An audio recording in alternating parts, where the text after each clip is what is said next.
Dobry rana. Hello, good morning, cricket lovers, wherever you're tuning in from around the world. Happy Sunday from Czechia. It's going to be a big day here today. We're going to see 5 teams in action playing 5 matches. Well, we know here in Czechia is very well known for its castles. Well, yesterday, Brno, with that win over Prague CC, ending Prague CC's historic winning run, Brno sit at the top of the standing. So they're the kings of the castle at the moment. But with 3 matches here today, the question is, will they stay sitting on their throne? I'm Rico Full. You're watching the European Cricket Series here in Czechia, and the action starts right here, right now.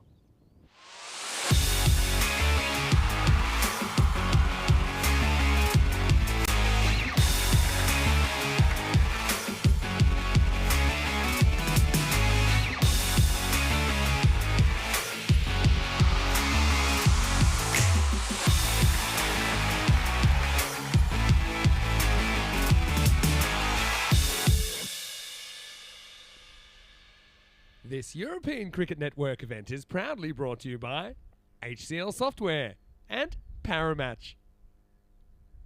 So yes, yesterday we saw a fantastic performance from Brno, who got 2 wins, but the main one was that one in the last match of the day when they beat Prague CC. Prague CC, remember, they had a 24-match winning run here on the European Cricket Network. It was the biggest run that we had, but it came to an end yesterday, and Brno were the team that beat them and also went to the top of the standings. They're up here today first up, and they've got 3 matches today, starting with this one against the Prague Barbarians. Let's see what happens at the coin toss.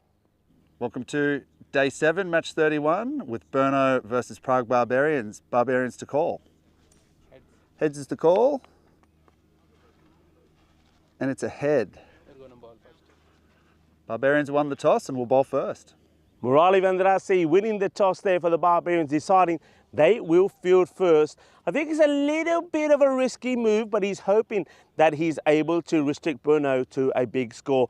A little bit of detail then about these 2 teams. Brno, of course, won both their matches yesterday, including ending that historic run of Prague CC. Prague CC, 24 wins on the spin on the European Cricket Network, but it came to an end yesterday, and Brno didn't just beat them. I think they beat them comfortably. They played a very professional, polished performance it was from them to take them to the top of the standings. Let's take a look at some of the key players for Brno then. I think you can't go past their captain. I think Nur Khan has been absolutely brilliant with the bat. His opening partner, Mohammad Ratul, has been fantastic. But they are, of course, hoping that maybe someone like Dylan Steyn can perform when it comes to it as well.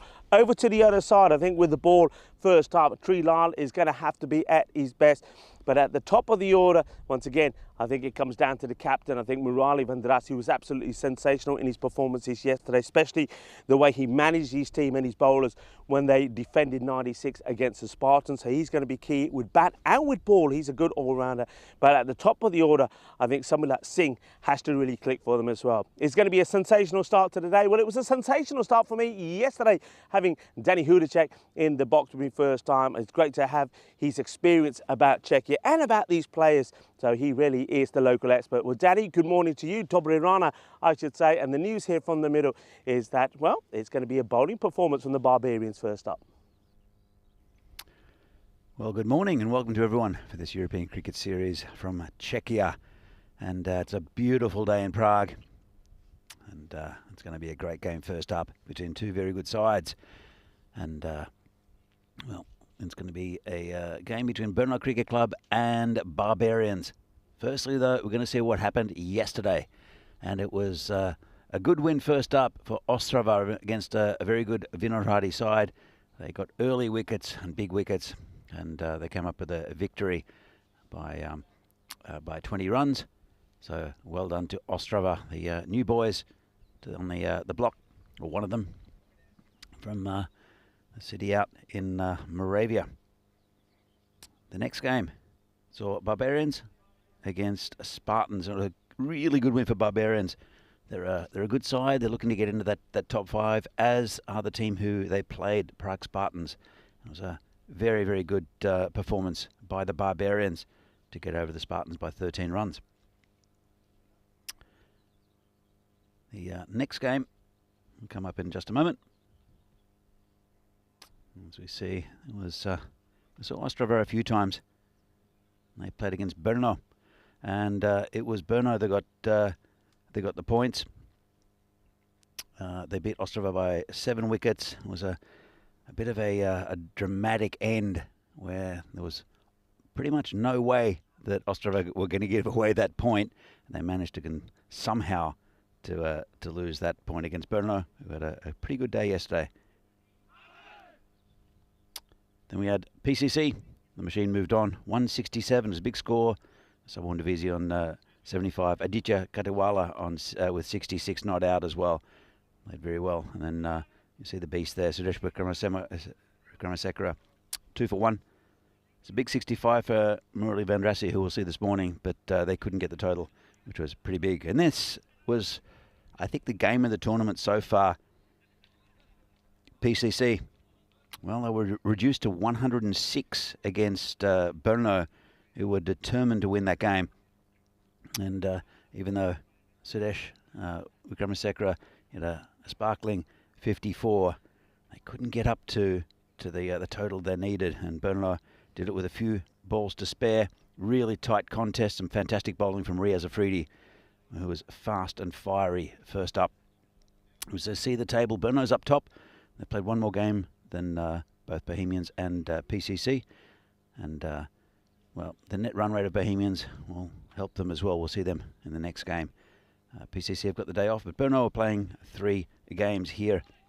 And the first one will be against Prague Barbarians. As I said, looking for that 4th or 5th spot. And I think that how it's going at the moment, Barbarians are looking pretty good to get into those finals, but they have a very tough morning. And that starts with Brno, who are pretty much at full strength, I'd say, as are Barbarians. In Brno, we saw Riaz Afridi. He retired a player hurt yesterday, who's fine, in Aditya Katiwala. And then we also saw him get the big wicket of Sabon Divisi in the first over. But it will be Brno who'll be batting. As you can see, 78% the supercomputer says that Brno should win. I think it's a tighter contest than that, especially early in the morning. And they'll have to bowl well, though. The Barbarians, who are a very good side. And they did win the toss, and surprisingly, they've put Brno in. Wondering whether they can get early wickets. I'm joined in the commentary marshmallow by Rico Full. Good to be here, and Dobry Rana to you. Dobry Rana. A lovely day. I mean, give an update on the weather. It's a beautiful start, isn't it?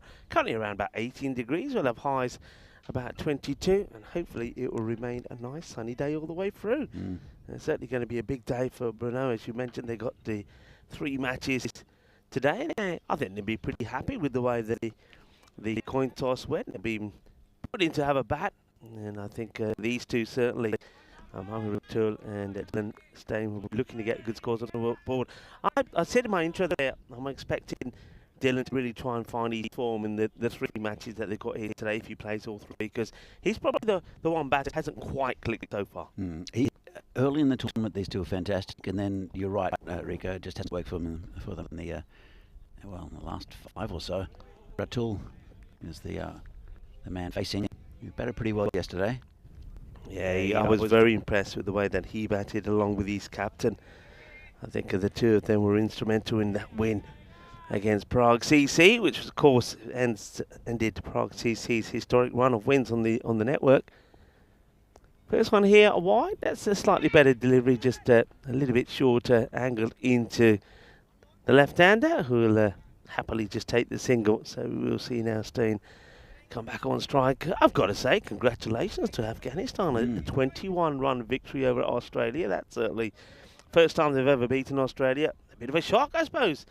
And it seems to be the thing at the moment in sport, doesn't it? I think everything is going a bit doolally, and I think we'll see the same happening in the football as well, you know. So change is happening. The underdogs coming up in the world. Well, it just shows you the growth of cricket and globally, and how countries who might not have been also rans are coming up and getting good victories. It's a nice looking cut shot played. This fielder up there, and no mistakes early morning for that man out there. The Prague Barbarians, remember, they put a good, I mentioned it in my intro, very good defence the other day when they got that win. Just only got 96 on the board, but defended that against the Spartans. But they came up stuck, of course, against Prague CC, who muscled a big score against them in the 160s, 167. And the Barbarians 102 for 5 in reply. So they're looking to go back to winning ways. But this is a tough match. This will be a good test for them. Let's see how they handle it against Brno, a team that certainly will be on a high at the moment. I know that after their match yesterday, they went and probably had a little bit of a victory drink, and deservedly so. I actually had, we'll come back to that in just a moment. She's hit over the top, it's hit towards us, and that's 6. Nice shot there. Rico will do the fielding. And that's the first 6 of the day. Really nice shot, didn't overhit it. Got the rod club length just over the boundary. Nice shot from Dylan Stain. Yeah, nice shot. So if you see the Zamek across or behind the players, you'll see it in shot when it goes wider. I've never really been there, even though I've been coming to this ground for many years. And it was always changing hands, or they've done it up. It's a 4-star hotel now. And we went for just a quick beer with the team with Brno, just to say hi.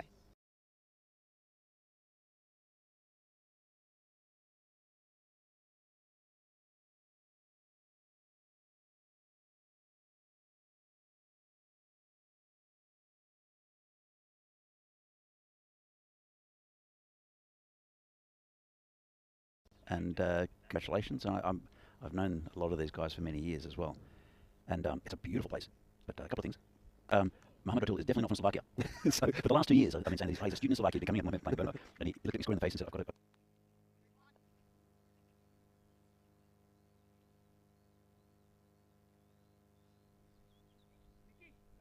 A quiet drink and a bit of a chat, and it was all, they were of course in a fantastic mood. But Mohamed Ratul was on his phone watching the highlights of his innings, as everyone was like, yeah, well, you know, who's he watching? Himself. And Riaz Afridi was looking into his phone, fixing his hair. So Hollywood indeed. Well, he did say that Afridi was has done a bit of modelling and a few other things. So yeah. I suppose it makes sense. Just had a look at some of the stats there, by the way. So plenty of runs being scored coming up to, well, by the end of today, we'll be on the 7,000. This is up in the air, catching opportunity, and it goes down. Oh, dear. It's a big opportunity to get a wicket early, and it's been spilled. And that's Hardeep. That's out there. So that's it. And Dylan gives a chance. He gets put down. Well, maybe that's what he needed, a little bit of luck. It was a pretty sketchy shot. He tried to go over the top, but he picked out a fielder again, which he did yesterday. And well, it's Tree Lal actually who's bowling now, and he's a former Brno player. I mentioned yesterday that he moved. He'd still be playing for Brno if it hadn't been for a job offer that was ultimately fell through. But he promised Barbarians to play, and it's his second season for Barbarians, and he's a man of his word. Is Tree. So yeah. But he'll know these two very, very well. He bowled very well yesterday. I like the way that he likes to use his crease. Let's see how he goes here. And a little bit short, and that's a nice looking shot. He gets a swivel on this, does Dylan, and he gets 4. Maybe just that chance he gave, it goes his way. Maybe he thinks now, you know what, I've got nothing to lose. I might as well just play me shots, and he does. That's a nice looking shot. As we take an opportunity to say good morning to some of the early birds on this Sunday morning. Hello to Chris Smith. Rob Thompson is with us, as well as his Shahag. Nice to have you all with us. And yeah, happy Sunday morning. It's a very pleasant Sunday morning, Rico. Certainly is. I know that driving in here, we saw a few people were taking part in some light Sunday morning activity. A lot of walkers around this part. I saw there's a few little paths around where we saw a family having a nice walk, enjoying the sunshine, getting a bit of exercise in, and no doubt the golfers will be in, and that is high, and it's going to be 6 more. This one's probably just going to drop short of coming into the commons box. So another nice shot. So yeah, certainly Steyn deciding it's time to open up. And that's a very good shot. He uses his feet really nicely. Comes straight down the wicket. Doesn't go down the leg side like some batters do and misses it. Comes straight down, plays a Hollywood shot, gets 6 runs. Yeah, he's a good player, Dylan Steyn. And this one's turned around the corner. That'll be 4. Lovely shot again. And he's at his best when he's not thinking about his batting. When it starts to flow, and it's I think it's starting to flow now. Yeah, this is turns out to be an expensive over, doesn't it? As that one gets whipped away as well. So, well, Lal was saying that I think he had a good day yesterday, but at the moment I think the left-hander's got the upper hand against him. 17 have come off this over with the ball still to go. 28 without loss. I think they're using the power play well, just hitting over the top, finding gaps. Comes Tree again. And, got away with that one, a little edge. And the keeper, Divi Singh, couldn't reach it. And that's another 4 runs to Dylan Steyn. Yeah, well, that's a magical over then. Over number 2 becomes magical. 21 come from it. And, yeah, I just get the feeling there. That's my impression. He's given a chance. It's not been taken. And Dylan Steyn's now said, you know what, that's it. I'll go for it. I'm playing me shots. I'm being aggressive. If I give another chance and I go. But that's my plan. And at the moment, it's worked a treat because he's taken a good bowler for 21 runs. So a magical over. As we once again just take a quick look at the standings. So, yeah, as I said, Kings at the castle at the moment, Brno. But will they stay there after a big day here today? And Barbarians, they're looking to stay in at the 5th spot. Remember that the top 5 will progress after everybody plays each other in this the first group stages. It's a very important day for them. They've got 2 tough matches though. They take on Brno here, and then straight after that they play the team that are second, Bohemians. Bohemians, of course, second, but they have got games in hand over the likes of Prague CC and Brno, so they'll be hoping to get right back in contention in the second match of this this Sunday, match day 7. In comes the bowler, and there's a little hit, comes in again to bowl. Oh, now it's a direct hit, but I do believe the batter that gets in. So it's a good bit of fielding, good throw. But I think if we get a chance to have a look at this, slightly slowed down, you see the batter, there's good running because he is sliding the bat in here, looking ahead, slides it in, and yeah, comfortably in. Good technique there from Steyn. He's a good runner between the wickets, is Dylan Steyn. You will see him get run out by taking risks. But that one, he just turned back and you could tell that it wasn't going to be out. Just back to Dylan Steyn. I mentioned earlier that, Dylan Steyn had a record opening partnership with Sabun Divisi. I'm just looking at the highest partnerships for any wicket in T20s.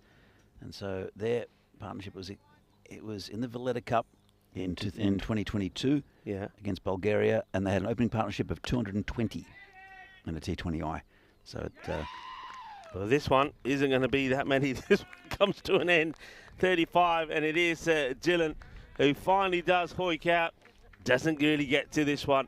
He goes for the big shot. He's trying to get it over that man who's short with the wicket. Coming down once again. Wants to play that Hollywood shot, but this ball creeps up on him, doesn't get it out the middle. The catch is taken, and the first wicket goes down with the score on 35. Yep, and it's a pretty big wicket as well. It'll bring a good batsman out in Norkandai.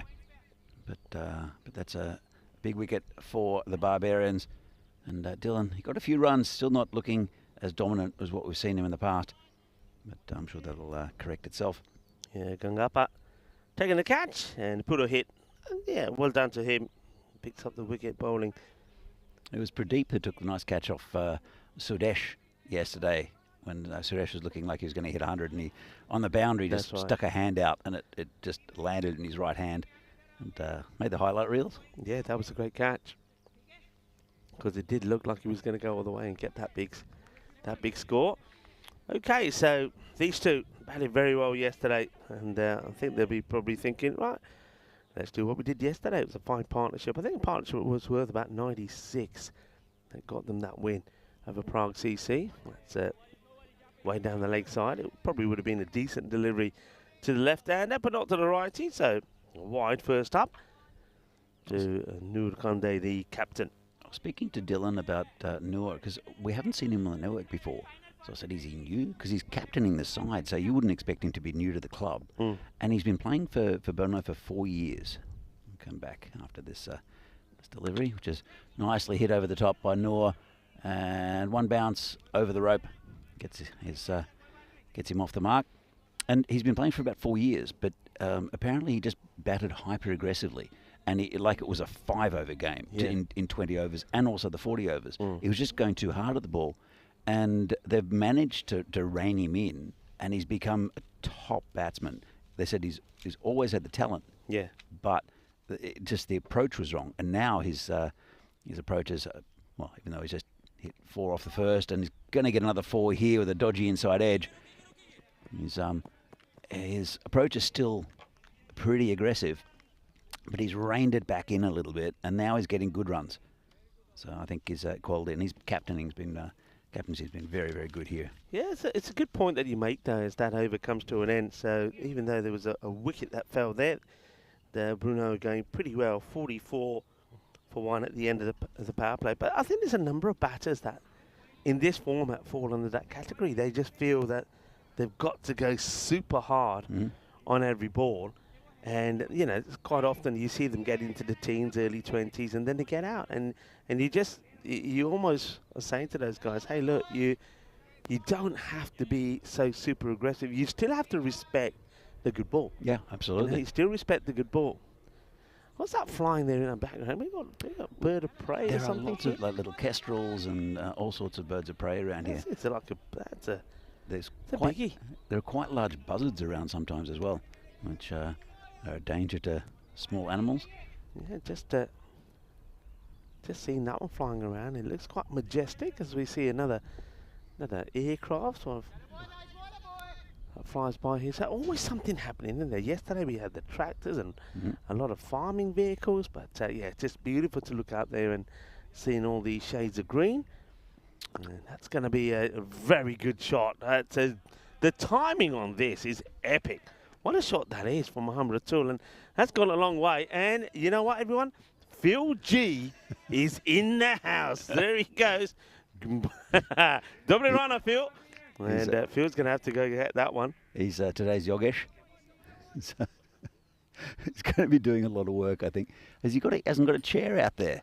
Wow, he's yeah, what's going on? It's Yogesh taking his chair with him. Get a chair, Phil. Well, yeah, Phil's out there at the moment. We know that the other side is Ravi Solanki. He's got a chair. He's nice and comfortable.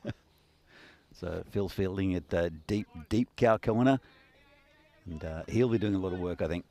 Yeah, and I reckon that here, I think both the ball fetchers could be doing a bit of work here because you've got a right and a left hand. The left hand will probably be going into the area of Ravi Solanki a fair bit as well. Pandya with the ball, and he goes in the same area again, and we're going to probably see a bit more of Phil G. Here he goes, Phil G in the house, make the stop, Phil. He's backing up. This time, he was a bit nervous here. I think you can hear we're talking about attack the ball, Phil. Attack the ball. We don't get him in the screen again. We'll get him. We'll catch up with him at some point. So, what's happening in the real cricket? 50 up for Brno. So with that shot from Ratul and Pandya. He's gone for 9 off his first 2 balls. It's a nice shot from Ratul. Yeah, nice shot. He's played 2 beautiful shots there. Now they're just putting another man out there, but he's good enough now just to go the other way. Let's see what he does here. Yeah, he's good at turning the ball around the corner. Which is not what he does. He just pushes it just for a very casual single.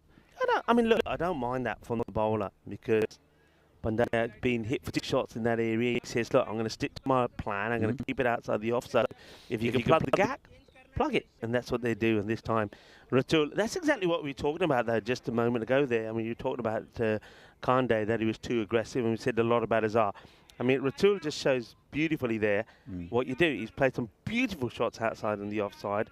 They put a man there, so he says, you know what, I've already got 10 off this over, and he just pushes it and takes a single. And sometimes I try and say that to good batters. I say, look, don't be afraid every so often just to take that single for good ball, because it gives you time at the other end just to reflect and think, yeah, I'm on this, we're going well, the team's looking good, I can carry on this way.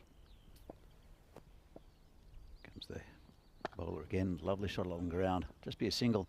I know when I was, we went to Luxembourg for a tour, and I was the national team coach, and the ground in Luxembourg is quite big, and we had all these players getting caught on the boundary.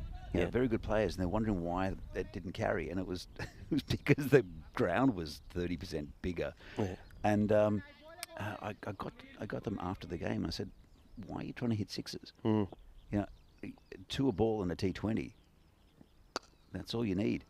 You know, you can easily run 2. You get the odd boundary. You know, and you're going to get a score that no one's going to catch. You know, so a 2 a ball is 240. But it's you've got to reprogram to play T20, and I think the Czech team actually has a pretty good T20 ice side, and it just suits some of the batsmen like Dylan Stain and also Subwon Divisi a little bit better than the T10.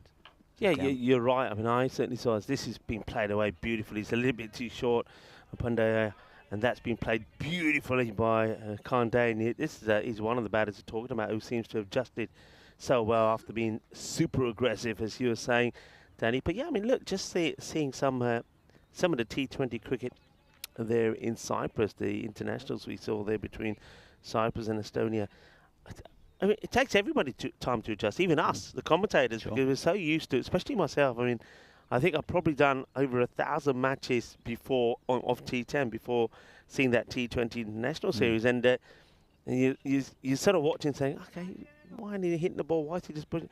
But the surprising thing is that even if you go, like you say, you know, at 2 a ball, and even if you go the first 10 overs, the score might be 40 odd. It's quite amazing that they still get to scores of 200, 200 plus. So it is a different game. You can play it differently, and that's for sure. You mentioned Luxembourg. I'm sure you enjoy Luxembourg, and I want to say happy Luxembourg National Day to all the people in Luxembourg. It's their national day today, so there'll be a holiday in Luxembourg. So if we've got any viewers that are tuning in from Luxembourg, enjoy your day. That's a gunny ball, and I think that one is going to be a long, hard chase. Not going to get there. Kafi chase get the feeling, but Joka Lagia, that is going to be a minimal. Panja Lagia Panja. Not a good ball. Yeah, and well, Divi Singh, he's not the captain in this tournament. He has been in the past, and didn't look very happy with that delivery down the leg side to the left-hander. No, not a good one at all. So that's not a good start from Hemdev. I don't seem to recall Hemdev playing the last time that I watched the Barbarians. So he's probably somebody that maybe started. Oh, that's really unlucky. That's pretty unlucky from the fielder. He's chased his hard, and he's tried to flick the ball back, but it seems to have sort of stuck into his hand and gone over the rope with him. So good effort this. He's given it everything, but unfortunately, Arun Hajimun just couldn't flick it back. Well, he flicked it back into his own knee. That's so if he had one leg, he'd be fine. So National Day in Luxembourg. Also, well, I mentioned a bit of Estonia when I was talking about those T20 internationals. It's Victory Day in Estonia as well. So I know it's a holiday, and well, it's a victory here as well as the umpire turns around to the scorers and says that is out because, well, Mohamed Ratul will go. Let's have a look at this dismissal one more time. And once again, look the way he plays the shot, doesn't get underneath it. It's he looks to be timing this over the fielder, but doesn't get it right, doesn't get it out of the middle of the bat. And that, when Rassi, the captain, Murali, takes an easy catch, that's a good wicket to get, and a good time to get it, just when that partnership was looking dangerous. Yeah, he did it straight to him. The bat twisted slightly. I'm sure he's going to be watching the replay later on his phone, watch his own highlights, like he did yesterday. But, it's probably one he's going to probably not watch too many times. Well done to Ashwin, picks up the wicket. Ashwin Hamdev, like I said, not seen too much of him myself, but he creates the mistake and gets the wicket. Well, he's new to me as well. Sometimes there are players that come in that are available on weekends. We didn't see Hamdev earlier in the well, I might have seen him earlier in the tournament, but not when I was here. But it's a handy bowler. Shalindra Solanki is the new batter. Yeah, I was just saying that it's also Victory Day in Estonia, a public holiday, a day of celebration when all businesses and schools shut down for the occasion. So enjoy your celebrations in Estonia and in Luxembourg. That's a nice, powerful shot. That's going to go all the way, is it? Just one bounce for. So good start there from Solanke. He's not hanging around. No, he's a good player to bring in around about these overs, the middle overs. He's pretty aggressive. Very talented player is Solanke with the ball on the bat. We'll probably see Mahtab Khan just after. Again, an interesting player who he plays second division for Brno, but it's his first season, so they didn't really know what to expect. But he's a hard-hitting batsman, and he's a pretty good bowler also as Mahtab. So this is one hit towards the boundary, but there's a player out there, and just a single. Yeah, nice looking shot. It's good to see that he's prepared to play shots to all parts of the ground. And I want to say lovely runner to the umpires as well. Got umpire Venki and Wahid and Vishal with us here today, of course, led by the sheriff. And the sheriff, I'm liking the new number of the sheriff's hat. It's a nice little number. We'll see that at the coin toss again, I'm sure. He had his Akubra out a couple of days ago, and that looks very nice as well.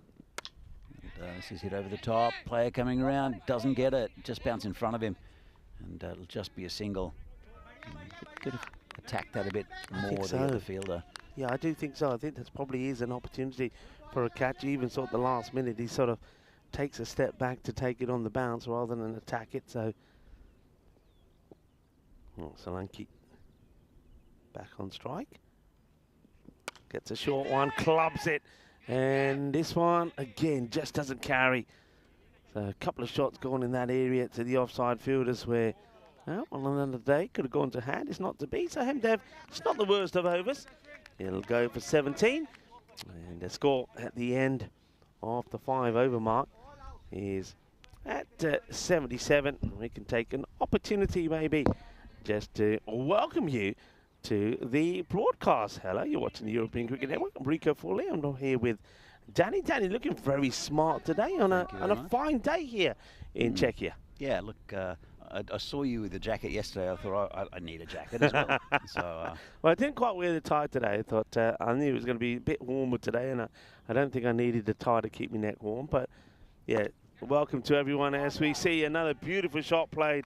This time it is out the middle as the footwork from Shalinder Solanke, spot on, and he clubs this down the ground. Lovely shot, boom, shakalagia. Yeah, nicely played. Just gets that little skip into it. And like we saw there from Ratul, he makes sure that he gets this proper and doesn't stop his shot. Gets it clearly over that fielder. Then Rusty, the captain, well, he goes for him again. And I wonder if this is, I think this is an opportunity. And Chris Taps in the house. Hello, we got 2 Chris Taps with us, and as well as Dennis. Well, Tapsy, show us this is definitely a chance. Yeah, definitely a chance. I mean, he could have got lucky there and the ball dropped onto the stumps, but it doesn't. And you can see afterwards there's a little bit of kicking frustration just about there. Look, he knows he had the opportunity there, did Devendra Singh. He'll be disappointed with that, Divi. He's a good keeper and makes very few mistakes. Well, up in the air, this could be an opportunity. Oh, it was, but it's been missed. And that could have turned out to be a little bit nasty as well. That's the keeper, and that's Pandya, who's coming to take the catch. And he's got the cap, he's got the shades, but he get this all wrong. Yeah, he just ran past it. So luckily there was Hemdev behind him. And, it's been a pretty good over here from Murali.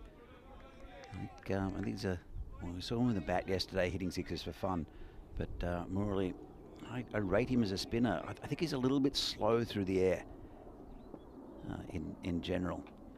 Look, what's a little bit quicker? It's not a bad ball. He does give it a lot of flight, and with these short boundaries, it's difficult to keep it from reaching Phil G. But it's been a pretty good over here from Vandrasi. 1 ball left, and so Solanke who'll face. Makes it a full toss, and fielder can't get there. It's 4 runs.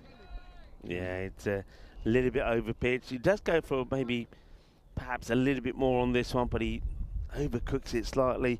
And the batter Solanke is not going to miss out on that. He's there to do one thing, and that's get the acceleration in, and he's certainly doing it. 89 for 2 after 6. So Pretty good going from Brno. Going at about 14s. And 140 is difficult to reach on this ground. We have seen a bigger defence though, or bigger chase, I should say. See here, all the batsmen getting a start. Came down 15 and Solanke on 17. Been 10 wides also. A couple of minimos. And it will be Mdev to continue. Yeah, Mdev did bowl too bad. He went for 17 off his first over, but that's not good, is it? And the umpire will... The umpire's on the walkie-talkie here about something. Probably wants to check this one. And let's have a look at this. I wonder what he wants to check. We'll see it again here. Yeah. Well, I think there's bat on that. So yeah. So 4 runs. So it just drops a bat on it. I think that's what the umpires wanted to check, whether there was any bat on it or not. I suppose the technology can come in handy for that. Let's hit aggressively, but there is a fielder there. That'll just be a single. So see, Nur Kande hasn't really got off to an explosive start. He's still there. He's obviously got a life as well. So he'll be hoping to really cash in here as he hands the strike back to Solanke, who... All right, well, let's see if he's got his man this time. He does try and get back, but this is going to be a pretty interesting one. Let's see if Singh has got his man. Let's have a look at this side on here. He likes it, Dewey. He dragged him out, way out west. Let's have a look at this. Comes out and he's come back, and that's going to be out, I think. Well, maybe not. Maybe not. Is the bail off? Now, let's go next phase here. Does the bat come back up? Now, that's the key. I reckon here, I think the bat might have come back up. Yeah, but if it's grounded and it bounces, and it's been given, let's have a look. Now, that's the thing. The bat's gone down, but I think when the bat goes down, the stumps are broken. But as it pops up there, watch here now, watch here. Well, that goes down, that's okay. And then it goes up, and then the bells come off. So he's going to go because of that. So it's unfortunate. He does get back, but then the bat comes back up, and that's when the bells come off. And, of course, on a stumping, if that happens, you're out. If he was running, taking a single when the same things happen, it's given not out. That's amazing timing by Divi Singh, because the bat did bounce. Let's have a look in real time, and you can't tell. Nah. And but yeah, he got the bat grounded, and it bounced up, and when it bounced up, that's when the bails came off. Yeah, that's world class, by the way, from Spring Media as well. I know that got the two Chris Taps here and Dennis, part of our Spring Media crew. What a great replay that is. And well, the umpires, Vishal, third umpire, and Charles Croucher needed that slow-mo, and I think that zoom as well. Brilliant work. We've got the best in the business, you know, and that was out. As Matab Khan now has come out. Now, this guy, I know, can bash it. Talking of bashing it, that's a little bit of luck, actually, and that's going to speed away down to the boundary. Hay suerte, mucho suerte, pero también hay 4 carreras más. Well, BG, greetings from South Australia, or greetings from Prague, BG. Can someone enlighten me on how Derek the Duck got his name, please? Yeah, well, we can.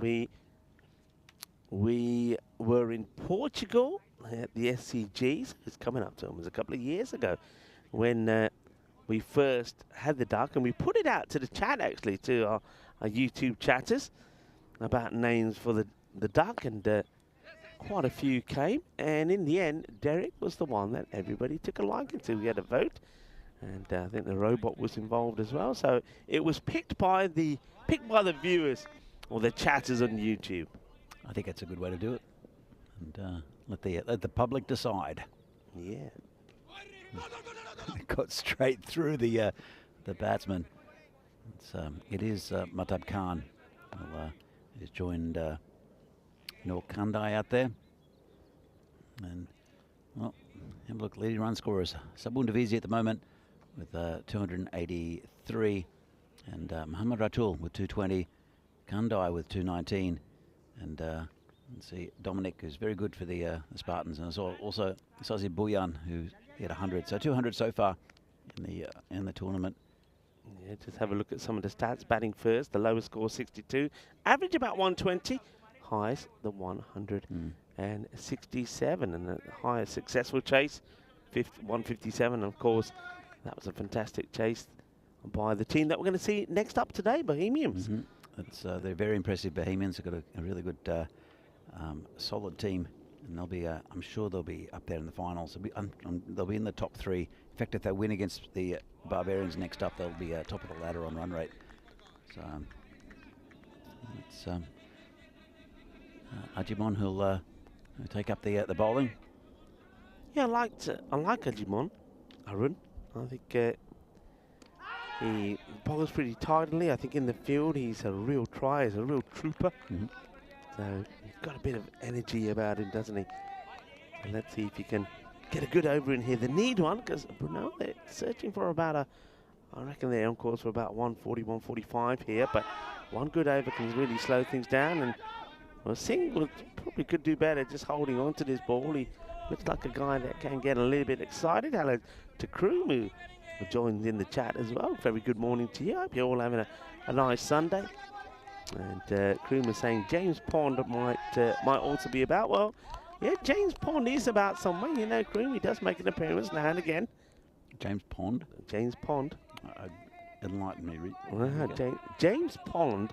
So, like I said, the same way that we named Derek, then we also had the YouTubers were giving a name to James Pond, and well, I'll show you, but the viewers will have to wait for James Pond. He normally comes out when there's something like a golden duck or something like that. But again, they went with James and James Pond. I thought it was quite fitting. There was a few good ones out there, but James Pond was the one that was preferred. So that's James Pond. I didn't expect you to bring that out. But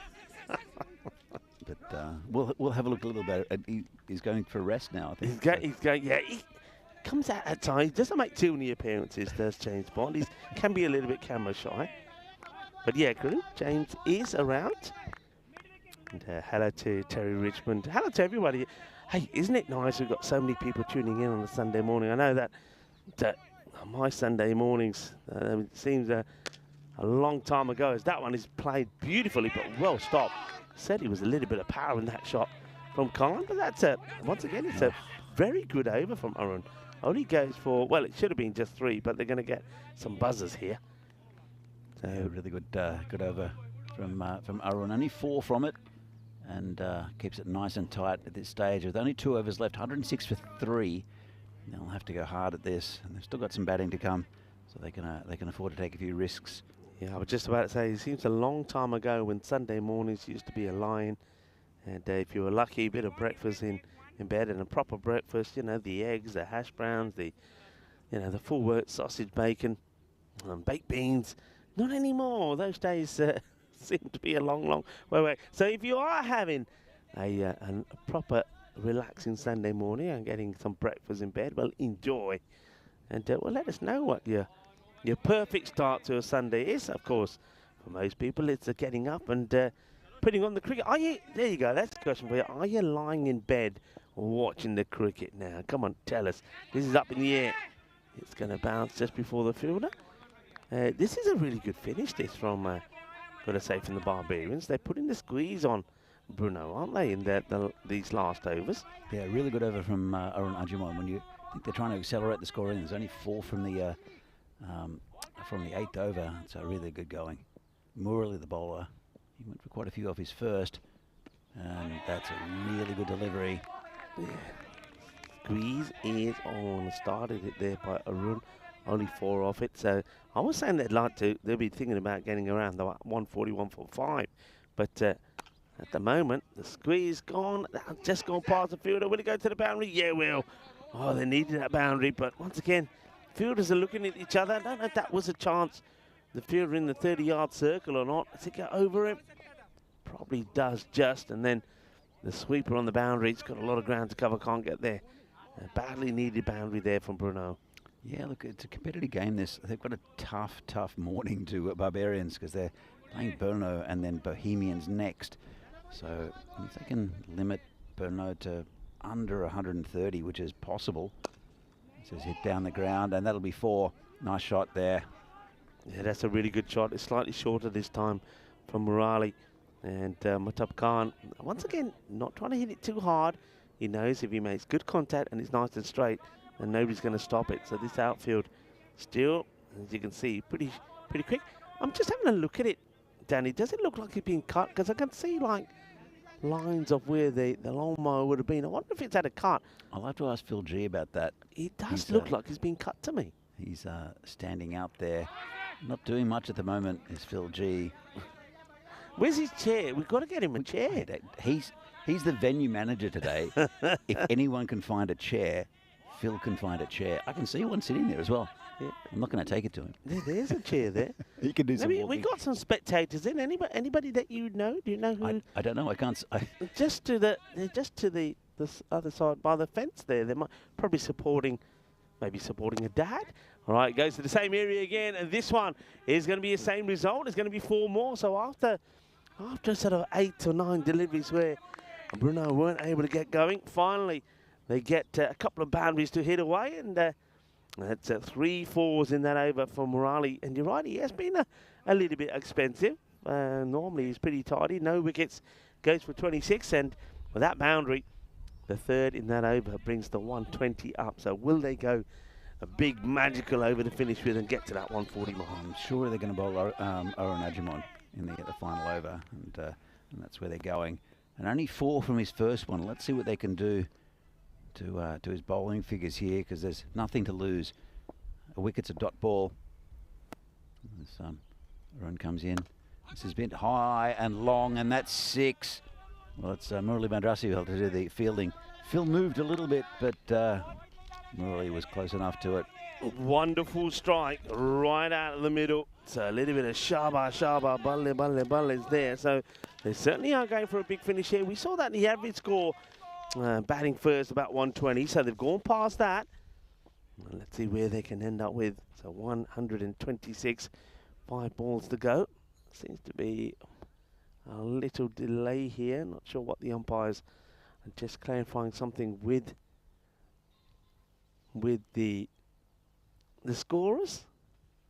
Some chat, but did you just hear a little squawking sound? Yes, I did. That was the local pheasant. The local pheasant. Yeah, I saw the pheasant. Or I mean, I'm sure there are quite a few pheasants in here, but I was in the car park about to leave yesterday, and the pheasant just flew down and started running around. It was quite pleasant to see a bit of wildlife. Okay, just a slight delay here for the moment. Not sure what this is about, but it gives us an opportunity to greet a few more people in the chat and say hello to everybody watching in the Indian subcontinent via fan code. Lovely to have you with us. All right, we will continue. That's a really nice shot. Beautifully played to 6 and 4. Altogether, everybody hungry for more. That's a quality shot. So he tries to sneak one in. Probably would have been a wide, but it's almost like that Nur Khande is expecting it. And he gets this one away as well. Very important boundary. So 10 on the first 2 balls. Yeah, lovely shot. Just slashed at it, but got it over the infield, and there's no way there's anyone stopping that. And they put a man back now, but I'm just going to see whether they've brought someone into the circle. They've got 4 in the circle, which is what they need. There's a big gap over the covers, though. He'll take the single. He won't mind that because he knows that Mataba Khan can certainly crunch the ball as well. So the captain, Nur Khande, has done his job. And it's been a good innings from him. He hasn't gone crazy. I think the wickets had fallen at the wrong times for him, so he had to stay there. Done that well. Not a bad delivery. Tucks up Khan a little bit, not able to get the big shot in this time down the ground, so he'll settle for another single. Yeah, I mean, he's had a couple of boundaries hit. It was just 6 and a 4, but for a final over, it's not too bad from Ajimon. Oh, big. Well. That is huge. That is a Bizaway Super 6. Shaba, kinna sona, que guay, que genial, que grande. That is a super shot. And he's got a chance for a 50 as well. Rico, there's 1 ball left. He's on 44.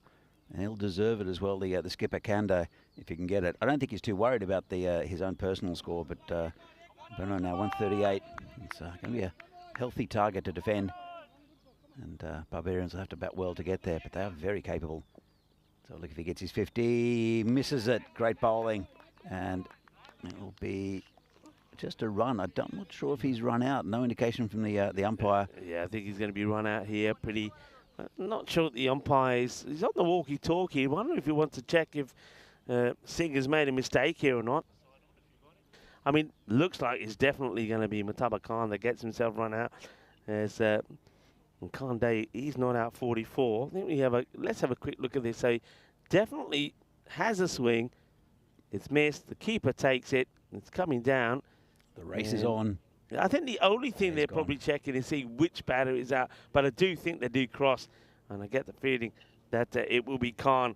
That would be the man that will be run out. And that's something that the scorers had to sort out with the umpires. But I think Brno will be pretty happy with that. They've got to a reasonable score. It's above the par score.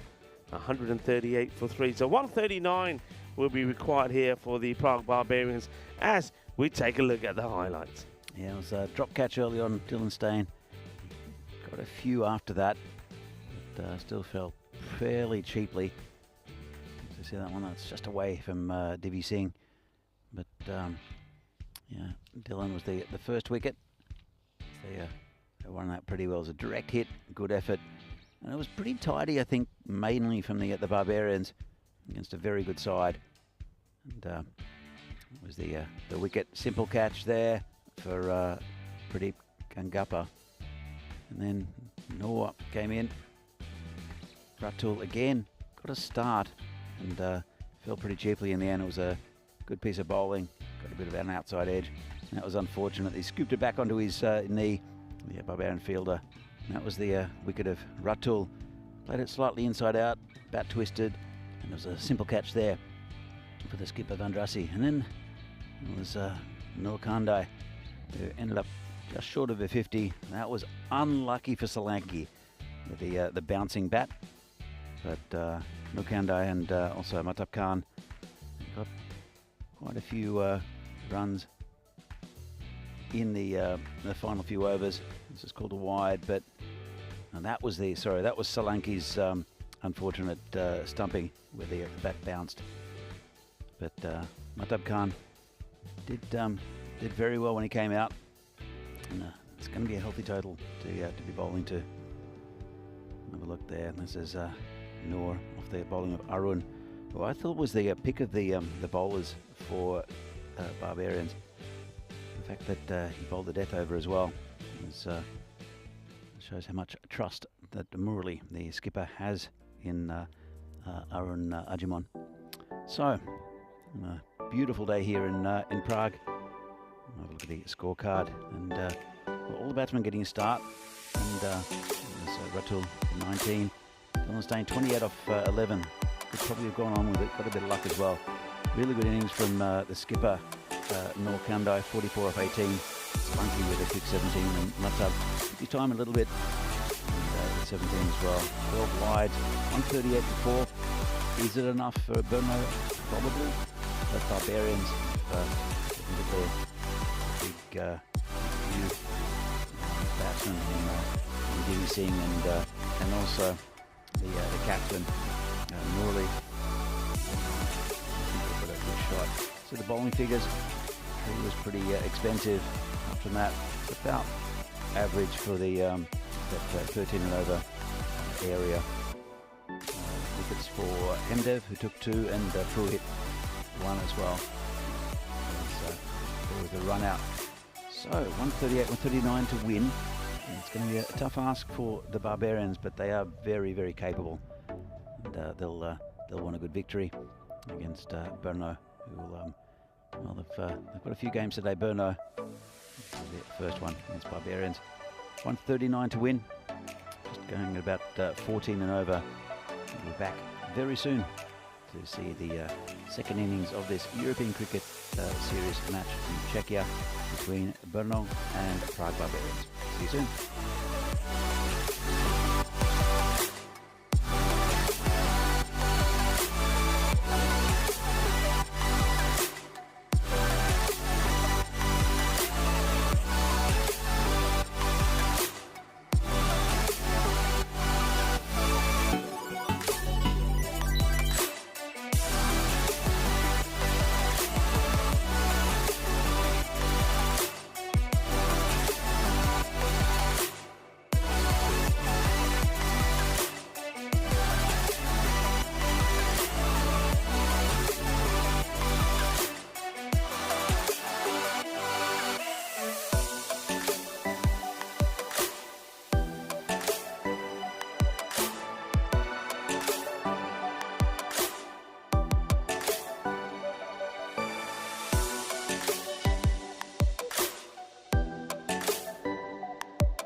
This European Cricket Network event is proudly brought to you by HCL Software and Paramatch.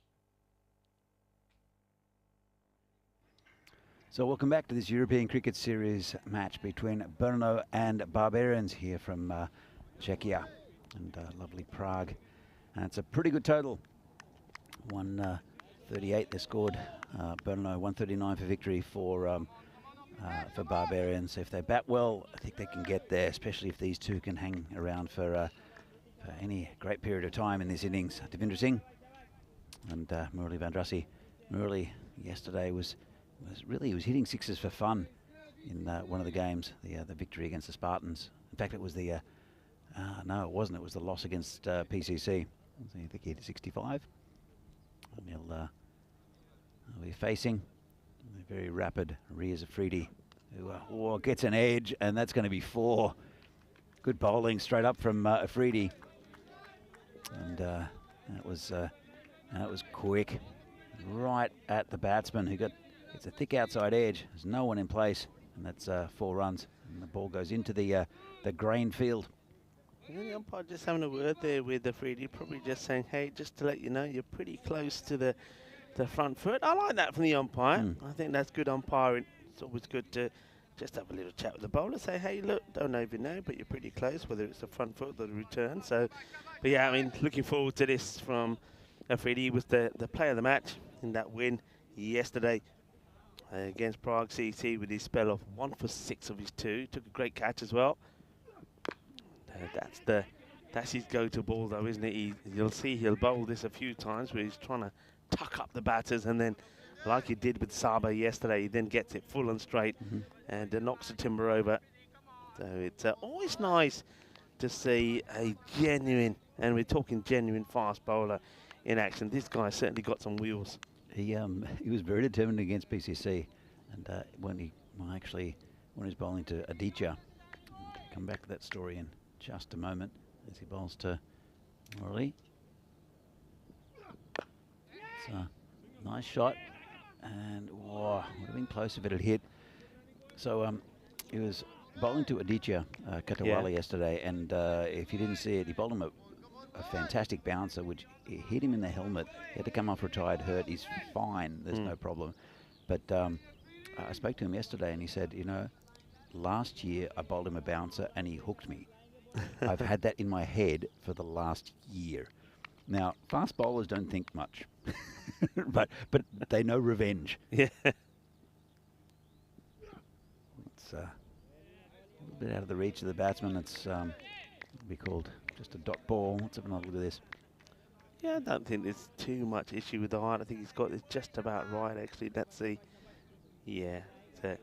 delivery which a lot of batters, and I mean, good batters also in Europe do struggle to put away because they don't get it too often. You don't get too many occasions with something like the pace of Afridi's bowling at you, so they don't get to practice that, and that becomes very notable when teams are there. They card them over. Now that's another one which is about the same area. So, you know, you see that this is a length. We call it the heavy length, if you like, that the likes of the teams in the UK, Scotland and Ireland, where the quick bowlers, the seamers, tend to bowl, and the European batters don't really have an answer to it. Yeah, well, it's difficult. I mean, when you're facing bowlers like Afridi, there are not too many of them in Europe. There are some very quick bowlers, but not compared to an established cricket nation like England. And that one almost got TV that time. So talking about Devendra Singh, you asked about the spectators. Yeah. At the back. So they're friends of Divi. Okay. This is here 59 matches since the last golden ball. And it's Adam and Veronica and their 2 kids.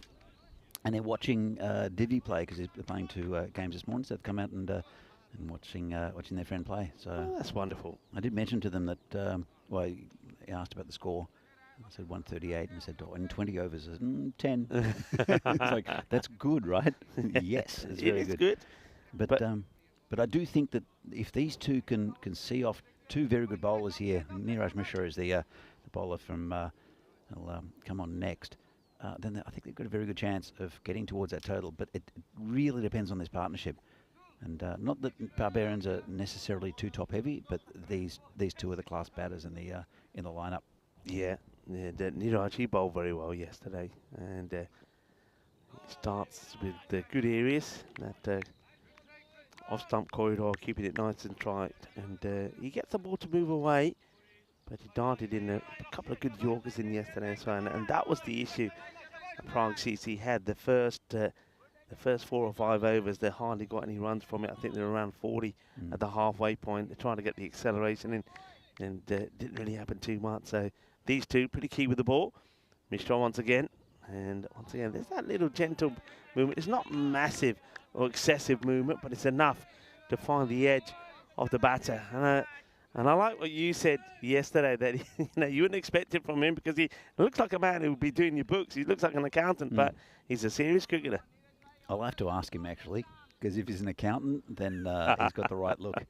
But no, I had a chat to him yesterday, and I said, look, when you've got Riaz, who's a scaring batsman, and you've got Niraj coming out the other side bowling this type of delivery, it's really frustrating for batsmen, because they know that with Riaz, it's a difficult situation because of the pace. And then he got Niraj Mishra, he's just very mechanical with his bowling. And one thing I really love about Niraj's bowling, have a look at his follow through. Yeah, he gets up right towards the batsman, and as he follows through. But he bowls a really good line of length. Very rarely does he bowl a bad delivery. Comes in again, and this one's hit down the ground. And Dylan Steyn just missed. He was running into trouble, was the captain, Vandrasi here, and I'm telling you now that if this one hit, it would have been out. Fantastic feeling again from Dylan, and he's a very good cricketer, is Dylan Steyn. Yeah, Vandrasi yesterday, look, he scored 65 in a losing cause when they got to 102, chasing 168. But he batted well, and on that occasion, it was Devendra Singh. It's the only other batter to score some runs. He made 28. So these two are pretty key. Oh, that was hit like a rocket. And well, that's Dylan once again. He had a chance for a run out. He wasn't able to execute it. Only just missed. And then now he had the chance to take the catch of Singh. Singh has absolutely clubbed it, though. That would have been a great catch, but it's straight in and straight out. Well, rare as hen's teeth when you see, in fact, I think he might have injured himself. I think he might have hurt his hand, but because he's just signalled to come off. He'll still be here for this ball, so I hope he's okay. And that's got through the infield, and 4 runs. Nice shot. Vandrasi now is his first boundary. Yeah, he's chasing the wide one, but he gets the gap. That's the key, and we already know that if you get it in the gap, it's going to be 4 runs. And we'll find out from Phil G later, but I'm pretty sure that the ground has had a cut, and I reckon that's why we're seeing the ball travel a lot quicker. Of course, yesterday, remember when we started, it was after a day of some heavy showers through the end of our day and also through the night, so it was a little bit slow, but the ball is pretty quick here at the moment, and that's the state of play. The standing, the Barbarians, they want to creep further up. They want to make 5th spots safe for them. But with other teams with games in hand, like United, for example, and they know that they've got to try and pick up some points here today. They've got 2 tough matches. This one against Brno, where they are 12 without loss after 2. And then straight after this, they take on Bohemians. So they've got a tough couple of games this morning. It's not a pleasant, easy-going Sunday morning for the Barbarians, playing as 2 of the top sides in the country. That's being clipped away. So again, just played on the leg side, just a single. Yeah, Romaro comes on to bowl to Suresh. Nice start from him. Just a single. Yeah, Romaro is he's again a very consistent performer for the Brno side. And this one's down leg side. Goes for the slow ball, doesn't he? Which I don't mind. Romero is probably thinking about it, he's not expecting it, but I think he did this a couple of times yesterday, so he just ends up, the slow ball ends up swinging in too much down the leg side. Interesting they didn't go back to Riaz Afridi, just keeping an over in reserve. Their run rate is creeping up towards 16. That's begin swing again. Just get a leg by. Yeah, well, let's just focus a little bit on this field. I like it.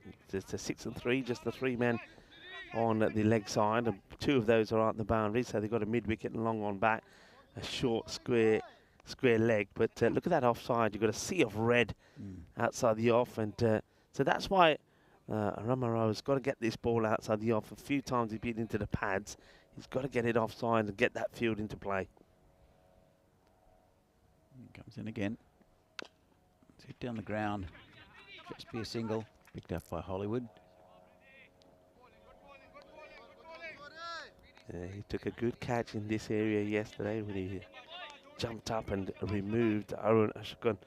Ashkan smashed it, and Afridi took a great catch. It was a big wicket in that game yesterday. Here comes Rao again. Hit straight. That'll be 6. Nice shot. That's what he did, as I said, for fun yesterday in that loss against PCC. Yeah, it's a good shot. I mean, he is a good batter. There's no doubt about it. And we saw him play some magnificent shots yesterday on that way to that 65 of 30 deliveries, and just gets a little bit pitched up. He gives himself a bit of room and smashes it straight down the ground. 6 runs, good shot. Yeah, lovely. And Ramarao, see what his comeback's going to be. He's gone for 10 so far in this over.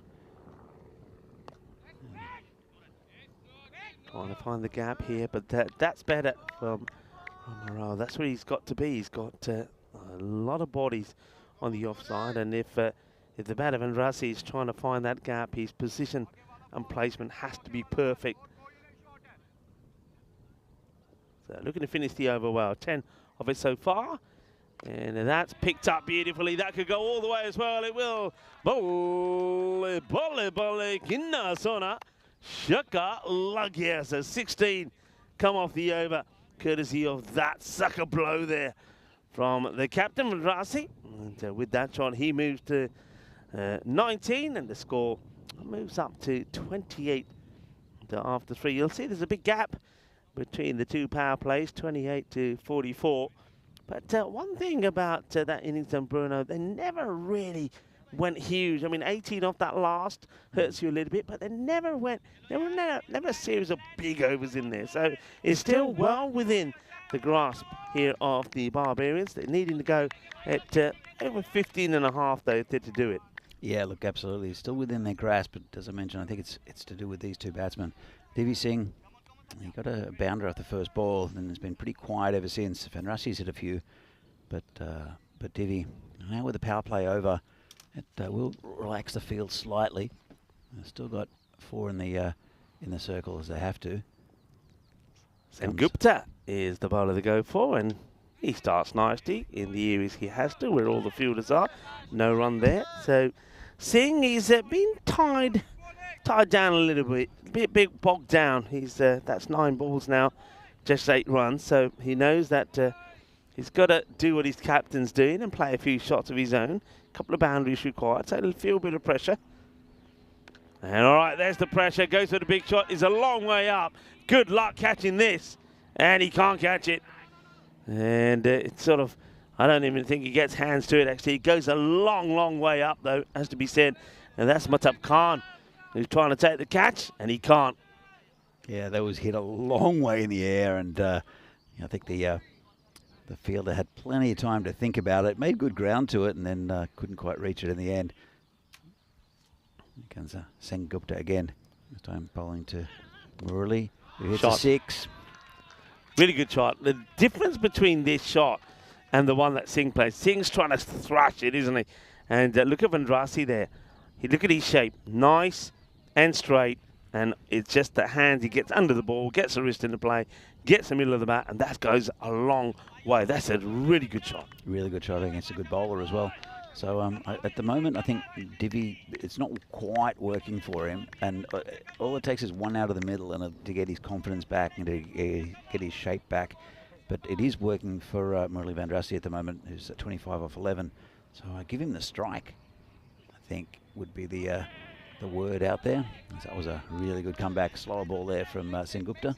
Yeah, good comeback from Sen Gupta. Yeah, just having a look at of course, some of that other batting to come. We know that the Barbarians, they have struggled somewhat, but I think someone like Harun could be a possible that can come and get some quick runs. They've gone with Hardip a few times as that's been hit nicely, but it's been well fielded there. No, he doesn't get past Naveed Ahmed. Now, I wonder when they're going to go back to Naveed. He bowled sensationally yesterday. I mean, he picked up, I think 4 for 16, that rings about, 4 for 13 in that win against Ostrava. He was sensational. Sini Gupta, he picked up 3 himself. It's interesting with Naveed because he didn't bowl against PCC. Yeah. And I think it's because the short boundaries, they've had plenty of experience with against Naveed because they've all played either with him in the national side or against him with the Brno clashes. And but these short boundaries are difficult for an off spinner. He's a very, very clever bowler, but it would be interesting to see what happens if they do go for the spin option, which they might do. It's really up to Norkande, and I think he's got his bowling changes pretty right throughout this tournament, as Nor. Yeah, I think he seems to be keeping an eye on the score. He's seen that the rate is going upwards, not downwards. So he's stick with bowlers that have bowled pretty well. So it looks like he's going to go back to Suresh here. So Rama Rao's going to bowl his second over. Yeah, 16 off the first. It's brave because he's bowling to Vandrasi, who seemed to like his bowling. But I said Rama Rao's he's bowled pretty well throughout this tournament, and let's see if he can keep the runs down. 17 and over required from here on. Tough ask for Barbarians, but they're very capable. Well, that was a poorly disguised slower ball that seemed to confuse Vandrasi. He got it straight though, that's the difference for Suresh. When he's tried that before, it hasn't gone to plan. So Vandrasi just taking no chances with that one. And I wonder if he'll try it again. I wouldn't. Because Phil G will have some work to do if he does. Comes in and, well, it's a good ball actually, tucked him up. It's out to the sweeper on the offside, just a single. And they, well, Divi's going to have to start going here because he's getting bogged down as the Barbarians score. Yeah, I was just taking a look to see who they're missing with the bat. And of course, it's Vamishi Madashetti, who batted well yesterday for the Barbarians, scoring a fine 30. So with him not in the side, that means it's even more important that somebody like Singh does at some point start to find his hitting zones, because at the moment it's not quite helping them in the way that they need there, and that's why I think they're falling behind the rate. Vandrasi's batting pretty well, he's getting the boundaries in, but Singh, he's only the 1-4, whereas Vandrasi goes for another one, but he ain't got this right, has he? No. Finds the hands off Afridi, who takes the catch. And that's just the pressure, I think, for Vandrasi, knowing that he's got to try and find the boundary. So he's going to fall on 27, 3 6s and 1-4. He doesn't quite get the ball that he wants. It's clever bowling, actually, from Ramara. He doesn't want to give the pace to Vandrasi, so he holds it back. Vandrasi then tries to be adventurous and find a way to get that boundary. And he's got to get it over Afridi, who makes no mistakes. It's another Hollywood moment as the wicket goes. It's the first wicket. A partnership of 38 comes to an end. Yeah, nothing. Well, Barbarians looking difficult now. 19 and over. Vandrasi looked the man most likely, but Ramarao, it's been a really good over, actually, varying things, varying the length. That one was a Yorker that just was a little bit wrong, but the low full toss, and this is another slower ball. Well, he doesn't disguise it at all, but gets away with it. And it's Medhat, the new leading batsman, Hardip Medhat. Well, we've seen him hit a few big sixes, but they'll have to go well here from here on in. The Barbarians to win 19.5 and over required.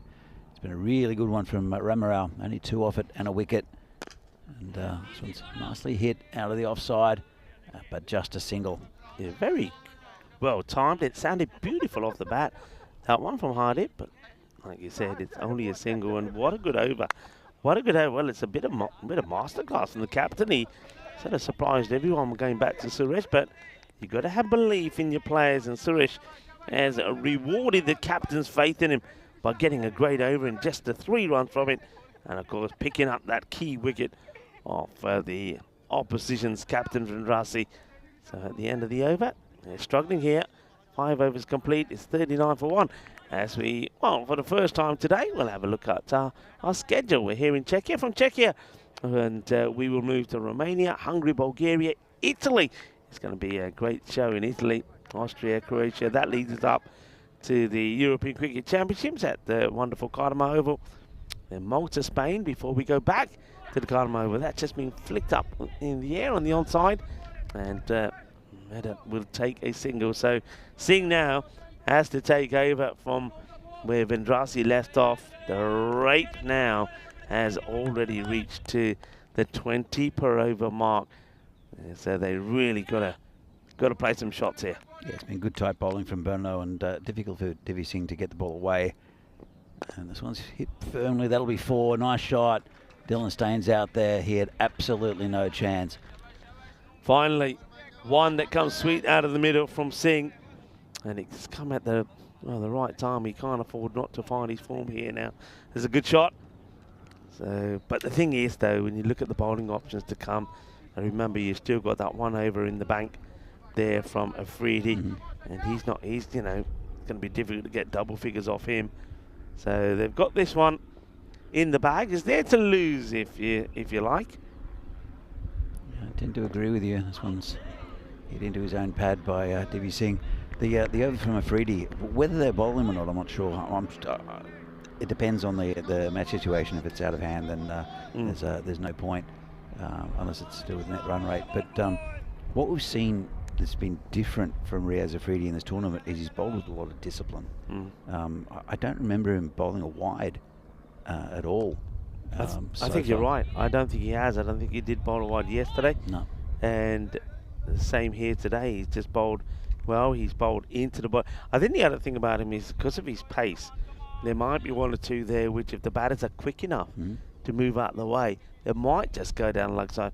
But he's so quick and he's at the body so quickly, batters haven't got a chance to even get away from it. Yeah, it'll hit you before you can move out of the way.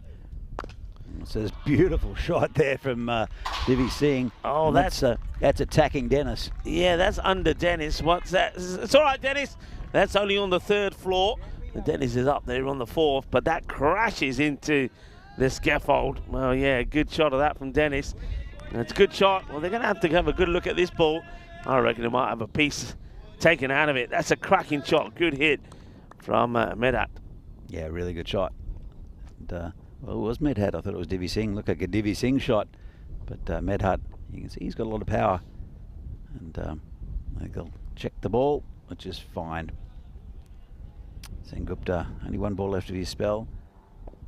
He's gone for 20 for his 2. 50's up for Barbarians. And he's gone again this time. Hollywood's under it and makes no mistake. Well, 6 and out for Medhat. And Barbarians now with 4 overs to go, facing an initial loss early on this Sunday morning. Yeah, Sengupta does the right thing. Probably takes a little bit of pace off that. Hardip wants to go for the same shot. If you look at this again, I think it's similar to some of the dismissals we've seen today already. The bat seems to sort of slide around in the hands of the batter. Doesn't get good contact. And Afridi takes a very simple catch. Another one bites the dust. And that over at 12 come off it, which means that the rate continues to climb, now needing 22 per over of the last 4. It will be Naveed Ahmed. Will be bowling. I think it's a good move. Just take the pace off. Yeah. And he's a very, very clever bowler. And a wicket-taking bowler is Naveed. The new batsman is Pradeep Gangappa. But it'll be Divi Singh. He'll be facing Naveed Ahmed. 51 for 2 at the moment after 6. The target is 139. It looks a long way away for the Barbarians, and that's because it is. So let's see what Naveed can bring. And wait is the call. I don't fancy taking the quick single, probably because I think Devendra Singh probably feels that he needs to stay in strike to see if he can get some big bombs away here. Well, he tries, and he's going to get this one over the fielder. It's close, but he's not able to keep these in his hands, and well, that's gone over Dylan Steen. Again, I think he'll be disappointed with that, Dylan. He'll normally catch those. I think Sunday morning doesn't agree with him. Big levers trying to get it straight underground, and well, that's a remarkable stop. Well, Afridi, well, he's been good with his hands, and now he shows that well, he could be right up there in playing in the Euros as well. What a good stop this is. It's probably something he's done in the past. Has played professional football. He's done a bit of everything. I hear he was an astronaut at one stage, Rico. Oh, that's too high. I reckon this is too high. Let's have a look at this side on. Well, over to you, Tapsy. I wonder, I mean, he's pretty deep in his crease, but let's have a look. So he's, that's hit him just under the waist. Hit him in the gut, hasn't it? Unfortunately for the batsman, just under the waist, so it won't be a no ball. They're having a look, and they're saying, yeah, it's okay. Oh dear, that's all right. Now miscue, it's up in the air, should be taken, and it's a good catch. Low down. The ball is sort of dipping on him quite viciously, but Niraj Mishra holds on to it, and it's going to be another wicket for Naveed Ahmed. Once again, very good captaincy, I have to say. They're using the bowlers at the right time. I think it's a duck for Pradeep. Yeah, Pradeep making his way back, and a few people were talking about Derek's a bit earlier, and we might have a chance to see Derek on the screen. New batsman is Harun Ajimon. Well, there he is. Don't be shy, Derek. Well, there you go. And double runner to Derek. First time we've seen Derek this morning. And that's going to be disappointment for Gungappa. 2 balls up for him. Yeah, I was just about to say there's good captaincy. I like the way he's used his bowlers when he's used his bowlers. I mean, he could have gone with other bowlers, but he's reading the match situation well. He knows what the score, what the rate is required, when he can use certain bowlers. And when there's over 20 required per over, it's the ideal time to get a spinner on. Batters are going to go after him. There'll be some miscues. There'll be some wickets. Arun Ajiban is the next batter, left-hander. Yeah, look, Naveed, he's very good quality spin bowler. He's always amongst the top wicket takers in the Czech leagues, and also I think he's the top wicket taker for the Czech Republic. So here's what's happening next. We'll see Prague Barbarians again in the next game against Bohemians, and it's Barbarians who've elected to bowl first. So we'll see what the Bohemians can put. If it could put a similar total what Brno have put on. It's not an easy start to a Sunday for the Barbarians, with 2 of the top teams in the country in Brno and Bohemians, and it's not going to get any easier. No, it's the not. Bowler coming on now. It's not. I mean, you just have a look at the top 5 there. I mean, it's Bhuyan, Grover, Mahmood, Kranti was very good as well. Hamidullah. That's a serious team. They just play the. That one is. I know one before was close, but that one definitely is. And well, we did say that he was pretty good with his extras, but Afridi here. Well, when you see, I tell you what, he's you don't want to be standing there when that's coming at you. So he gets his all wrong. He almost breaks the foot of the keeper as well. As Ratul puts clobber on his foot, so that one goes completely wrong. It'll be a no ball and 4 byes though. That was yeah, he got that a little bit wrong. As I said, had discipline, and he hasn't bowled wide, and that he lost that quite dramatically. He did Riaz Afridi.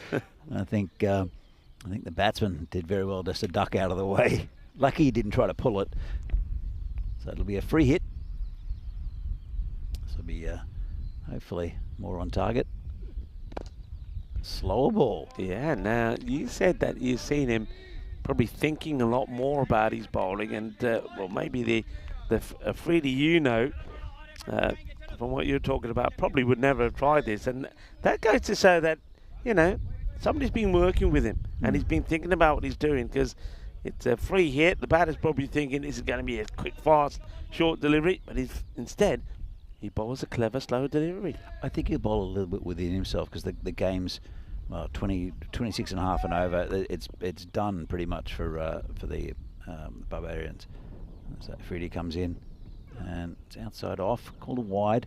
So I think he's going to bowl within himself. You can tell with the Freddie when he's really on pace, when he charges in, and that's what he was doing yesterday against the PCC when they had that famous victory. But here he's not really on his full run. I mean, he is on his full run. He's outside the 30-metre circle as he turns around. But yeah, it's just sort of not really fluid with his run up. But well, then again, it's going to be called a wide here. And square leg umpire said that this has gone over the head. So yeah, I mean, looking at it from there, it looks like it has gone. This will confirm it. And yeah, interesting one if he's standing upright, but then he is also off the ground. So I think that's well, let's see here. The umpire's still discussing here. Now they're going to go and confirm. I think the umpire's going to discuss this and say, right, what are you telling me, that it's over the shoulder or over the head?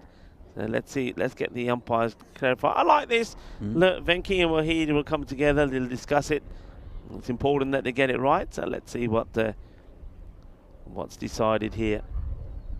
I was chatting with the skipper, and what's the call? Yep, just be a wide. A wide and one for the over, yeah. Here comes the Freddie again, bowling to Arun. That's a good ball. Yeah, that's where he needs to be. I mean, especially at this stage, he doesn't have to do anything more. Just get the ball in there. It's a good test for him. It's almost like the captain probably saying to him, like, okay, we'll be in these situations. You know, when you get the ball, we've got the opposition in trouble. Maybe we need a couple of wickets for a good win, help our net run rate. Let's see if you can ram some Yorkers in there. So that's what he's looking to do. Well, that is important. 97 is the target for the for Barbarians to get their point. They've still got 2 overs left, and that looks unlikely as well. As Freddie comes in again, and could be a run out. And well, just missed the stumps there. Did Ratul? Well, this is Arun, isn't it? He's saying, I don't like it. I'm coming your end. And I think Divi Singh's having a real go at him. So they need his phase 3 deliveries. Ajimon, still 3 to go from Afridi. Divi wants the strike. He's 23 off 20. He's not going. He's not as fluid as we've seen him in the past. Divi. So Afridi comes in again. 66 for 3 the score. A couple of overs left after this. And again, misses it. Very good bowling. I love the way that he's flowing in here. He's got really good balance, good momentum, and he's really getting that ball in. Yeah, I think you're right about the rhythm, and he's bowling within himself. He's bowling good line and length. It's still probably a little bit quick for Arun, but he's not thundering them down like he did yesterday. And that one's a wide, so it's been a little bit scrappy. Still a pretty good economy rate off the 1.4 overs he's bowled. Is it though? Yeah, a little unlucky maybe. Yeah, I think that was all right. If I'm honest. I think the fact that it's swinging away might have deceived the umpire a bit, but it is inside that line and shouldn't have been called a wide.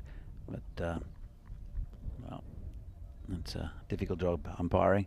Been very good officiating. That's a really good delivery. It's joining up the dots, isn't he? That's the no ball and a couple of wides in the over. I suppose that was going to happen after we both said that we haven't seen him have troubles with the wides and the no ball. So 3 wides and 1 no ball, which also went for 4 byes. But other than that, it's just dots and Arun. He's faced 5 balls and still hasn't been able to get off the mark. Comes Afridi again. Final ball probably. And Divi takes the single. He wasn't moving because Ajimon has faced an over Afridi. He hasn't been able to hit it at all. And now Divi's, I think, going to chat to the to the batsman. The other one is a good stop down there, actually. That's Matab Khan, who saved 3 runs. Yeah. And I think Divi's going to try and run. Ajimon has just faced basically a hole over and then hogged the strike. I think this is where, I mean, let's face it, they're not going to get this win. No. So this is a good opportunity maybe for Devendra Singh to have a chat there with Owen Ajimon and say, hey, look, why don't we let's just change the goal post for a minute. It's 2 overs to go. Let's say we need to get to a victory to try and get to that magical number where they can at least pick up a point. So that becomes the target. Let's go for that. Let's really go for this. The thing about it is they've still got wickets in hand. Yeah. They've only lost 3 wickets. So let's just go for it. Let's be positive and try to get a point here. So we'll be bad on the ball straight away. They're going to get a single. But of course, they've got Mishra to deal with. So no messing around here from the captain. It's from Nur. And Nur Kande said, you know what? I'm not going to make it any easier. I've got the bowlers. They're here to play. They're here to bowl. I'm going to bowl them. So 97, can they get to a 97? That's what we should be saying to themselves. Look, 97, that's our win. Let's try and get there. Let's try and get a point out of this. Well, 20 out of 11, going about 15 and over. They haven't been doing that at all. And Divi Singh has looked a bit scratchy this morning. Well, he's hit that pretty well. That's slammed down the ground for a 6. Yeah, that's more like it. You're right, though. Yes, looks scratchy, but there's nothing scratchy about this.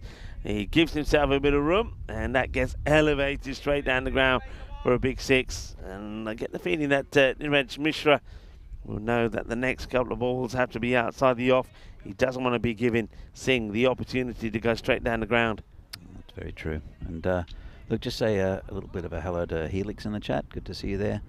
And with everyone as well, with Groom and Terry. I know Rico said hi. I might join in. I was offline yesterday. Couldn't get the computer working to my satisfaction. As this is, well, it's hit Divi. He's limping a little bit. That's hurt him, isn't it? He's limping around. Where's that got him with I think that's the inside, yeah. Caught him with the inside of the pad. And ouch. Yeah, they hurt. Yeah, that's one though, again, because he's moved so early. Fair play to Mishra, he's followed him. But if Dimra has seen that coming, he just steps out of the way, he gets a wide. Would have been a difficult take also for the keeper, Ratul. Mishra comes in again, and this is going to be called a wide. You don't see too many of those from Niraj Mishra. Yeah, now that's exactly what I was talking about. That's what he should have done with the ball before. And just steps out the way of it. So well done to Singh this time.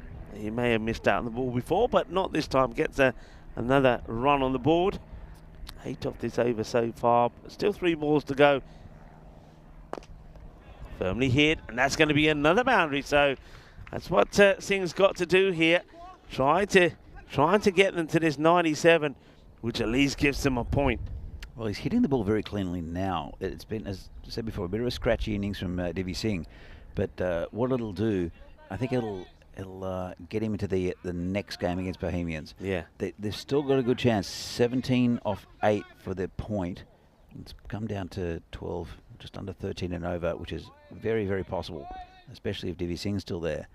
But this is hit into the... He's not taking the single. Well, that's probably the right thing, the way Ajimon's been batting. Divi's the most likely to get these runs. 17 off 7 now. But he'll look for the big boundaries, and if Barbarians come out with a point here, it'll be almost job done. They want to get into that top 5 for the finals day next Friday. Slow ball picked, and Phil, where are you? In fact, it's a bunch of Bohemians out there who'll do the fielding. Phil's got a chair, but he's nowhere to be seen. He gets the chair, but it disappears himself. But that's a good hit. Now the thing here is that once again that Ajimon's got to do the same again that he did at the beginning of that over.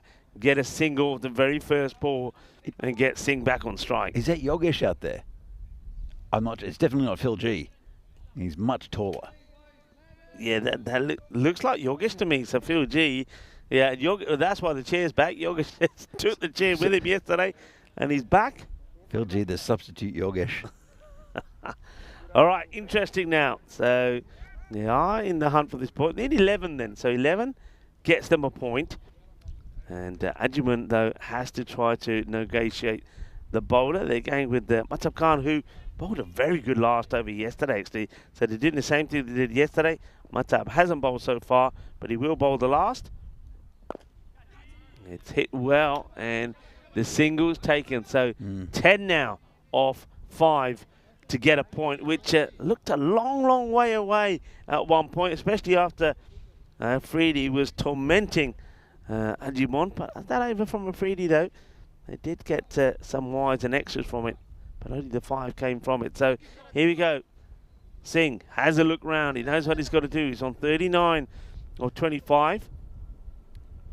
So just in the chat, Vaishak Jagannathan's there. Great bowling by Brno. And good to see in the chat, Vaishak. He was the first batsman to hit 100 here in this Czech series. He did that last year. And haven't seen him yet. I've heard he has a little bit of an injury. But if Vaishak, if you can tell us why you're not out here enjoying the fun, that'd be great. Because I missed seeing your batting. So it's Matab, only Divi Singh, just 10 off 5. Oh, why does he keep? What's going on here? Why does he keep backing away? Not sure. So it's every time. That's the 3rd time he's done it. Now, if somebody is talking, then the umpires have to take control of the situation. We can't. Haven't warned anyone. Not sure what's going on. Well, that's called a wide. I don't quite know what Divi Singh was trying to do. I think, what it is on the leg side, there's a man at fairly square on the leg side, but there's no one behind that. So I think he's trying to flick it down to towards that fine leg area. And that's a legal delivery. So Matab, it's a good area that after missing the last one. Bit of cat and mouse here, isn't it? So he did concede a wide, and now they do like going back to. It looked like going to Matab for the final over. And he's bowled pretty well. He had a really good final over yesterday. 9 or 4 for a point. That one might be too wide. It is too wide, so that becomes now 8 or 4. So a couple of wides here, which will come in handy for the Prague Barbarians. Barbarians, though, they'll have a few concerns about their batting. Remember, against the Spartans, their batting first, they only got to 96, and they struggled to get to 102 against Prague CC. And here, though, they're trying to get a point, and this one's high up in the air. Fielder's getting under it, and it's been taken. So that's a huge wicket. So Singh hoiks out right towards the end there when they're still needing some 8 runs. So that's a big wicket. And now I get the feeling that Brno will fancy themselves to take all the points here. Yeah, look, they do. Their net run rate's going to be helped as well. They're probably behind on net run rate behind PCC and also Bohemians. And so they it's a really, really important wicket. Still a chance of getting that though, the extra point of Brno. 3 balls left. Prilal comes out. He's come out like a man on a mission as Prilal. So they've got what here now? 3 balls to come. And you know what they've got to do? They've got to try and get 8 runs from it. So Lal has to find the boundary from somewhere and misses it. Matab Khan is bowled cleverly and beautifully. Singh probably was that hope of getting that point. His wicket goes 39 or 27. Good catch there taken by Solanki. Yeah, really good catch. But another good over here. Another good death over. 2 balls to come. 8 needed off 2 balls for the point. And that's a big swing and a miss. Well, they've missed it. They'll come back for another one. They're going to get 2 here. This is incredible. Oh, my word. Dear, oh, dear. Well, that was sloppy from the keeper, who really wasn't awake, was Ratul. And shouldn't have, look, he's looking at He's not even looking, then he throws the glove and the ball at the same time. And how? Yeah, Khan, he holds his head, he misses it. Well, okay. So we saw this yesterday, didn't we? Big 6. So 6 would get them a point. He's not going to get a 6 though, and even if it go for 4, it's not going to help their cause. It will go for 4. They'll finish on 95, agonisingly. Couple of runs below where they needed to be to get that point. So Brno, they are going to get the win, and those 4 points also will keep them quite comfortably at the top of the standings. Yeah, it's a good win for Brno. It's a good side in Barbarians who, well, Divi Singh was the one who needed to really step up. He's a good batsman. You saw in the end hitting a couple of boundaries and 6s. Yeah. But at the same time, when Murali and he were batting together, the bowling was very tight and he just couldn't get going. And I think they'll be disappointed, firstly to lose the game, but also not to get a point out of this one. This is what's coming up next. It is Prague Barbarians. You'll see them again. They won the toss, elected to bowl first, and they'll be playing against a very good Bohemian side. We saw Sajid Buyan hit 100 off 30 balls the other day in a reduced game with they hit 171 off Ostrava, and some other good batting in Sahil Grover, Zahid Mahmood, and also Kranti. Really good side are Bohemians, and they'll have to play very, very well, Barbarians, to get anything out of that game as well. Yeah, well done though here to Brno. They keep their impressive run going, and that one could have been a sensational run out from Dylan Steen, and then he had a chance to take what would have been a sensational catch as well. Wasn't able to take it, but even though there were some nice shots, especially from the captain, Vendrasi, who played some nice shots early on when his team really were struggling to stay up with the rate. 27 he scored off 16, but you felt that up until that over from Niraj Mishra, they were always in control of this match and getting all the points. Mishra going for a few there, a couple of boundaries in that 9th over meant that there was that possibility, but Mehtab Khan bowled a very good over towards the end, and they're a team that seem to have everything that you expect a winning side to have. They've got a good pace bowler up there. They've got somebody like Mishra as well, who swings the ball around, a very clever bowlers. They've got a spinner in their side as well. And then somebody like Mehtab Khan can come in and bowl one over and take a key wicket like that one. That was Singh going when it looked like the Barbarians would get the wicket. Then we had a bit of comedy towards the end, which meant a 6 off the last ball would have been enough for them to get a point at least, the Barbarians. They hit a 4. When they look back at that innings, they'll wonder where they lost out. And I think you got to, once again, you have a look at some of those decisions making at certain times not to take singles. That comes back and haunts them. That could have been the difference between getting a point or not. Remember, Barbarians, they're only just in that 5th spot at the moment. Yeah, that's going to be tight. I think probably it's going to be between Barbarians and Spartans to the 4th and 5th places. And some other good sides, Vinaradi, and also who have been a bit patchy in this tournament, and also UCC. You're going to see them again very soon. They're also really good sides, looking for that top 5 place. As we see here, bowling figures pretty tight all round, and good opening bowlers, Riaz Afridi and Niraj Mishra, and they shifted the bowlers around a bit. Navid Ahmed there with that 1 over, took a big wicket as well. Did Navid. Also wickets for Mehtab Khan and Sidney Gupta, as well as Ramarao. Yes, solid performance, you have to say. I mean, I'm liking what I'm seeing from Brno. I know that you were talking very highly of them yesterday, and they proved their worth, didn't they, with that win against Prague City. And here this morning, I think a win like that really does boost you, doesn't it? It does your confidence a load of good. I mean, you're beating a good team. You've ended a record there, a winning streak from Prague CC, and that just means now they've got belief that they can go all the way here. I think they're a type of side that always has belief. Same as PCC, and there's a really good rivalry between those two sides. The only match they've lost is they played against Bohemians, who you'll see up next against Barbarians, That it was their third match of the day, and they didn't go for lunch. So they were tired and down, and it looked very flat in that game. But that's the only time we've seen any chink in the armour of Brno so far.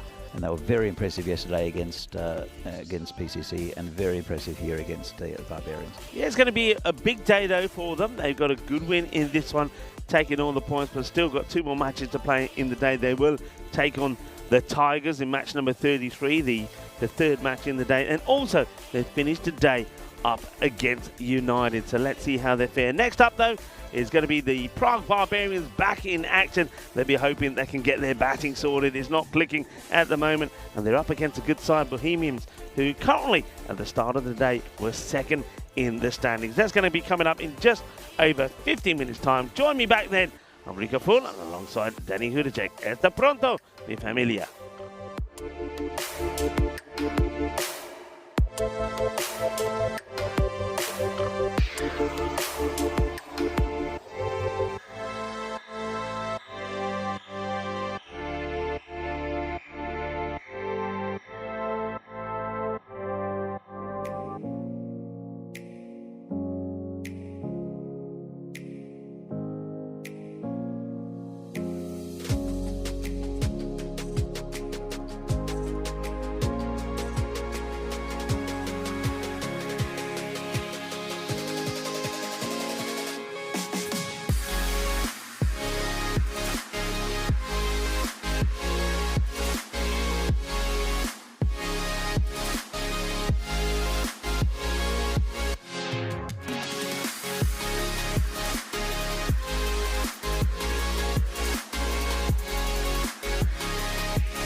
first and welcome to match number 32 where the Barbarians, well, their difficult morning continues. Not only did they have to play the team at the top of the standings, they're now taking on Bohemians, who are second in the standings at the moment. Let's first see what happens at the coin toss with the Sheriff, Charles Croucher.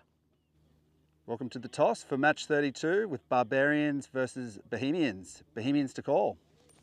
Heads. Heads is the call, and it's a tail. We're going to bowl first. Barbarians won the toss and will bowl first.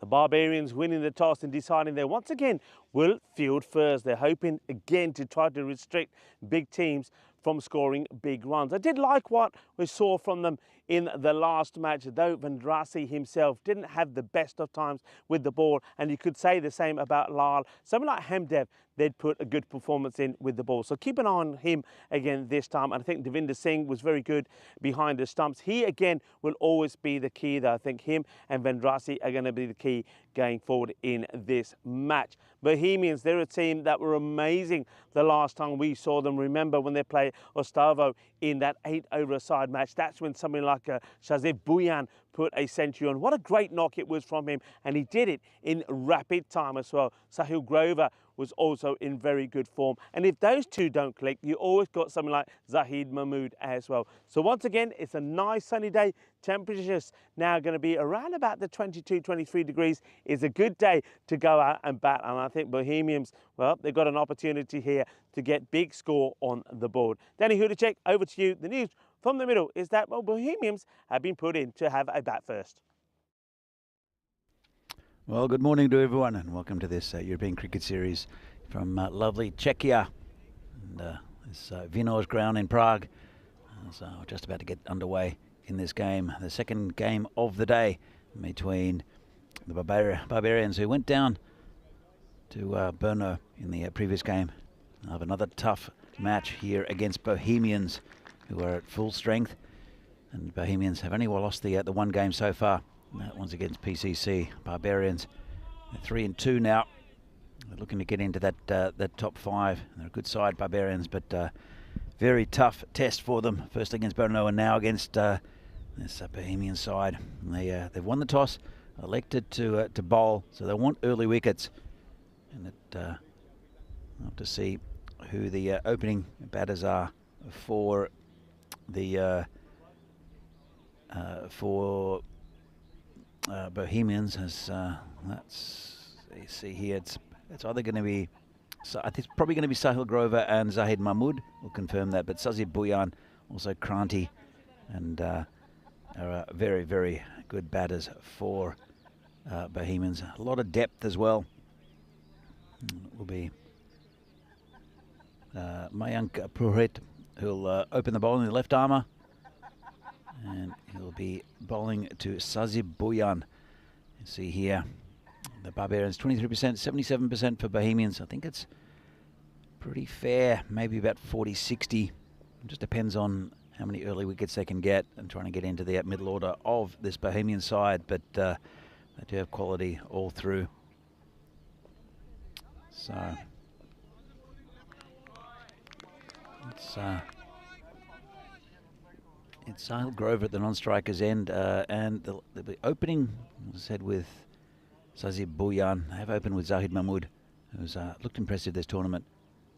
It's going to be wicket keeping in this game. A bit of a strange one. Sahil might have taken a knock, or might be just concentrating on his batting. So just about underway on the second game of the day. Sazib hits it firmly through the gap, and that'll be 4. Once it gets through the ring, it's very difficult to stop.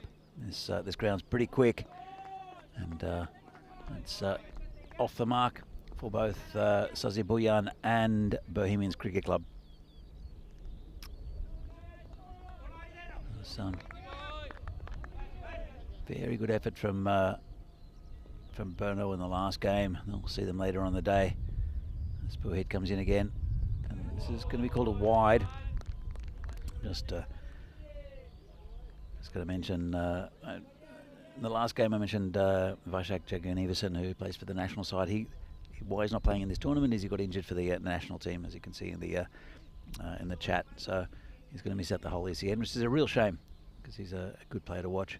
Vashak, who hit the first 100 ever on Czech soil in the tournament last year. This is hit over the top and one bounce over the rope. And Sazib, well, he hit a sparkling century the other day. Talk about century makers. We've seen 2 so far in this tournament. First one, Sabo Navisi, and the second one was this man, Sazib Buyan, who he hit 100 against Ostrava off 30 balls in a rain-reduced game. They hit 171 off 8. Did the Bohemians. You can see what quality they have. So, for a hit. I think he's been good this tournament. But, well, that's been launched. Rogesh, go fetch that one. Because Buyan, he's being brutal to this this bowling at the moment. There's a pretty good delivery, just waited on it and absolutely hammered it. So, Buyan's 14 off 3. Well, let's see if he goes on with it. It's a great start. As I said, we saw him hit 100 the other day, and he looks in the mood this morning. And 15 for no loss after 3 balls are Bohemians. So, Burahit coming again, bowling to Sazib. Turns it round the corner. Good piece of fielding there. Cuts off the boundary. And will save his team 3 runs. And brings Sahil Grover on strike. He's missed out a few times in this tournament. Got a first baller the other day. Did Sahil. So he'll want to get into a bit of form as we're going to get to the pointy end of the tournament on Friday. It's being held back. The bowler. Hit bowling to Sahil Grover, and it's going to be called a wide. Just missed the line slightly. A good start, good positive start here from Bohemians. As I said, I think they're one of the top 3 teams and will be definitely in the final. They're leading at the moment on run rate.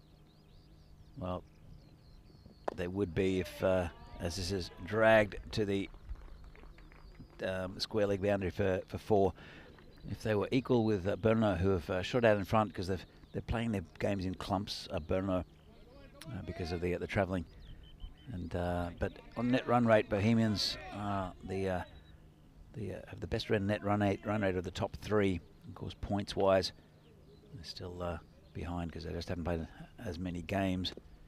And they're the only team to have beaten Brno also in this tournament. We'll see what's coming up soon. We're here until the end of June in Czechia. We have ECIs and ECIWs next weekend, and the finals on Friday.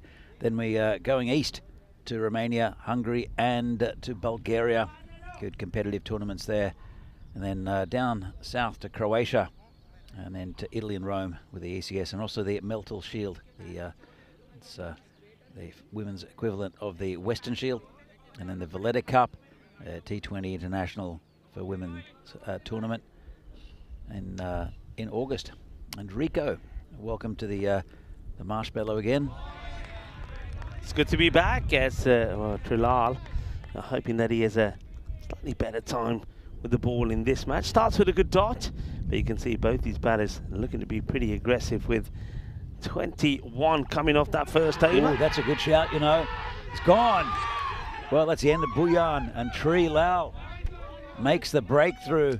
Sazib doesn't like it. He's taking his time to walk off. He should hurry because there is time penalties.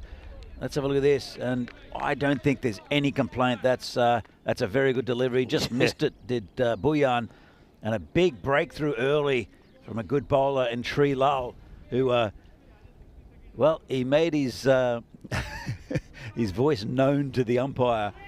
Didn't have to to convince him too much though, and that was a really good ball, and that's a very good batsman that's back in the sheds. It's got to be his least favourite fruit, I think, is going to be plum. He's going to be gone. Next batter has to come out there pretty quickly. The clock is ticking. It's Zahid Mahmood, who's been in very good form this tournament. Has best I've seen him bat for many years, Zahid, since the first Czech Super Series, where he's a pretty dominant batsman for the Bohemians, but he's come back in good form this year.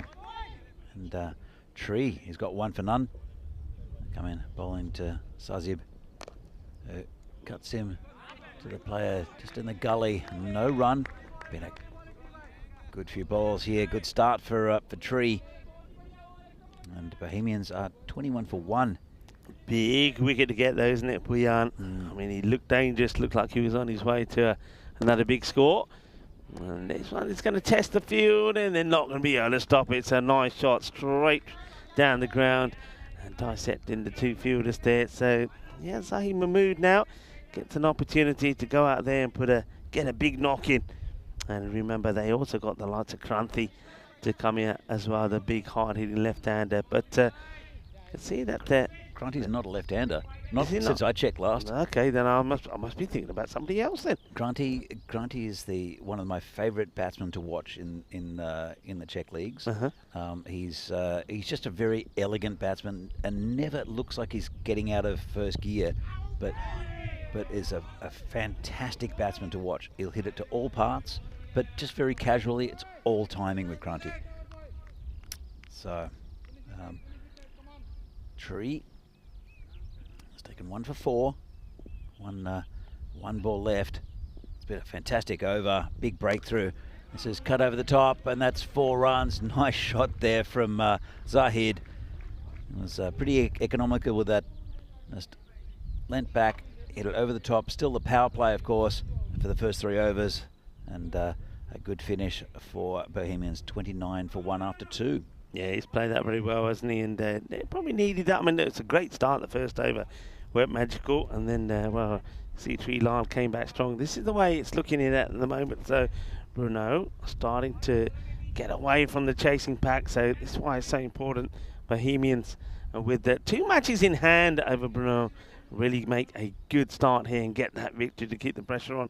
Also, we're going to see them taking on Prague Tigers. That's the next match after this one. So, plenty of cricket to come. And Brno then have the opportunity to extend their lead even more against United at the end of the day. So that's the sort of play we've got coming up here so far. But this one, it's a big one, I think, here for the Barbarians. Remember, they haven't batted well. I think the most runs we've seen them score in the last 2 knocks has been 102. So they've got to try and contain as much as they can here.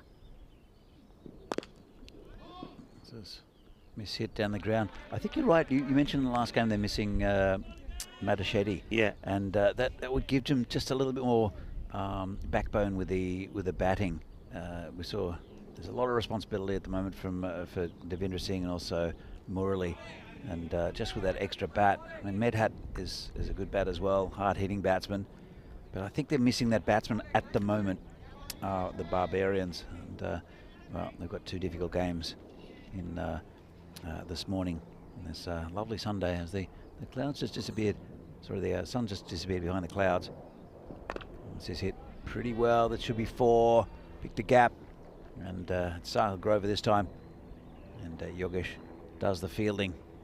Yeah, the captain fetches this from outside the off, and one hand coming off the bat. So he decides that he wants to go because of the way I think the field is. That's why he's keen to get this out on the leg side. They also have the 3 and 6 field set up. So the batters will try and go leg side if they can. So hit the point and pretty well run there. And well, that's not pretty well fielded, but it won't cost them another one. Not sure who that was out there that I'm going to point out because it's Bhatnagar who tries a bit of dodgy foot fielding. And they called him back, said no. It'll be Zahid Mahmood to face Hemdev. He's bowled a pretty good over. And it's a good end to it as well. Only 6 from it. And at the end of the power play, Bohemians are 36 for 1. It's a big wicket, though, that of Sazib Boyan. Come back well, haven't they? I mean, like I said already, the 21 came in first, and then a very good over there from Lal. Just the 8 that came off that one. Hemdev, I think he bowled very well in the last match as well. He picked up a couple of wickets, so he's certainly a good inclusion to the side. 2 for 29. Makes a nice tidy start there as well. So at the moment, the Bohemians seem to be going downwards, but we know they've got plenty of firepower in their batting lineup, and with Grover still there, runs will flow. The long he's out there, this is going to be 4 more. He's a little bit too short from Lyle first up, and gets worked away. He's taking every opportunity, is Sucker Grover, to go on that leg side, and once again he works his way beautifully. 4 more. Yeah, lovely shot, and Tree just getting a little bit leg side. And well, it's the difficult batsman to bowl to. Sahil Grover can hit to all parts of the ground. He's very good straight. Sometimes he gives himself a bit too much space on the offside, and that's nicely watched onto the bat just for a single. Yeah, that's a clever, and we've mentioned that before. You don't have to try and put every ball away. He's played his shot, gets the boundary, happy to take a single. Then hands the strike back to Mahmood, who he lashes out of this one and gets beaten. Zahid Mahmood. It's been a good spell so far from Tree. 3 balls left of it. Took the big wicket of Sazib Bhuyan as well. Comes in again and got him straight through him. That's another big wicket from Tree, who's bowling beautifully this morning. That's the end of Zahid Mahmood, who tries to launch him over cow corner, and well, all they got launched with the stumps. Have a look at this. Came in quite a bit as well. Really good bowling for Tree, and he's looking in good rhythm. And yeah, it's a couple of rash shots there, you have to say there, and the one before that wasn't good, but look, he's going right in the back foot. That ball is, you know, not coming up as much as you want. It's not as short as he thought, but I think this is all about the field that's been set here, Danny. I reckon that they're getting a little bit excited, seeing that it's only 3 men on the leg side and trying to play shots in the leg side rather than play in the areas they should be looking at. Well, this is Kranti who comes in. I called him a left-hander. And, he might be, you know, corrected but he's batting me. right-handed. You corrected me and said he's not.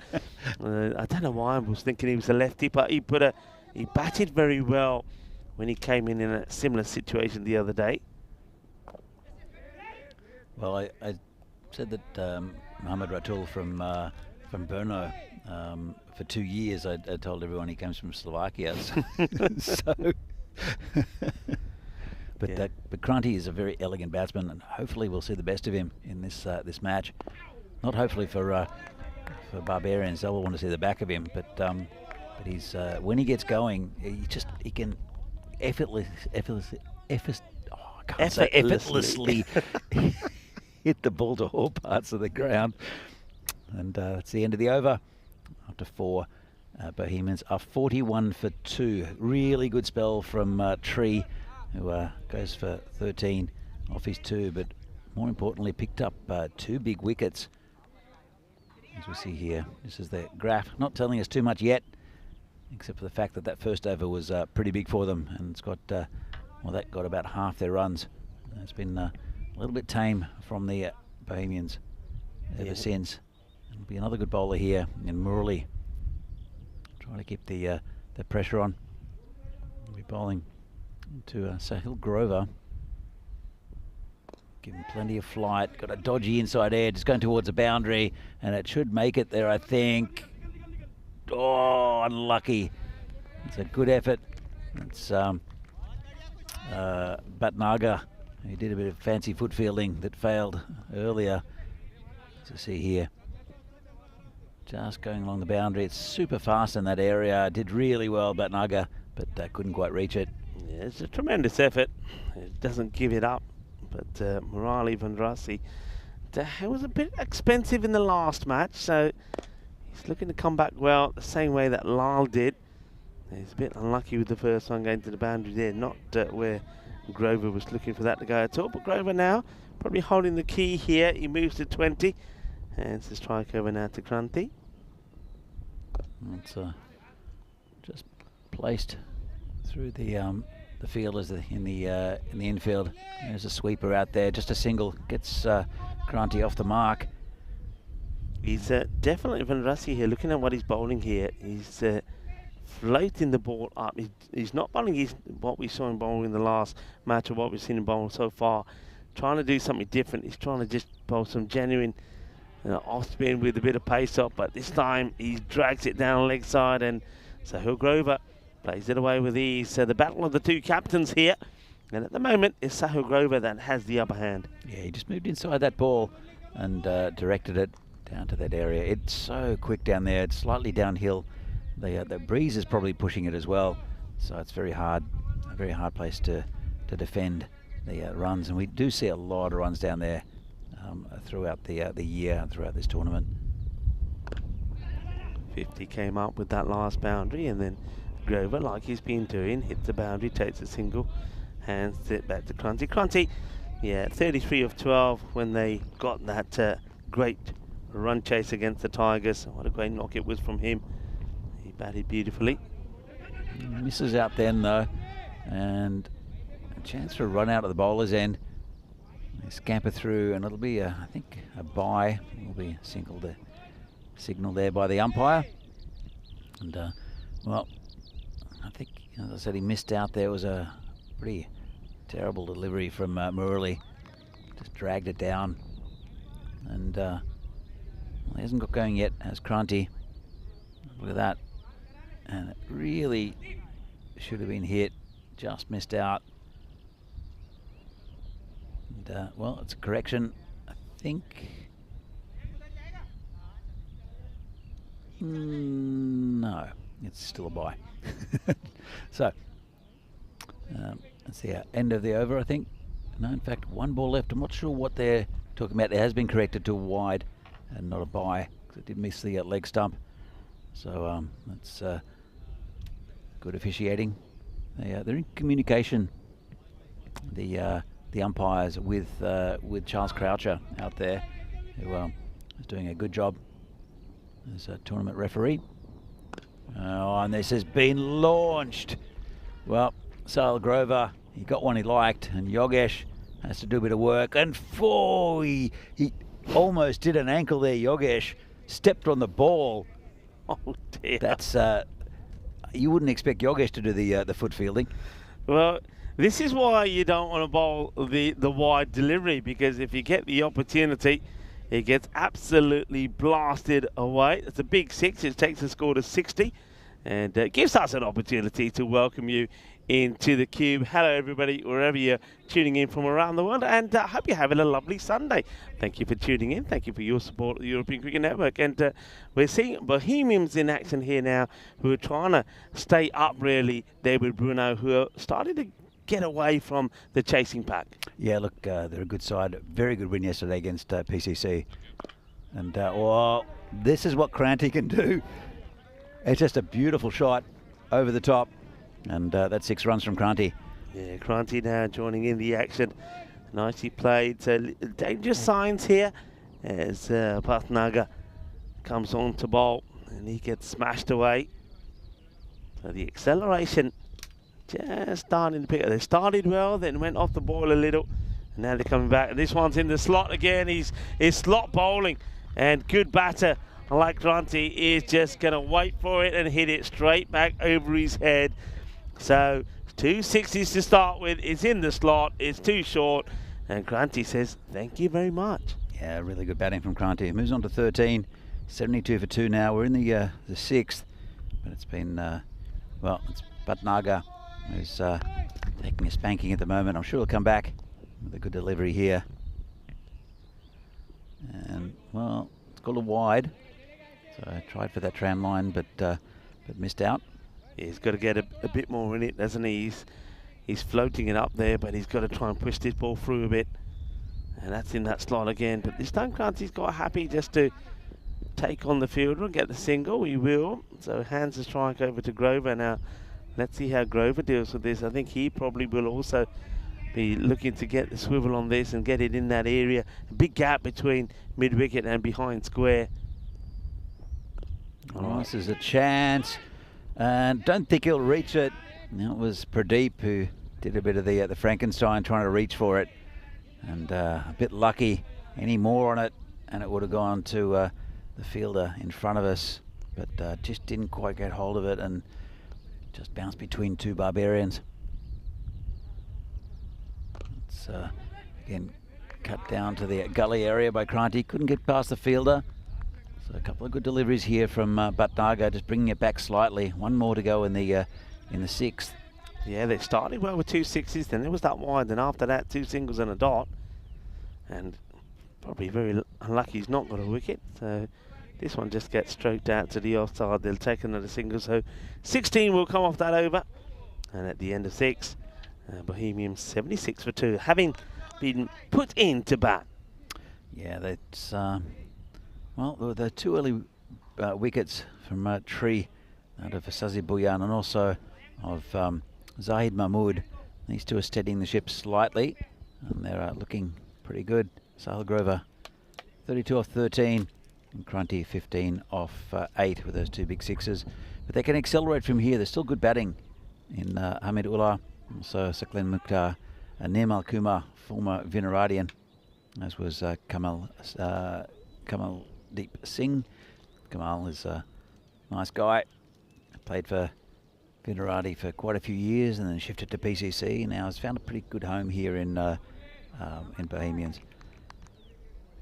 So we'll be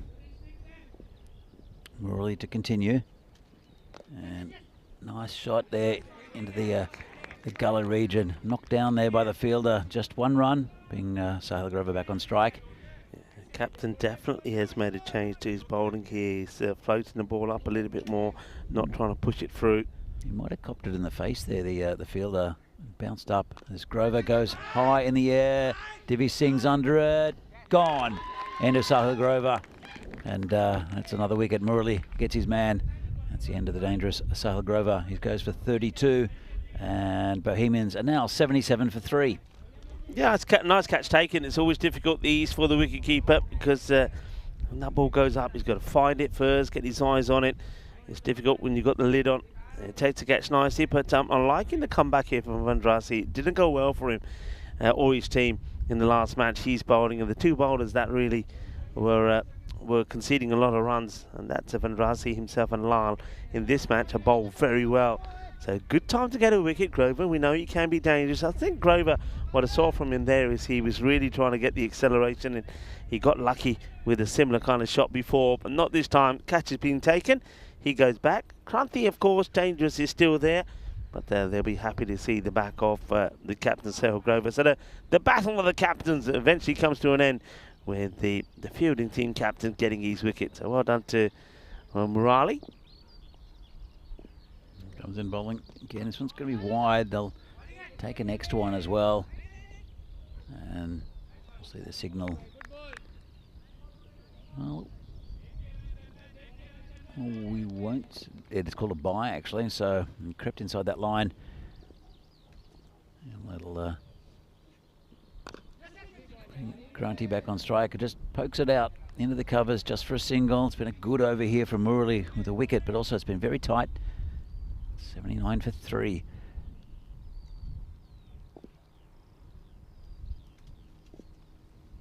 Comes in bowling again. It's Mukhtar who's facing. We'll get off the mark. It's down the ground. Again, just taking the sting out of things here is Murali, who's taking that 1 wicket. It's only 22 off his 2. 1 more ball left of his spell, and that's a really good final delivery. Push that through a little bit, and so after 7, Bohemians are 80 for 3. Yeah, we can take a look at some of the big stellar events coming up on the European Cricket Network, and this one will be happening in the beautiful province of Andalusia, the region of Malaga. It will be the European Cricket Championship, the women's edition. The Euros of the women's cricket, and you can see it's grown, 5 more teams, and we will have the Challenger division and the Premier division in there as well. And it's going to be very exciting. Of course, England will be defending their title, looking to make it back-to-back crowns for them, but I'm pretty sure that the likes of the Netherlands, Ireland, Scotland, and of course Italy, that are playing some really good cricket at the moment, are going to make them work hard for it. I like the idea of the Challenger division, both in the men's and the women's game. Gives a good opportunity to for all these sides to play fairly evenly matched teams. I think it's going to be difficult for the Czechs against some very good sides in that Challenger division, but we'll see how they go.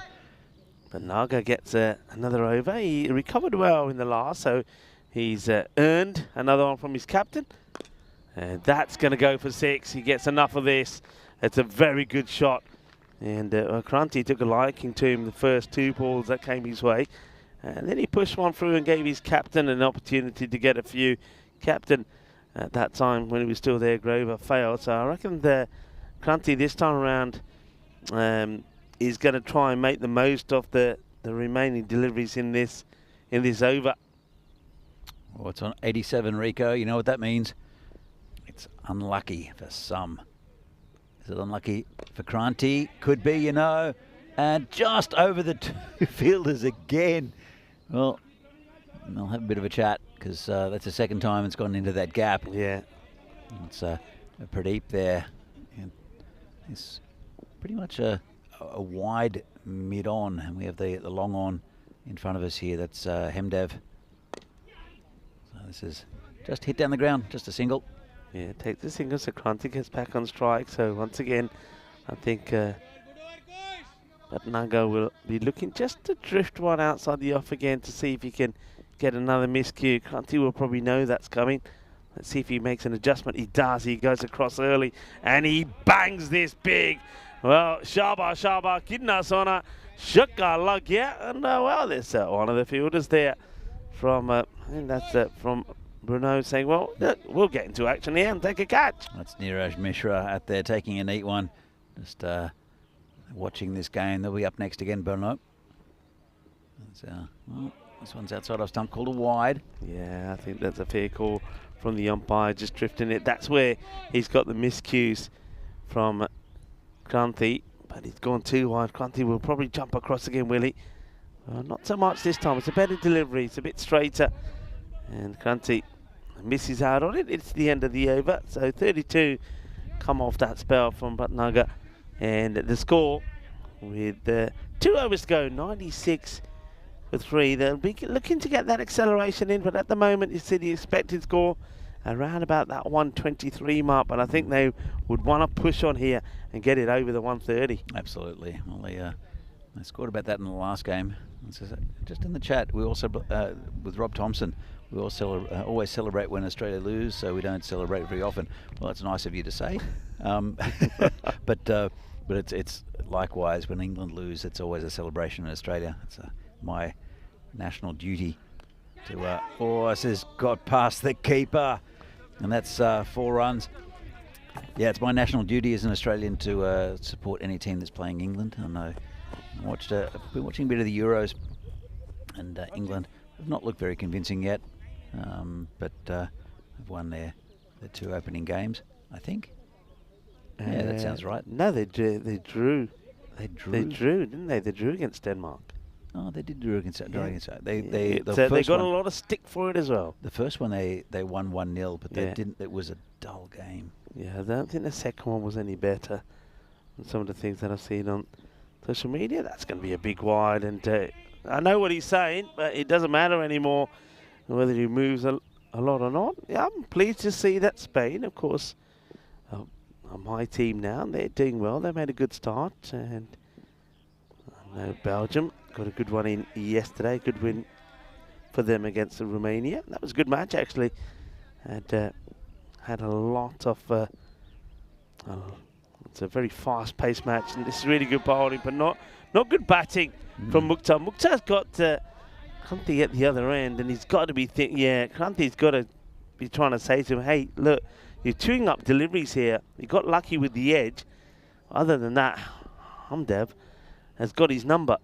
He's been a good addition to the side, as Ashwin Hemdev, and he does get that single. Tried to hit it pretty hard though, and just couldn't get onto it. Right, 2 very important deliveries here. Kranti looking to crunch it to the boundary. They're still searching to get past that 120, and this is hit hard, but it's high up in the air. It's an opportunity, and it will get taken. That is a good time to get a wicket. So Kranti is going to depart for 30, and Hamdev, I think like I said, I liked what he did in the last match, and he's done it again this time. He gets a very important wicket. The slightly different delivery, goes a little bit quicker and wider. That's where Kranti's had his issues. And this time it does go to a hand, and there's no mistake either, as the catch has been picked up, and that's Purohit who takes the catch. Yeah, it's been a good effort from the Barbarians. They're dragging this match back. There's only 1 over left after this, and Bohemians are 102 for 4. And it's been on the back of some good bowlings from Hemdev and also from Tree Lal, who've not only picked up wickets but have been very economical. We'll see that a little bit later in the summary. But it's as the sun comes out, and it'll be Hemdev to continue. 1 ball left in his spell. Here's a left-hander, Rico. Almost called. Oh, well, that's hit over everything. Because I almost called you Vinny again. So here's the left-hander that you like.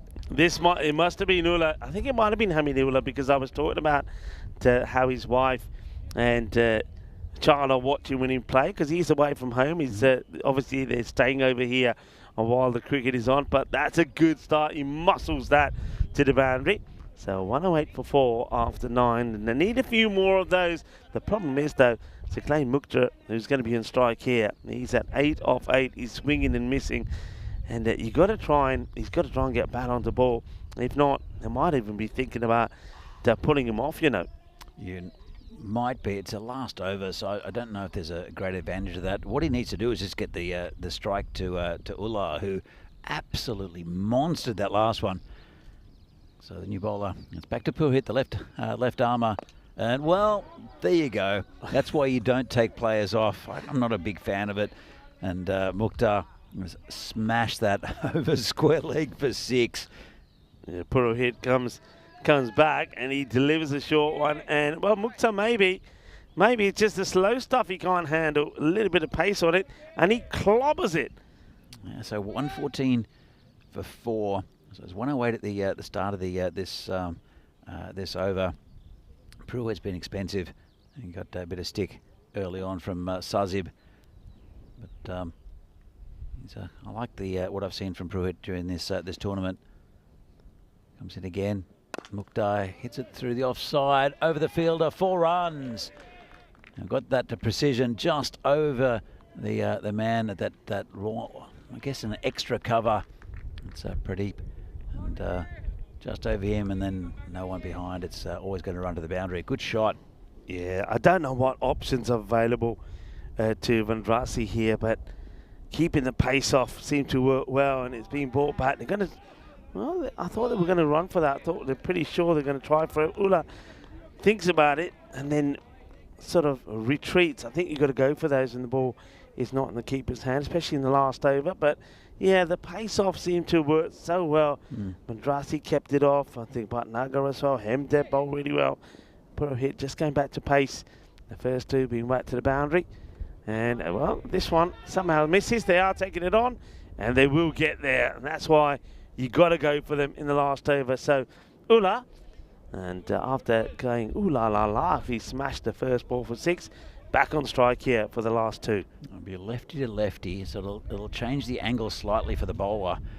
And I'm sure he'll try to get that line just outside off stump.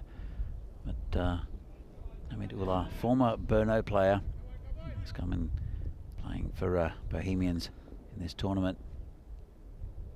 Comes in and hit that high in the air. It's gone back 6. Well, it's Sahil Grover who fails with the fielding. Given back to him. Good hit. Look, that is a really good hit, actually, because that ball is climbing on him. But he manages to stay back in his crease, and rather than scuff it up in the air by miscuing, he gets plenty of it. 6 more. So we've gone past the 120. Another big hit here for the 130. And he'll go for it and nail it as well. Well, how about that?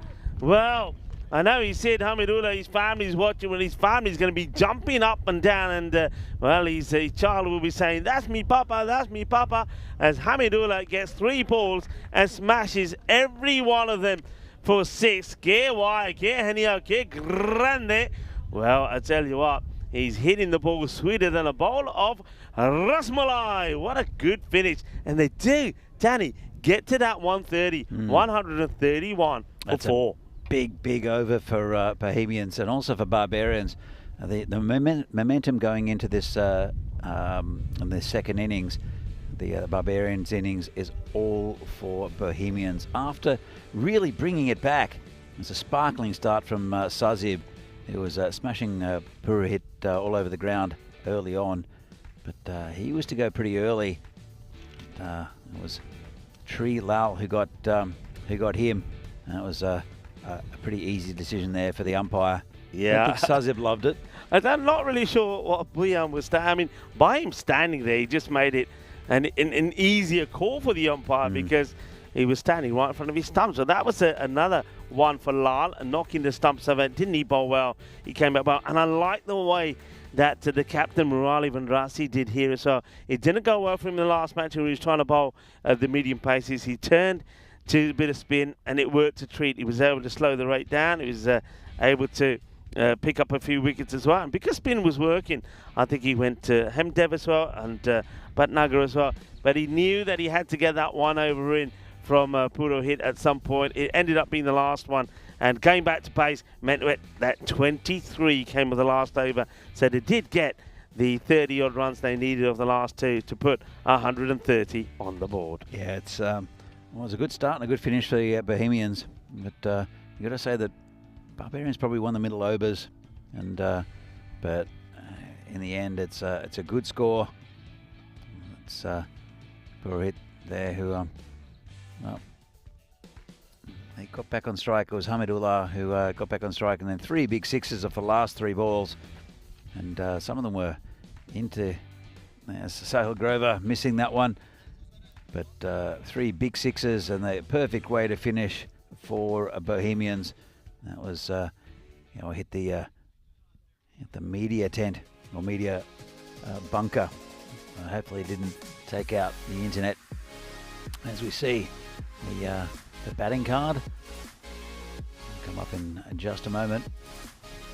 So Sazib Buyan 15 off 6, started brilliantly, and then it was good bowling from Tree Lal to trap him in front. Sahil Grover 32 off 14. Zaid Mahmood never quite got going. And again, another victim of Tree. Krunty batted pretty well for his 30 off 16, and right at the end, Sucklane and Hamid both getting 18, but Hamid Ullah with the 18 off 3 did wonderfully well to pump that score up to 131 for 4. So the bowling figures, Purohit is 43 off his 2, very expensive, very good bowler though.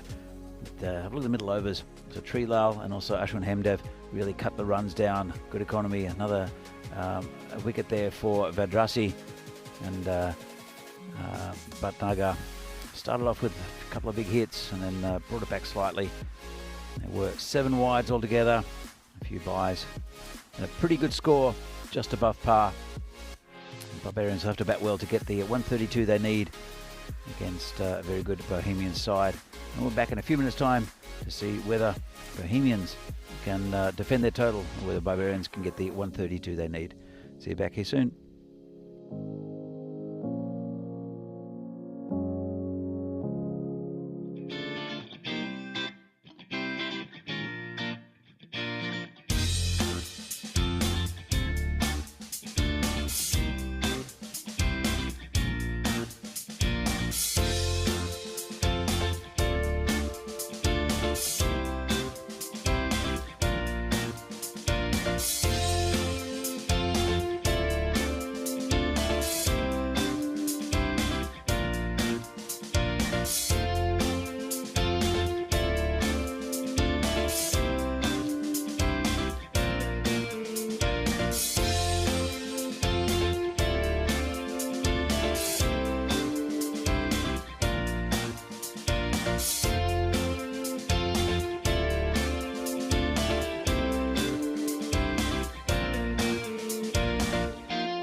This European Cricket Network event is proudly brought to you by HCL Software and Paramatch.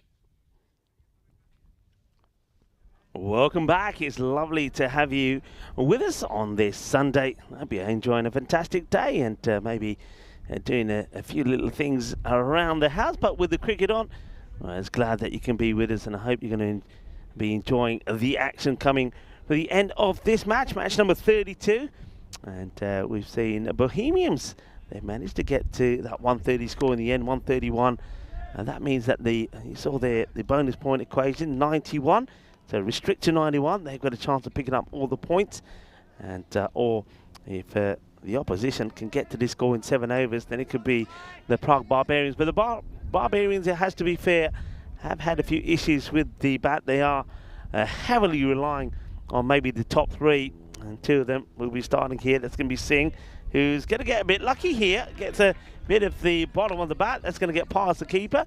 And that'll go for 4 runs. Yeah. As Devendra Singh was the man who was hoping to see Barbarians at least to pick up a point against Bohemians, against Brno, beg your pardon, in that last match. But didn't work out, unfortunately. He got out at the critical stage and they fell just a couple of runs short. So this time, and looking to make sure that he can bat all the way. And of course, Murali Mandrasi, his captain, has been in good form. So these 2 are pretty key. A man who's pretty key to the commentary joins me back, Danny Hudacek. Well, thanks, Rico. And oh, nice shot there from Devi Singh. Just picked up Sazib Bhuyan, and he's done a Bhuyan on the Bhuyan. Oh, look at this. Just picked him up off his legs. Beautiful shot. Well, Devi, he was a bit scratchy, as I mentioned in the last game. Starting off pretty well here. Yeah, that's a lovely pickup, isn't it? Just strays Bhuyan on his pads and it gets put away. And yeah, you're right, a bit of a booyaka, boom, boom, boom from Singh. That's what he needs to do. And I think if they bat positive here and believe themselves and they get a bit of the rub of the green, I think they've got a good chance to try and get these runs. And we know that they've struggled. And I get the feeling that Murali Mandrasi's probably just said to his players, look, come on, let's go out there and let's be positive, play our shots. And if one of us gets in, and scores a 60 or 70, we're going to go and win this match. This has been hit through the covers, and that's 4 more.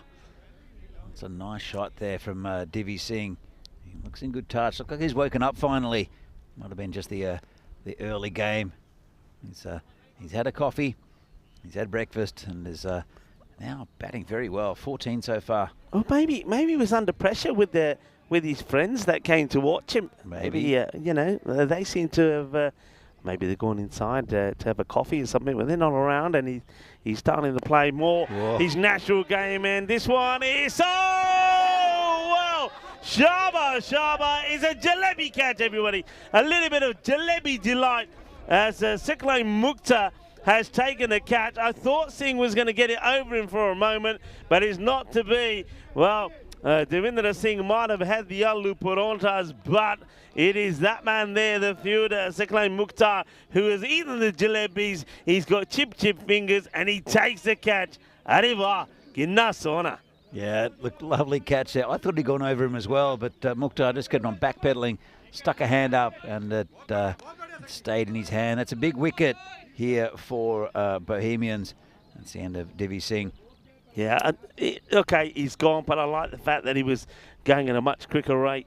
I think it took him probably around 9 or 10 balls to get to this sort of score last time. So you've got to go for it. It doesn't work. Siklay takes a magical jalebi catch, and that means that Hardip now comes out, Johnny's captain. It's a full pitch-up delivery, and a quick shot of no there from Mandrasi. I think Hardip probably wanted it. Well, as you can see here, 60 matches since the Golden Ball. That was a good start for Barbarians in that over, but a better finish for Bohemians and Sazib Bhuyan, who gets the wicket. So we'll see who comes on next for Bohemians. Will be Siklay Mukhtar, the man who took the catch, bowling to Murali Mandrasi, the skipper, who's I think is key in this innings now. It's important he stays in for the majority of it if they're going to get close to this total. 13 and over, not easy. Yeah, well, they're right on target with the run rate, Rico, but unfortunately they lost a big wicket. Yeah, I mean, losing Singh there just when he was looking in his comfort zone, playing some nice shots, far in the middle of the bat. But Buyana gets him in the end. And Peter Spin doesn't carry, just drops short of Kamaldeep Singh. Yeah, it's one of those ones. It would have been 4 runs if he'd missed it. Just decided to put his body in front of it instead of trying to attack it. There, Kamaldeep, and this is going towards Rico. Out of the way. That's 6 runs. Nice shot there from Van Drassie. Yeah, well struck, and well, Mukhtar, after taking the catch, comes on. First thing he probably says to Kamaldeep Singh is saying, I would have caught it. Why didn't you catch it? Next one, well, nobody's catching theirs. Only Phil G does a little bit of fielding behind us. And we've got Phil G behind us here. We've got, I think, Ravi Solanki, who's doing the fielding in front of the golf course. I haven't seen Ravi move. I don't think he has moved. He's been very lucky here, because when Monesh, if he's around and watching, he's thinking it's not fair. When I'm over there, I'm rushing around all over the place. But yeah, I don't think he's had to go into the golf course or the rough there or into the wheat fields yet. That's a good ball there. I'm not a bit surprised why Yogesh and Ravi haven't swapped ends yet, because it has been Yogesh is doing all the fielding, and the substitute Yogesh, Phil G, says he's got through the fielder. He's got enough on it, just a single. But yeah, look, Ravi. It's actually Ravi Solanki, the left arm spinner for PCC, who's out there being a spectator and watching these two. I don't think he's moved. Comes Bowler again. This is hit nicely again down the ground, and Murali. That's a very economical shot there. Yeah, lovely shot. He hits this so well, and you can see him. He sort of revs it up and says, "Boom, shakalagia." So, despite a wicket going down, Zaclaim, that over of his goes for 14. So, they're where they need to be. It's a 28 for 1 after 2. As we see the table here, and Brno have played 8 games. They've got 2 more to go. They'll be complete this afternoon. They're on 25 points, 7 points ahead of Bohemians, who can catch up to them. As you see the net run rates, Bohemians have a very good net run rate, as do PCC. So it's a tussle to see who gets top spot between those 3 sides. And then there are 2 more teams that'll get into the top 5 for next Friday, and Barbarians will be one that will be up there in the running with Spartans, Vinarati, and UCC. I think they're the teams that'll be there. Tigers looking pretty good as well. We'll see Tigers in the next game against Brno. Okay, changing the bowling here. This is Ravindra Bist, who starts pretty well. It's a nice picked up delivery. He's got the mid-off inside the 30-yard circle. It's got some protection out on the leg side with the long on, a wide long on and mid-wicket back. It's usually pretty economical as Ravi Best, and got through everyone, and a bit of confusion, just be a dot ball. But Ravi, I think we saw him earlier in the tournament, bowl very, very well and just very economically. He does the simple things right, does Ravi Best. He's bowling to Medhut, who's 1 of 5. Yeah, this is the issue at the moment, isn't it? And well, that's getting over the infield and going to get a boundary. So, just as I was about to say, that's the issue, that the runs once again seem to be coming from Vandrasi. They need someone like Hardeep to get a few out in the middle as well. Hardeep does oblige, so that'll make the captain just breathe a little bit easier, because I think in the last match that was the reason why Vandrasi ended up losing his wicket. He had to go for the big shots, and it was just really him. 27 of 16 he made there.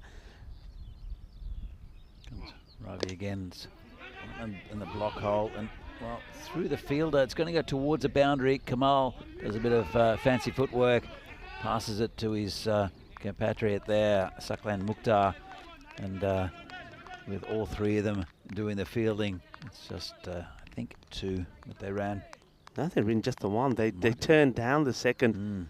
So Vandrasi, probably because he wants to stay on strike, and that's why, because he's playing shots pretty well at the moment. He likes to sort of lean into the shots he plays, doesn't he? He sort of stands pretty still, and then you can see that the bat and the legs together go straight into the shot, and he's pretty effective at doing it. So another boundary for him. If you watch here, just everything comes forward at the same time. Gets a fair bit on this. He works this past the fielder. So 4 más. Yeah, he's a very good player as Eldrazi, and so important for this Barbarians side. And this one's, again, really good ball from Ravi, right up in the block hole. Couldn't do much with that. And, well, the end of a pretty good over there from Ravi Best. 9 from it, and after the power play, Prague Barbarians are 37 for 1. Yeah, they're just a run ahead. You'll see this on the graphic. Just 1 run ahead of where their opponents were. Both had lost a wicket at this stage, so I suppose it's they're up with it. The 2 first overs held with 14 coming the first 2. That last one, a nice one from Best. He got a good Yorker length deliveries in a couple of times where the batters weren't able to get any runs from it. So far, it's neck and neck as the Barbarians are looking to overcome the disappointment of picking up no points in their first match earlier today against Brno. The sun comes out and caresses this beautiful cricket ground, and looks a treat, doesn't it? It's a Scott Page cricket field when the sun is shining. And well, I can see somebody at the far end taking his dog for a walk as this one gets worked away. It should be picked up. 1 bounce and to the fielder. Yeah, I'm sure they're very confused as to why people running around a somewhat empty field, usually empty field. She takes her dog for a walk there, or he, I'm not quite sure. Looks like it might be a guy. He's looks like a Labrador, and well, that dog wants to go after this grizzly. I can see it. Look at it. It's saying, "Let me go. Let me get after it. I can get it. I can fetch it." That's something my dog Oki loves doing is fetching. She's when we get into the park, the first thing she does is jump at me to try to get the frisbee out of the bag, and just jumping up and down at me, and yeah, she loves it. And every time for some reason, she always finds a tennis ball somewhere along the path we take, and that has to be thrown. So Talia, not so much. She'll play for a little bit and then just give it up. Nocky will pick it up and bring it back to me. As this is hit inside out to the fielder, caught, and well, I think he might have hurt himself maybe there. It's Sahil the Grover. captain. Well, that's why. Look, that tells you the story. Sahil Grover, he's obviously got some issues with that finger. I mean, the way that's been strapped up with the little sort of splints in there, that tells me that he might have even broken that finger. So look at the way he's taking this catch. He's trying to take it carefully. Mind you, when you've got a hand that's been bandaged up like that, it's obviously injury. You wouldn't put yourself in that position, would you? Well, that's possibly why he's not keeping, because he normally does keep. So a finger injury, yeah, last thing you want is the ball coming to you in the field. But he's a brave, a very brave person, is Sahil. As we saw last year when he got hit in the face by again a thunderbolt from Riaz Afridi. He came out batting without a helmet, which prompted the ECN to force everyone to bat with a helmet, because that could have been a bit of a disaster. Well, it's been hit straight and back at the stumps, so a bit of a disaster for Pradeep, the new batter. Yeah, that one also. I mean, looking at his hand and the way that that finger is sort of held together, or held in place, if you like. That would probably explain the way he batted, because he played a lot of shots where one hand was coming off the bat and he was dragging the ball to the leg side and not really playing on the offside. So that would explain that. Last year he batted in a neck brace, which I've never seen before. And I think I might have told you that he went for a catch as well, tried to look up and couldn't. The ball just landed next to him because he had no idea where the ball had gone. So this is a hit down the ground for just a single. Things are slowing up a little bit here for Barbarians. Pradeep gets off the mark. Pradeep going up, and it means that there'll be a ball to face here for Vandrasi, who's in a bit of a predicament, really. Obviously, he knows he needs to hit the boundaries, but by hitting a boundary, he knows Then it means that the first ball of the next, he won't be on strike. It's been a pretty good over so far. Got him! Well, that's huge. Vandrasi hits across the line, and Farhad picks up the second wicket of the over. He's got 2 for 3, and they're big wickets as well. And well, he's coming around the wicket, changing the angle. Have a look at this. And straightened up a little bit. And Vandrasi will have to go. Difficult now for the Barbarians, even to get a point with their whole top order back in the sheds. Yeah, that's very cleverly bowled. Just hold it back. That's good bowling there from Abul Shahas Fahad.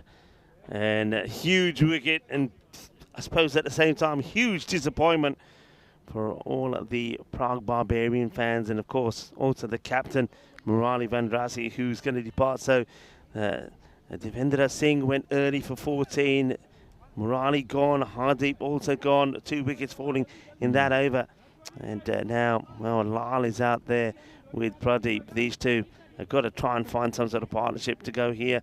But they're a long way behind. I mean, the rate they require here, they've got to go at 15 to win the match. But I wonder if once again they're going to fall short of picking up any points. Yeah, it's quite possible. As you said, Rico, it's a good observation that they really need a partnership. And this is down leg side, we called a wide. And Bist who comes back, he bowled very well, Ravinder Bist. Just see if he can once again ram those Yorkers in.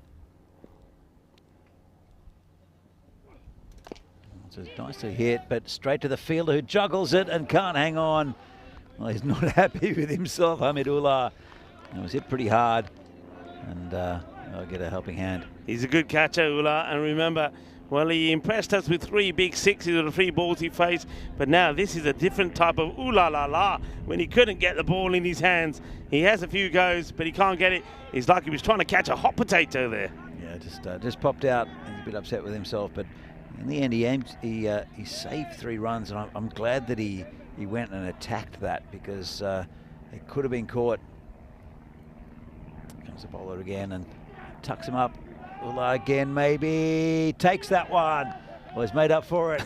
Isn't he happy now? Smashes the ball down. His glasses fall everywhere. Well, this is a double spike, isn't it, from Hamidullah? And yeah, he takes a catch. He spikes the ball into the ground, but also he shades as well. Have a look at this. It's a great catch, but look at it. Oh, and the cap, by the way. The cap gone, ball goes, and shades at the same time. Lucky he didn't hit his shades. He wouldn't have been happy. But, well, that's the end of another batsman for the Barbarians. They're 42 for 4 now. Still got plenty of overs left, but that target of 132 is looking out of reach.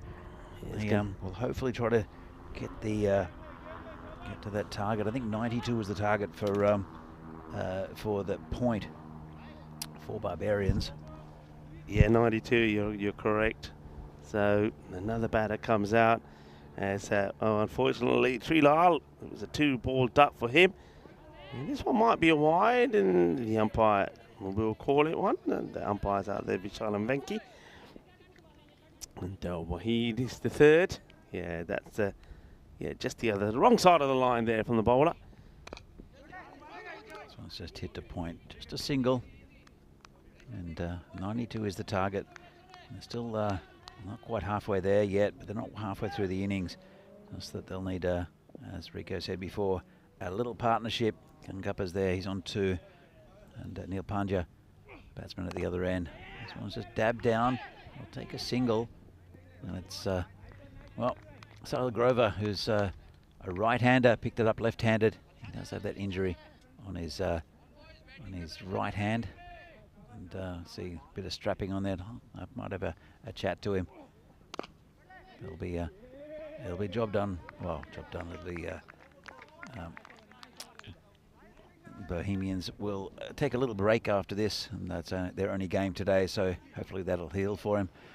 So Rico, have you enjoyed this morning's play? It's been very good. I think it's been a little bit like yesterday, hasn't it? Where I think the first 2 games were not particularly high scoring, but exciting. And I get the feeling that the end of the day probably could be a high scoring one. I hope your viewers at home are enjoying it. So I want to say a big welcome to anybody that's tuning in from Luxembourg. Enjoy your National Day. And of course, in Estonia as well. And it's a bit of a celebration in Estonia. It's this National Day over there where I think everybody's enjoying a holiday. And it's a fine time to enjoy your holiday, but you can tune into the cricket here as well. And just loving this ground, loving the views, loving the rolling hills. And you mentioned the mountain in the background there as well. It's just a beautiful place to be. And I also love the way that a lot of the locals use this area for various activities. I've seen a lot of walkers. I've seen people cycling. Of course, we've just seen people walking the dogs as well. It's just a beautiful area. And some of the golfers are out hitting a few balls as well. So, beautiful place to be. Yeah, look, with the golfers, the golf course was inactive for many years for various different reasons. It's a 27-hole golf course, so there's a lot of land around. Yeah. They're looking to expand it as well. But and then because it wasn't used, that's when people would picnic on the greens and just there's no one out there on the golf courses. That was no one out there on the field. It's Sazi Boyan has come back on. Nice shot there, just angled it down through that third man area. Yeah, nicely played that by Pandya, and Boyan gets worked away. So Sazi, he took a bit of stick in that first over, did get a wicket though. And this is hit high and long and 6. It looks like it's Niraj Mishra who'll do the fielding again for from Brno. We'll see in the next game. And that was a nice shot from Pandya. Yeah, good shot. I'm liking this. Be out there, be aggressive. Don't worry about what's happened before. Be aggressive. And of course, the first target to get to is that one of 92. Well, both the batters having to sort out a few things here. One took the gloves off and was doing the laces up, and now the other one's doing the same. So it's almost like both batters have a bit of a pit stop here, with 2 balls to go in this over. Boyan, it's been a bit expensive, hasn't he? He's 1 for 25. Now let's see if he can finish the over well. It's worked away to the fielder, makes a stop. Batters think about it, hesitate, but get there. Yeah, well, he's hopping around the fielder. I reckon that might have clunked him on the knee. That's Kakaria. Yeah, I think you're right. I think on the right knee, he's all right. That's all right. Are you a golfer, by the way? Have you played a bit of golf? I mean, in Australia, you kind of try every sport. Yeah. I played once or twice in the Czech Republic, which, if you don't play for a couple of years with any sport, it's not real good. But, Yeah. no, I don't mind golf, but it's nothing. I don't have a passion for it. I think I've always been somebody who can pick up most sports, and I like to sort of pride myself on that. If people say, have you ever tried this? No, give it a go. Squash is an example. Paddle at the moment. And when I was younger, tennis and, anything. Golf, could never do it. And it used to frustrate the hell out of me. It did, because, as you know, when you're playing cricket, and, cricketers will often say, hey, why don't we go and hit a few balls? And you go, I just couldn't do it. And it used to wind me up so much. And now, I know that over the last sort of 15, 20 years, I lived in Spain for a long time, and I know a lot of people go to some of the courses, some beautiful courses there in Spain, but no, I wouldn't go because it just ruins my day. Just frustrates me so much. And I'm thinking, well, obviously my hand and my sort of handball, eyeball coordination is pretty good. You bat, you play cricket, paddle, tennis, squash. But when it comes to hitting that golf ball with that metal stick, it never goes where it's meant to go. So yeah, golf is one sport which frustrates me, and I must say that sometimes, like the ECN crew, whatever, I know when we're in Kartama, they'll go and they start talking about all sorts of things, handicaps or whatever. Haven't got a clue. I haven't got a clue. Look, it's as I said, growing up in Australia, you try every sport, and I played a bit of golf back home, played a little bit in Europe, and it is frustrating because it's a type of sport you need to play pretty constantly. You can pick up a club and have a a set of golf clubs, have a round of golf, and some people find it relaxing. I don't mind it, and if I never play golf again, that'd be fine. So I think Voida Haas is playing a tournament this weekend, actually. Who's down from the pie shop, plays for Venerati. We went up for a little beverage after a game last week. This is called a wide, and that we drove up the driveway of the golf course, and just to the left of it is the driving range. Okay. Now, I'm not sure who thought that was a good idea, because instantly there's a target for any car that comes in. Anyone who hooks it will hook it into a car. So yeah, it was. And the other thing they had these little. Yeah, these little. Actually, I just got distracted. Rico, food's here. Food's here, yeah. I'm not sure what it is today. It was a kebab yesterday, which wasn't bad. It could be another kebab today. I'm not sure. It was pretty good. They had little instead of having the golf cart guy who picks up the balls, which is instant target. Right. What they had is these little robots. They were just going out like the lawnmowers or like the vacuum cleaners. They had these little robots that navigated around and picked up little golf balls. I thought that was really very very inventive and very logical. Yeah, it's interesting because golf and cricket seems to, in a lot of places, go together. And I remember playing in a lot of places in the UK. I think Perivale near Acton was one ground where you had the cricket ground, but you also had like a driving range next to it, and there was these huge fences. Now, this is a no ball, I think that might be a no ball actually. I think that's why the umpires are having a look at it again. But used to be these huge nets up. I wonder if they're going to change it. Yeah, there you go. It will be called a no ball. So that's where the technology again working well. But every so often the ball. I mean, these nets. If the ball was hit badly, it's not stopping the ball. No, it's still. So we're playing cricket and these golf balls are coming over, which is the hate fielding on the boundary on that side. And he spoils that one. It's a Gandhi ball really from Kamaldeep Singh, and it should have been thrashed to the boundary. In fact, it's just going to be a dot. So 7 overs in now. And it's 64 for 4. Not the worst of overs from Kamaldeep, just the 7 come from it. We can have a quick look at what's coming out next. The Tigers are back in town, and they are a team, especially if the likes of Sagar Hossain and Numan Tariq and Shoaib Mia get going, they can score big runs. Mia the other day, it really did impress me with bat, ball and in the field. But of course, Brno, I think they're a team that are looking to just go from strength to strength, or will they have a wobble themselves? We'll have to wait and see. I don't see a Freedy listed this time, so he might be having a bit of a wake. Yug Warriors playing though. Good to see Yug in the side. Tell us about Yug Warrior. Why are you so excited? You're more excited about Yug Warrior than you are about your kebab that's turned up. Firstly, a couple of things. Firstly, he's got one of the most magnificent names in world cricket.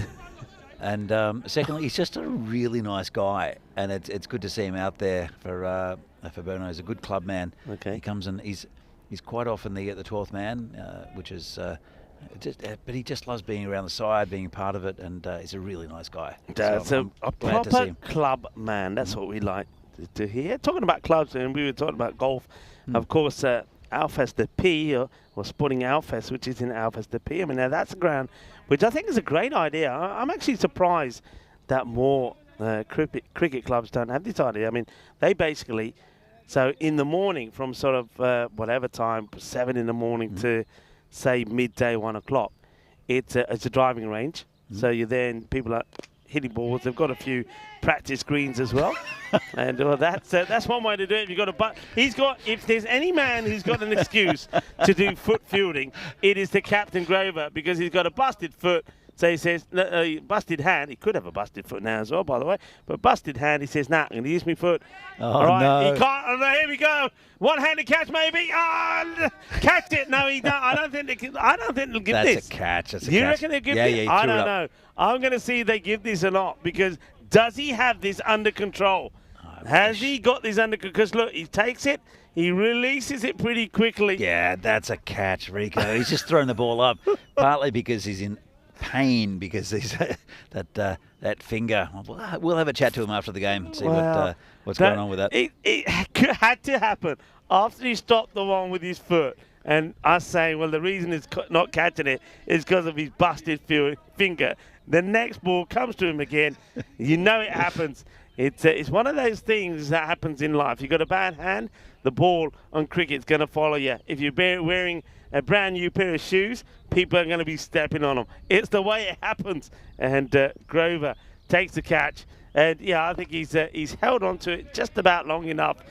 But well done to Sahil Grover, the captain. He does brilliantly well. And I'll finish my story about golf courses or cricket grounds and golf. But, yeah, they're at Sporting Alphas. So in the morning, people are hitting balls. They're practicing their putting.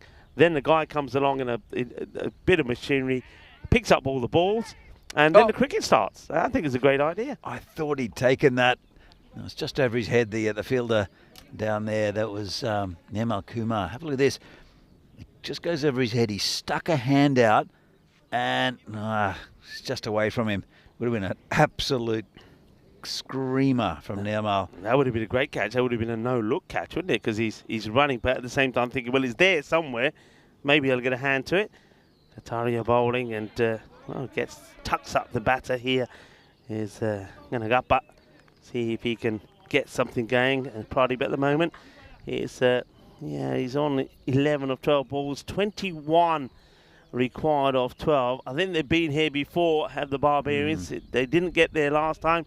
Will they get there this time? Will they get at least a point out of this match? It's not going to be easy because it's a good bowler coming on in Abul Fahad. And let's see here, they're below that 10 and over mark. Don't think there's any chance of Barbarians winning this game. Still got a vague chance of getting the extra point. Too many runs for the main target, but 92, only 21 off 12, 10 and over. These two. Well, Hemdev's only 1 off 1, and Pradeep going a runner ball. They need to improve that scoring. As we see. Well, there's some equipment being removed. I think that's the thigh pad. That's an unwanted by the batter. So the 12 comes on to do the tidying up. 71 for 5. So there's the equation. Not for a win on your screens, for a point here. Something that the Prague Barbarians haven't been able to do. And they've got to be pretty keen to do that. They're in 5th at the moment. But bear in mind that the team that's just a couple of points behind them, United, will play later today.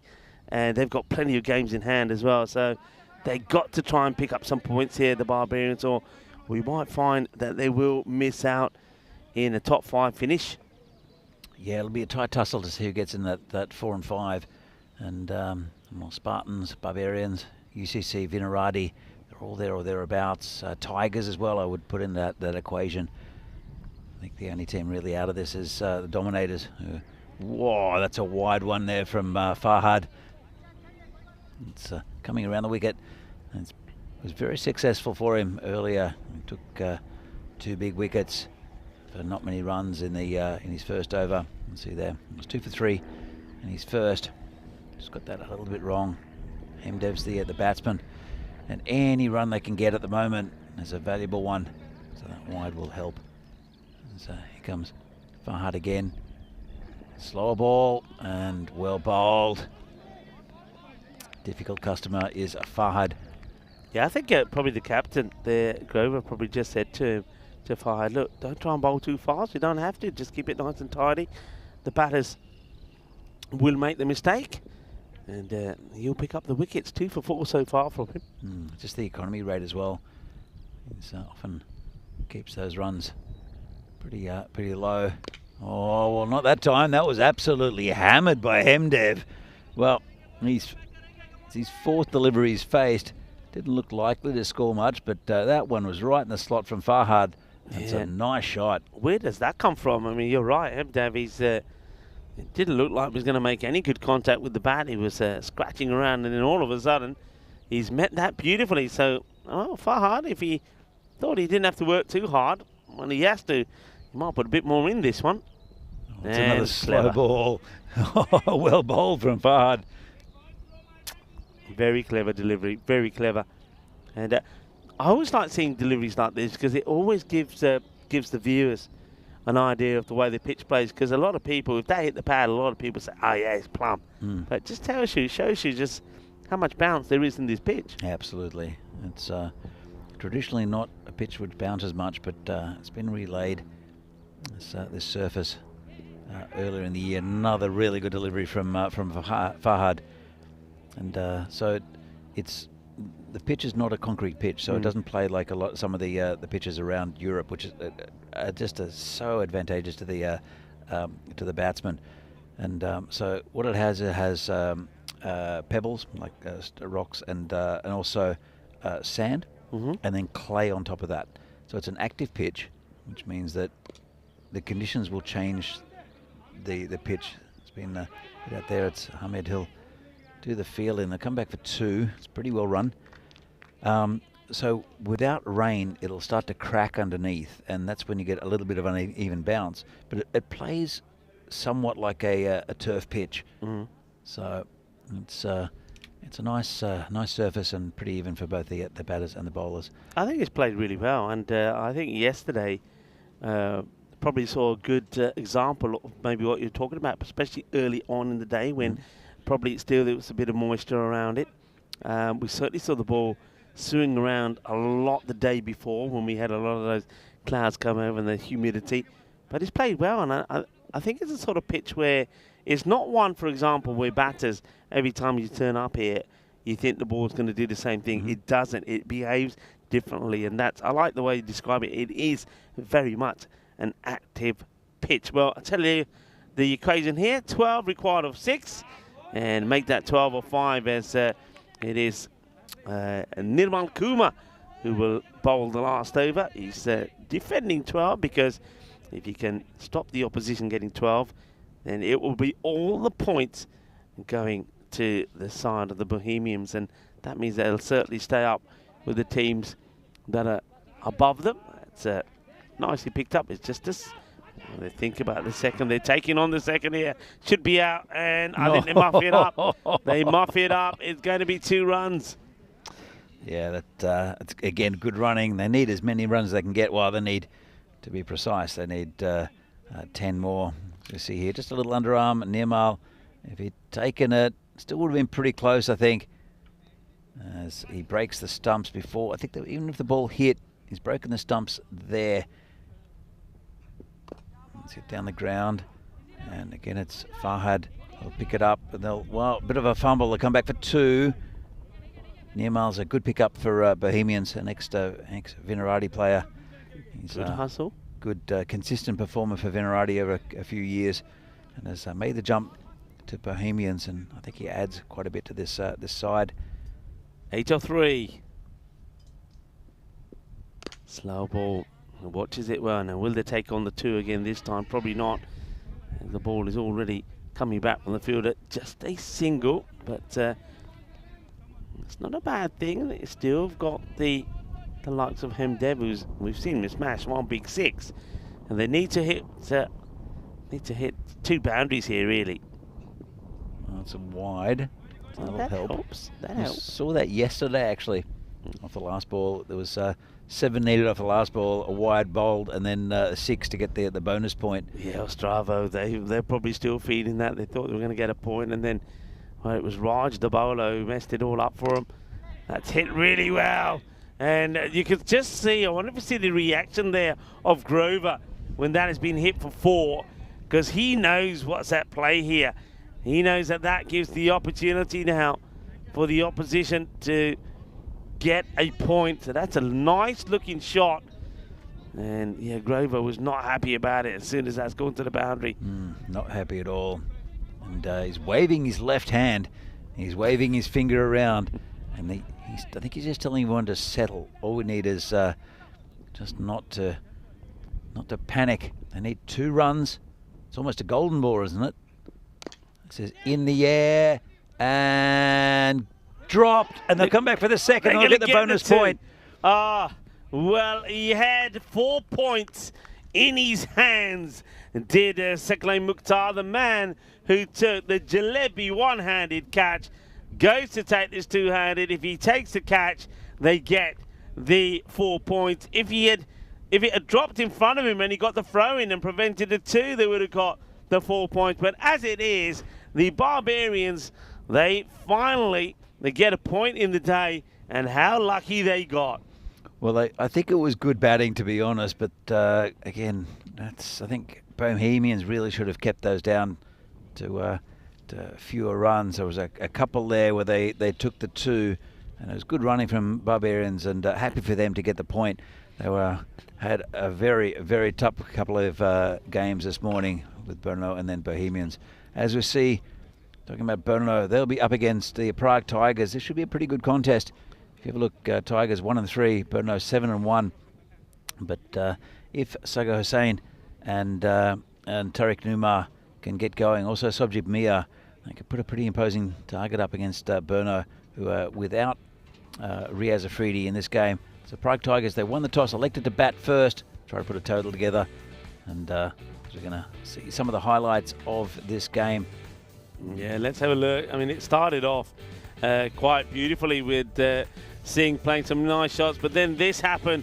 What a moment this was, the one-handed Jalebi catch from Suklain Mukhtar.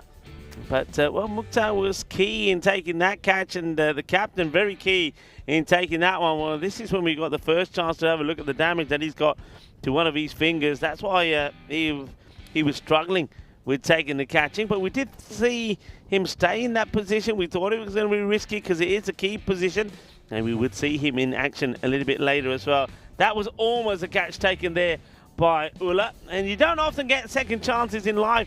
Well, Hamid Ullah would do, and he would make the most of it as well, and he would show just how delighted he was about it. This one could have been a cheeky run out, but yeah, I think that moment from Hamid coming up here, takes a good catch and then spikes it into the ground, and the shades and the cap also in explosive fashion coming away from his head. But it just started to lose wickets there at the wrong time. Sahil Grover takes a good catch there, but I have to say Ashwin Hemdev has been a good addition to the Barbarians, and a little partnership between him and Pradeep mean that they do get that point. Yeah, it was a bit of hustling, as I saw there. This is another one they missed out on. The run out would have cost them dearly, but this was the last over. I think this is the drop catch that went down, and Mukhtar knocked it away from himself, and they came back for the second to get the point for Barbarians. So good effort from them, but another win for Bohemians, who are looking very, very good in this this tournament. So let's have a look at the scorecard. And, coming up, I just want to, while we have a look at that scorecard, it's worth pointing out that point, the importance of that point. If they got all the points there, they would be sitting above Brno at the top of the standings. But by just getting the 3 points, they'll be probably above them, I reckon, on net run rate. But they had the opportunity to get a big point there. Good partnership there towards the end there from Hemdev. He did very well, and also from Pradeep. It made a big difference there. But interesting, I've just noticed there that Medashetty never came into bat. Yeah, interesting. Yeah, in the side, never came to bat. Somebody that we saw opening last time around, didn't play the first game. I thought him coming into this team this time around would definitely have got a bat. He doesn't. That's something interesting going on there. What are your thoughts on the bowling figures there? Look pretty tight. Sazi Bhuyan took a wicket, but was Shawhouse as well. And as Sahil Grover comes in, actually, just quickly, Sahil, what's wrong with your finger? A fractured finger. So neck brace last year, fractured finger this year. Yeah, Sahil just popped in here. Shannon, well, you did very well taking 2 catches with a finger like that, and I think it affected your batting as well. That's why a lot of times one hand came off the bat. So batting one-handed, catching one-handed, did a bit of foot fielding as well. But gets a win there, but you'll be disappointed he didn't get all the points. Yeah, he knows that. But anyway, it's been wonderful. We have got more cricket coming up. We're going to take a nice little break here. Time for us to get into some lunch. Thanks to the Federation for providing that for us. And the next match, just to remind you, coming up in about half an hour's time, when the Prague Tigers will be hoping to, roar into action against Brno. That also, I think, promised to be a good match. I've got a feeling that we could have a high-scoring match coming up in around 29 minutes' time. So join us back then. Hasta pronto, mi familia.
This European Cricket Network event is proudly brought to you by HCL Software and Paramatch.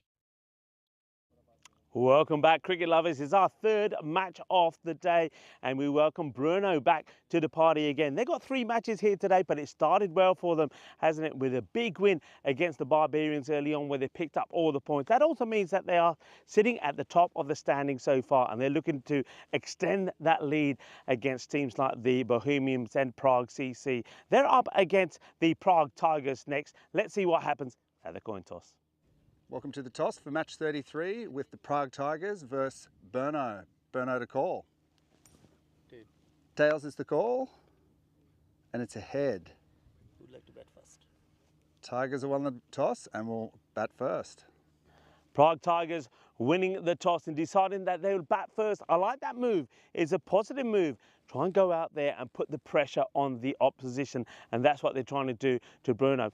Prague Tigers were involved in a sensational match against the Bohemians. We've just seen them a little bit earlier. When they batted first, they put 156 on the board, and you expected them to win it, but it wasn't the case. Unfortunately, they couldn't defend it, and Bohemians won that match with 1 ball to go. It was the highest run chase that we've seen in Czechia so far. So we do know that the Prague Tigers, if they get it right, they can score plenty of runs. Sagar Hussain is going to be key. He scored a half century in that match I was talking about, as did Newman. He was very good as well. Newman Tariq scored a 50 as well. But one guy who was a real gun in everything he did was Shoaib Mia. This guy batted sensationally, scored quick-fire runs. His fielding was sensational, and he bowled with a bit of fire as well. So definitely keep an eye out for him. But Brno, they are a top team. Their captain is in very good form at the moment. We've seen him scoring runs on timeless occasions. So Nur Khanade is going to be very key. Ratul will be key as well. Those two are your main batters, but some players to definitely keep an eye on. I think the all-round batting abilities of Mahdul Khan. He was superb. He comes out, he hits the ball big when he needs to, and when he's out there with the ball, he normally comes in and bowls that last over, and he bowls really well. But of course, you cannot not talk about Brno and talk about this guy, Afridi. He's been sensational. He's bowling with pace. He's creating a lot of problems, and also in the field, he's a bit of a star as well. I think this one could be a high-scoring match. If the Tigers get plenty of runs on the board, then Brno certainly will be tested. Danny Hudacek, I know he's excited for the start of this match number 3 on match day 7. Danny, the news from the middle is that, well, it's going to be a batting first from the Prague Tigers. Well, thanks, Rico, and welcome back to everyone to this European Cricket Series here in Czechia. And we have a match here between the Prague Tigers and the Brno Cricket Club. And Brno have been very good this tournament, as have the Tigers. See the 2 lineups. The Tigers have only won 1 game so far, that against Venerati. They've been very competitive in this tournament. Haven't played the 4 games, 8 games played for Brno, and they're doing very, very well. Still a couple left. As you can see here, Brno firm favourites. 78%. Tigers 22%. I think Tigers will give them a good shout if they can get a good start with their 2-class batsman in Sagar Hussain, and also I think it might be Imran Butt who'll be opening, but Sagar Hussain, and also Nouman Tariq, big hitter, listed at coming in at number 3. And it is Brno will be fielding. Tigers winning the toss and electing to bat. It's a pretty good toss to win, giving the Brno side something to chase. Very talented Brno. A couple of players in. Varun Mehta, you'll see there, coming in. That's his first run of the tournament, and Yug Warrior is in the side as well. Good to see Yug get a run. No Reza Afridi. It'll be Neeraj Mishra who will be opening the batting. Just a couple of things in the chat. Hi to Shobet Bacha and your parents. What's for lunch today? It was kebabs. And there was 2 kebabs, so a little bit full right now. It was a garlic kebab and also a spicy one. And also Helix asking what kind of clay we use. Well, I asked the expert Phil G, and he said they use tennis court clay, the same is used on a clay tennis court, which is pretty available here in this country. Not sure if black Australian clay is used anywhere in Europe, but and so hopefully that'll answer the question for you, Helix, as to what kind of clay is used under the surface. As Mishra comes in for the first delivery, it's a pretty good start. Just poked down into the covers. It's no run. Good start for Mishra, who's a good consistent bowler for this Brno side. Imran Butt facing Sago Hussain at the other end. Both very good batsmen. Not many runs though for Imran Butt in this series so far, compared to Sago and also to Numan Tariq. This is hit nicely, just a point this time. Bit of a mix-up, and well, you had to hurry. There did Imran. Let's have another look at this, and Sago went, and Imran just watched it. Yeah, the run was definitely on. Just well, Sago got to the other end and was wondering what his batting partner was doing. First runs on the board for Tigers. It's nicely pitched up then by Mishra. Squeezed out to point again. No run. But a good start from Mishra. As I said, he's been very consistent for Brno. Really good bowler. And well, they've got, I said, Riaz Afridi. He's watching this game, is Riaz. And he's there with a couple of the, it seems like a couple of the Bohemian boys.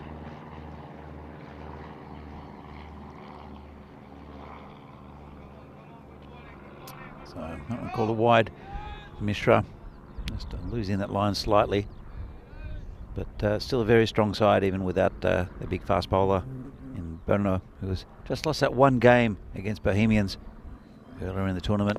This one's got into the gap, but just cut off there. So looks like Sandeep Tiwari, cover fieldsman Dylan Stain, dropped a couple in the last game. One that was just bulleted at him, and that he couldn't quite hang on to. One right on the boundary, just high in the air, going back and taken. Good catch as first wicket down. And it's Imran Butt, who is not having the greatest tournament with the bat. I think it might be Noor, the skipper. Just gets it at the end of the bat. And Nokande takes a neat catch. That's the first wicket down for the Tigers. Not the start they would have liked, but just some good, steady bowling from Niraj Mishra, the opener. And they are 3 for 1, the Tigers. 1 ball left in the first. New batsman is Numan Tariq. Been impressed with Numan. He hits the ball very, very hard.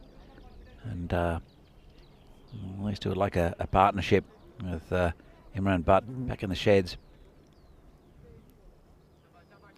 So, again, Brno, such a good unit. Tigers, they do rely on these two batsmen. They have a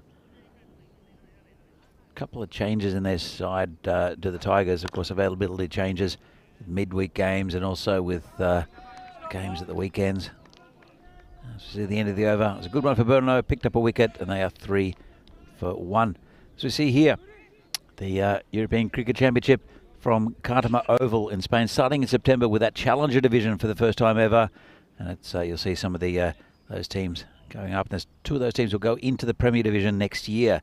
Premier Division with all the top sides in Europe, and that'll be very competitive as well. So looking forward to that. Went down there a few years ago with Phil G and also my good friend Terry O'Connor, and it was fun to watch. And it was, well, that was the first edition of that. It's like the Euros of cricket.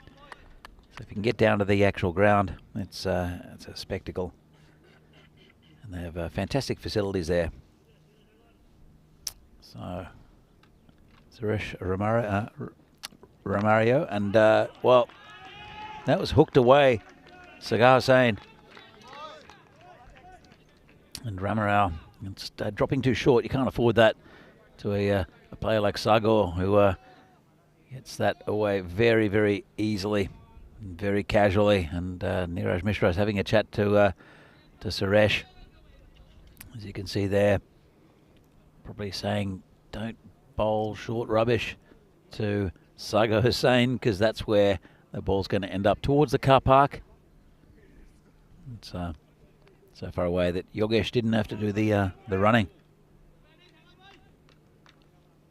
So, see if Ramarao can change how things are going. It's going towards a boundary. It'll be picked up there by Dylan Stain.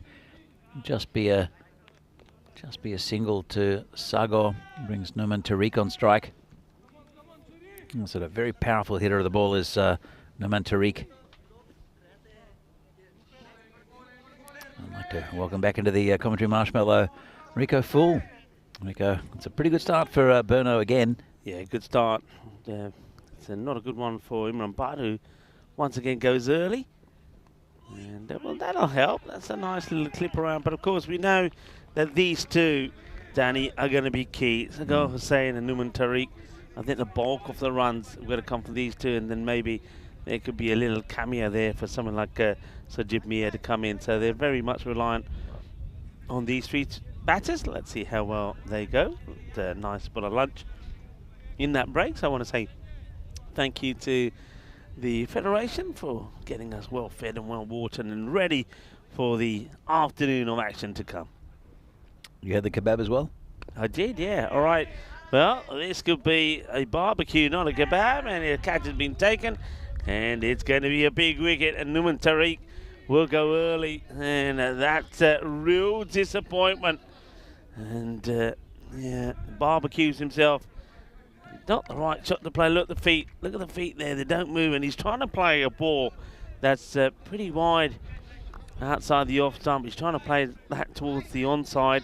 Gets it completely wrong. Gets the edge of the bat. Goes high up in the air, and that is an easy catch taken there by Noor. Noor is very good.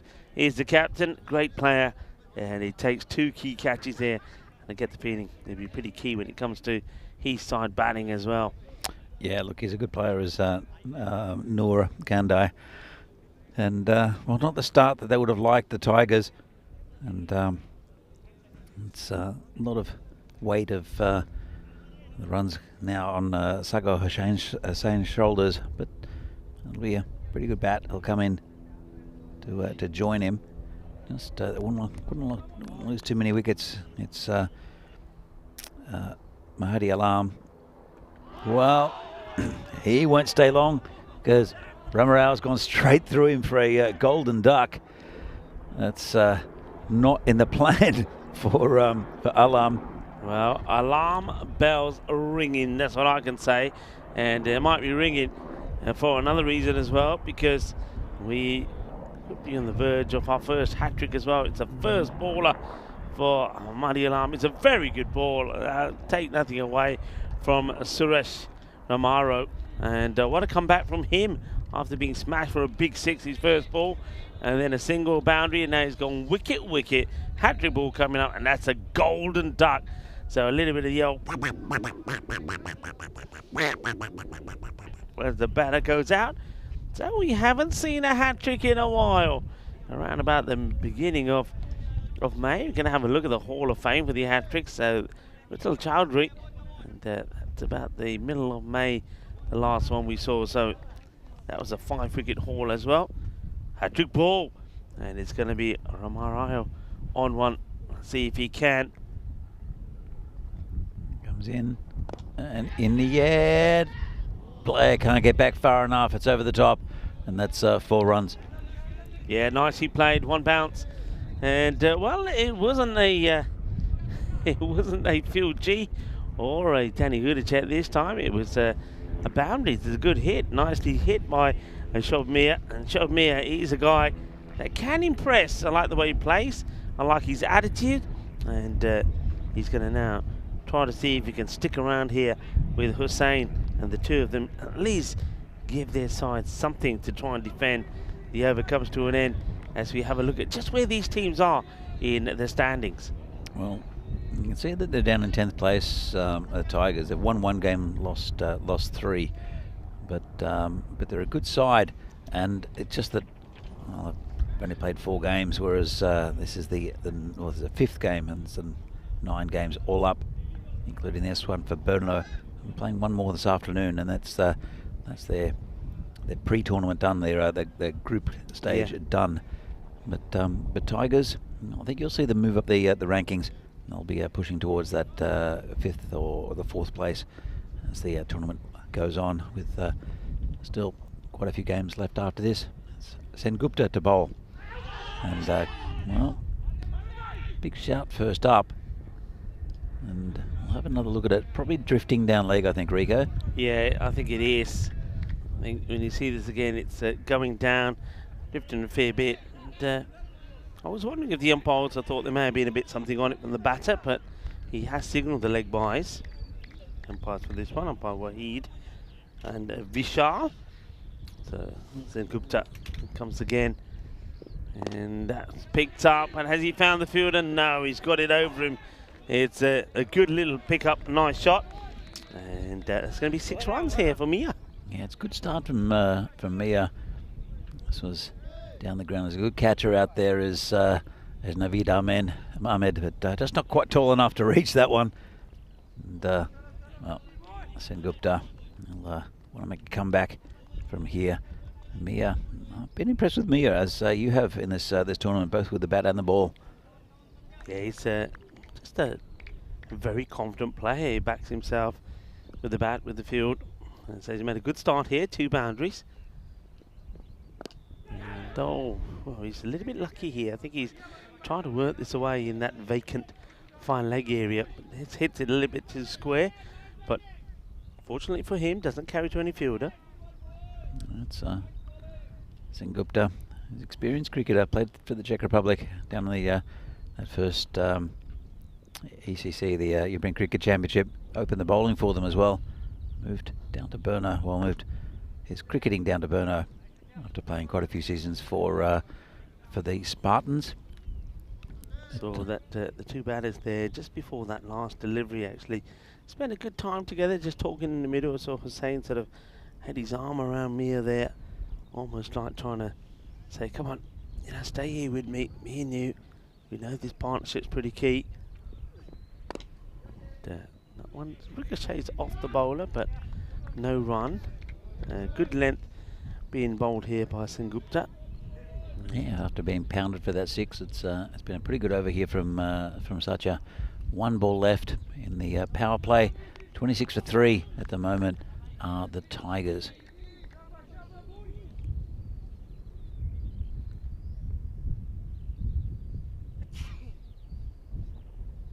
Here comes Sengupta. Well, the final ball to Sako Hussain, who hits it over the top. 1 bounce over the rope. Nice shot. Juicy half volley. And really, really great hitting there from Sagor. Just lifting it over the infield for the final ball of the power play. And after 3 overs, the Prague Tigers are 30 for 3. Yeah, again, that 10's nice to see. Phil G is doing a little bit of fielding there inside the scorer's tent, protecting the kneecaps of Paolo, and it's Joe Foster in there along with Samir, doing a wonderful job. Andy House is with us as well as, of course, Charles Croucher and Diana Oros. Look out for some of those photographs and those videos from Diana. So power play complete, going at 10s. But I think these 2 batters, if there's going to be some acceleration, can happen. The last 2 overs, we have seen 5 boundaries, even though that last one from Romaro was a typical, what we call like an ECN over. There was 3 boundaries from it, so there was 18 runs and also 2 wickets. And there was that one there, the last one, started with a boundary and ended with 1 as well. Sengupta going for 12, so they're getting the acceleration in, but of course need to keep these wickets intact as well. And straight away you see that the wicket keeper is opting to have the helmet here, so Mohamed Ratul gets the helmet on. It's Naveed Ahmed introduced some spin, I think. good option here from the skipper Norkandai, and a very, very experienced bowler is Naveed Ahmed. Yeah, I mean, he only got the one over in the last match, came on to bowl pretty late, but into the attack pretty early this time. Maybe the captain feels that taking the pace off a little bit against these two would be a good bet. And nice start so far, a couple of dot balls. The field, of course, can be spread now as well. So it's the time that a lot of teams that do have good spin options tend to go for the spin once the power play is complete and the fielders, after the 3 overs, can be spread. So I guess here comes Naveed again. Hit it pretty well that time. That's over the top, and that's 6. That's not sure who that's doing the fielding. Yogesh, though, has been relieved. I think is that got a little wave there. I think it might be. I'm not sure if that's Hollywood there with his shirt off. Looks like it. It could be Hollywood, and looks a bit like it could be maybe even Hamidullah that's down there as well. But that's a lovely looking shot, as this is just flicked away off the pads. Delightful stroke from Shoaib Mia. What a good, confident shot this is. I mean, all right, he plants his foot in front, but he just backs himself to get plenty of this. We saw him try to execute this shot before, where he was just pushing to get a single. This time he's not pushing. This time he wants the boundary, and he gets the boundary. It's going pretty well, Mia. 21 off 8. Hussein's 12 off 8. Last ball of this over. That's hit high and long. And you're right, it is. Well, it's gone straight to Yogesh. He'll do the fielding eventually. No, he won't. It's, I still want to know what Yogesh over there, like he did the other day. He has that stump. I mean, I can understand why Ravi Solanki, who's there by the golf course, who still hasn't moved, by the way. Oh, it's tractor time, by the way. There comes the tractor. And it looks like he wants to go across the field. We might have to let the tractor go by. Hang on, no, he's going backwards. It's all right. I thought he stopped there, like I said, all right, guys, you've got to let me get past. I don't actually think Ravi Solanki's done anything but sit and watch cricket all day. It's a good gig, Rico. It certainly is, and that was a good over as well. 3 boundaries after 3 dots, 16 come off it. Score moves to 46, so this is good from these two. And Hossein, I wonder what's his play here now. Just pushing a single, or would he still try and play some shots himself? Oh, he's a good player as Sagar Hussain. I would play shots, but Mia's going great at the other end. 27 off 9 now. And Sengupta is the bowler to continue. 12 off his first over. And, well, they're going just under 12 and over at the moment are the Tigers. I think they'll be happy with the start, even though they've lost those 3 wickets. Here comes Sengupta again. And hit down the ground. Should just be a single. They'll won't chance it on Dylan Staines' arm.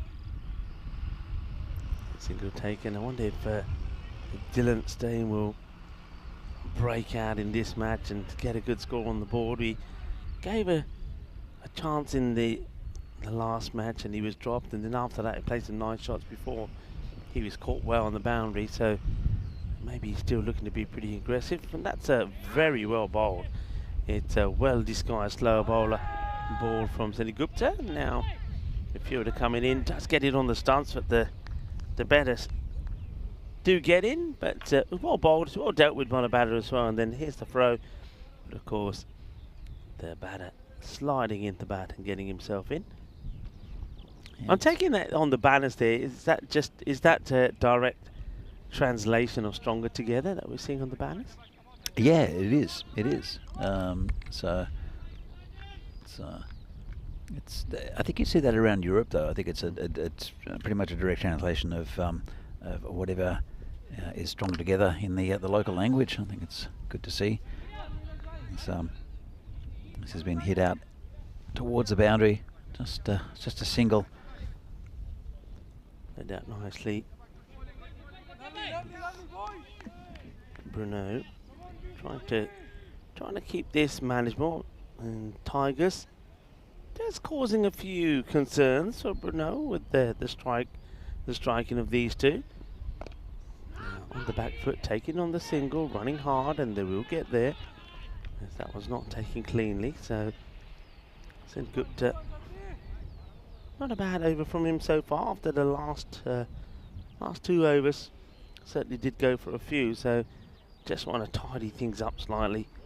Yeah, there's no great intensity here from Brno. It's like they're almost going through the motions, and I think they'll get on to the victory. But Tigers are dangerous.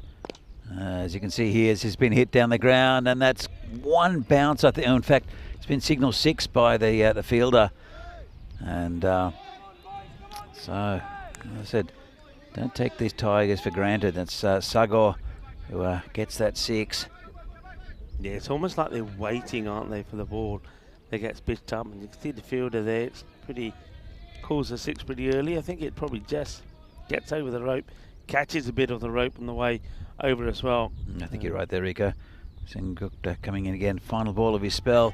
Well, it's a full toss, been dropped, and they'll take a single just. Well, he would have been in trouble, I think, there, Mia, and the fielder. Let's have a look. Not the greatest ball. It was hit pretty firmly, straight to the fielder, just popped out, and it's unfortunate for the Brno side that they didn't get Hussain. He's a very, very good player. So, welcome. Yeah, that's a big moment because it wasn't a good delivery, a slow ball, but it's hit straight to him. I think that Mato's there. Puts it down, and Hussain, he could go on from here and put a big score on the ball. He's a very good player, as Sagor Hussain, and as is Sobjit Mia. So they want to take their chances. They're just looking a little bit casual, Brno, so hopefully they'll pick it up. Yeah, we've seen teams before. I think you've touched on it when teams have got those 3 matches there in the day, like Brno have, that when it comes to as the day goes on, and particularly when they come and play that last match later on, they're going to feel it, aren't they? It takes a lot out on the players. Sure, absolutely. I think partly though, it was such an intense game against PCC yesterday. I saw them against Barbarians, who are a very good side. And I think they might be taking the Tigers a little bit too casually. They've put in a couple of new players, good players though, in Yugwari and also Varun, who's come into this side for his first game. So we see Sandeep Tiwari come in. It's been hit over the top. This will be 4. Nice shot. And it'll be the skipper who'll go and pick up the ball because Ravi Solanki's just still sitting there, not doing anything.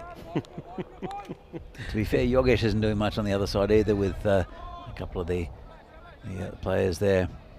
It's Ullah and also Hollywood in his chair with his shirt off. Oh, Hollywood certainly is enjoying the little sunshine we're having at the moment. He's certainly making the most of getting his most of his kit off and having to sit there and relaxing. He's played down the ground, and it should be stopped by the fielder and takes no chances. That's Ramaro as he puts the long barrier in as well. So I suppose this, as we said this before, they've got to really get these 3 key batters out. 2 of them are still there, and these 2 are going nicely. I like the way they're rotating the strike between themselves, and when they get the opportunity, they've played some nice shots. This time though, finds the field, so no run, and you see that the captain is Nur Kande is very keen on getting the bowlers to bowl and instructing them to bowl outside the off where he's got the field set. They're sticking with this 6 and 3 field, and the projection from the offside is the long off pretty straight, and a sweeper is around about the extra cover area, and that's high, and that's gone for 6 as well. Shaba Kinna Sona Shaka Lagya as Mia goes boom blasting and hits another one right out the middle. What a shot, what a clean hit that is. Boom Shaka Lagya. That went very high, and I thought at first it just didn't have the legs, but it kept on going. And as soon as you see fielders turned around, you know that it's going to go. Tiwari puts it again. This one's overpitched, and that's put away. Well, it's not put away. It's hit the back of the bat. I missed it. I was watching the monitor. That's the end of Sobjit Mia. I'd like to have another look at this, because this was going towards the sheds. So have a look at this. So it's hit the back of the bat.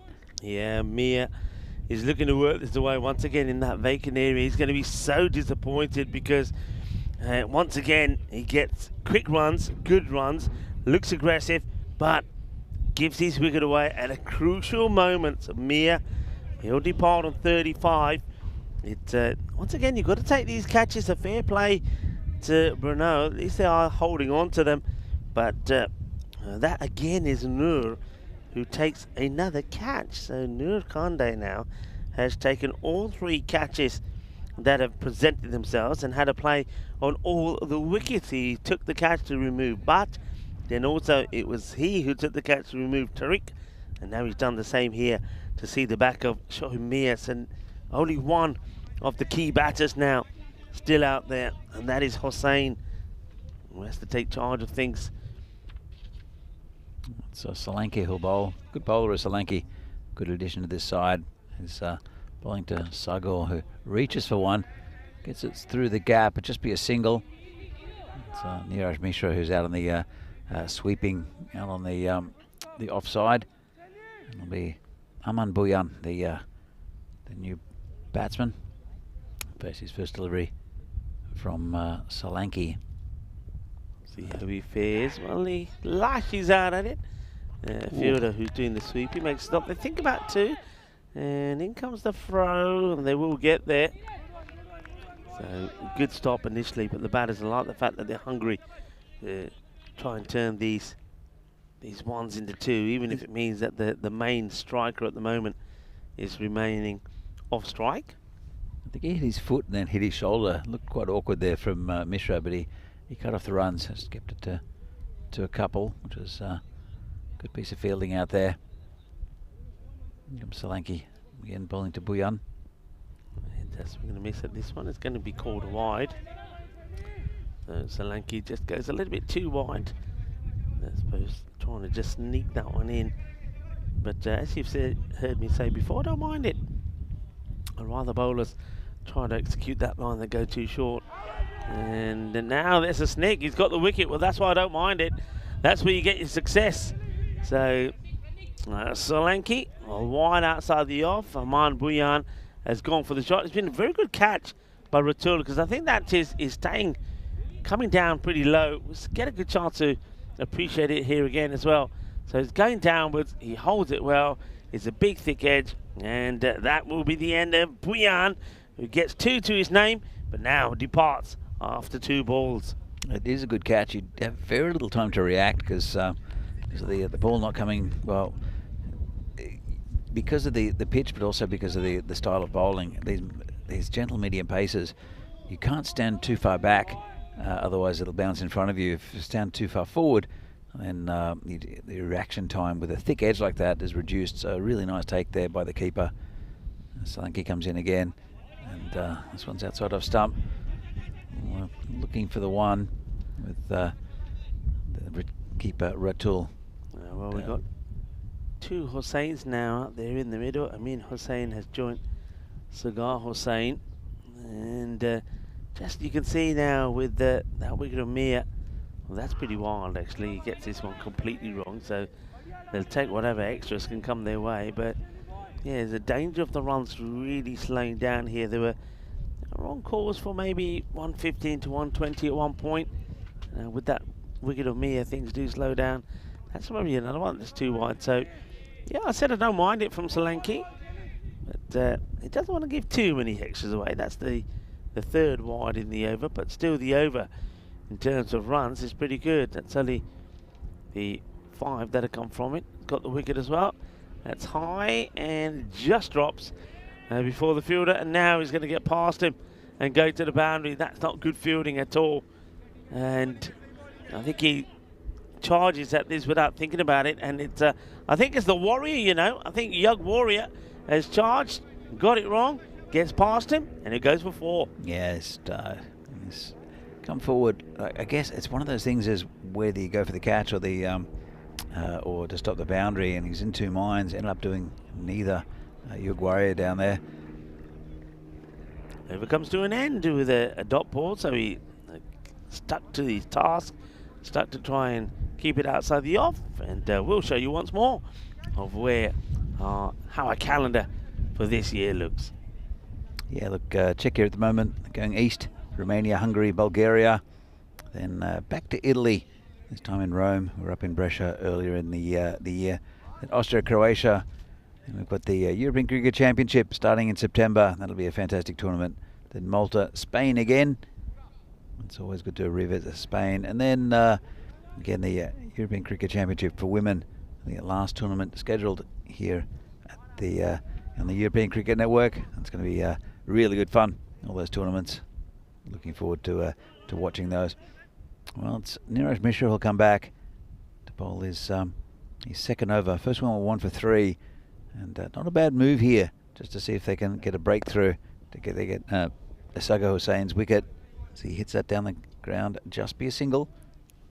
Yeah, I think that's exactly what this move is all about, and they're probably thinking, all right, you know, we could go this way and we could give Niraj Mishra the last over, but why don't we give him one here? If you get the wicket here of Sagar Hussain, then we can really keep it nice and neat for the last couple of overs. Swing and a miss, a wild swing and a miss from Hussain. Sagar Hussain at the moment, it just seems to be stranded off strike once again. What's the opener? He's only faced 17 deliveries so far, so you can see he's not really getting too much of the action. You need him on strike. So here comes Mishra again. He's been hit down the ground, hit the stumps, and they'll take the single. They'll look for 2, but I think Sagar is quite happy to stay there, and he'll be facing Niraj Mishra, who's got 3 balls left of his spell. 1 for 5. Been really good bowling from Niraj, as is per usual with him. Yeah, with I suppose Noah Afridi in the side, Mishra becomes the main strike bowler, and he's bowled well at the moment. He's bowls a good tidy line. He knows what he's trying to do, and he knows he's going to be up against it. This is definitely going to be some attacking shots being attempted here by Sagar Hussain, and lets himself down with that one there. But nice take from Mohamed Ratul. He uses his feet well, as this one is fired down the leg side. Yeah, just lost a little bit there, Niraj. But Sagar is 28 off 17, 82 for 5, still 2 overs left after this. And we'll definitely want to get over the 100 mark, the Tigers, but if Sagar can get a bit of the strike, they might even pump up to that 120 mark. So it's another really good ball there from Niraj Mishra. Ends up, well, still got a couple of balls left, still 1 for 6. It's really good going in any form of cricket off those 2 overs. Yes, after straight down the leg side, it comes back with a good one, and no doubt he'll be trying to do the same again. No, we did see him bowl a couple of slower deliveries before, which were quite clever. I wonder if he goes for a slow one here against Hussain. Now he darts this one in again, there, sort of spears it in, and towards the off stump. They'll scramble through a single, and I suppose one thing that Sagar Hussain now will be hoping that maybe Amin can get a boundary here, because he doesn't really want to take a single that would take him off strike. Yeah, boundary would be a good result here for Amin Hussain. Comes in and it's at the pad. Oh, he's taken off, and a chance for a run out from Ratul, who's definitely not from Slovakia. And it was a strange one here, weren't there? I mean, first of all, we can perhaps have a look at the LBW, maybe. I mean, it was a good shout. Let's we don't see. Oh, we're going to look at it here. So, yeah, that's a very good shout, you know. It was far down the pitch. I think it was a pretty good shout as well. Umpire had no hesitation, so obviously had some doubt. Yeah, I suppose that's it. He is coming out of his crease, even though it hits him pretty full on the pad. I suppose the umpire's got to decide if the ball then is going to go on and hit the stumps or not. We've seen already a few times where the batters have been beaten and the ball's bounced over the stump. So fair play, I can understand that call. But Mishra comes on, puts the squeeze on. Great spell from him, by the way. He's 2 overs, only go for 7, picks up a wicket as well. So after 8, it is 83 for 5. Well, this one's going down towards the boundary for 4, just tucked around the corner there by Sagar. And the new bowler is Suresh Ramar. Yeah, well, we've got his last over. He did take some wickets, but he got went for a few boundaries as well. I said at the time it was a typical sort of ECN over, so Romaro does get another over here, but again, there's a boundary that comes from it pretty early. Coming again. Sako hits it pretty straight, and well, Naveed Ahmed is a good fielder down there, but that took a right turn at Albuquerque and deceived him. He was wondering whether he should go for the catch. We'll get a pretty good view of it here. Oh, that is a vicious Tortuga. Yeah, here we go. Tortuga. You don't see it so bad there, but when you look at it from camera 4, oh, he gets well and truly snookered. So a bit of good fortune here for Hussain. 2 boundaries on the spin, and this is going to be too wide from Romaro. Yeah, going back to that one. As I said, Naveed Ahmed's a very good fielder out there, and he could have come in a bit. It was hit pretty flat. Decided to just stop the boundary, and took a wicked bounce to his right. And big appeal, and gone. Well, it's an interesting one. I think the umpire looked around. Yeah, he sort of has a look. I saw him have a look at the square leg umpire here, and he's got to make a decision himself. You see, just at a moment there, he sort of looks like he's saying no, then he looks across at the square leg umpire for some reason, and then he says, oh, okay, then, yeah, it's out. I'm not sure I'm a big fan of that. That's a call you've got to make as the standing umpire. One of the things is, though, that with the breeze, I guess it's going, I don't know. How am I going to defend that? I'm not sure, because sometimes you don't hear a nick if the wind is coming behind you, because it will carry, especially a fine edge. So he might have just been confirming whether the square leg umpire heard a noise as well. I think he thought it was near the bat. Well, it's the end of a pretty good innings there from Sagor. It's a big wicket in the context of this game. 92 for 6. They've got some good runs on the board of the Tigers. I don't know if it's going to be enough against Brno, but it's the skipper, Ajay Alam, will join Amin Hussain out there. Big shots are required now. That's very cleverly bowled, and Romaro, he does bowl this one pretty well. A few times when he tends to drift down the legs, but he does fool a lot of batters with it. So well bowled. Romario as the batter, the captain. Alam, he's trying to get big bat on the ball, misses out. Will he get this one? Nope. No, very clever. This time goes very wide of the crease and angles the ball in. So I do like what I'm seeing from Suresh, the bowler. Yeah, look, he's got 3 wickets, and well deserved. And I think it's interesting that sometimes he'll get hit, but he'll always come back and offer more. It was a big in-swinger. They got one of the earlier batsmen out first ball. I think it was Mahadi Alam. As he comes in, slower ball. Again, probably not the most disguised slower ball in the world. And it was enough to fool the skipper, Ajay Alam. So at the end of 9, 1 over to go. The Prague Tigers are 92 for 6. Let's see who'll come and bowl the final over. As you see here, the bowling figures. Niraj Mishra at the top, 1 for 7. All the rest in double figures. Naveed Ahmed with the he'll be bowling the last over, but Naveed going for 16, 11 for Tiwari. Solanki, I think, will be taking this over, and just check, and it will be Shailendra Solaki with the final over. 92 for 6. It's probably not enough from the Tigers. It's been a pretty good effort considering they lost some early wickets. It's called a wide. And Solanki had this issue before. I mean, he stuck to his task, didn't he, in his first over, where he went for 10. I think there was about 3 wides in there, where he just kept on pushing that ball sort of here, and hoped he would get some success. It's another opportunity, and that is one that goes down this time, though. They've taken most of the catches that have come their way, apart from that one. We know that Sagar Hussain was dropped on 20, so this one is up in the air. The fielder is getting across there, but not able to hold on to it. So that's a Tiwari that puts it down. This one's been dragged away. It's a long, hard chase. They ain't going to get there. That's Cuatro Mas.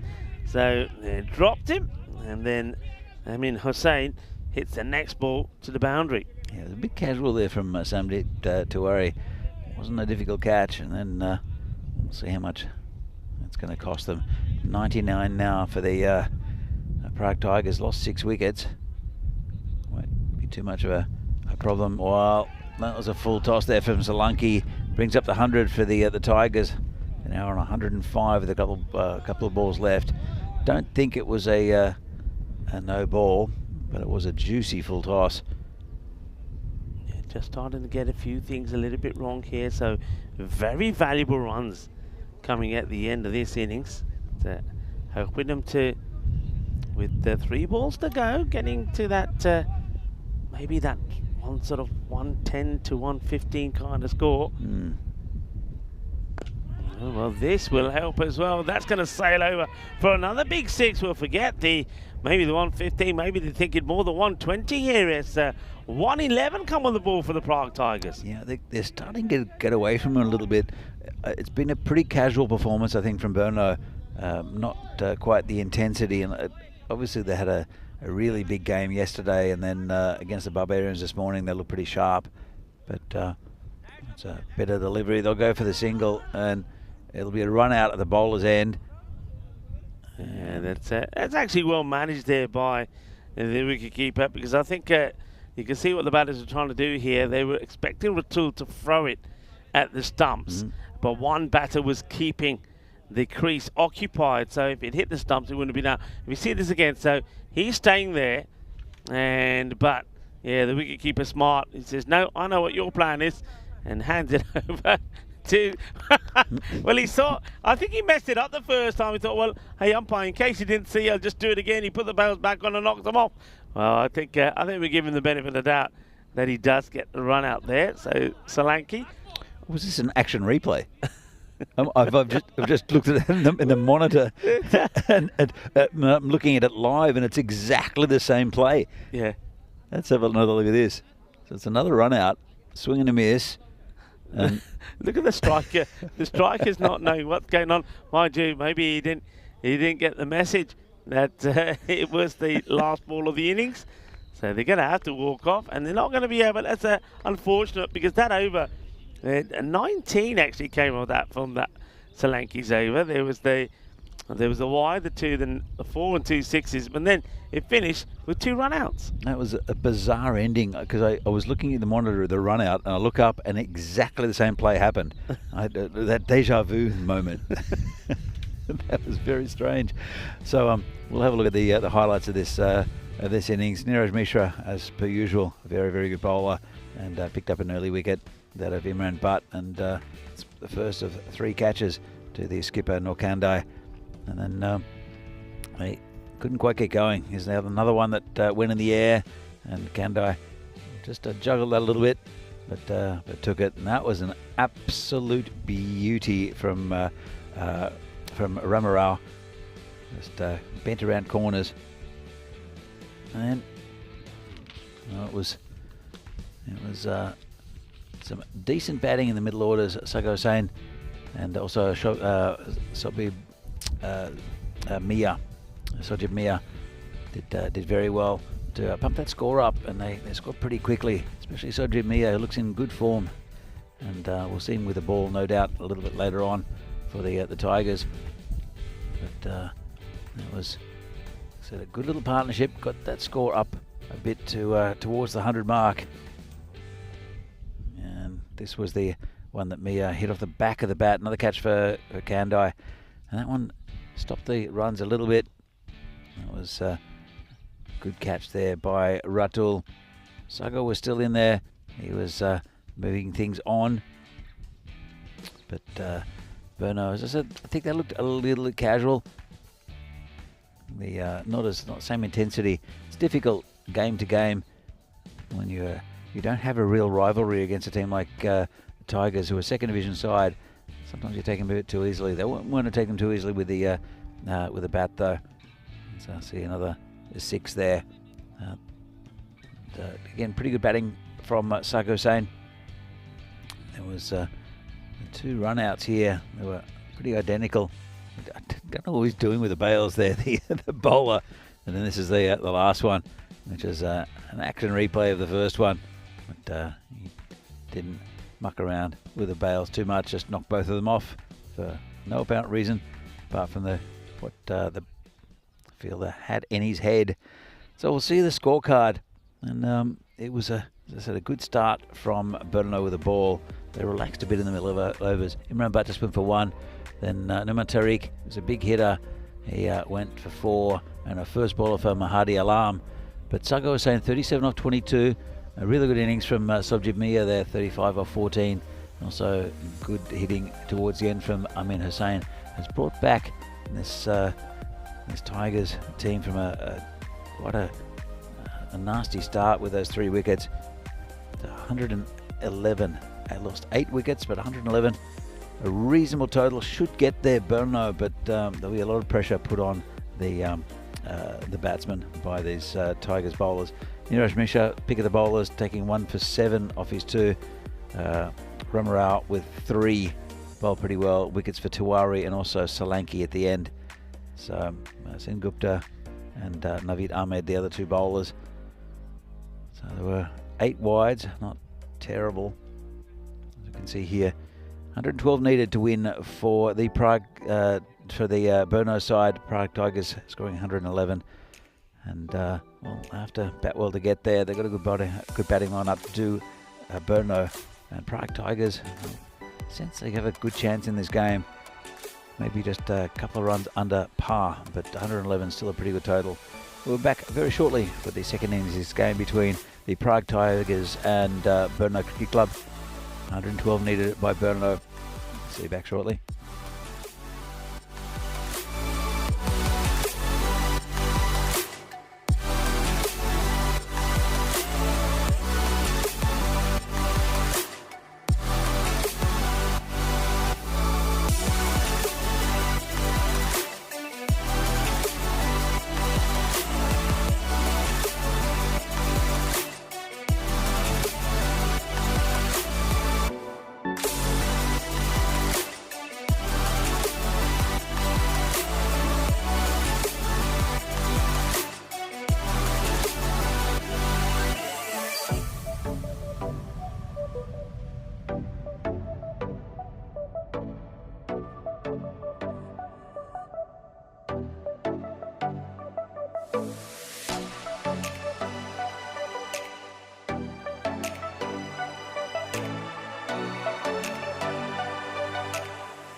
This European Cricket Network event is proudly brought to you by HCL Software and Paramatch. Welcome back to lovely Prague for this European Cricket Series match between the Prague Tigers and Brno, and it's a reasonable total here from the Tigers. I think they'll be pretty happy with that, 111. So for Brno to get the extra point, they have to get this total in 7 overs. They're very capable of doing it, but for Tigers to get the bonus, they have to restrict Brno to 77. You wouldn't want the Brno batsmen to take this too casually. As I said, they seemed a little casual in the field compared to some of the intense games they had earlier against Barbarians, and also the one yesterday against PCC, where they ended up winning and breaking that run of 24 consecutive victories. As we have Ajay Alam, the captain, coming into Dylan Stein. In fact, it's Ratul, who's definitely not from Slovakia. So it's just a wide first up from Alam. And Tigers, we saw them against Vinarati, and it was Ajay Alam really speaking to his fielders, especially in the bowler, also in Sojip Mia, and pumping them up. This is hit nicely by Ratul. There's a player back there sweeping, and just be a single. The 2 men back, opposite ends of the field. That man out there, that deep extra cover area, and also a 3rd man. So anything goes to the outfield, well, it's going to be difficult to stop, or the infield, I should say, with the power play. This is a very quick ground. The outfield looking very nice, good to field on. Also, the ball runs very well for correct batsmen. There's 2 good ones out there at the moment, with Mohammad Ratul and also Dylan Stein. As Alam comes in and tucks him up, a bit of a shout, probably going a bit high. Good start to him though. And Alam is a very good bowler. I'm sure that Mahadi Alam will come on next, the left armour. He's been impressive in this tournament as well. So it's a tense one. There's a long batting lineup for Brno, but at the same time, I want these 2 to get the bulk of the runs. Comes Ajay again, and left outside off stump. You hear the Tigers. They're right up for this. They know they have a good chance of winning this game. It's not a massive total, 112 needed, but at the same time, they do have runs on the board and something to bowl to. Ajay Alam, he leads his side well. Coming in again, bowling to Dylan Stein. This one's down leg. That's 5 runs for the Minimo. And he's holding his hands. He's holding his head there with his hands. Have a little look at this. You can see he's made a mistake. Just got it wrong to the left-hander. And it swung away as well. Keeper, good effort there by the new keeper, Rayad, to cover that, but couldn't reach it. So a bit of a let-off there, and just ease the pressure off for Brno. As Ajay comes in again. And a good ball right in the block hole. He'll take the single. Shy at the stumps. Misses. I think he had the batsman. And as I said, they run very well between the wickets, these 2. They're both good athletes. And they're both off the mark now. 8 on the board. Still a couple of balls left on this in this over, which apart from that wide that went for 5 has been a pretty good one, without really troubling the batsman. Well, that's close though, and not out, says the umpire. Well, might have pitched outside leg. It looked pretty good for me. I'll have another look, and he's. Oh, I think that's missing leg, maybe. Difficult to see, but that was a pretty good shout. He was getting a bit of outswing. Well, he's getting a bit of outswing as Ajay Alam. Might have got away with one there, the batsman. This is hit down the ground, past 1, and good piece of fielding there, just restricted to that single.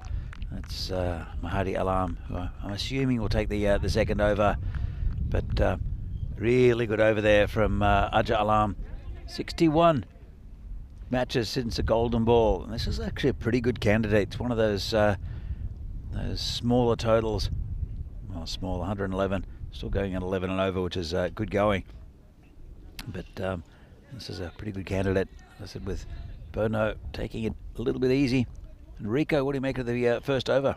Yeah, I think it's a good over. It's a close LBW appeal there. He lets himself down, though, doesn't he, with the 5 wides. I mean, if it weren't for that, it would have been a fantastic over. But they did get 9 on the board. And, yeah, I think, look, we've always said scores sort of in that 110 to that 125, 130 bracket.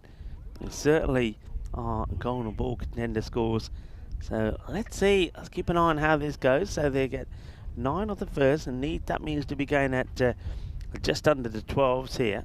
And I heard you saying that, of course, these two bats would be pretty key. They have got big batting, but I think a lot of people from Brno are hoping that Dylan Stain can get into the runs this time, and that's beautifully timed. What a lovely shot that is, because we know that both of these are great batters, but that one from Mohamed Atul is just exceptional timing. It's badly directed from Mahadi Alam, and he just, as soon as that hits the bat, it pings off it and goes racing to the boundary. Yeah, it's, well, it doesn't move off the pitch if it doesn't hit the pitch, and that didn't, and it was just too easy for a batsman of Ratul's class. He moves on to 6, 13 the score. Yeah, there's a lot of talk. I just seen the chat. A lot of talk in the chat about I think one of those decisions where it looked like the umpire was looking at square leg umpire, and a few people saying, you know, we know that the umpires have got walkie-talkies. Would they been asking, why don't they ask the third umpire, etc., etc. Just to clarify a few things, remember we use the third umpire for things like runouts and stumpings, but anything like LBWs and caught behind is down to the umpires on the field of play. And there's more on that after this delivery. That gets a swivel on this, or just take a single. In my opinion, as an umpire, when I'm umpiring, there's a couple of times that you would, if you're the standing umpire, look at the square leg umpire. Sometimes it's to see if the ball has carried to a keeper and a catch, so you wanted confirmation to say, you know, yeah, it's carried. And I don't think that was the case on that one. I think it's just the case of the umpire who's standing at the... Oh, well, it's a direct hit. I don't think the umpire standing is in a position to give this. And this is going to be very, very close. I get the feeling, my initial impression, that this is probably out. Let's see, because it's a direct hit. The bat is not down. It's not in the air. Let's keep an eye on this. Let's follow it, and... Safe. Oh, he does get in. Where's he going? Yeah, but that's why I was thinking he's not going to make it. He has gone so wide.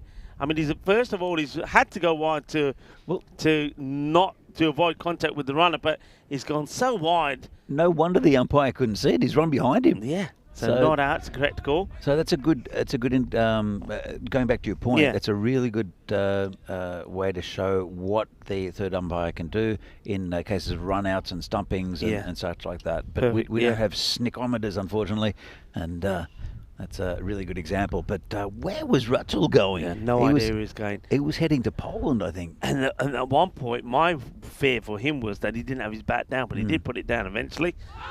And they're both good athletes. They're both very quick, as this is dabbed down towards a boundary, and it'll get there, going downhill. Well, something else that's quick, Danny, is this outfield. It's that third man and that fine leg. We're calling it the vortex because the ball just gets sucked in. But, yeah, so just going back to what I was saying, so I think that the umpire standing has said to the square leg umpire, I'm convinced it's caught the bat. I think it's out. And I think square leg has said, yeah, I can confirm that from here. I think it's just communication, a process that they use. I don't mind that. I don't think the decision was given because the square leg umpire has said, yeah, he snicked it, it's out. I think it's the other way around. I think it's the umpire on strike confirming, this is what I think, you in agreement. The square leg said, yeah, no issues with me. And I think that's a process they used, and it's worked. And you can see there, even with that last run out, the umpires Wahid, Vishal and Venku's third working well together under the under the supervision and the watchful eye of Charles Croucher, the tournament referee. These are the tables. The Tigers, they've got a bit of work to do, haven't they? Because they're not at the right end of the table. But they know that if they can get a few points here, that can start them moving up towards that all-important 5th and above position. At the moment, the Spartans are there, but of course, United coming into the play later on today. And it's a big opportunity for the team, who are 6th at the moment with a 2-2 record, to get them into what we would like to call the safe zone if you can get above that 5th spot. Yeah, well, good to see United after a little bit of a break. I think we might have played on Thursday or Friday where I was off, so it's been a while since I've seen United, but they're always a fun team to watch as they're coming. Here they are, the United side, actually, just coming into shot, maybe not into shot, but just wheeling in past the field. So it's Dylan Steyn facing. It is Aman Bhuyan, the new bowler. And that's too easy. And it's gone for 6. Just got enough of it. Dylan Steyn, you can see him shaking his head because there is a fielder out there, and he's been picking outfielders as Dylan. That one just out of the reach. Fielder's taken a real long way around to get it. Bear in mind, he's on the boundary. Instead of going along the boundary, he's sort of come in to go back out again. And I think as a result of doing that, he's not got anything anywhere near it. That's why I think Dylan is shaking his head. But he won't be shaking his head about this one. He'll be giving himself a bit of nod of approval. And finally, we do see Ravi Solanki out of that chair. Well, I was starting to get worried. I thought he was getting cramped and stiff sitting there, but he has got up, he has moved, and he does a little bit of ball fetching. Yeah, well done, Ravi. Top effort. He took a big yawn and a stretch as he got up there, you know, Danny. I think he's been sleeping all day, but there's no shade. That's when sit down the ground, and, well, attacked by the fielder. Did pretty well there. That's Mahdi Alam. Dear. He's not happy. He spiked this into the ground, and, well, the Sheriff will be watching. What do you reckon, Sheriff? Fake fielding? Well, it could be. Let's have a look at this. And he's... What's he doing? He's angry with himself that he wasn't able to stop it, and then he spikes it into the ground as a Mahdi Alam. Oh, dear. Well, they're right up for this, the Tigers, and they need this victory. Well, that's not going to help. It's called a wide. Might be a no ball, you know. I think it might have gone off the pitch. We'll have another look at it. But it's definitely called a wide, but let's have another look at it, see if it's hit the edge of the pitch. And thanks for Spring Media there. It was just a nasty wide. It wasn't off the pitch. So correct call. And this is an edge. You could hear it from here, and that's one that's gone down. And the Tigers, they can't take a trick at the moment. That's the fact that Rayad, the keeper, can't take a catch. And it was a pretty thick under edge. You'd expect the keeper to take that, wouldn't you, Danny? You would think that he would, but just got away from him. And that's just pushed into point area for a single.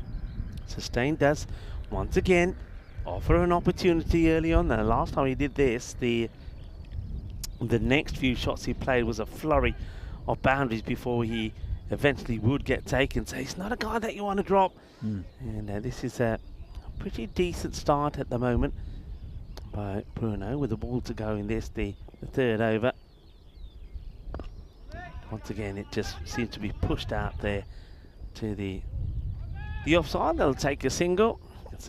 Dylan is trying to say to Ratul, hey, shall we go again? But they won't. They're not going to do anything crazy like that. 39 come off the first 3, so they are 9 ahead of where the opposition were. But I think more importantly, they haven't lost a wicket. You know that was the issue with the Prague Tigers. Just have a look at that there.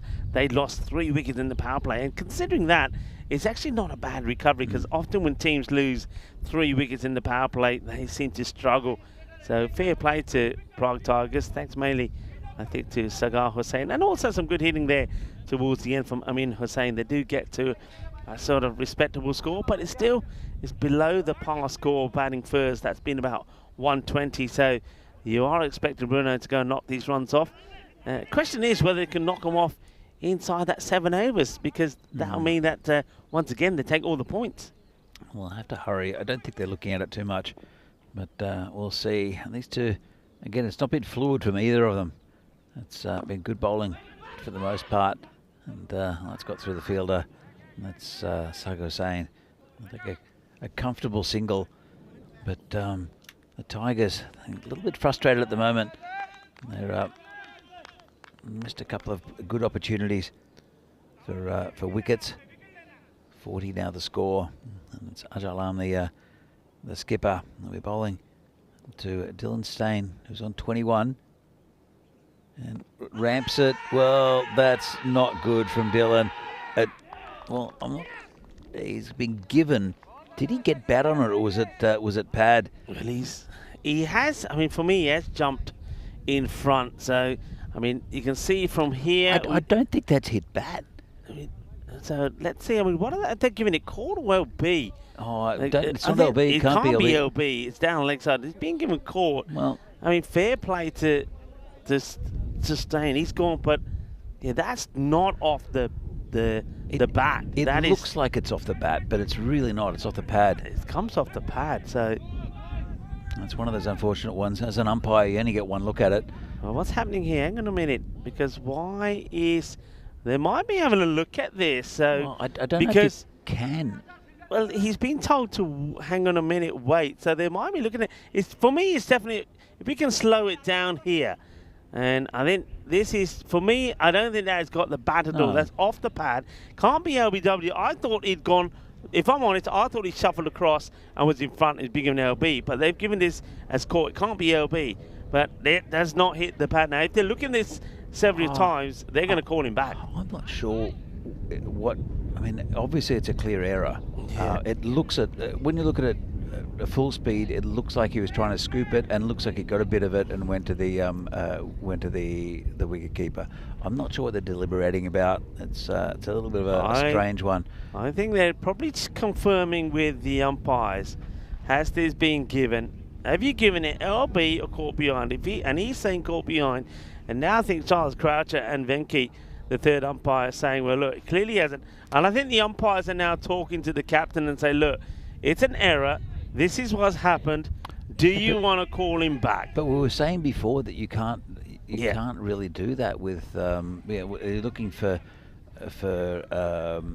decisions with runouts and also stumpings. So I think he should be out here, even though it's clearly an error. It looks like he's hit the bat. Looks like he's trying to get the ramp shot. Yeah. It's very close to the bat. It could have been an inside edge. It could have been a full face, but obviously the umpire had well, it looks like he's going back out there. Yeah, I from what I saw there, I think this is my interpretation of what I think's happened. I think Charles Croucher has had a chat with the umpire and say, look, that's a mistake. Yeah, look, there you go, reversing the decision. And they're saying not out. Now, I don't know whether, because I saw the umpires talking to the Prague Tigers, they might have gone over to the Tigers and said, look, I've made a stinker here. It's actually come off the pad. Do you want to call him back because it's an error? Now, I wonder if the Tigers have. I'm guessing maybe they have, but he's being called back because, yeah, you're right. Normally, we don't get involved with those. And that links onto a question a lot of people are asking us on the chat. Primarily, we're only using the technology for run-outs and stumpings. Yeah. And if a catch has been taken cleanly at times. Yep. Sometimes, I know, it hasn't happened a lot out of the, I'm coming up to over 4,000 games. It hasn't happened a lot, but every so often it's the real stinker. Then the tournament referee can get involved. But it's a difficult one, and I'm sure we'll get an explanation from Charles Croucher at the end of the game. But clearly it was not out. But it's a difficult decision from the umpire because it is an unusual looking shot. He's tried the scoop shot. It could have taken an inside edge, or could have gone off the full face of the bat, because when you're not getting full contact, as Stain backs off, might be a bit of chatter. In fact, there could be some chatter here, maybe from the man at third or even from the wicketkeeper, because I mean, it's a big moment because you want that wicket because these two seem to be taking the game away from you. So you want that first wicket. You can look at the umpire now, just trying to calm everybody down a little bit. But I think, obviously from what I'm seeing out there, it's not Prague Tigers that have called him back. I think the umpire's been forced to reverse the decision and say not out, and that's probably going to cause a few tempers to flare, I think. I think you're right. Let's leave it at that, Rico, and we'll find out later maybe, and I'll have a chat to Charles as to what his thinking was, if it was Charles's decision or if it was the third umpire. And so, well, Ajalan will continue, and so Ratul will get the single. So let's go back to this game. 42 for no loss, Brno. We're into the couple of balls left of the fourth over. The target is 112. 78 is the one for the point that they need to get past Brno. They need to restrict them to under that. The Tigers. And this one's close. Going down probably leg, down leg, I'd say. yeah. Maybe even pitched outside leg. So I think well, the Tigers probably a little bit unlucky. And Brno maybe taking things too casually, as I said, in the with their bowling innings. Like the Tigers get to that 111 score. So it's turned around the corner. That's 4 runs there for Dylan, and just a bit overpitched. Yeah, that's not a good delivery. He'd be disappointed about it. Think again goes for that Yorker, but that's what he's getting a bit of swing. That's why the one that he asked for the LBW wasn't going to be his side. There's too much movement into the pads this time. He goes even wider, and Dylan Stern gets a bit of bat onto it. It'll go to the boundary, 46. The score moves on to, and that rate staying around about that 11 mark. 46 for that loss after 4. Yeah, look, as I see, the score's fairly even, but probably without that wicket, and there's still a long batting lineup. Aaron Mehta's come into the side, and he's no slouch. So we'll see how we go. Of course, Nurkande is listed to come in next. He's been batting very, very well. And Solanki at number 4. So 46 for no loss, and pretty good couple of overs there from Aja Alam, the skipper. It will be a bowler we haven't seen yet, Asiful Kazi. He'll come in bowling for the Tigers. Again, weekend availability is probably better for most of this side, especially in Prague. And here comes Kazi with his first delivery. It's down leg side to the left-hander, and they'll take another one. Yeah, this one gets away from the keeper. And so, well, the ball will come back to the bowler. As they'll be bowling to Dylan Staines on 26 of 15. Comes in and down leg side again. He's got to get his radar right. Does Kazi, as he is bowling to 2 left-handers. The line's not bad for the right-hander. Sure, he'll bring it back. 49 now, just 1 away from the 50. Still 6 overs left after that. 63 they need in 36 balls. That's looked about well, but just about 10.5 and over. Well, Kazi can't get it right. It's a bit of an appeal. Not sure why. Oh dear. Well, I think the wicketkeeper is trying to fool the umpire here to see he touched anything. And look at Kazi here. So he knows there's a big one, and then because the keeper's appealed, he thought, "How's that umpire?" When he turns around, the umpire's already signalling the wide. So yeah, he can't get a legal ball in here at the moment, can he? Well, he's coming around the wicket to change the angle a bit, and I think it's a good move. Let's see what he does with this. And it was down leg side again, turned around the corner.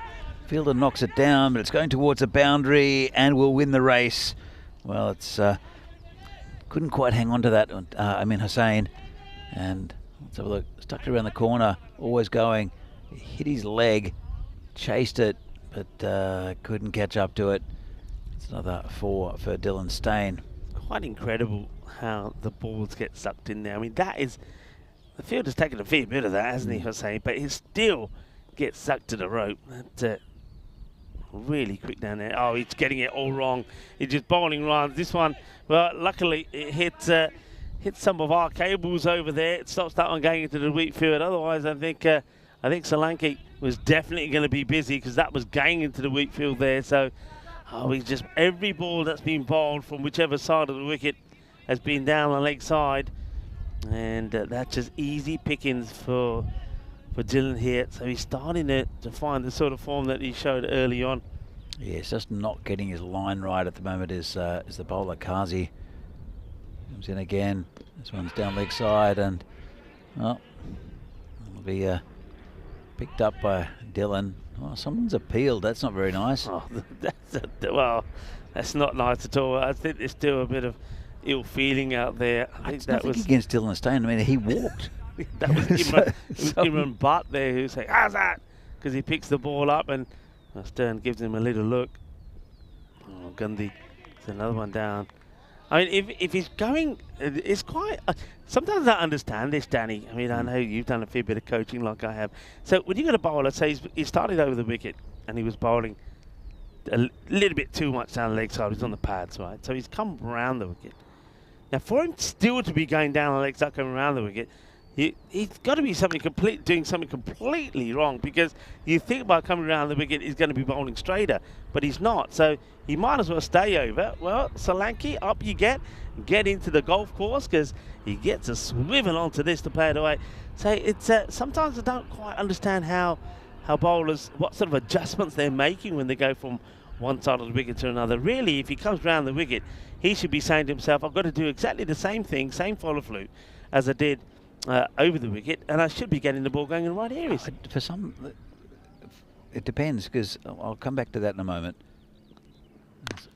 This is hit nicely, and a bit super Tortuga there, but he's tall enough there, Mahadi Alam, to knock that one down.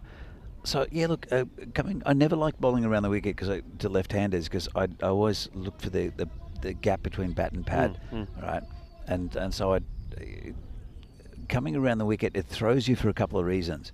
Firstly, it's not something that is commonly done for most. Oh, that's a lovely shot there by Mohammad Ratul. Just put the bat in the way. That's 4 runs to the fastest part of the ground. You beauty. Well, look, there's always a room for a touch of class. That is top draw. What a shot. Let's see, upcoming events. We're here until the end of next week in Czechia, and then going east to Romania, Hungary, Bulgaria, Croatia, and then Italy with the ECS, and also the Meltel Shield in Rome, and then the Valletta Cup, International T20I Women's Tournament in lovely Malta. Yeah, so going back to your talking about, yeah. Yeah, look, firstly, it's hard because you're coming out wide. The natural angle, if you're bowling at the batsman, is to be bringing it into their pads, because you're coming out from wide, and so it's difficult not to stray. Yeah. Some bowlers might feel more comfortable, but others might not. I always felt a little bit uncomfortable coming around the wicket. That's why I just never did it as a bowler, and it's just something that sometimes it affects your line. If sometimes you drop short, and so it's not just a simple mechanical thing. There's a lot of psychology behind it as well. Same as a run up for a bowler. It could be dropped him. This is off the bat. Let's keep an eye on the umpire. He's going to play that cheeky little shot again, which went for 4 before. Now this has come off the bat to the keeper, who's having a mare, isn't he? I mean, that you've got to be taking those if you've got the gloves on. So Riyadh, we saw him put Dylan down on 20. Now he's also put Ratul down on 15. Yeah, it should have been taken. 70 for no loss at the moment. We're into the 6th. And, well, now it's gone now. No doubt about that one. And straight through him. And that's the end of Dylan Steyn. He's gone for 40. Bit of a loose shot there. Just tried to hoik it. And as he runs off, it's pretty good bowling from the new bowler. So look, just line and length. Missed it. And the end of Dylan Steyn. Yeah, well done to Masood Mia. He didn't show He knows he should have probably had the wicket there of Ratul. Caught behind, didn't show too much disappointment, just got on with the job and he picks up the wicket. But no, you are right. No, but I mean, what is the thing? Because one thing I've found totally crazy, and it still gets me, because some places we go, it's very, very evident. Why are so many bowlers in Europe, right-arm bowlers, always bowling around the wicket? There was a trend with it a few years ago, and I think it was in the T20s where bowlers were coming around the wicket, and you saw it in junior cricket here a lot where the young bowlers would come around the wicket, and there was no explanation apart from the fact that they'd seen it on TV. I don't know. I know that one thing it does is it changes the angle, and if you're comfortable with it, it can be effective. Because what you're doing is you're angling the ball away from the right-hander, and so the line is completely different. If you that's a nice shot out there, and it's gone past the fielder just. Sago was saying out there he couldn't stop it. So if you think of a right arm over bowler, and say if there's no swing at all, the angle is pretty straight up and down, and a lot of batsmen just hit through the line, and it's fairly easy for them if the ball's not moving. And these Grizzlies move a bit, especially in Prague. We're seeing good movement throughout the innings. So what it does going around the wicket, because firstly you're changing the angle, but you're really to get it outside off stump. So come back to this. Is this hit pretty flat, going towards a boundary? Another 4. That's Noah Kandai who's come in, a good player to bring in at this stage.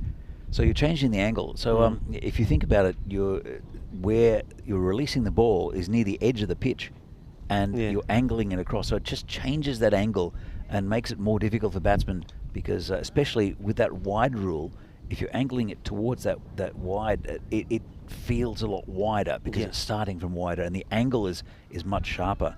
So I think it can be a very good tactic, but it's got to be the right bowler to try to bowl it. Yeah, I have to find, there are some bowlers that do it very well, and the way I seem to look at it is that they're sort of making them more like a left armer, because it's that sort of angle. They're creating a different angle. And especially if you're able to get the length right, so you've got the Yorker length going outside the right hander, just outside that off stump, very difficult to play. It's a miscue, it's going to go for 4, because the fielder tries to get a hand onto it, but doesn't really get a dive in to try and smother it. So that's Imran Butt is not able to stop this one, so this is another one that's going to go away. But the other thing I find, and because I think a lot of it is a lot of these players, and I'm going back to what my findings in Spain, a lot of the players have played a lot of tape ball, they've played a lot of cricket, and when they've played, they haven't necessarily been, first of all, they've had very little coaching. And so nobody's been over there to say to them, ask a simple question like I would do. Explain to me why you're coming around the wicket, what are you thinking, blah, blah. So nobody's actually there to say to them, you do realise around the wicket, this is against you, i.e. LBWs, probably pretty rare, and a few other things. So that's one thing. The other thing is, because they're playing and they're not playing matches with proper umpires, etc., the big thing that they all do, and especially when they get to the next level or when they start playing with the umpires involved, they're always running in front of the umpires, because nobody's ever told them that you can't be running there. So that's the biggest issue then. They've always bowled round the wicket for maybe 2-3 years. They're now started to play competitive or league cricket, and there's umpires involved. Umpires are then saying, right, you're running in front, you're in the protected area, all sorts of things start off, and then they've literally got to start again, because they're trying to then adjust to that running in front of the wicket. And if you've been doing it for so many years, you can't. So it's just that I don't think we're getting to the younger bowlers early enough to actually coach them and encourage them to come over the wicket. But when it does happen, and when they do it, there seems to be instant success for them. It's just something that the mindset, oh, so-and-so does it, so I'll do it. They do it, so we'll do it. And they've never changed it, never thought of changing it. Yeah. Look, you'll see that. Like I said, I think a couple of years ago there was a real trend of it, and you saw it in junior cricket here, that a lot of the juniors would bowl around the wicket. So, well, that's a good left armour here who's bowling. Been hit through the leg side, just be a single. Have to hurry Ratul, who again turns left for no reason. He's not on the It's screen. like a magnet pulling him. He's not on the screen by the time he gets in there. So just noticing here that perhaps Prague Tigers just gone a little bit quiet here in the field. I think ever since that incident, they haven't really been able to get their voice, even though since then they've taken the wicket off Dylan Steen. Comes bowler again, bowling to Norkandai, who just pushes it for a single. And, well, they need 28, 27 now off 19. They need about 9 and over. Looks pretty comfortable, but they've still got 9 wickets left, so it should be a victory for Brno again. And we'll see them in the next game. This will be another really good game against United, who are fresh. It'll be the 3rd game for Brno, and it'll be United will come in fresh, and they'll fancy their chances against Brno. Yeah, we'll have a look at that team sheets a little bit later on the fantasy dashboard, but certainly for United, I think Piyush Singh and Rituraj Magare will be pretty key. They've been in good form, haven't they? Scoring runs. There we go. We have a look at that again. Anyone else that comes to mind there on the United side for you? Well, Pramod Bagul is always a very consistent performer with the bat and the ball. The wicketkeeper Abhimanyu Singh is a very good batsman as well, and Ayush Sharma comes back into the team. So it's a pretty full full strength United side. Yug Warrior will continue in the next game, and still no Riaz Afridi, so it'll be interesting to see. I think also that Varun Mehta will drop out. I'm just seeing who they've added to this side. In fact, they put in Pratik Pandai as have Brno, so shuffling the deck a little bit. And the big man Riaz Afridi will take a rest. And this one's gone. He's tucked it around the corner, or tried to tuck it around the corner, and Ratul will have to go. And a neat catch taken there by the keeper Rayad, and goes for 22. And does Ratul. And this is a little late twist to this game. Yeah, I like that about Ratul as well, though. He's not looking at the umpire. He knows he's got a touch on this. He's off. He's walking. And, well, Rayad is missed out on a few behind the stumps, and the hardest one of the lot he takes. Yeah, nice take that. I think he was going in that way as well, because he saw the ball was going leg stump, and he was moving in that direction, used his feet well, and it didn't quite come as quickly as some of the others, I think. That's what affected him before. Anyway, good batsman to come in now is Shailendra Solaki, and he'll join the skipper, Norkandai, who's on 9. Solanki's been good since he's come into this Brno side. This is hit over the top. Could be a chance for a catch. Takes it. 2 in 2. Well, Solanki just bigging him up, saying how good he was, and he's gone for a golden duck. Just slashed it over the top of the covers. That's a neat catch taken out there. And, well, I think that might be Asif Kazi, who had that over, or he couldn't quite get his line right to the left-handers. Well, there's no more left-handers, and there's no more Solanki. He'll go for a golden duck. As you see Derek there waddling off with him. And it'll be Sajid Sengupta to come in next. Well, it's not over yet, this game. Well, could there be a little twist here? I mean, with that wicket falling, still should be favourites here, 26 or 70. But all of a sudden, just when I was saying that the Tigers looked a little flat, 2 in 2 for Musud Mir. So he is on a hat-trick. New batter comes out here, and Sengupta. So this is a hat-trick ball. It's back. Drop the catch. That was smashed back at him, but it was at a catchable height, and he's making it happen here, is Mia. Let's have another look at this. It was crunched though, Danny. I mean, out in the middle of the bat, and it's that would have been a sensational catch. And now, of course, he might have hurt himself here. And yeah, I think the old magic spray is going to have to come on, because that was walloped. It was absolutely smashed by Sengupta, and well, good attempt. He gets a magic spray, all will be better, and he'll come back and bowl. It's a cure-all, the magic spray. I've seen that with amputations. It's a cure for many diseases. And I can tell which way the wind's going, because I can smell the magic spray. It's coming right into us here. So maybe he's going to perk us up as well. All right, Musud Mir. What a spell it's been from him. 3 for 11. Still got 3 balls, by the way.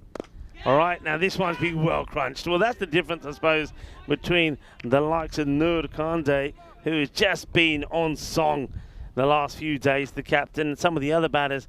When he hits it, it stays hit. And even though he hasn't gone too far area, he's hit it flat and hard. It goes all the way, 6 runs, and now he's taken it to under 20 required. 19 or 14 balls. Yeah, again, they should get there quite easily. Brno was, again, 2 good batsmen out there. But it's been a good over and a good spell here from Masood Mia. Has again come into the side. Haven't seen him before with the Tigers. Interesting how we're getting down now to after there's 2 overs to go. And we haven't seen Shoaib Mia with the ball. Yeah, it's true, actually. And this is caught. Oh, he's done really well there. And he's saved 6 runs, or 5 runs at least. Took the catch. Fantastic effort from Aman Bhuyan. Let's have a look at this. Yeah, it's all about looking at the feet. So he's in the air, takes the catch. Now, 1 foot down. He's going over the rope, so he releases it. That's brilliantly done. That's 5 saved. It really is. That's excellent bit of work done there by Bhuyan. Really good work by Bhuyan. Unluckily that he just landed and he had the presence of mind. Now, is he touching the rope? I can't see it move, so you'd have to kind of give him the benefit. And I think that's just good work and 1 run.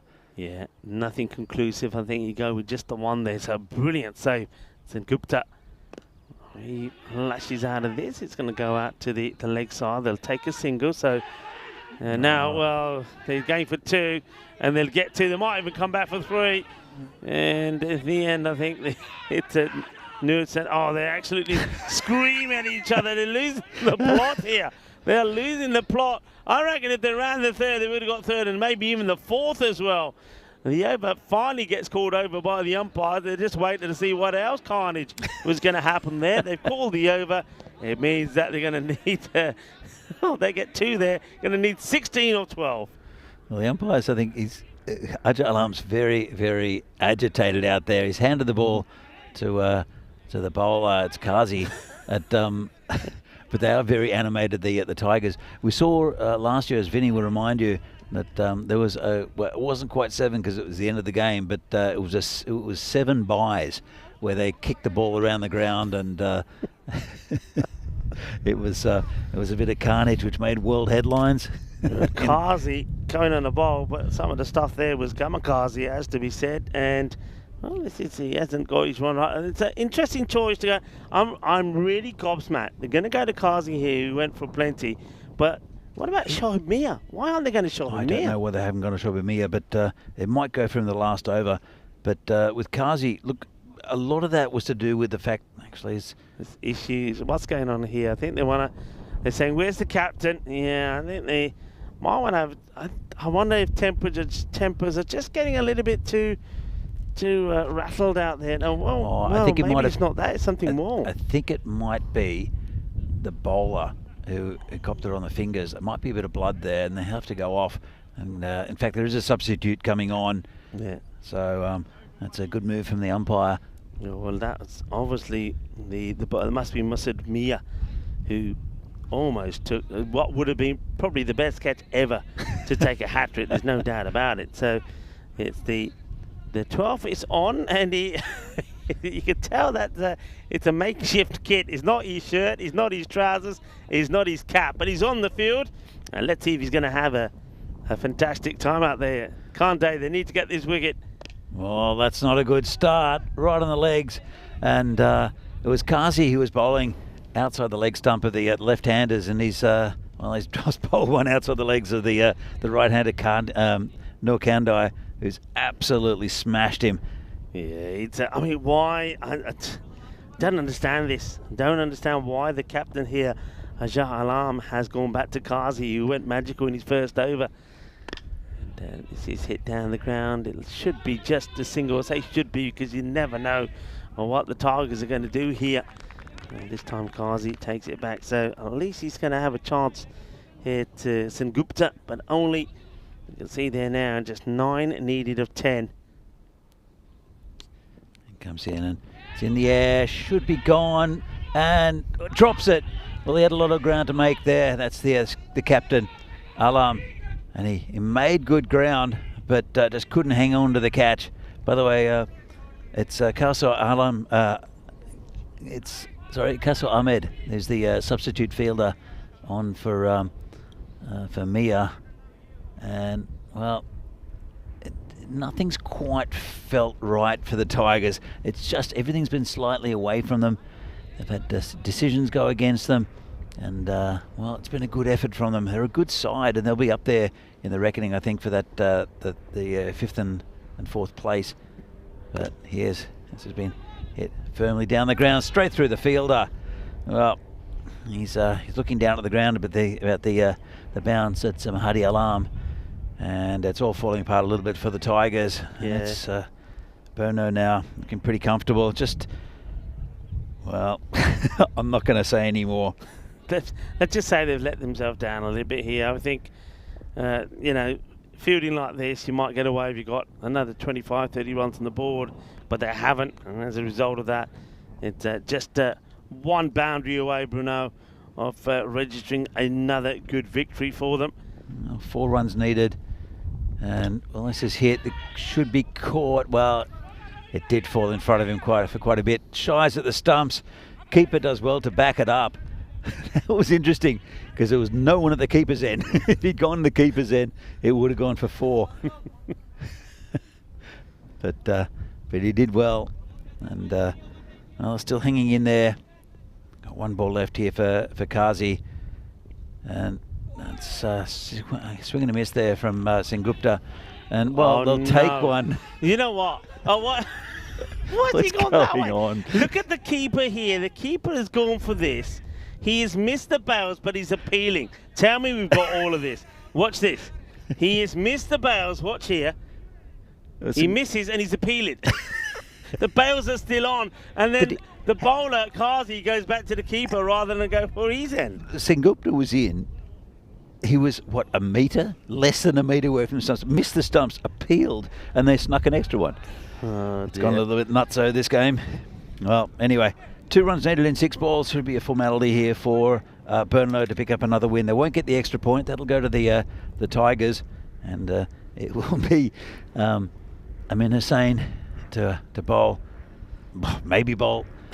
Well, that was now what's happened here. What it was the skipper who was fielding outside of the circle, who ran into the circle, and the umpire's seen it and called him back. So that would have been a no ball. And, what's happening in this game? It's kind of from Alice in Wonderland. It's just gone a bit surreal. Hey, there's a dot ball though. They still need 2 runs out of 5 balls now. And Sengupta is on strike. I mean, he looks like he wants to finish this in a hurry. I got a feeling Sengupta could go for the big shot here, give his wicket away, ends up being another dot. New batter comes in. Doesn't need to. He does, I though. told you, go for the big shit. So, he's not going for the catch. Oh my goodness me, that's a Mahadi Alam once again. A ball seems to be following him around. He doesn't go for the catch, so they will take a single. And now really with Golden ball there. Golden. No, Noor Kandai is experienced. He's a good player, and should hit the winning runs here. And it's been flicked away, and that will be it for Brno. Another win under their belt, and it's the end of the game. Yeah, they do it pretty comfortably in the end there. There's 3 balls to go, but yeah, I mean, we will see, and I'm happy to say we will see the Tigers before we say goodbye to you today, because United are going to play now. Then they will play the next match also against the Prague Tigers. So the Tigers have got a little bit of time here to just, I reckon, just calm themselves down a little bit. I think if they're a team, if they can be led, I think they can perform well. So let's see how they go about when we see them again. But it's going to be United up against Brno. So Brno are going to be straight back on again. This is really going to test their resilience now. It will test their endurance, if anything, because it's the 3rd game of the day, and United are fresh and they're a good side. So this will be a really good game coming up here, match 34, United against Brno. We're going to see the highlights of this game, and it was a strange one, Rico. It was a strange one. There were all sorts of things happening. Now this was a I thought that was a good appeal for LBW. The umpire deciding it's just going to be going down the leg side. Stain was hitting hard. Now, this one was, we thought, pretty close. Thought that maybe he had the bat in the air. The fielder thought he was gone. They all thought he was gone. But in the end, the review system showed that he had just got the bat down. Then there was some nice shots from Dylan Stain again. And this one played down the ground. It was kind of stopped. He had a busy time out there. Then it was spiked into the ground by Ronnie. He wasn't having the best of luck. Then this. Now, the news coming through, folks, on this was that this was actually given LBW by the umpire, not caught. And that's why I think the officials had to intervene and say, no, you can't be giving LBW for something that was so wide. There was an opportunity to take a catch, and Rayard doesn't take it, puts it down. But Dylan Stain, once again, he gets going and gets himself out. He goes on 40. And really, he needs to be looking to go all the way. Then this time, the catch Rayard does take. As it's Ratu that puts it into the hands of Rayard going down leg side. A good catch, has to be said. And then the next batter comes out, and that's Solanke, goes very first ball. And all happening. Then towards the end, a few misfields. This was a tremendous bit of fielding, though, it has to be said. That was fantastically done. And down the ground through the fielder. So we saw him getting angry, Mahadi Alam, early and spiking the ball into the ground. Then this, I don't know what was going on there when the ball was going backwards and forwards. And finally, it all came to an end with 3 balls to go. Brno get another victory. So they're going well at the moment. And remember, got that win to end Prague CC's incredible spell yesterday. They also got a win yesterday against Ostrava. So on a good spell at the moment. Won both their matches yesterday. Won both here today so far. But they got a tough one coming up now against United, who will be fresh. Whereas Brno have played 2 already. 40 from Dylan Stain. 29 from Noor Kande. Again, he has just been superb. The captain leading the way well. And Senu Gupta is the not-out batter there in the end. Quick look at the bowlers. And you'll see that's a big effort being made. But the big surprise for me is what happened to Shoaib Mia. Mia already showed some of his abilities with the bat when he crunched very valuable runs for his side, 35 or 14, but didn't bowl.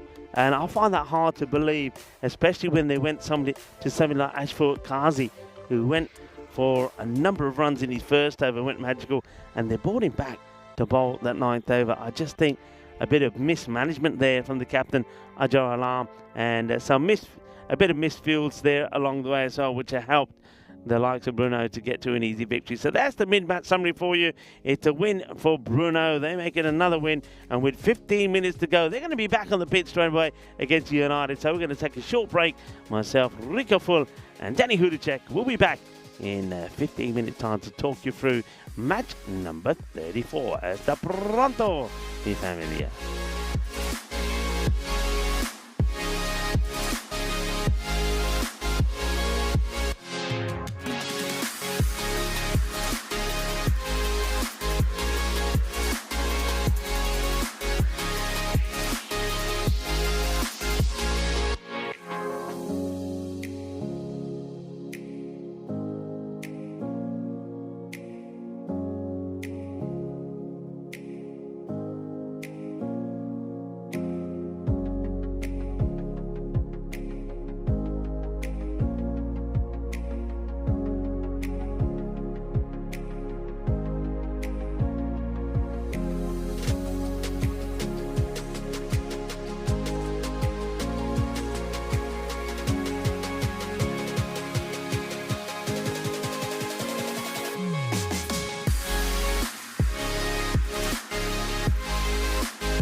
This European Cricket Network event is proudly brought to you by HCL Software and Paramatch.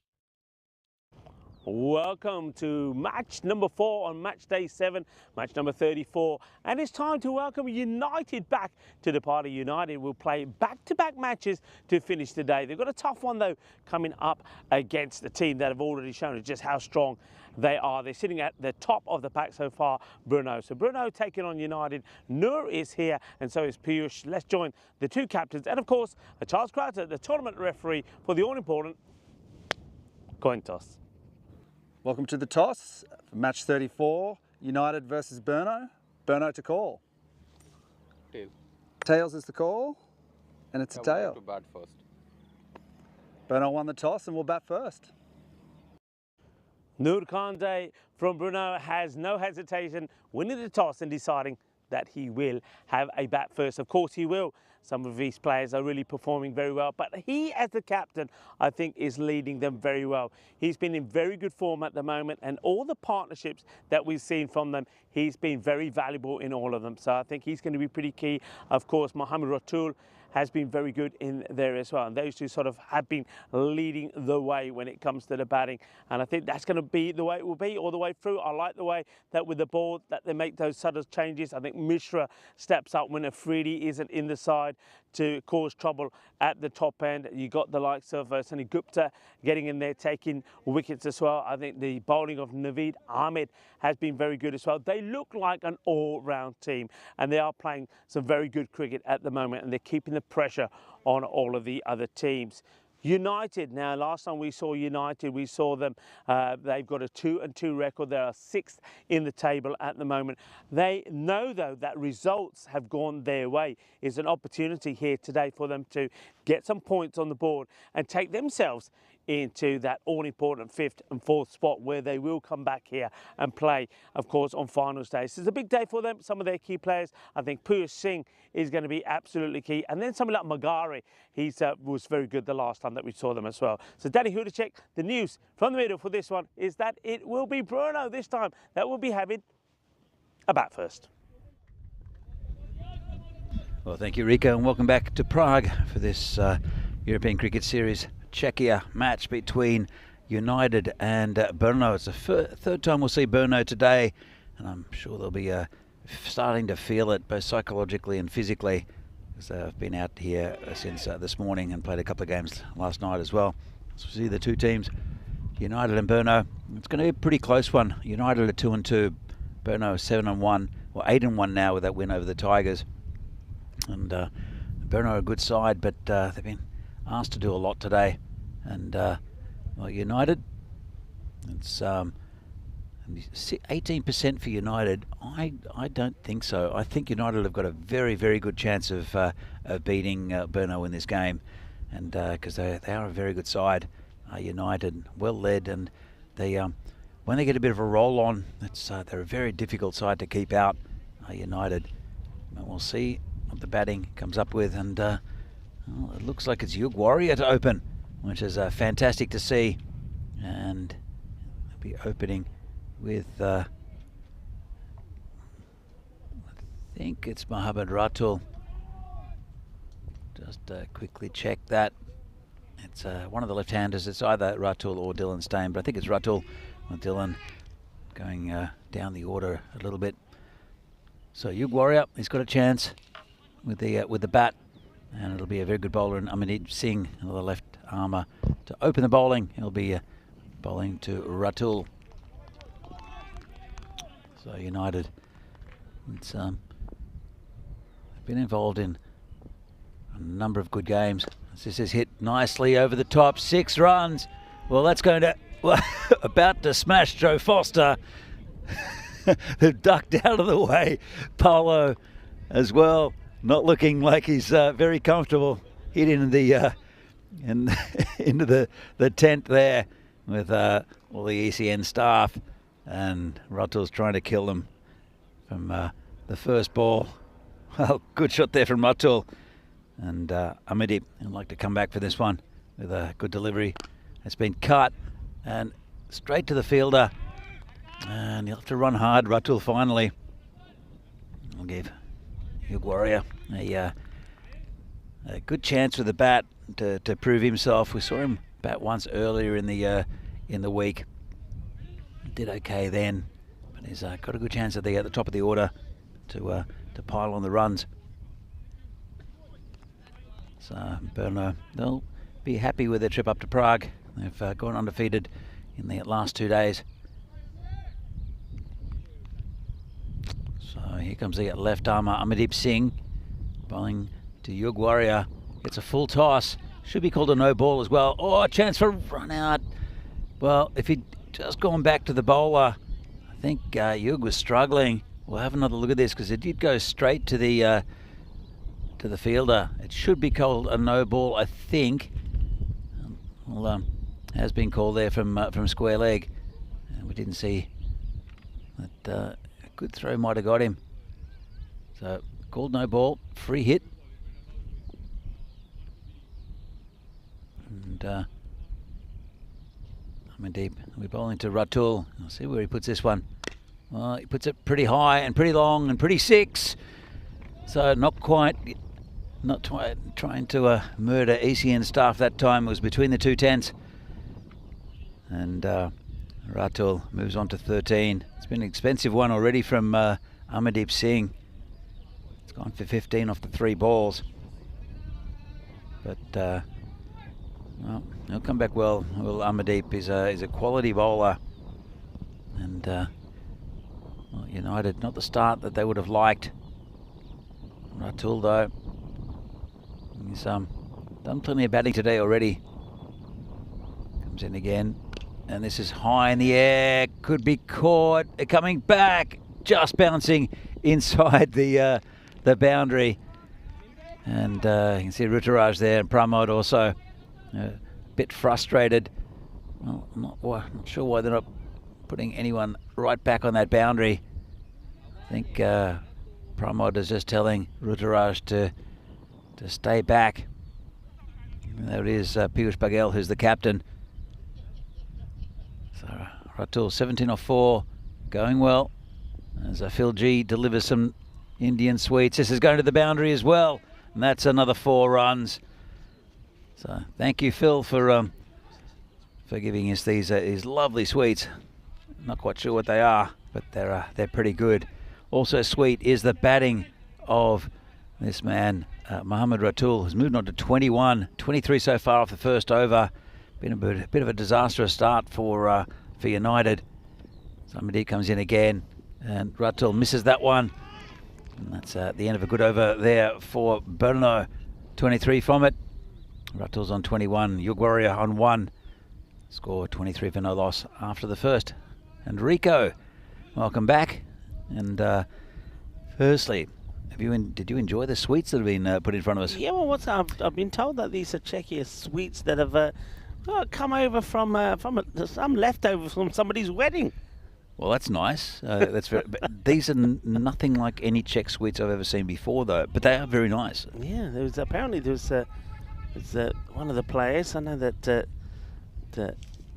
Phil G was just saying that there was a wedding that was yesterday that one of the guys who was at the United guys and brought them down for everyone. So yeah, I've had one.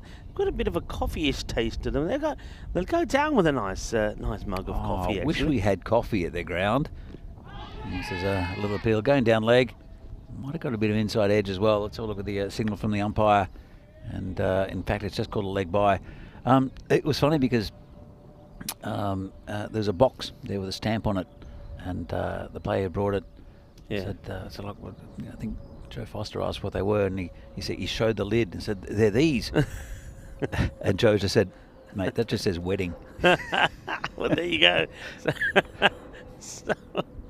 Well, hopefully we have been nicked from the wedding. But anyway, well, very nice. We get stuck in there because if we leave them sitting there too long, the ants will be having a field day. That's nicely struck. Oh, what a pickup. A one-handed beauty pickup.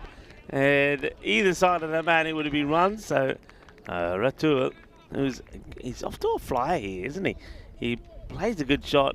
Sweetly done. How about this for a pickup? Incredible. Fantastic weather. I think it might be Papathi out there.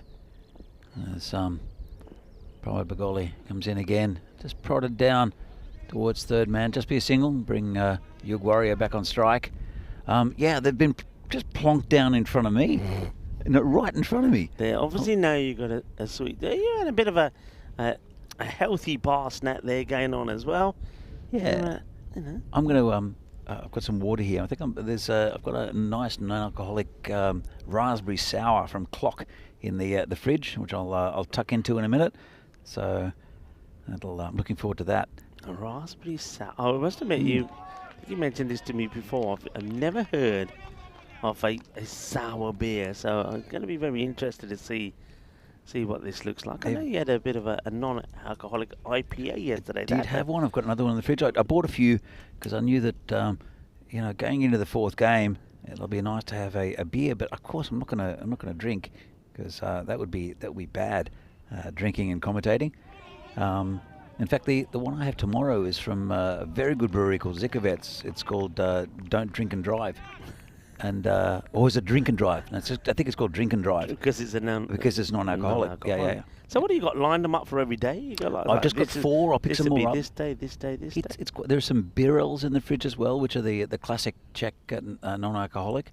So there's and I brought my glass with me. Well, so that's been well hit there. So it's a boundary there for Yuk Warrior. Nice to see him. So we've seen him at a bat before, have we? Yeah, he batted once earlier in the week. He came in, and what happened was, well, he missed out on a game, unfortunately, through a technical issue with the what was handed in, as we see here. Brno up the top, United in 6th, and well, they've got a good chance of getting into that top 5 after these 2 games because they're playing back-to-back games. The next one also against Tigers should be a really good game. So yeah, we were talking beer before. Yeah. So the non-alcoholic beers, it's something which is really a trend. It's a kind of worldwide trend that a lot of non-alcoholic beers have been produced, and the sour beer is. I'll come back to that. It's a big swing and a miss from Rutul. It's there's a couple of Gozas and Berliner Weisses are traditional sour beers from, and also Lambics from Belgium, which are a little bit funkier. But what they are, they've got the sourness of, say, a wine, but they're a beer. But they're kind of more like a cider, but they're really not a cider. That's 4 runs for Rutul, and they're very tasty and they're super refreshing in summer. So I'm a big fan of sour beers. So there'll be a couple more on the way. As I said, there'll be a Zikovets coming up tomorrow, but it's a raspberry sour, and I will maybe in the second innings of this game get that beer and I'll give you a little sample. A raspberry sour. So often the sours are fruit beers as well. So I know that a lot of people will be familiar with, say, a cherry beer from Cherry Lambics and just cherry beers from Belgium. But there are a lot of different varieties, lots of different styles and experimentation with craft beer. Oh, it says, gonna kill us, Brico. Protect the equipment. And does well. It's Rico Full who'll do the fielding. Yeah. Phil backing up there. Phil G. He's making sure it wouldn't go to the boundary. Past us, the second boundary. And Rutul moves on to 32. Warriors on 5. Comes in again. And this is high in the air. And I think it's going to go over the fielders. It'll go over everything. That's another 6 from Rutul, who's in the mood. And he's 38 from 12 now. Some of the locals, I think, Danny, have stopped by and saying, well, what's going on here? Look, one of the gentlemen is up and getting a good feel of the cricket balls. He hands it back. We've got a cyclist that's come over that stopped and seeing what this is. Oh, that's what's beautiful about this Sunday. Nice. Oh, it's up in the air. Now, this one, they haven't put anybody back, so it's going to get over the fielders and we'll go for another boundary. Now, bear in mind that Rutul is looking to go straight down the ground with every shot. I'm very surprised that they haven't opted to have 2 men straight. But he is off to a flyer here. 49 for the power play. And, well, Mohamed Rutul has scored 42 of them. 42 or 14 as well. He's, I think, Well, he's done a lot of work in the last few days. He's the keeper as well. Let's have a look here. 6 off the second, but 23 off the first, and 20 off the third. He's done a lot of work behind the stumps. He opens the batting, and I think he wants a bit of a rest. So he's going to get his job done early, I think, Ratul. Yeah, play some big shots and then sit it out for a bit, because he's going to have to probably put the gloves back on again later. But yeah, an explosive start, and they're looking really already to put a big score on the board and make it a challenging comeback here for United. Well, it's Pramod Bagoli who'll continue. We're bowling to Yug Warrior. It's a good first over, only 5 from it. Comes in. It's a bit short. Big swing and miss from Yug. And, well, it's been a great start. Good power play for Brno, with a lot of batting to come as well. As we know, Norkandai is there, Solanki, and also Dylan Stain, and Mahtab Khan, or Sen Gupta, all very good batsmen. Yug gets a bit of that, not quite enough of it to get to the boundary. Just get a single, just slightly mistimed. Bring Ratul back on strike. Right now, this is where the field has to be set right. So they now have got the 2 men straight. In fact, it's almost like they've got 3 straight. They've got a very straight long on as well. So you see 3 in a line. You've probably got to be thinking about getting what they're thinking about here. Yeah, they've got mid-wicket as well. So that's your field. And got a man on the a good move actually on the man on the 45 as well for that little dab that he likes to play as well. So they've cut that shot out, or at least the boundary, and then the rest. You got 4 in a line down the ground for the big hits. There's a big gap square on the leg side. And, well, there's a big gap over the top there as well. And that's 4 runs again for Ratul. Hits it through the covers, or over the covers. Let's have a look at this. And, well, it's all happening. It's just click for Mohammad Ratul in this innings. And that one just one bounce over the rope. But there are lots of gaps.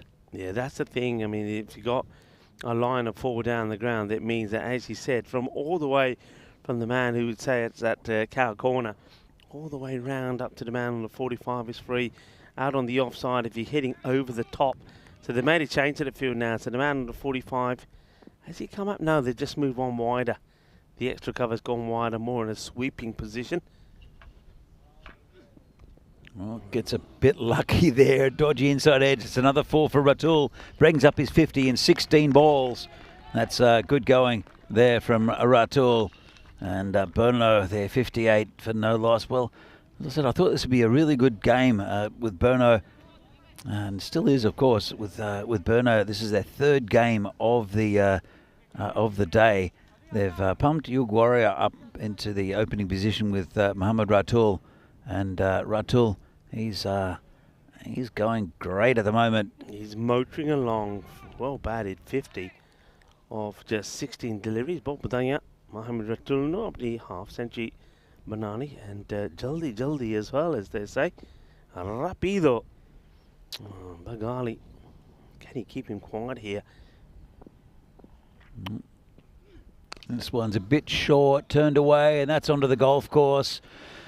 Well, didn't keep him quiet, and Ravi, go and fetch that one, mate. Well, where is Ravi, by the way? I think he's just, isn't he going there, or is it a fielder? That's a fielder. Ravi has left the building. Where is Ravi?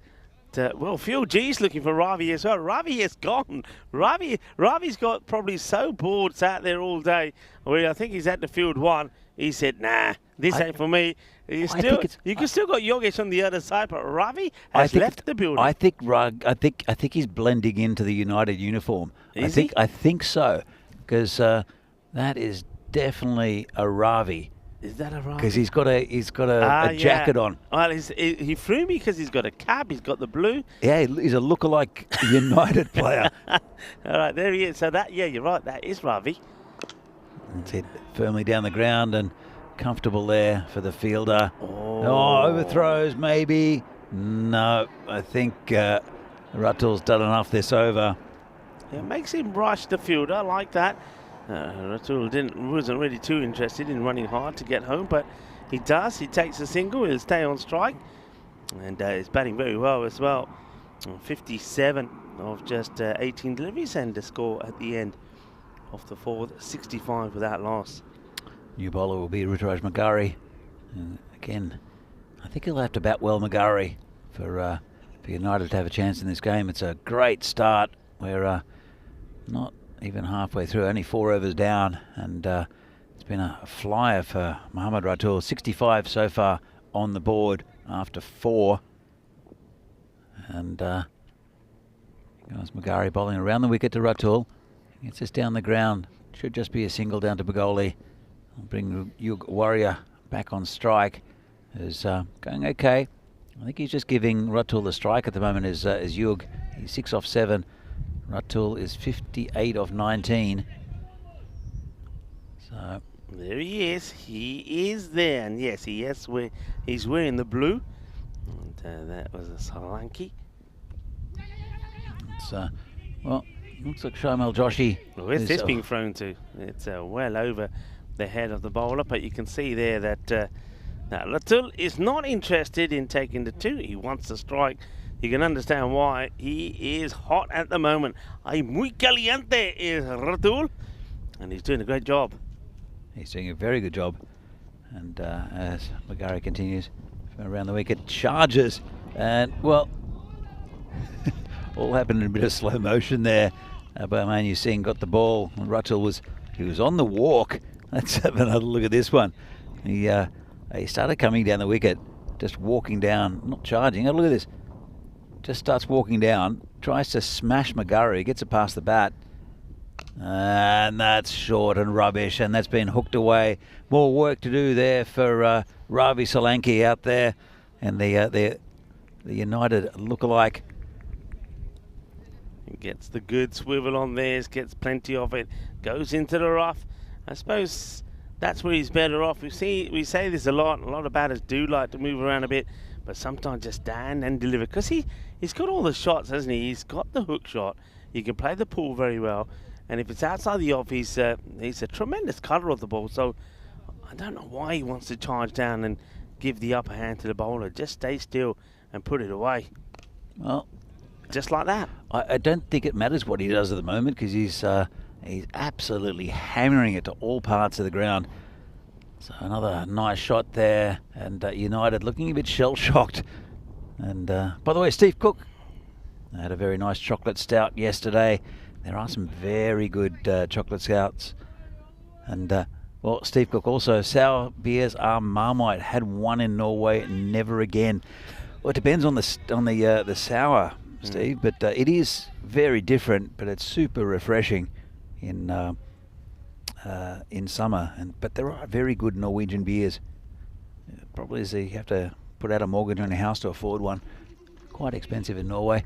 This is well, a comeback for 2, and he's done well. It might go for 3 actually, and no, been sent back. Oh, I don't know if Hugh Warriors ever ran a 3 before, because that was really going to test him. What's the opportunity? Talking about opportunities, Ratul, 70 of 23. This is a great opportunity for him to get the you-know-what. Well, I won't mention that, because it normally never happens if we mention the you-know-what. Let's have a look at this. So this has been kept in, no problem at all. And they did run 2. They had an opportunity of running 3, but the throw was pretty good. So probably a good idea that they didn't go for that. So it's all going well here for Ratul and for Brno. The Yug Warrior will be facing the next one. Yeah, it gives us an opportunity on this very nice afternoon to welcome everyone. A lot of talk about beer at the moment. You're talking about beer. You mentioned cherry. Somebody's mentioned chocolate there. I know that when we were, I think it was when we were in Dresden, we had something with a bit of banana taste to it, which was mightily weird. That could be a wheat beer. A lot of wheat beers have a banana taste to them. Yeah. They're not. There's nothing to do with bananas in them, but they do have a banana flavour. Yeah, well, different types of flavours of beer. So you're going to have a raspberry sour. Yes. So I look forward to giving that a sample. I'm sure you'd like it. Know people in the chat, a lot of people involved at the moment. Let us know about some of the weird and wonderful tastes of beer and any other beverages that you've had. As that's a nice start there from Kuma Kopathi. Good dot ball in good areas. Yeah, well, Yug, he's doing his job pretty well, giving Ratul the strike, and I'm sure he'll do the same. And there, does that. Just got a little inside edge, and gives Ratul the opportunity to continue with this this fine innings. Yeah, just got to keep on battering the ball away. Yeah, I know that I'm speaking of flavours, and we're talking beer here, but I'm getting everywhere we travel, the different flavours of gin that you're starting to see appear everywhere. It seems like every single flavour possible. Yeah, well, that's not a good shot there from Ratul. Came across quite a long way. Gin's an interesting one. It is a trending drink, I guess, but there's they're very easy to flavour and very easy to make. Gin and to experiment with it, and you don't need, like with a whiskey, it takes at least 3 years, and then when you're looking at the better ones, it's 10 to 12 to longer. With a gin, and this is in the air, could be out, player under it, and takes the catch just does Amandeep, who took a bit of stick from Ratul. So we tried not to mention it, but we did, and maybe put the mockers on him. But it's good bowling from Kapathi, but Amandeep, he's holding it to his chest, and it's a good catch in the end, even though it did look awkward. Well done, yeah, well held. Amandeep holds on to the catch. I've been very impressed with Bharat. He's bowled a very good line, Bharat Kapathi, and he's got the wicket. He's deserved that wicket. He's got the danger man out here now. Now, quite often we do see this, and we talk about this a lot. It has been a very good start. As you see that the captain, Noor, is running out there, probably wary that he's got to get there within 60 seconds. I think there's no issue with that at all. But he's been in good form. But are we going to see what we've seen sometimes? Good start from the team, going well, and then the second part of the innings going to the fielding side. So can United use that wicket as a platform to get a few more? It's nicely played first up by Noor Kande. He's been very good. Interesting, we're having all this chat about different flavoured beers, and I touched on gin. Well, it might be worth mentioning that today is a National Hydration Day, where of course hydration is vital to living a healthy life. But I think we should be talking more about water than some other drinks, though. The old HDO. So it's easy to forget when you're out on a hot day, but always carry a bottle of water with you. And skipping on water can lead to major health risks. So that's why you'll see here on the European Cricket Network, especially players, whenever there's an opportunity, they'll get a water break. We have had, when it's got warm, a drinks break at the end of every 5. And in Cyprus, we're having drink breaks at every 3, 5 and 6 overs. It was so hot. Yeah, look, it's tough. I played in those sort of conditions in Australia, and it's brutal. And so get to the end of the over. It was a good one from Kapathi. Took a wicket, a big wicket of Mohammad Ratul, and at the end of 6, Brno are 82 for 1. John Gray talking about alcohol extortionate in Norway. As we see here, their scorecard. It's pretty top heavy with Ratul. There it's but only a few extras, only one wide so far from United. I know that there are some Norwegians that come down to Prague occasionally, and they buy Norwegian beer. There's one called T10, and Norge is another one. Yeah. And it's cheaper to buy it in Prague than it is in Norway. Yeah. And it's expensive in Prague. So, but I also tried quite a few Norwegian beers. They have Ars beer, at AAS, Ars, and Friedenlund, I think, is another one. He's given him. This has got LBW now. He's not impressed, is Kande. Let's have a look at this. Starts a long way outside, shuffles across. Oh, that's going down leg side. That's going down leg side. That's not a good appeal. Well, it might have clipped, but I think that's missing leg for me. It's drifting down leg, and it's going to be given. I mean, this isn't quite as it's not quite a shocker as the one that had to be retracted in the last one, but still, if you look at this ball, it's drifting, it's going down the leg side, it's not coming back in, it's going to continue. That's missing the stumps by a long way. I think if you had another set of stumps next to there, it may have hit middle of the second set. That's not a good call from the umpire. They got that one wrong, and that's a huge bonus for United, because they get a very good batter, the captain of the Brno lineup, very cheaply. Yeah, looks like Ghanshyam Kumar is the bowler. He's been impressive with the tournament, and it is Dylan Steyn. He'll come out. Last word on beer, because I think we've covered most of it. Steve Cook said he paid quite a bit for a beer in Norway. Can you guess how much? In Norway, a beer, I would say in pounds. In pounds. Let's go with pounds. Let's go with pounds. All right, I'll say £14. 27. That's a lot of money. That's a lot of money. I hope it was a good beer, Steve. Sonia, let's get back to this cricket. Get carried away sometimes. So well, Noor, he couldn't believe he was giving LBW, by the way, there, and I couldn't believe it either. And so, as I was saying there, that could be close. He's gone. He's gone. There's another wicket go down. So this is going to be a Yuk Warrior who's going to be run out. So Dylan Steyn's just come out there. And Yuk Warrior looks like he starts to go. He gets sent back here. So he starts to go and gets sent back, and he doesn't make it. And oh, well, another wicket goes. So just have a look at this. I said that so often we've seen this after a good start. Wickets start to fall, or the first wicket fell with the at the score of 80. Now we've seen one fall at 80. Well, two now fallen at 82. That was a good piece of work there. It was Amandeep Singh again, who got it left-handed. There's a bit of a mix-up. Yug was halfway down the wicket. It's got the turning circle of the Titanic, and he almost, have no look at this. Actually, we won't, because it's the next ball from Ghanshyam, which was called a wide. So basically he came back and he's running straight at Ghanshyam, and he nearly bowled him over. So it's the end for Yug. Sit down the ground, just be a single. It's been a good little comeback here in these overs from United. And good bowling from Ghanshyam.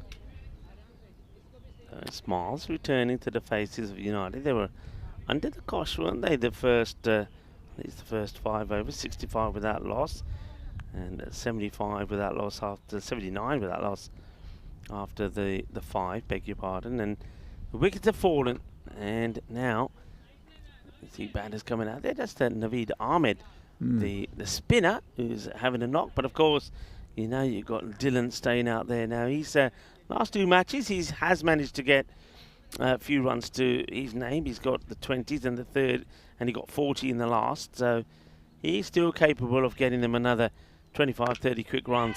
Oh, maybe not, because he's gone. That's Piyush Baghel who takes the catch, and Dylan Steyn will have to go. Well, it's falling apart a little bit here for Brno.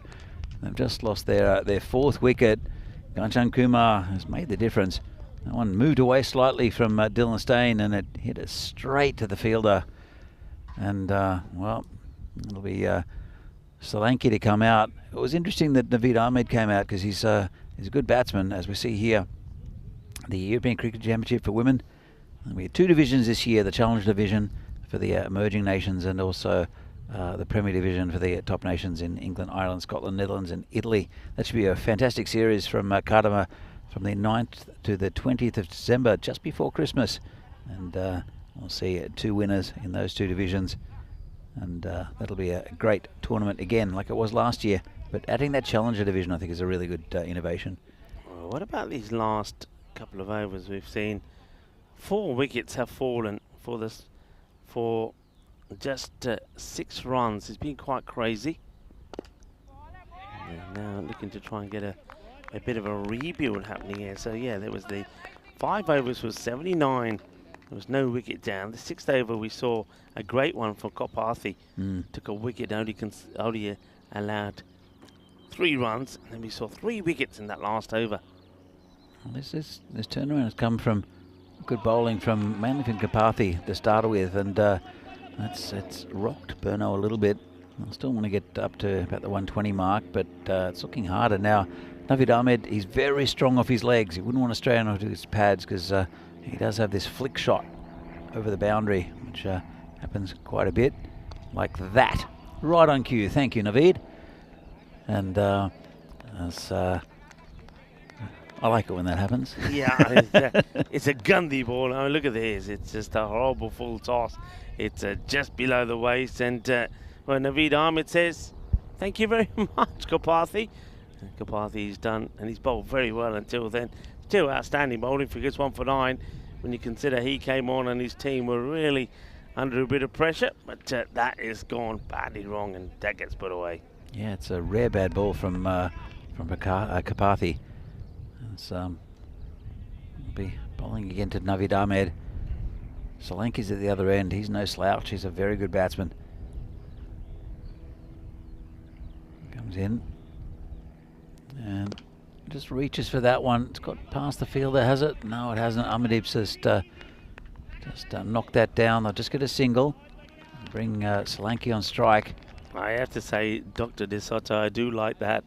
He said with the LBW decision, he says, oh dear, more leg than a supermodel. I quite like that. That's a good one. I've not heard that before, but yeah, well said. Yeah, making a comeback, says John Gray. It is a bit of a comeback. And that one's another optimistic appeal, but they've had a few things go their way, so why not? And now they're going to go for a second here, and they're going to not make it. Oh, that's gone. Going to be out. Well, that's Solanki has run out, and that's another wicket down. And didn't really need to go for that, I think, Brno. And well, you can see United, after a fantastic start for Brno, it's all falling apart for them. So we're just got to hold up. Solanki is well and truly barbecued here. By the time he gets to his end and turns around to have a look, you can see his partner, Naveed Ahmed, is already sprinting down halfway down. So he has to go. He has no option to go. And Paul Solanki, I reckon, because that one is probably going to go down, as he might get one there, but he ain't going to get any more. I wonder if he's been given his runs or leg buys. And is he going to get a run to his name or not? I suppose we'll find out when we see the scorecard come up. But yeah, he didn't have to do that, and that needed a little moment just to get themselves going again. But he's gonna go, Solanki. A new batter will come out, and well, there are all sorts of problems. They're going to be. Matab Khan, though, this guy can certainly hit the ball. It's well bowled. He'll play this out. We'll take the single. And let's see if these two can start to get something going here again. So, yeah, Solanki, yeah, no run. He goes for a golden duck, a run out. Didn't he hit the ball? Weren't they coming back for the second? Well, that's what. So I thought it must have been a leg by. Must have given it its leg by. No. But I'm just telling you what I'm seeing in the scorecard. He's down as 0 off 1. So right. Okay, fair enough. he's down as 0 as 1. So he must have kicked it a long way, is what I'm saying. But I'm remembering things wrongly. Anyway, so Ghanshyam Kumar, after a very good first over, got 2 for 3. He'll be bowling to Matab Khan. Just a single down the ground, bring Naveed Ahmed back on strike. 95 for 5 now.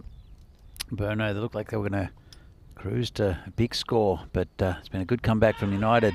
And that could be out, It's going to go to the replay, and Abhimanyu's very, very happy with that one. I think Naveed Ahmed knows. And a good work from Abhimanyu. It was an LBW shout. This one was not out, and then he left his crease. And I think Naveed knows. He's just waiting on the decision. But have a look at this. He started off with a run. Abhimanyu takes it, and he's well out. yeah, That's another Brno wicket down. yeah. I mean, that's quite. This is quite a collapse. There was 79 without loss. 79 without loss, and now another batter goes. So Matab Khan is there. This is a crazy collapse here from Brno, and just think how well they were going when Ratu was smashed it all over the place. And I remember saying, and as that 5th over came to an end and the 6th started, that don't get too excited. We've seen plenty of times on the European Cricket Network when teams have made a similar start and then one wicket goes and then they fall apart. And this is a proper fall apart that we're seeing here. Is that 6 down now? It is 6 down. 10 balls to go in the innings. We'll have a look. I mean, I think it was a run out, not a stumping, because they hasn't gone to Gancham Kumar, the wicket. But so look, there's still 2 very good batsmen out there, and the umpires are just waiting for a moment. But let's have a look. Well, it's hit the batsman, so it doesn't really matter if he takes it in front of the stumps here. Let's have a look.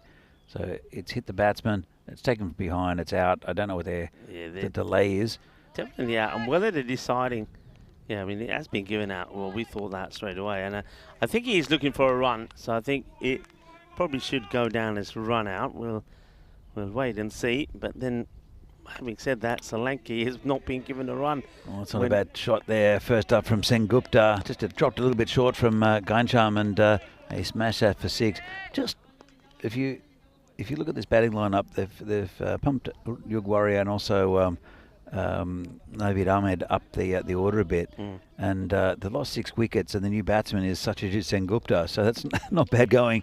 Satya is a national team all-rounder, and it says hit straight, just be a single. And the other man at the other end is Mantab Khan, who was opening the batting earlier in the tournament. Yeah, they're both good players. Mantab Khan, I rate him as a good all-rounder as well. When he has come into bowl, he's done some wonderful things as well. So he's still got the potential to get to close to that 120 score. And this one is catchable, and it's dropped. And it's a big moment there. The fielder goes down. If he takes that catch, who knows? And that's Ruthraj Margaret. And you'd expect him to take this, but he puts it down, Margaret. And that's a big let-off. Yeah, big let-off. And well, he just misjudged it slightly. Saw him coming in and hesitating. But Gancham, well, no catching that one. That's gone all the way for 6. And it's Yogesh who's after it. Looks like Where's Wally today with his striped jersey. I was just about to say, Where's Yogesh? Watch out, there's a Humphrey about. But either way, Yogesh is there. He must be feeling cold. I mean, it's pretty warm at the moment with that. Looks like he's got a pretty thick number on. So it's belted away. So with that 6, it takes him to 109 with 6 balls to go. You look at the bowling card here, and Amadib went for quite a few. I think we might still see him. Well, we're not going to see him back. It looks like it's going to be Mustafa Nawab to take the final over. And it's 109. That's a reasonable score. Brno would have liked a few more, especially after the start they got.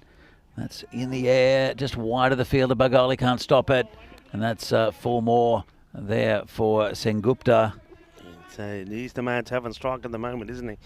Sengupta is hitting the ball well. Yeah, they're both good batsmen here, and it just shows how deep the batting goes for Brno and the quality in their depth. But still, not the most convincing of scores. It's well within United's grasp to be able to get there, and they've got a good batting lineup today. This is hit to the man deep, just a single.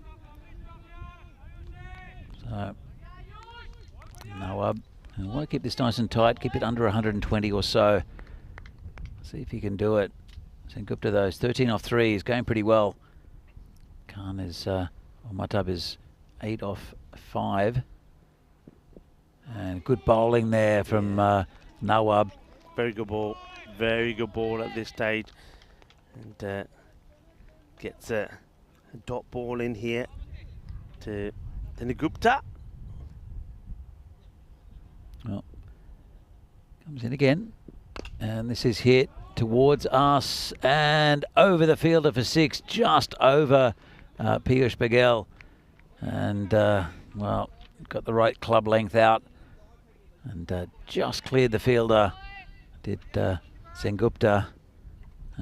Gets the score up again to just under 120, and we thought that, well, it is exactly 120. Comes the bowler again and hit that nicely. Fielder comes around and can't do anything about it. That's another 4 runs to Sengupta, who's saving this innings somewhat, I think. Yeah, big time. Apart from Ratul, who went and hit a very quick 70.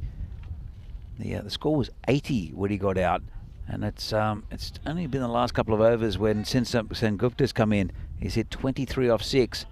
It's pretty good score now, just above par for Brno with 1 ball remaining, and this one's just, well, it's being chased by Abhimanyu.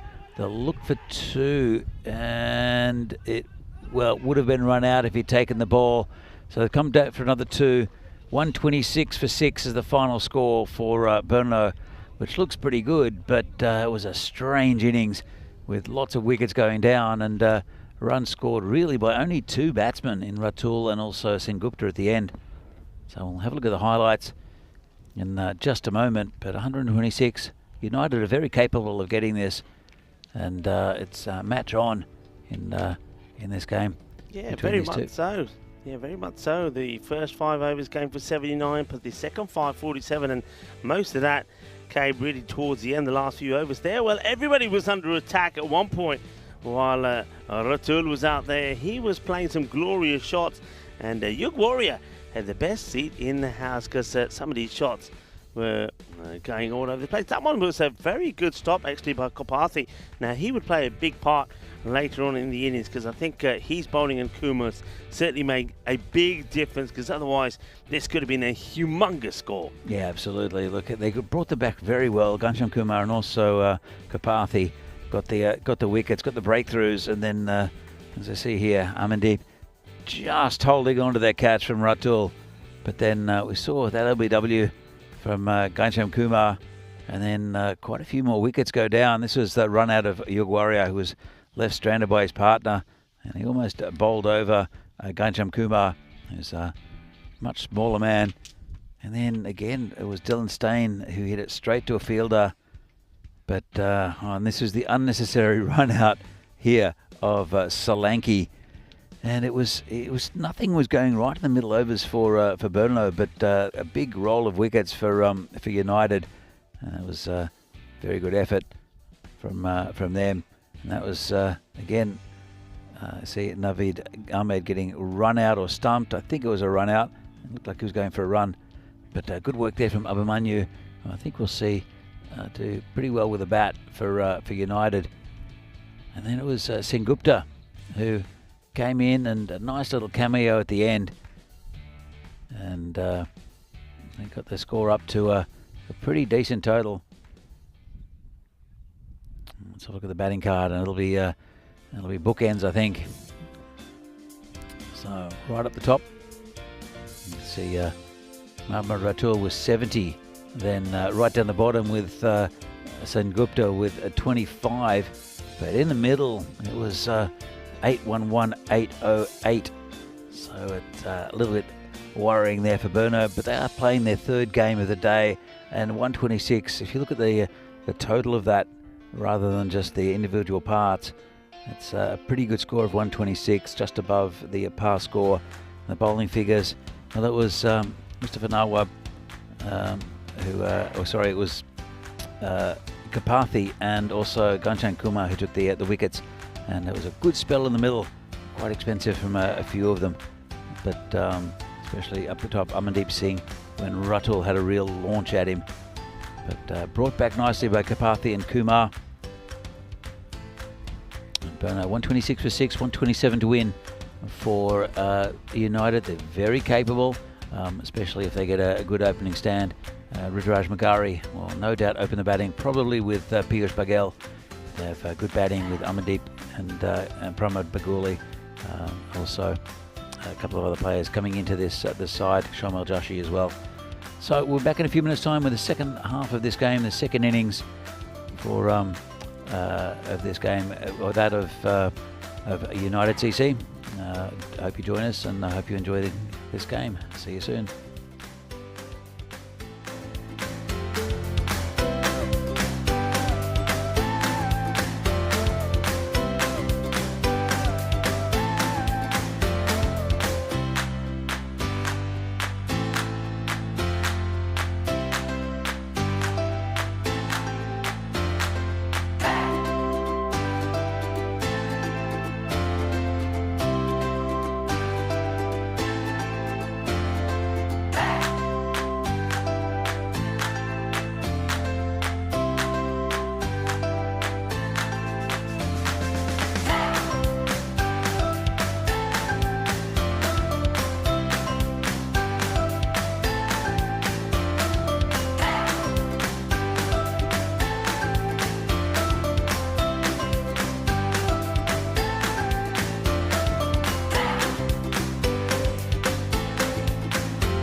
This European Cricket Network event is proudly brought to you by HCL Software and Paramatch.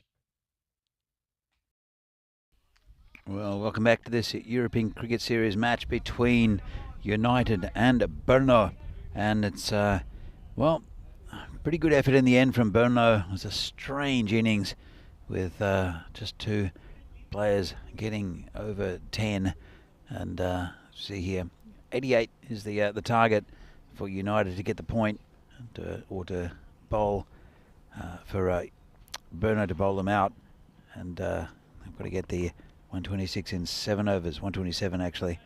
But it was only Mohammad Ratul and also Sengupta that scored the runs. It was only sketchy from the others. Strange innings. But it'll be a very good bowler first up for Brno. And it's Niraj Mishra bowling to Ruturaj Magare. Starts off with a big hit over the top, and it's 4 runs. And Solanke out there does the fielding, doesn't have to get too far out of his chair. Let's have another look at this. And it's 1 bounce. And 4 indicated by Ravi Solanke. So he's a very good batsman, is Ruturaj Magare. And it's Ayush Sharma at the other end. Interesting. This one's hit into the covers. Dylan Stone picks it up. Big nose straight away. You don't want to run on his arm. So good answer there, Terry Richmond, to the question of who will win. Whoever scores the most runs, Rashid. So Rashid. So good answer. Nice one, Terry. As Mishra comes in again. This is cut over the top. Yugs on the charge to get there. Won't get there. It's another 4 runs there for Magari. In fact, it's gone all the way for 6. So nice shot there from Magari. Nice bright start. By the way, Vasti Volfova's in the chat. She says you got this BCC. Well, Vasti, I hope to see you in the Women's Internationals coming up next weekend. I know that you had that injured foot. Hopefully you're off crutches and you're recovering well. And it'll be good to see you out on the field again. Here comes Niraj. He'll be hit on the leg side this time. It's got past the fielder. 4 runs again. Well, Naveed Ahmed couldn't quite get there. It's very fast, this field, and it's been a bright start here for United, and for Ruturaj Magare has played a nice shot down the ground. Just, of course, only 2 fielders and the outfield at the moment because of their power play. And as soon as it gets past that circle, it's very difficult to stop. Magare moves on to 14. The score is 14. And Mishra's got a couple of balls left in this over. And down leg side. And good pick up from Ratul. Sticks a mitt out and stops that from going any further. 15 on the board.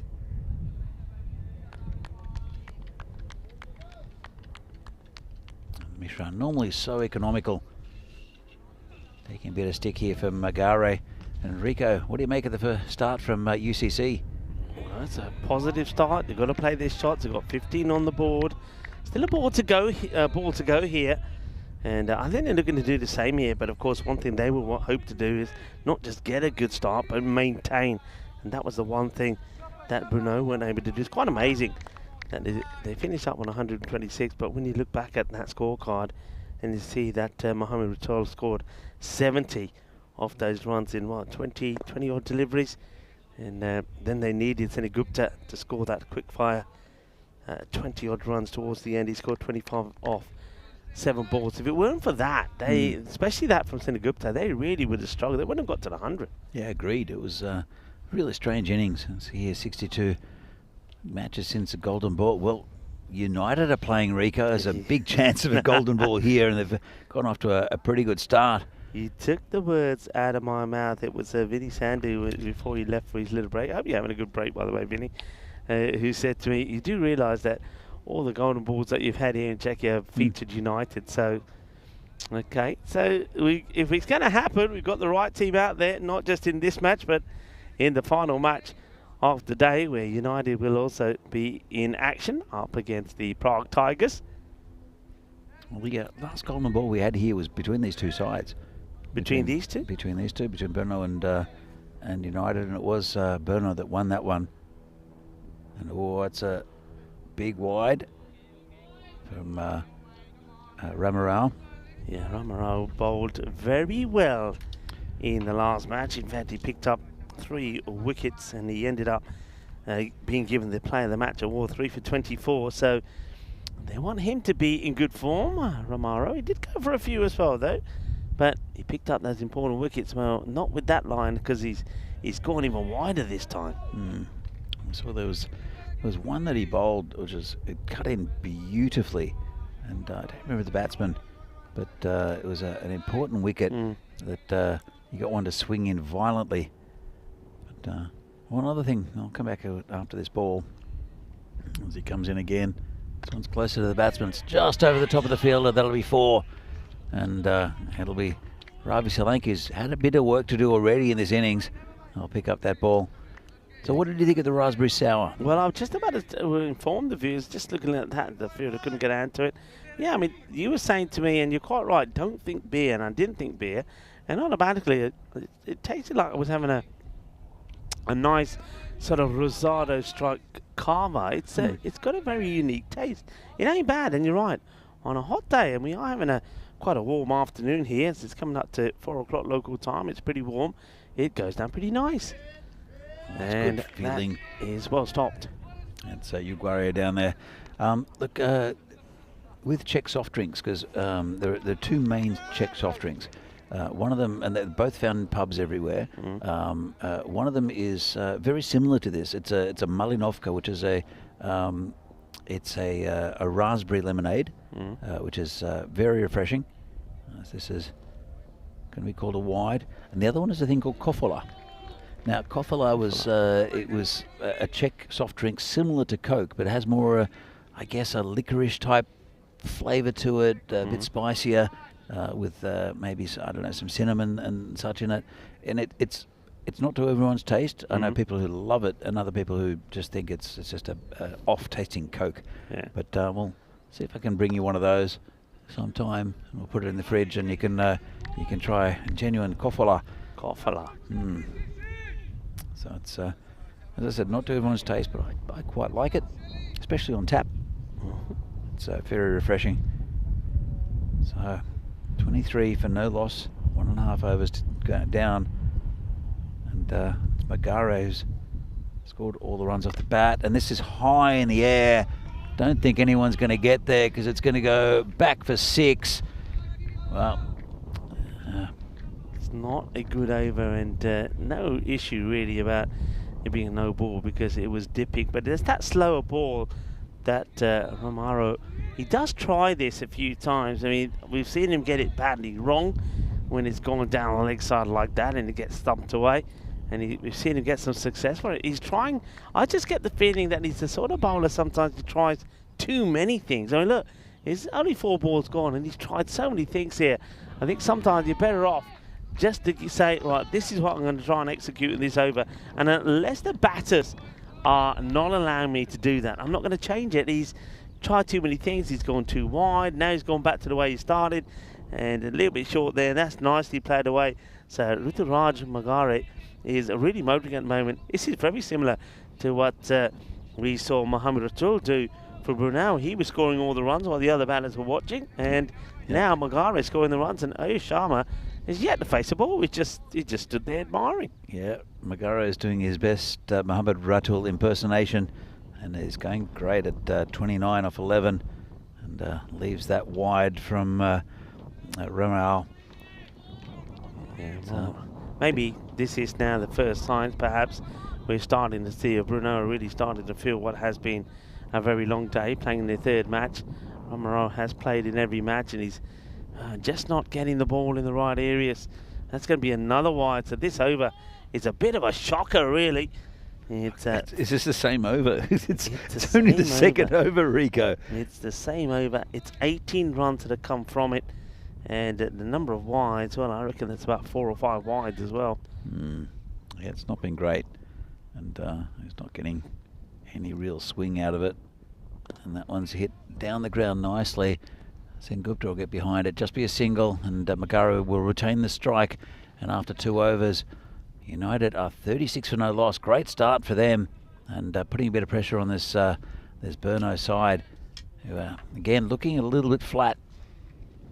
And it'll be Satyajit Sengupta, the next bowler. As you see here, Brno at the top of the tree there with 8 wins from 9 games, and United, if they can pick up this win, that'll push them past the Prague Spartans and equal with the Barbarians. But they've only played fewer games, have United.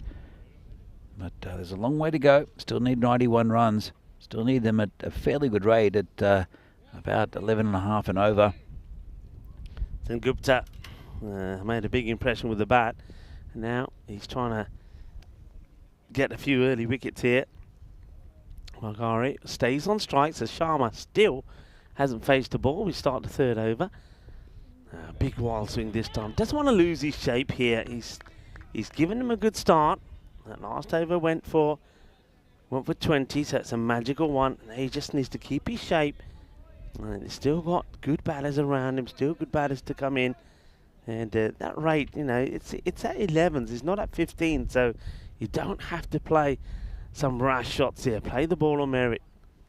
You're right there, and well, play the ball on merit. There you go. That was a bit of rubbish there from Sengupta, short on the leg side and turned around the corner. And that'll be, I think, another 6 from. Let's have another look at this. It was just not a very good delivery from Satya, and 6 more to Magare. Yeah, you're right. It was rubbish, as you said, or I would say a Gandhi ball. A Gandhi ball down the leg side, and it gets put away by Magare. And that's the thing here, Magare. He's getting so many extras and so many bad balls that he doesn't have to do anything crazy, because at the moment, Brno are hurting themselves. They are hurting themselves, but Magare is also hurting them, because he's a good batsman, Rudraj Magare, but player of the tournament, I think, last year. And this one's over the top, going back, won't reach it. It's Kandai is chasing it, who does try to knock it back with his feet, can't do it. That's another 4 runs to Rudraj, who moves on to 40 off 15, and that's a bright start for United. It's not a massive run chase, but it's a challenging one. 126, 127 they need for victory. Oh, and once again, there's another player there, Noor, who could have put his foot on the ball and rode his ankle. That's not the way to do it. And I mean, it's interesting that not a lot of players on this very nice, lush outfield are wanting to dive around. So he's hit in the air, going away from the fielder, and he overruns it, and I think it's been dragged back in. They'll come back for... Oh, out. Great piece of fielding. That could be out. That might be, it's Ayush Sharma who'll go for a diamond if this is out. Let's have a look. I mean, he reckons he's pretty comfortable. But first of all, look at this. This ball, he runs past it. It just gets stopped before he goes to the rope, does it? Let's keep this rolling, because this could be very important. Does this ball hit the rope or not? No. So that's fine. And now let's have a look at the throw. So he picks it up. Well, I'm not sure if it's not resting on that rope. I'm not 100% convinced that it's not. But it's a judgment call. Niraj Mishra will have the best view of it. Let's have a look. And Ayush Sharma, well, they jogged the first one, and he's just standing there, and they're like, okay, let's go. And he's gone around his batting partner. He's short. He's gone. So he's gone. If it's not 4, then it's gone. Yeah. But I'm not 100% sure that ball hasn't hit. Let's have a look. He's been given out. He's been given out here. I don't think it does. I think he just, if you keep this rolling, because this is what they looked at first. Well, hold on. I'm still not convinced. It looks, if you look at it, it's rolling, and then... Yeah, it doesn't catch. I see what you mean, because the ball starts to move, but it doesn't actually catch the rope. And so just there's a gap. He pulls it back. The throw comes in, and isn't that the weirdest of dismissals? Because first of all, you thought it's going to the boundary. One fielder runs past it. The ball then slows down. It gets fired in, and the batter, who hasn't faced the ball in the 3rd over, and so 16 balls gone, and he's out for a diamond duck. That's crazy. He is out for a diamond duck. Is that the Is that the longest the player's been in to get a diamond duck? Now, this is close as well. Gone. He's 2 gone. and 2. Yeah, 2 and 2. There is no doubt about this for Senagupta. He's celebrating as soon as it strikes because there's no doubt he's in front. So Pramod Bagali now will go. So the only player that scored runs so far is Magari. He's 41 at the other end. He's at the, hang on a minute, now I'm getting this all wrong. It's Magari that goes, isn't it? So Magari, because of course he was running to the striker's end, he goes very next ball. So it's all happened here in the moment of delivery. So Magari goes LBW 41 for 70. New batter, Pramod Bagali, is now going to be joined by another new batter. It's Piyush Singh. How things have changed, and just like that, well, it's not going to, it could be a team hat-trick. Team hat-trick. Team hat-trick, not a player hat-trick, because it is 2 and 2, but one of those was to run out. Oh, it's crazy how a game can change. Well, we saw how the first match changed after 5 overs when Brno, they were on course for a big score around about 160, 170, when there was 79 without loss after 5. And then this one, 2 wickets and 2 balls. Crazy stuff, crazy match. Yeah, indeed. It's a weird one. But Sacha, he's a good bowler, is Sacha. And Magare, who's done all the damage, has gone. 2 new batsmen who haven't faced a ball. In fact, this is the only ball that hasn't been faced by a Magare. Yeah. And we've just finished the power play. So it's Piyush Bagal who gets off the mark. And that was a very strange power play. 48 from it. They'll be happy with it. Lost 2 wickets towards the end. The run out and then the LBW there to Sengupta. And it looks like it will be. Let's have a look. The bowler. It will be Naveed Ahmed. He'll come on. And it's a good move, taking the pace off the ball. But 2 good batsmen in Piyush Bagal and also Pramod Bagali. They were. You would have seen them last year. They scored a lot of the runs with Amadeem Singh and also, with Abhimanyu Singh and also Ruturaj Magari. They were the big 4 for this United side. And Ayush Sharma, well, he's no longer there. He's also a very good performer, but got that diamond duck after 2.5 overs. Very, very strange. Yeah, that was very strange. Naveed Ahmed now, a little bit of spin to be injected into the attack from Naveed. Bowling to Piyush. This is hit firmly just in front of the fielder, and it'll just be a single. Knocks it down. They'll take that, I think, Brno, because I think that probably would have been a wide if it wasn't played at. So, yeah, now these two have to rebuild. And Piyush Singh, we know that he can certainly get himself in and get going. Piyush Singh Baghel, and he's got Pramod Bagali at the other end. So fairly well hit between the players, and nice bit of fielding there. It's Niraj Mishra fires it into the stumps again. Well, Mishra's the one who got the direct hit, so they don't want to be running too many to him. Well, how about that? And when you look at that run out again, you see the batter, the unfortunate Ayush Sharma, had to run around Magari, had to take the long way round. He didn't really run straight away, did he? Because he thought the ball was going to the boundary. So many things that were done wrong there for that run out to happen. And then Magari gets out the very next ball. That's hit it well, but there is a fielder out there who should deal with it. Takes it on the chest, but doesn't let the ball get past him. Yeah, it was. You can see there's a little misfield, and straight away the hand went up from Piyush Bagal. A big no. It's been a fairly tidy over so far from Naveed Ahmed. Only 3 from it. This is it firmly, but straight back to the bowler. Tightening the runs here is Naveed. Very experienced campaigner. Bowling to Pramod Bagali was again really good all-round cricketer. And it again firmly out to Dylan Stain. It'll just be a single. And the end of a very good over there from Naveed Ahmed. Only 4 from it. And at the end of 4, UCC are 52 for 2. Yeah, well, we saw the power play scores just earlier, and there was just 1 run in it, where Brno were 49 and United just one behind 48, but had lost 2 wickets.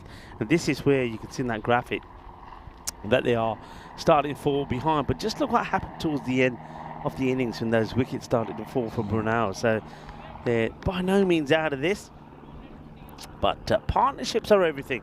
And that's what they need here now between these two. The rate required from here on in at the moment is around 12.5. Yeah, look, it's quite a few and over. It was a very tight over from Naveed Ahmed.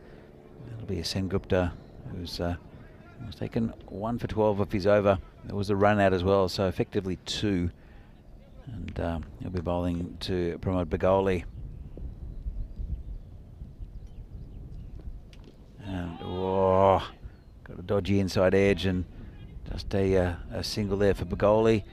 Right on the mark was Sengupta. You could see he was trying to smash it down the ground. Just didn't get any of it. Bring Piyush Paghel back on strike. Yeah, it's good to go back to Sengupta. He's bowling that nice, good full length. And they're trying to get that ball to sneak in under the bat.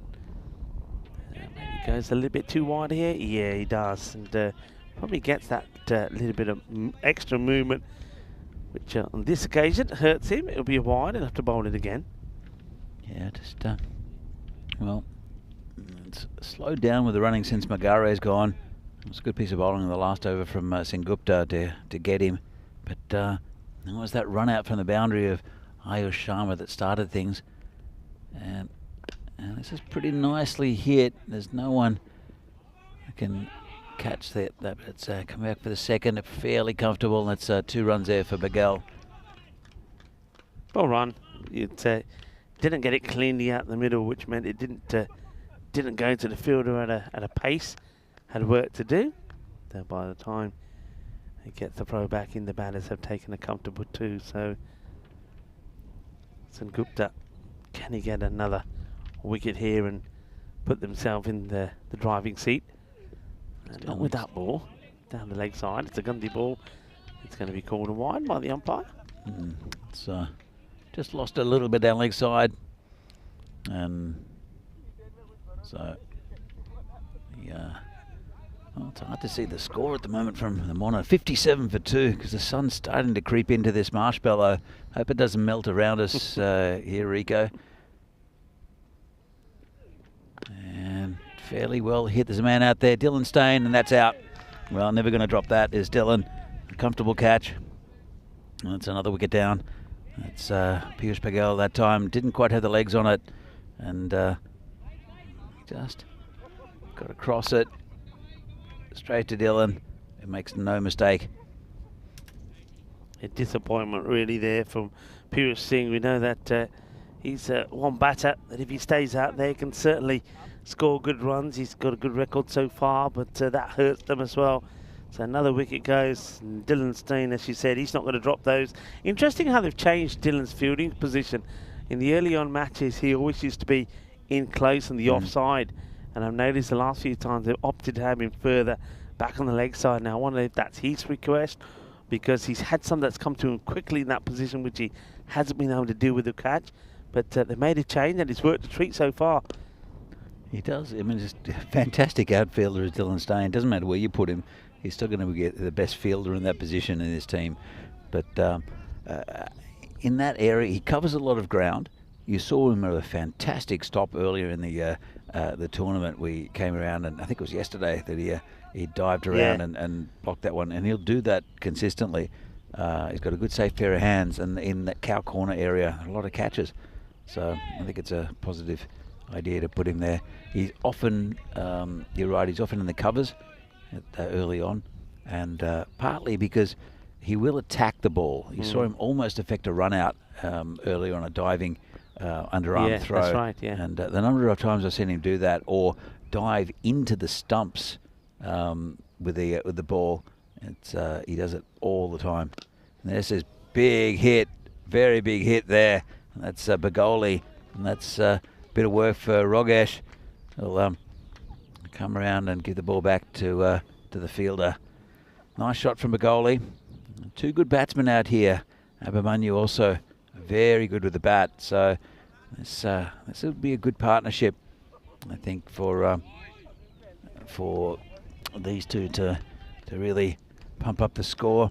Yeah, that's what they're looking to do, and thank you all around the world, wherever you are, for joining us. I hope you've had a wonderful Sunday, and we've certainly enjoyed our action here. I hope you've enjoyed it. We love having you with us. I know a lot of conversation on the chat as well, so thank you to everybody on the chat. And remember, we are coming up to the end of the day, so if you do fancy putting in a message into us, why don't you do so?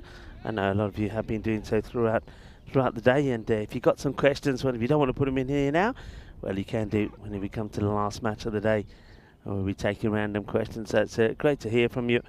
And thank you for your support with the European Cricket Network. Plenty of people have been chirping away in the chat. It's been an interesting day. It's been a day where it has been well contested by teams. We've had some close ones, some one-sided ones, and with this one and one other to go, who knows what the end of the day could bring. So do stay with us to the end. And I hope you have had a wonderful Sunday as the spin of Ahmed comes back into the attack. This is just over the top of the field, 6 runs.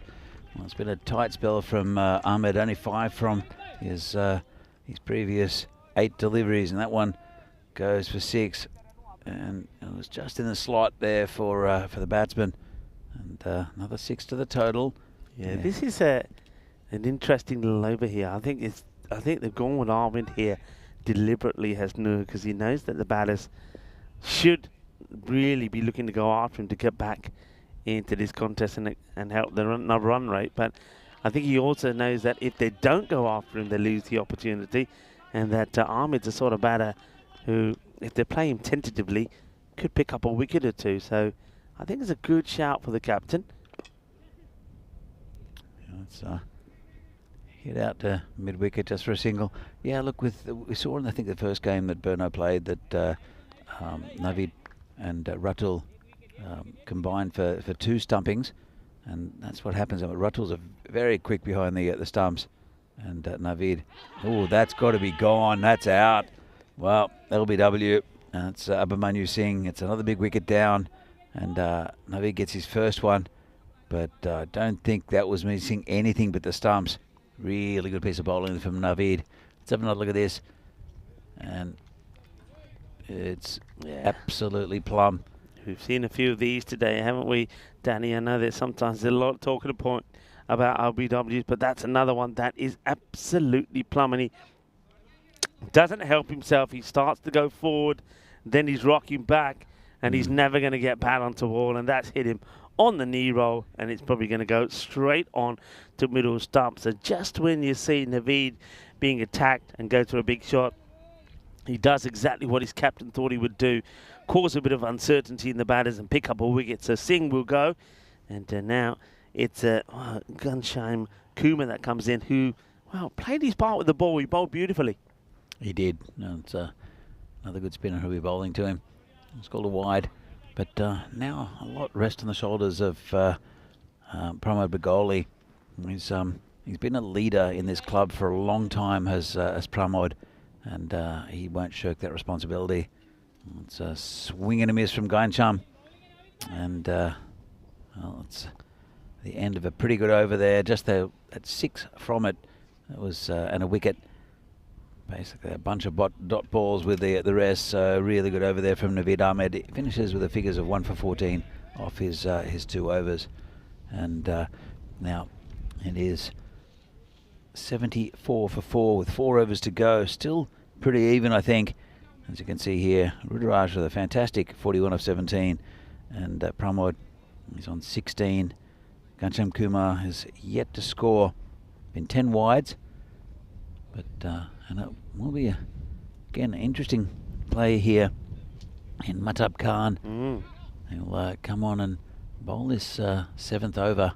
And it is interesting that every time we see Mahtab Khan, he's only come on to bowl 1 over, and it's been the last over. So it's probably the first time we're going to see him potentially bowl 2.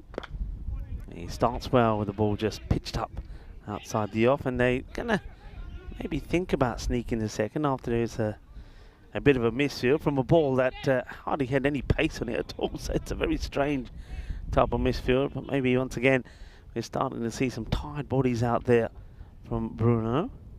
Yeah, their third game of the day, and missed that one. Did Kaincham will come through for a leg bye, possibly? Well, might have got a bit of bat on it.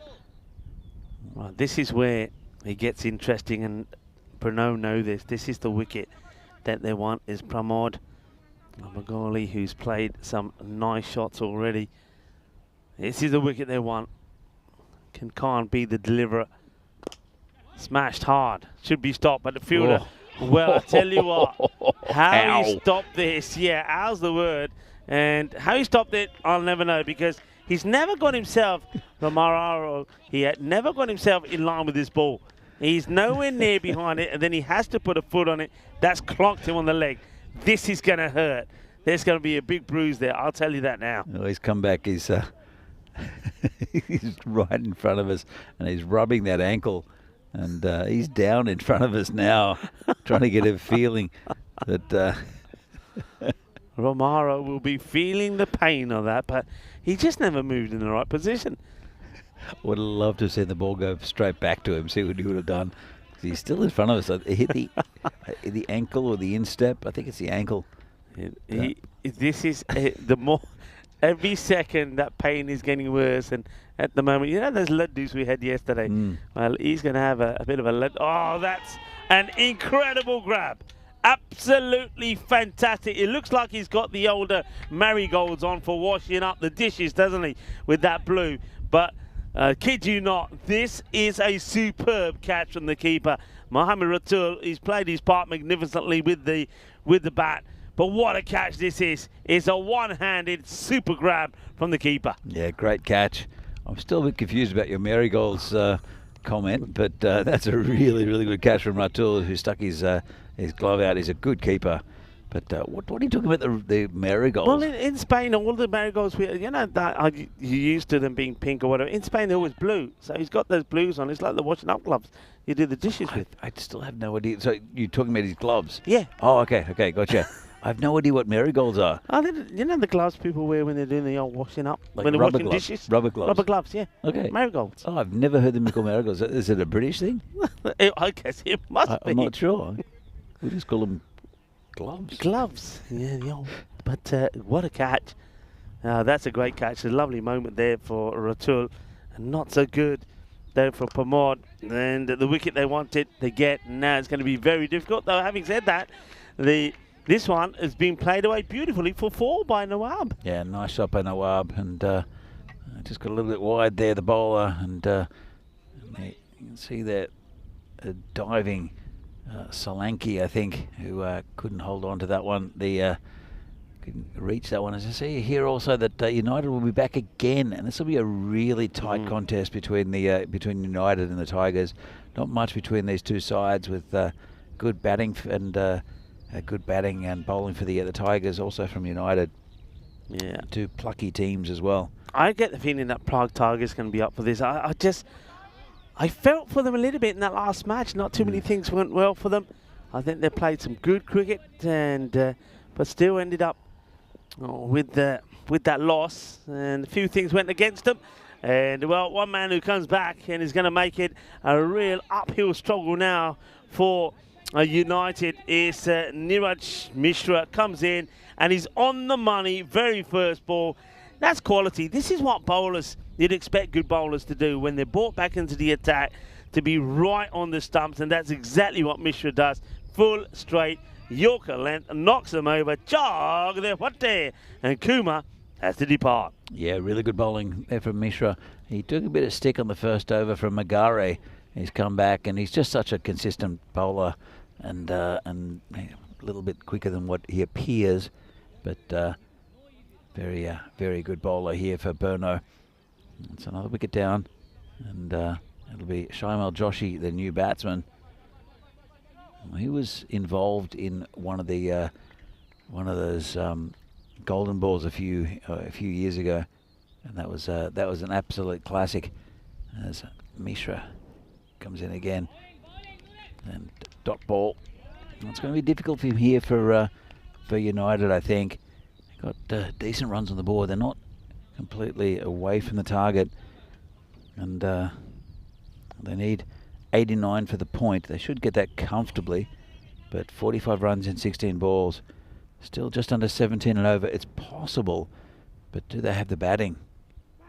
And, well, that'll just be a single. It's Mishra who'll go and pick that up. He'll bring Nawab on strike. Chases it back himself, doesn't he? That's Mishra. He doesn't want the batters to take a second, and he takes a big deep breath as he gets ready to come in now. It's Nawab, who played a bit of a shot for 4 to open his account. That's a good delivery. That's that Yorker length ball right on the foot of middle stump. They're not going to get that one away. That can only be blocked out. So it's another dot ball. Yeah, good bowling for Mishra. And you think that a tight over here will make it beyond the scope of United to get that 127. They only need 89 though for the point. Will they be happier with that? Probably not, especially after the start that Magare gave them. Comes Mishra again, slower ball. It's been hit down towards fine leg, and this could be a run out, and will be, I think. And he's gone. Very good cricket. Very good cricket. That's Ratul who does the chasing. Good backing up and a good throw, and that's the end of Nawab. Yeah, just look at the cricket. Everything about this is good. I mean, the ball is well bowled, slow ball. The wicketkeeper chases it, and you can see that the fielder comes across and said, all right, that's a Yug warrior, says, I'll become the keeper. I don't think it was Yug, actually. Yug was there to see it all happen. But and I. Yeah, but it's just well done. It's good cricket, good understanding of what's happening, what's playing out in front of them. And the keeper goes, somebody takes a stump, in comes the throw, and it's done easily. So United lose another. And well, now they're in danger, really, of collapsing here. 84 for 7. That's another highlight that Ratul will be watching back over and over again. He likes watching his performances, this Mohammad Ratul. And I'm sure he'll watch his batting performance. And he scored 70. But it's been a bit sketchy from Brno. They are a bit tired, as mentioned, third game of the day. And, well, let's see if there's a bit of a good effort from Yug. Couldn't quite reach it. And a bit of a wag in the tail here.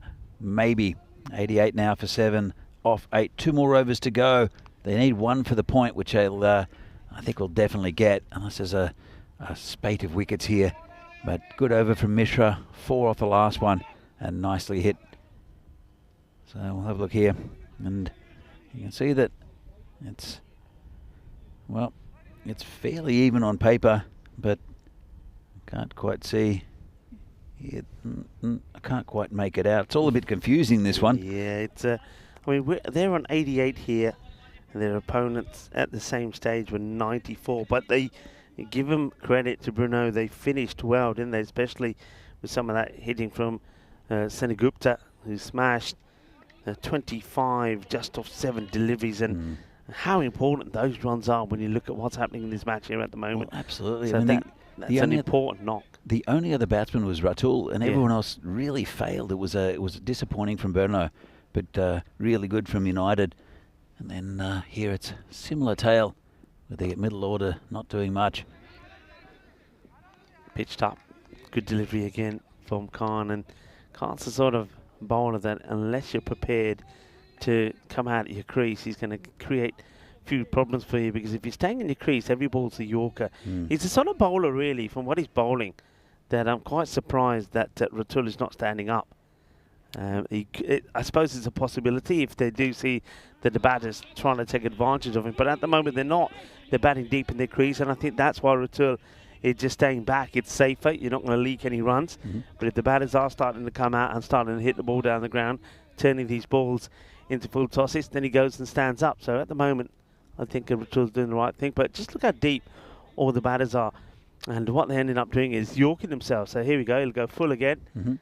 It's just good bowling, good length, and that's one thing that I think that Khan has done every time he's come on to bowl. Yeah, he's a good cricketer, is Mahtab Khan, and with a couple of balls left of the 9th, it's going to probably fizzle out. 36 needed in 8 balls. It's possible but improbable, and well, it's another swing and a miss. So it'll be another good win here, I think, for for Brno. It'll be job done. They would have won 5 out of 5 on this weekend, including a very important psychological victory and moral victory against PCC, breaking that run. And I can't see United coming back from here. The supercomputer agrees with me. And that's another swing and a miss there from the batsman. It's Kapathi, who I thought bowled really well. Did this man, Mahtab Khan. 1 over to go. 36 run needed. Rico, do you think we'll see it? Well, we have seen.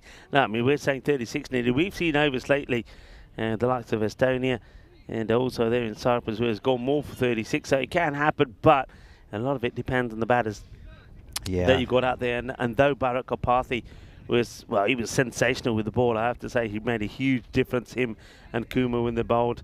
And he's got Shamal Joshi out there at the moment. If you look at their strike rates, 3 or 5 and 5 or 4, it doesn't look like they're going to do it. So I think here Brno are going to pick up another good victory. White will help though. That makes it a bit more realistic. But they're going to need a lot of extras if they're going to do it. It's Suresh Ramaral who'll be the bowler to take the final over here for Brno.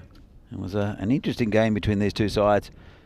And UCC, I think they'll be up there giving it a shake for that 4th and 5th position. But Brno at the top of the table at the moment, only just that 1 loss to Bohemians. Good slower ball there from Ramaral.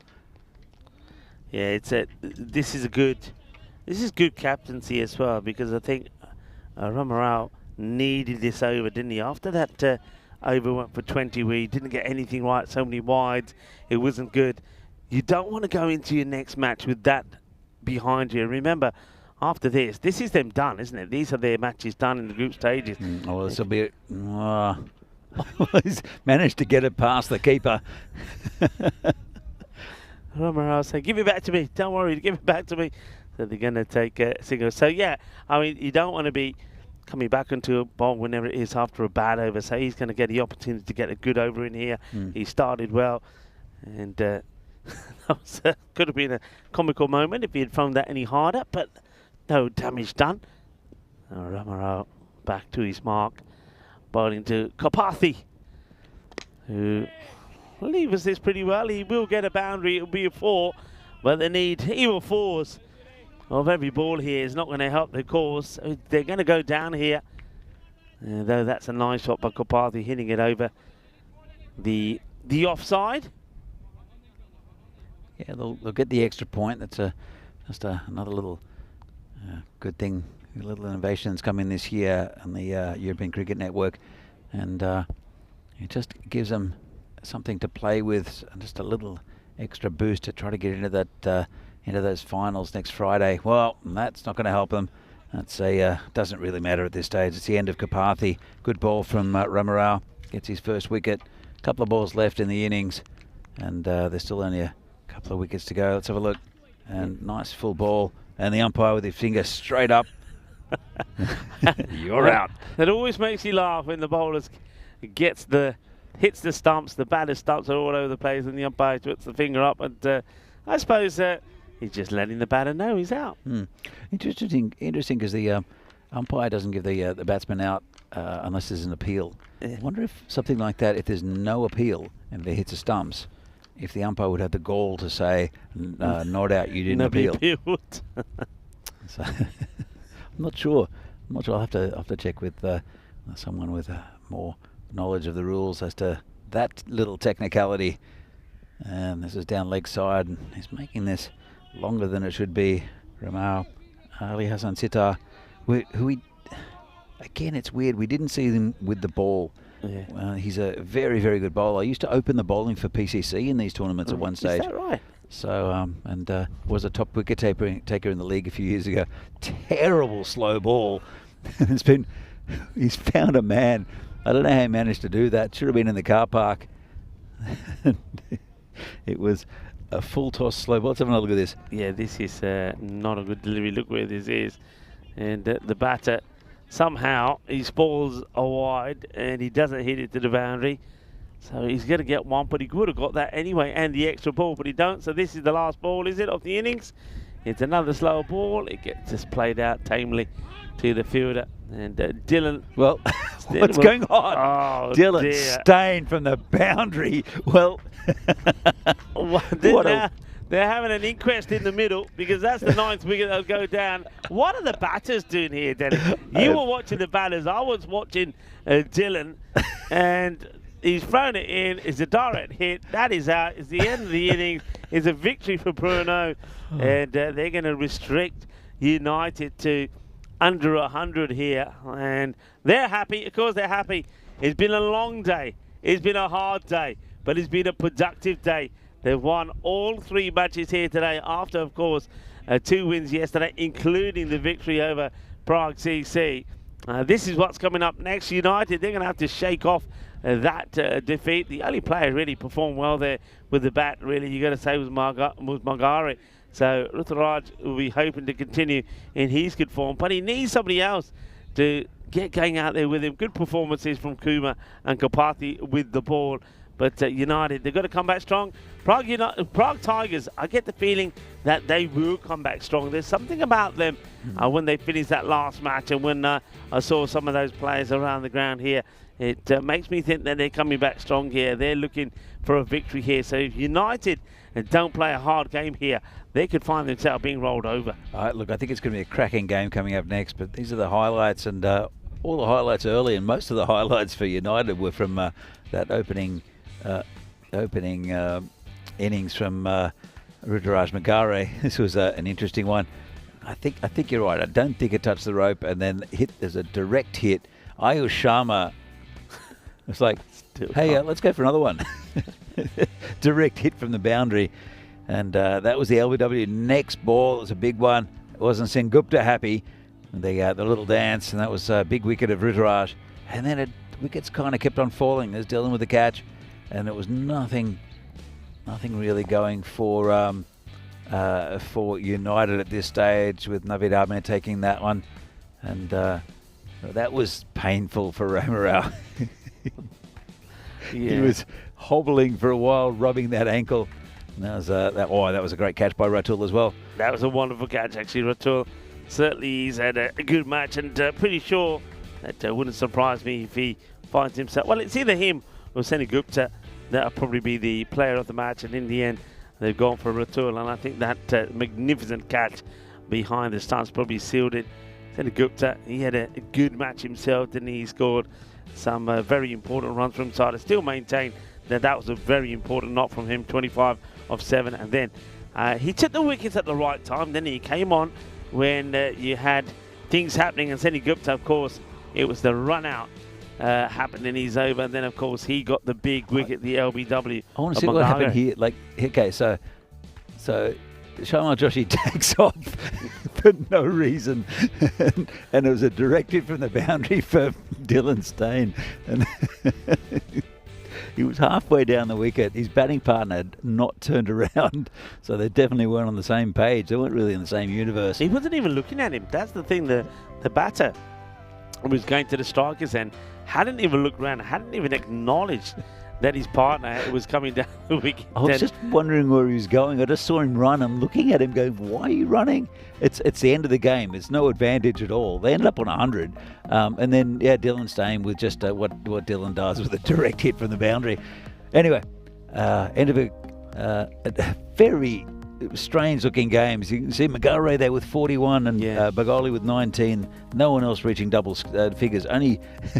There was only one duck, and that was the unfortunate Ayush Sharma. He got run out for a diamond duck after nearly 3 overs. Yeah, it's 16 balls in that happened. That's quite extraordinary, really. Bizarre. Hits the bowling figures, and once again, Senegupta, I think he played a very, very good match. His performance in this match was crucial, but all the bowlers picking up some wickets there as well. And Matab Khan, first time we've seen him bowl too, he bowled very well. Yeah, he did, and it was a good bowling performance, to be fair. Niraj Mishra took a bit of stick from Magare, but apart from that, it was pretty tight. Ramara with a few wides as well, but it was 12 wides altogether, 100 the score, and a pretty easy victory in the end on paper for Brno. But I think if you look back at the match, it was just a bit bizarre. Ratul with 70 and Sengupta with that 25 off 9. If you look at it, take that out, Yeah. and it's basically an even game. Yeah. So Big time. And when you look at that, it's very similar. Ratul, good knock. Magara, good knock. Then you needed somebody else, Sengupta, and then Pramod. Other than that, nobody. And on the bowling front, very similar as well. I suppose the only difference is that Ratul went a lot bigger, a lot quicker, and that made a difference. At Brno, they win United. They've got some work to do here, because I get the feeling that the Prague Tigers are not going to make this last match very easy for them. No, absolutely. The Tigers got everything to play for, as do United, and they're two really good sides, and they're similar sorts of sides. They're fighting sides with some good talent. But we'll see those two sides united against Prague Tigers in about 18 minutes' time. Looking forward to it. It'll be the last game of the day here in the European Cricket Series in Czechia from lovely Prague. And it'll be Rico and I to bring you all the action in, well, as I said, 17 and a half minutes now. See you then.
This European Cricket Network event is proudly brought to you by HCL Software and Paramatch.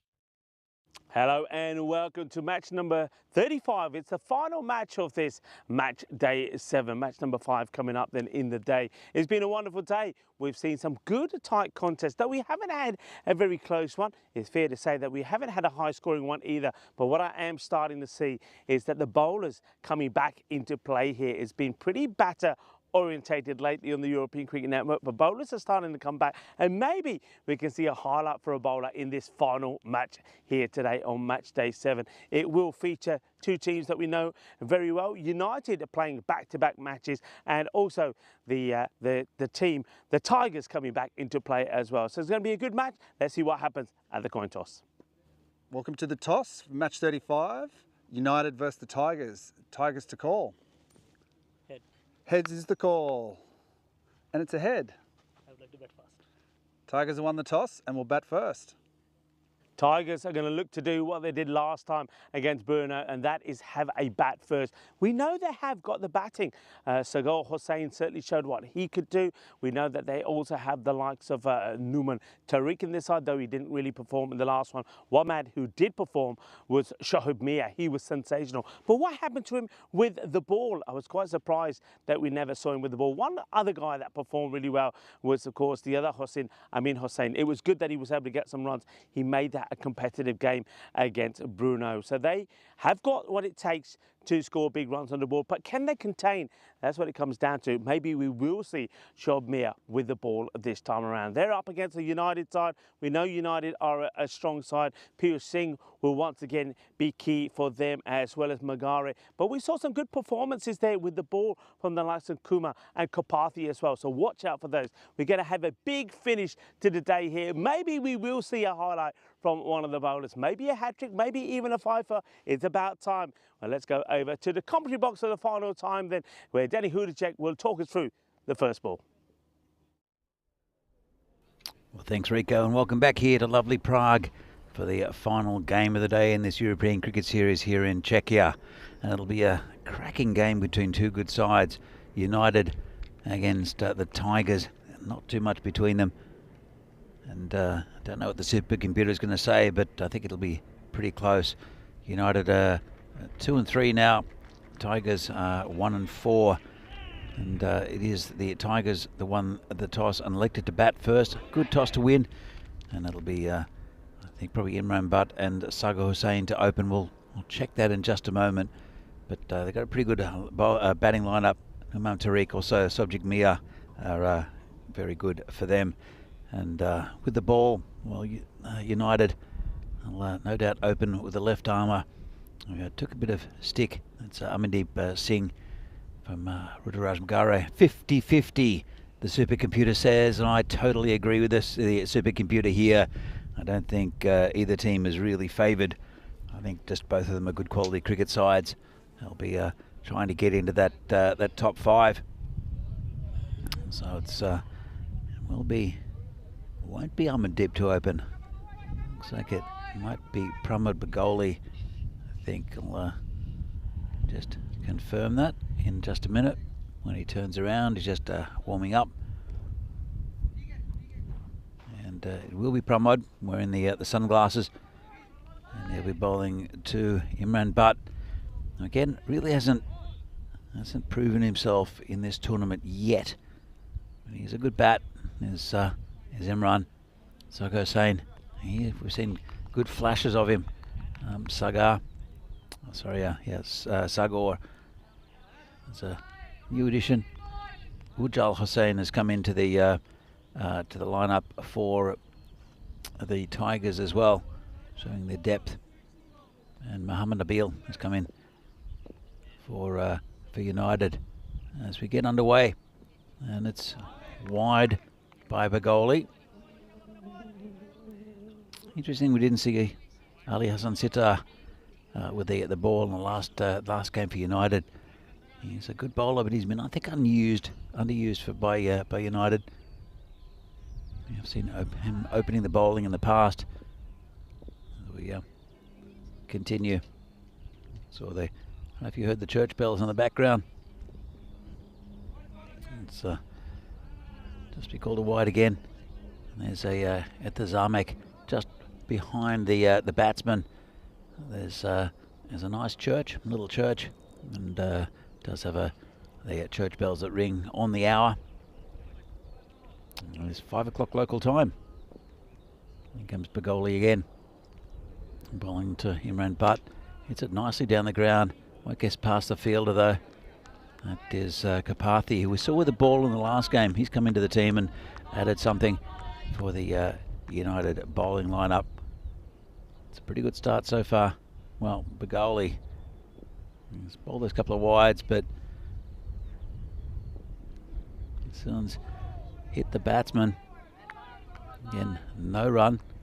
He's rubbing the spot.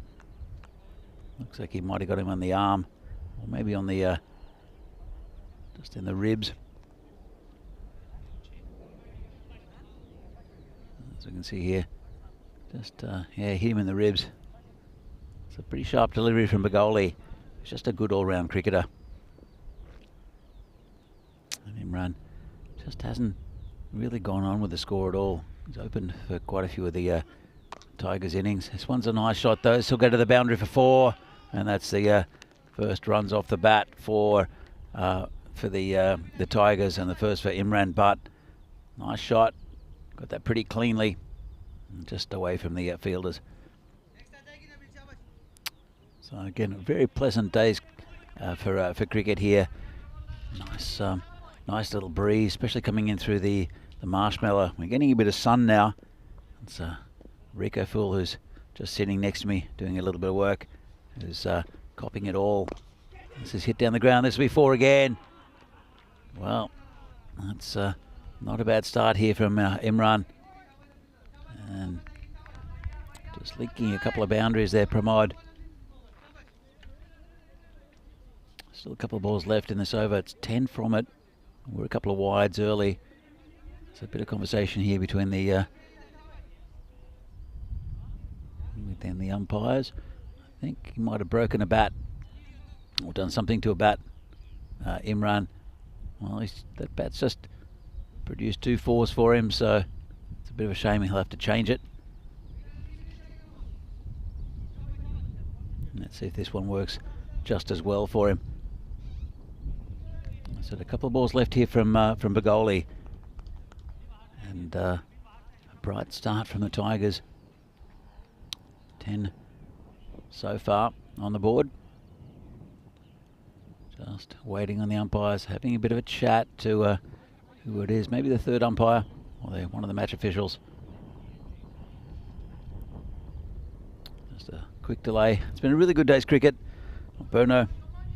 Apparently the Brno ground's underwater after storms, so a bit of a chance for some water polo rather than cricket there. So we don't have a flooding problem here. It's just that Brno ground. Thanks for the information, Skippy. As Bagoli comes in, and it's down leg side, called wide. And, still he's speaking to himself, the bowler. He said he's a good cricketer, very competitive, is Bagoli. Comes in again and just gets it off the toe of bat. Big yeah called, and just a single to bring Sagor to face his first delivery. Imran's on 9, score is 12 currently. I said a pretty good over for the Tigers. They want to keep this together. Sagor, he's naturally a pretty aggressive batsman, but also very good quality.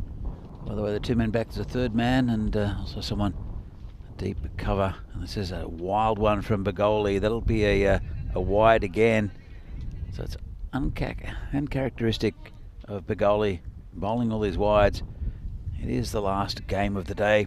I did just play before in the match against the Brno side.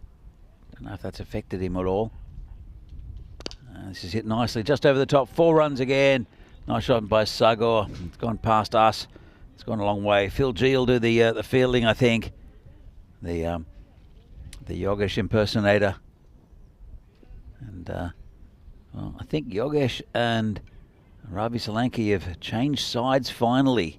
Yogesh is there with his stump, and he's sitting under the shade of a tree. So he's got the perfect job this afternoon. Has Yogesh, the ball retriever, and Ravi. Well, he's there sitting in the sun, but he's had a good day as well. Not much to do for Ravi, apart from watch some good cricket.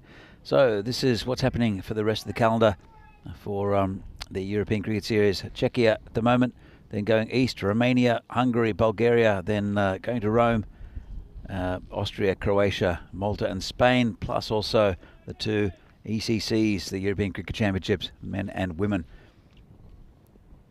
It's a new bowler. It's hit straight past him, straight past 2, straight past 3, that's 4. Well, I think that's how we count on Sesame Street. Went through the bowler. It was Mustafa Nawab, and then it was 2 of the players who went through, and 4 runs in the end for Imran Butt, who's on 13. It's a start for him. Let's see if he can go on with it. As the ball gets returned, it was Phil G again doing the fielding. He's been all over the shop today, both with fielding and doing all the work around the ground. This one is missed from outside off stump by the batsman Imran. 21 for no loss at the moment. Comes Nawab again, bowling to Imran Butt, and firmly struck down the ground. Just be a single. Well, I went for the run out. It's sort of backed up again. 3 of them coming around. Ended up not costing them anything, even though the ball did travel towards square leg. So, again, going to be a really good contest. 3 balls gone in this second over. 22 on the score. It's Bright from the Tigers. And it's going to be a no ball. It's going to be a 6. So it's a 7 up there. And Sagor didn't miss out on that gift. And they'll have a free hit as well. Rico, pretty good start from the Tigers. Very good start. I thought the Tigers would be hungry coming into this one, especially the way the last match went. I think a few things didn't go their way. Remember there was that overturned decision and a few other things. So I think they've gone away. They've spent some time sat in the shade somewhere. They've probably had a little bit of something to eat, and they've come back and they look like a team on a mission here. And Butt scoring some runs. Sagar Hussain looking good. Whoa. And he's absolutely hammering it. That is a big hit. Shaba, Gidna Sona. That's another banger from Hussain. That goes a long way. Well, that ball's cost him 13. That's expensive. He's none for 18 at the moment, Nawab, and they've moved on to 35, and we're still on the second over, Rico. Yeah, the Nawab 18 is heading like he's going to be a magical one. The first one there from Pramod, who also had difficulty getting the ball in the right areas. A number of wides in that area. So not a good start here, United. They wouldn't have been happy the way they went the last game, and it's not going well here at the moment either. That's going to be another big wide. So 19 now off the over with still 2 balls to come. It's a bit scrappy. They've got a decent bowling lineup to United, but got to rely on bowlers bowling well. That's a better ball there. That's Sago with a big slash outside off stump. He's moved on to 16 off 4 now, and Imran Butt 14 off 8. Yeah, it just doesn't get the foot going in the right area. Probably the right shot to play when you look at the field that's been set on the offside. And now edge gone. So they get the wicket, and that's a breakthrough that United desperately needed. So once again, Sagar Hussain is not moving his feet. It doesn't get the foot across to where it has to go. Goes for the big shot, catches the edge. So Mustafa and Nawab will pick up with wicket. That's going to be a wide ball. So he'll be very disappointed, will Sagar Hussain. that he's got out to that. So he gets himself to 16. And, well, 16 very quickly. Only ball number 5, season depart, 36 for 1. So he's given them a good start. As the new batter makes his way out there. That's going to be Numan Tariq. That's a big wicket there, I think, especially in the context of, as we see here, United played 5 games, Tigers played 5 games, but they've only won 1 more than the Tigers of Moravian. That's how tight it is down from the from 6 down. And well, United, they're on 10 points. And Vinarati just behind him on 9, 8 for Ostrava, and 7 down there for the Tigers. So it's pretty close. And there's still all to play for, still quite a few games to go this week. Yeah, plenty to play for, you're right. As Singh now does come on, so he was pretty expensive in his first over in the last match, so that's why they've not gone to him straight away here. You do see bowlers that have that, Danny. I mean, I know from my travels of a number of bowlers that just don't want the new ball. They have trouble with it, you know, have trouble gripping it, so they prefer it. It's a little bit old.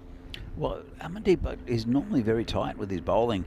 He's he comes in again. This one's been hit on the leg side. It's going to go through the field for 4.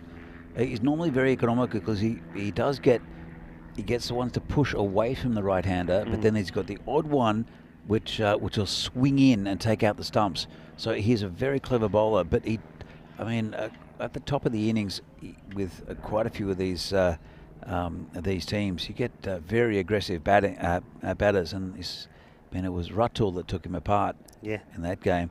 And this one, that's the one he tries to push across the right-hander, which is slightly wrong. So he's not having the best of days, is Amandeep, but he's a really good bowler, and it's a wicket-taking bowler as well for UCC. Yeah, the concern probably at the moment is that number of wides now. We've gone up to, we've had 5 wides. That one might just sneak in. It does.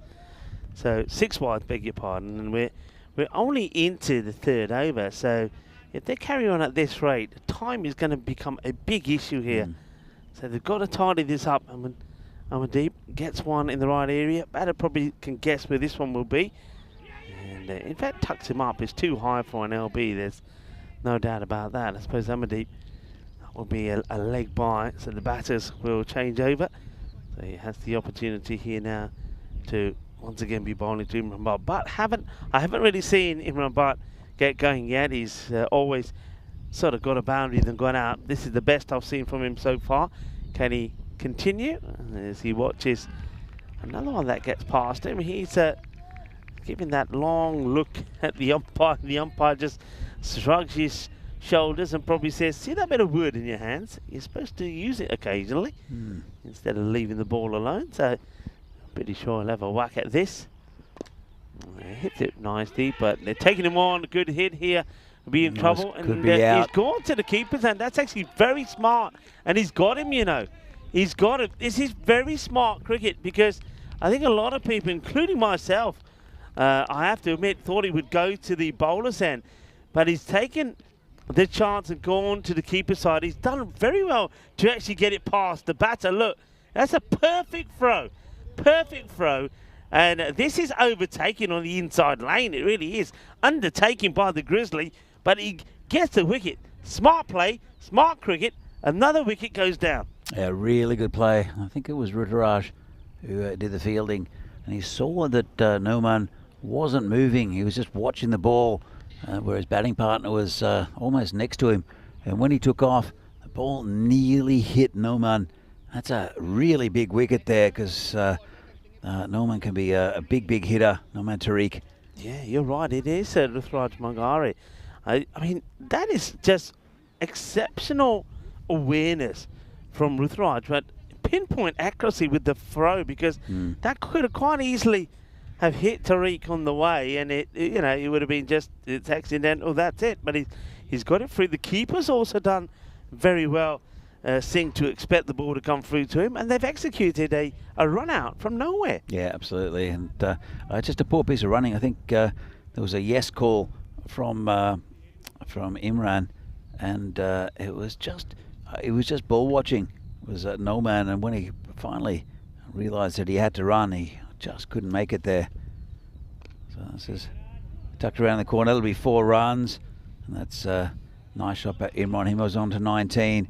It's a bit of a gimme ball. First up, a full toss on the leg stump.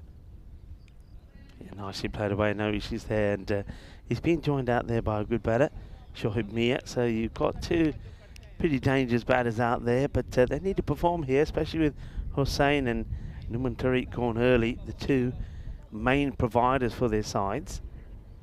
Yeah, it's a couple of big wickets here for United. But doing okay are the Tigers, just with those 2 wickets. This has been called a wide. Yeah, those 2 wickets, I think it's leveled things out a little bit. It's a good power play with over 40, and they are going at a pretty good rate. Prague Tigers now the favourites, are going at 15s, but let's see if that changes. There's the bowler again. That's outside off stump. It's Kapathi, who bowled really well in the last game against Brno. He did bowl well. I was very impressed with the bowling. He just seemed to know what was required at that time when the batters were trying to go big and they were playing shots off the pads, etc. He came on to bowl and kept it nice and tidy outside the off. That's exactly what he's trying to do here as well. Look, so it's good bowling. He's got a field set for this, and as long as the fielders don't let him down, he's going to once again be pretty economical. Yeah, that's it. I think the last game was Kapathi, and I think Kamshan Kumar, who I'm sure we'll see with their ball in the not too distant future. So, been a pretty tidy over so far. 6 from it, just that first one that got away from him. This one's hit hard through the covers. That's 4 runs. Lovely shot there from Mia. Really cracked that through the covers. It was a juicy half volley, and that's another 4 runs to the total. 53 now. Gone past the 50 mark in the 4th over. Still a couple of balls to go in that one. He's a good striker of the ball. We know that. I instantly took a liking to Shoaib Mia the first time I saw him, when he put a fantastic all-round performance in, first with the bat, then in the field, then with the ball. Hasn't bowled here today, and I know you were a little bit surprised with some of the bowling options that were used. Ali Hassan Sitar, you were saying you would expect to see him used with the ball. We never saw him.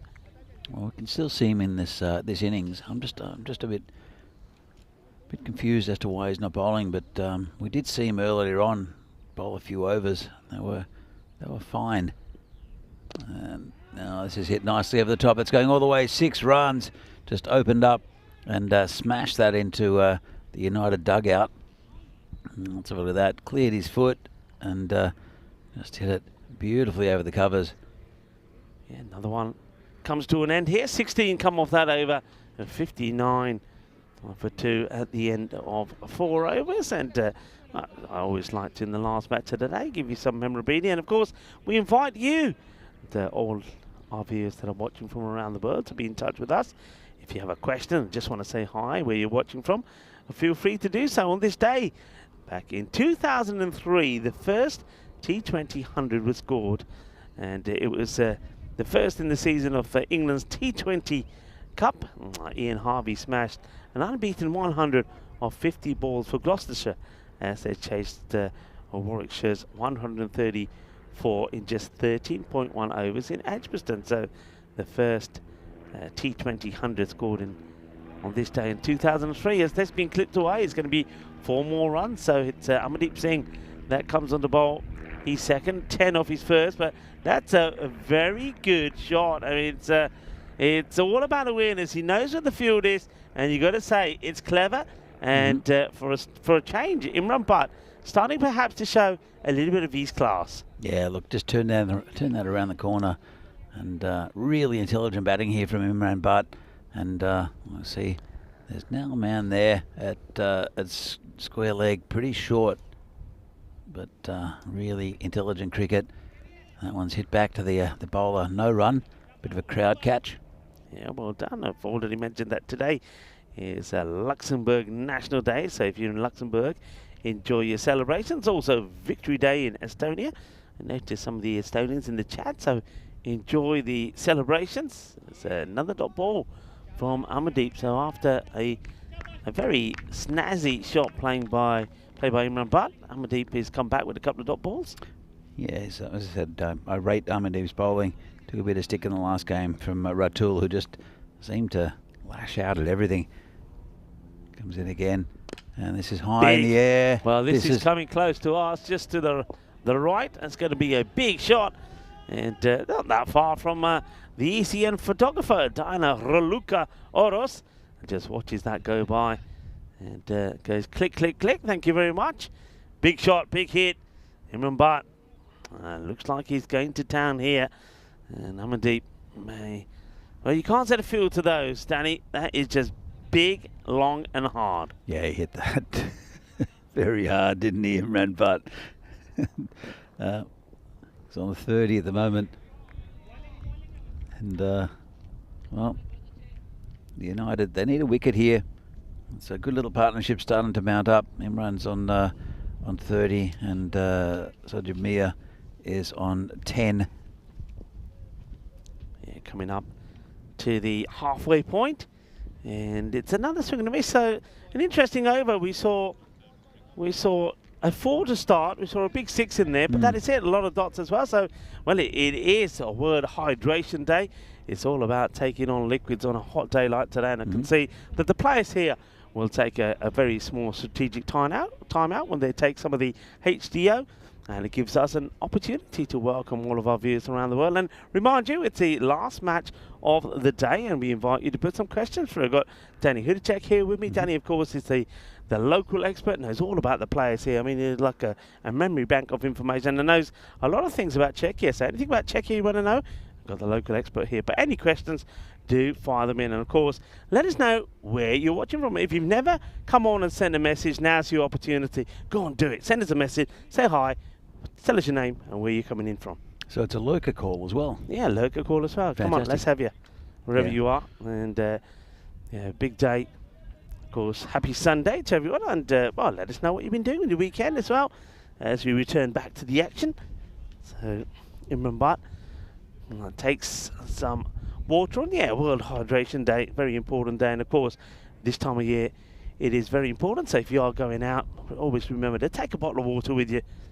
And skipping out on water can lead to major health risks as this one gets played away. It's Kumar comes into the attack. He's the gentleman we were talking about bowled very well in the last match. Yeah, Kanchan Kumar, he picked up a couple of wickets in the last game, and again changed the momentum of what was going on as he comes in again and just turns out around the corner and does Mia bring Imran back, but onto to strike. He's on 30 or 20, and he's finally producing a pretty good innings here, Imran. Yeah, it's been a while, but he's needed to this time. He's got another good batter out there with him, and he launches at this one. He's looking to play in that area as much as possible, and I'm quite surprised, really, that the likes of the captain, Piyush Singh, hasn't decided to put somebody there, because look where he goes. He goes right away across, and if the ball is short enough, he gets a nice handsome shot in there in that sort of behind square area to the boundary. There's still no fielder there, so they're leaving it open. I mean, you've got to be thinking about moving the square leg that's in place all the way around on the 45, and maybe move everybody around one. It's a difficult one. I'll tell you why. This is hit just to cow corner, just for a single. There is a man at a short fine leg. Yeah. And then there's a big gap to the deep square leg. The problem is if you move that man at square leg, all it needs is the ball to be a metre or two away from them and struck pretty firmly, and they won't be able to stop it. It is the fastest part of the ground, and it comes to you at a really fast pace. So it's unless it goes directly to the man, it's really, really difficult to stop the boundaries in that part. But I agree with you, and it's just having that play. What was that? Whoa, how is that not given out? Well, let's see. He shuffles right across and goes to flick in that area. I wonder if we get a chance to have a look at this again. So let's see. Is it nice and straight? Where's the impact here? He comes back in. He goes across. Maybe it's just going to go on a missed leg stick there. Maybe. it was a weird-looking shot when I first had a look at it. Obviously, the umpire wasn't happy with it. Maybe he was going down leg, but that was just a strange-looking shot there from Imran.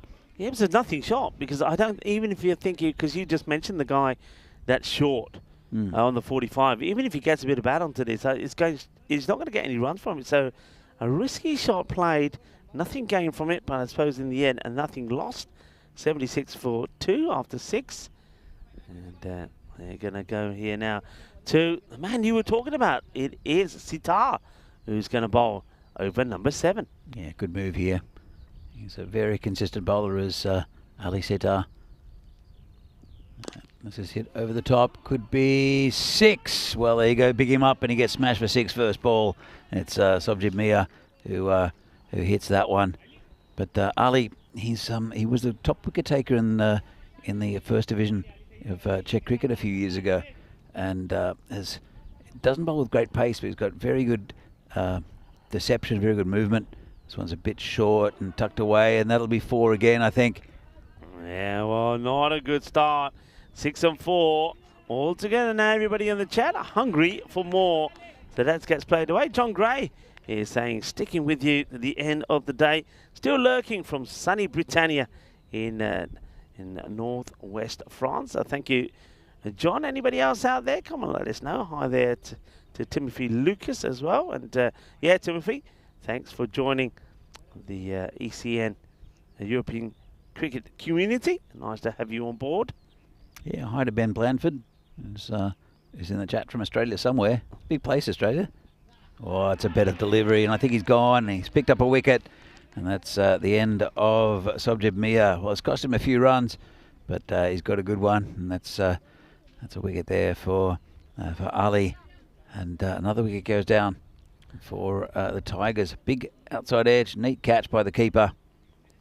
Yeah, that's what Singh's got to do. That's there to do. I mean, this one, just a little bit of movement away, and it's kind of well bowled because he's bowling it outside the off. He's getting it to move away. So you can see that Shoaib also a little bit like Imran Butt is wanting to hit this on the leg side, but that ball surprises him a little. The bounce and the movement catches the edge.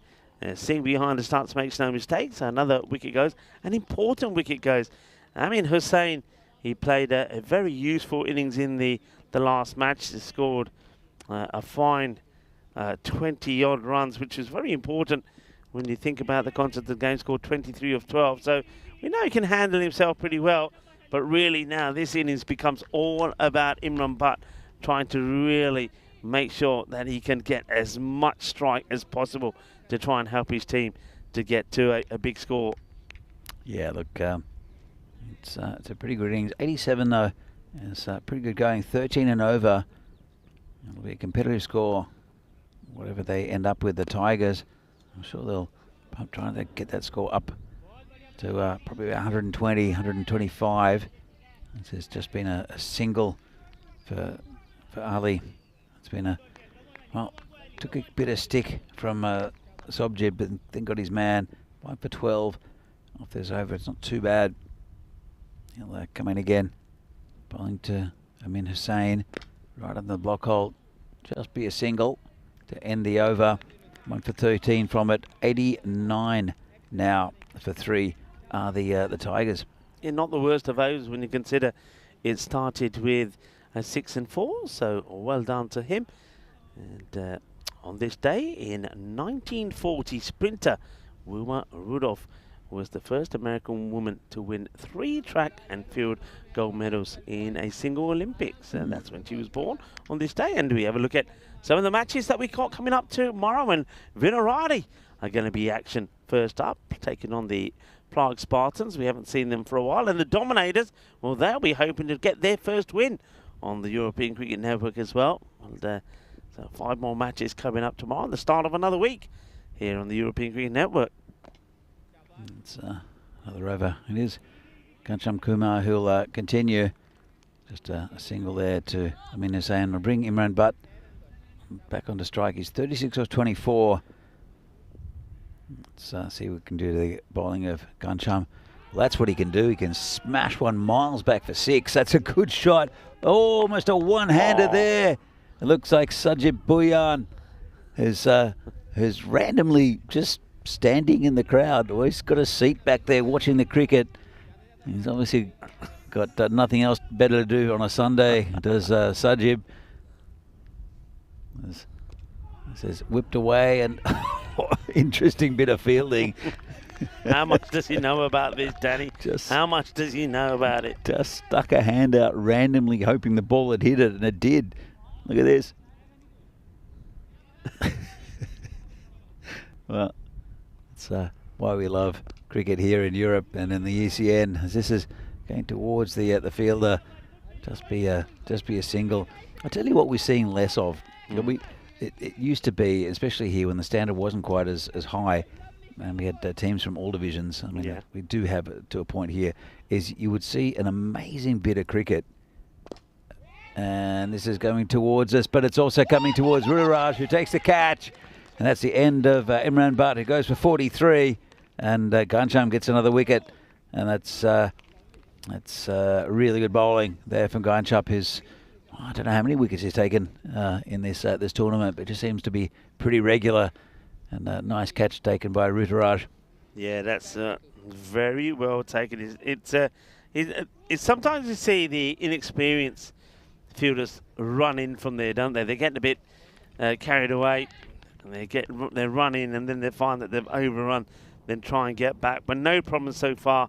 And Kumar, well, remember, it took 3 for 18 in the last match, and he's picked up another very important wicket there.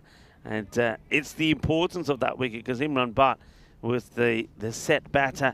He was looking to score a half century. He won't be. He gets to 43 of 27 deliveries, and he departs. New batter comes in and goes striking big time. He's going to get it over the infield, but it'll just be a single as we see a low-flying aircraft coming to the left of us. I wonder if we can have a quick look at this plane that goes by and on its way down. There are 3 airports around.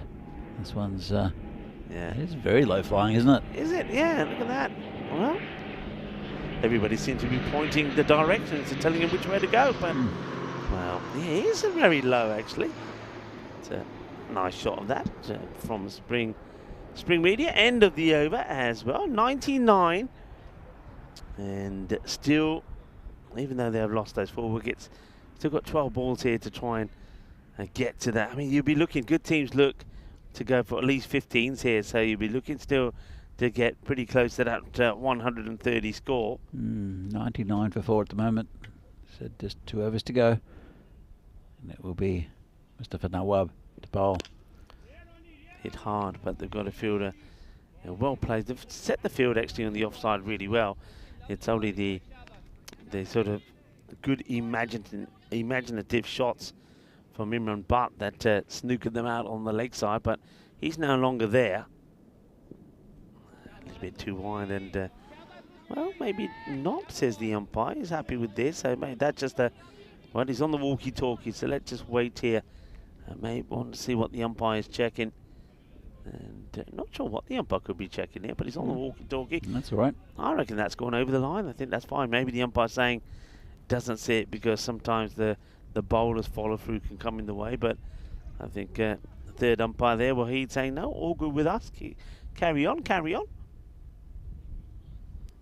Comes Noab again. Oh, it's been hit in the air. Player coming under it. Takes a catch. That's a neat catch taken on the boundary. That's another wicket down. That's that of Alamin Hussain. Good catch, this one, because they're never that easy when you're not right behind it. He's taken this side on, and it's very well held. And another wicket will go. It's Amin Hussain, who was able to provide some valuable runs in the last match. Not able to this time. He's going to go for 4 of 6 deliveries, courtesy of that catch. And it's Nawab that picks up a wicket. So wickets falling, runs not really coming. That's the problem here, as Ashful Qazi now comes out. See what he can get going here. Yeah, we saw him with the ball in the last game. Didn't bat, I don't think. As he gets that down the ground to Magare. He'll just pick it up. It'll be a single, so he'll get off the mark. And Well, they're just scratching around, getting all the runs they can get at the moment. The Tigers, they're over the 100 mark. But it's two fairly new batsmen out there. Only placed 3 deliveries between them. And big swing and a miss there by Alam. And good bowling here from Nawab. Yeah, Mahadi Alam going for a big stroke there. That doesn't get anywhere near it really, so Nawab looking to finish well. Same areas again and same result. If you're not using your feet, it's going to be very difficult to get these away. He's just swinging really, like he's been rooted to the ground. So has a big swing, doesn't get it right, misses out on it, and end of the over. 101 for 5. So that 130 now looks a long way off with them going into the last 6 balls. Well, good they've got over the 100 mark. Still 10 and over. You still have to get there. And if they can still probably get, let's say if they get another 10 in this, and they'll be a competitive total against United, who have some good batting, but haven't won a game for a little while. Have United.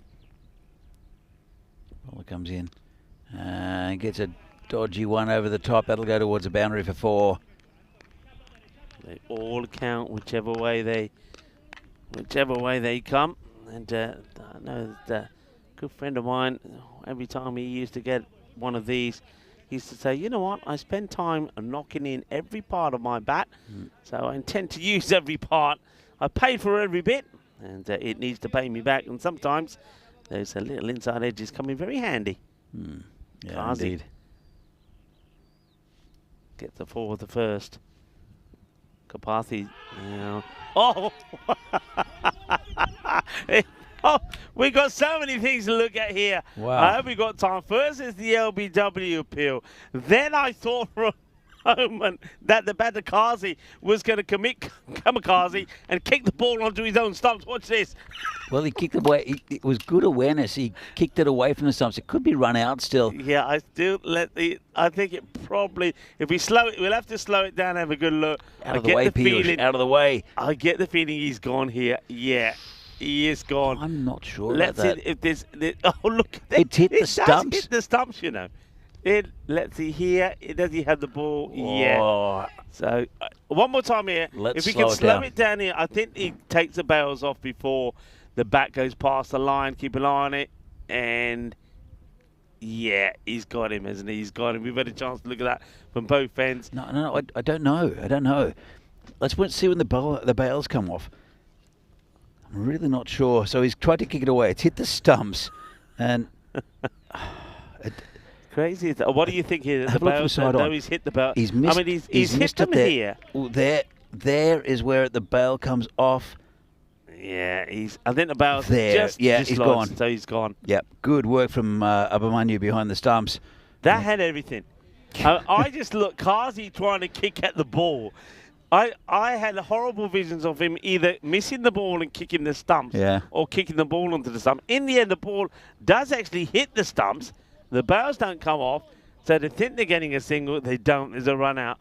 Oh, it's all happening here today, folks. How about that for a bit of crazy action? Yeah, well, what I was about to say is that what we used to see a lot of is something absolutely brilliant and then something ridiculously comical in the same over. Yeah. And I think because the standard has gone up all through European cricket, you don't get that as much craziness, and then that sort of thing happens. This is hit firmly towards Ruturaj, just be a single. Or will it? Good backing up there, and it's Mohammed Nabil. Stop the blushes of Ruturaj. Yeah, we said hi to Ben from Blandford. A few other people have been joining in. I know that we've had Heavy Roop from Uganda. Well, hello. What a beautiful country that is as well. And played and missed. To be another dot with 2 balls to come. Yeah, greetings to you. And, we've expert opinions from Hampshire. Hello to you as well. And Ben Blandford saying Queensland is where he's from. It's a big state, Queensland. So it'll just be a single. And, well, got just a couple of balls left. In fact, just one ball left. 108. A boundary would be handy here from Kazi just to finish up. 108. Not a great total. Not terrible either. So we'll see how the United batsmen handle this. They lost a few wickets early in the previous game, apart from a good innings from Ruturaj. Oh, that's a terrible ball to finish, and he knows it. He's got his head in his hands there. The bowler, it's Kapathi, and that's the best way they could finish the Tigers with a big 6. So Kapathi just letting it slip. And bit of a good ball. Again, what happens is just that 6 off the last ball, the momentum will probably shift towards the Tigers, even though it's not the biggest score in the world. It's a decent score to get.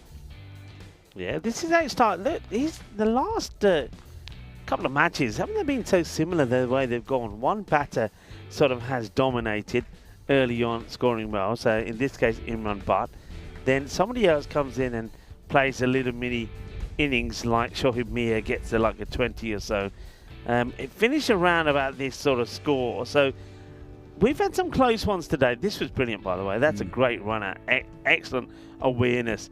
And that is a Ruturaj that gets the throw in. But I just think that we're due a close game, aren't we? I know we've talked about the golden ball getting close. 114, folks, is that sort of score. Now, that was a little nick of the bowling, and a nice catch there behind there from Singh of the bowling of Sitar. So Sitar got a little bit of bashing, and before he got a wicket, another man who got a bit of bashing there was that was Bhuyan, who was out there. Very good catch there on the boundary there from Ruturaj Magare, just once again showing what a key fielder he is there. And that was a nice one as well by Sharma. So then we had a little bit of everything, a little bit of luck there, then a bit of comedy as the Kazi sees the ball hit the stumps after he fails to kick it away, and then unfortunately though the batter at the other end doesn't make it back, so Alarm gets out. Then right towards the end there, a very big hit for 6 from Kazi, which could make all the difference to the way this match goes. But we're due a close one. We've had scores from 138 to 95, 131 to 92, 111 to 112, 126 to 100. Danny, you got a tingle about this one or what? Well, it's United who's playing, so you never know. And often happens on the last game of the day as well. As you see the batting card here. Imran Butt with a pretty good total up there, 43. Sagar Hussain was a bright 16 before he fell. And so did me with 22. A little contribution towards the end from Kazi and 7 wides. Is it enough, do you think, Rico? 114 I don't, I've got a feeling. I just have a feeling that we're going to have probably a close finish. I've got a feeling we could go to the last, and who knows, maybe tomorrow we'll start the day with a number of matches since the golden ball 0. Who knows? That'll be nice to see as we have a look at the bowling figures there. Mustafa Nawab, well done to him, 2 for 21.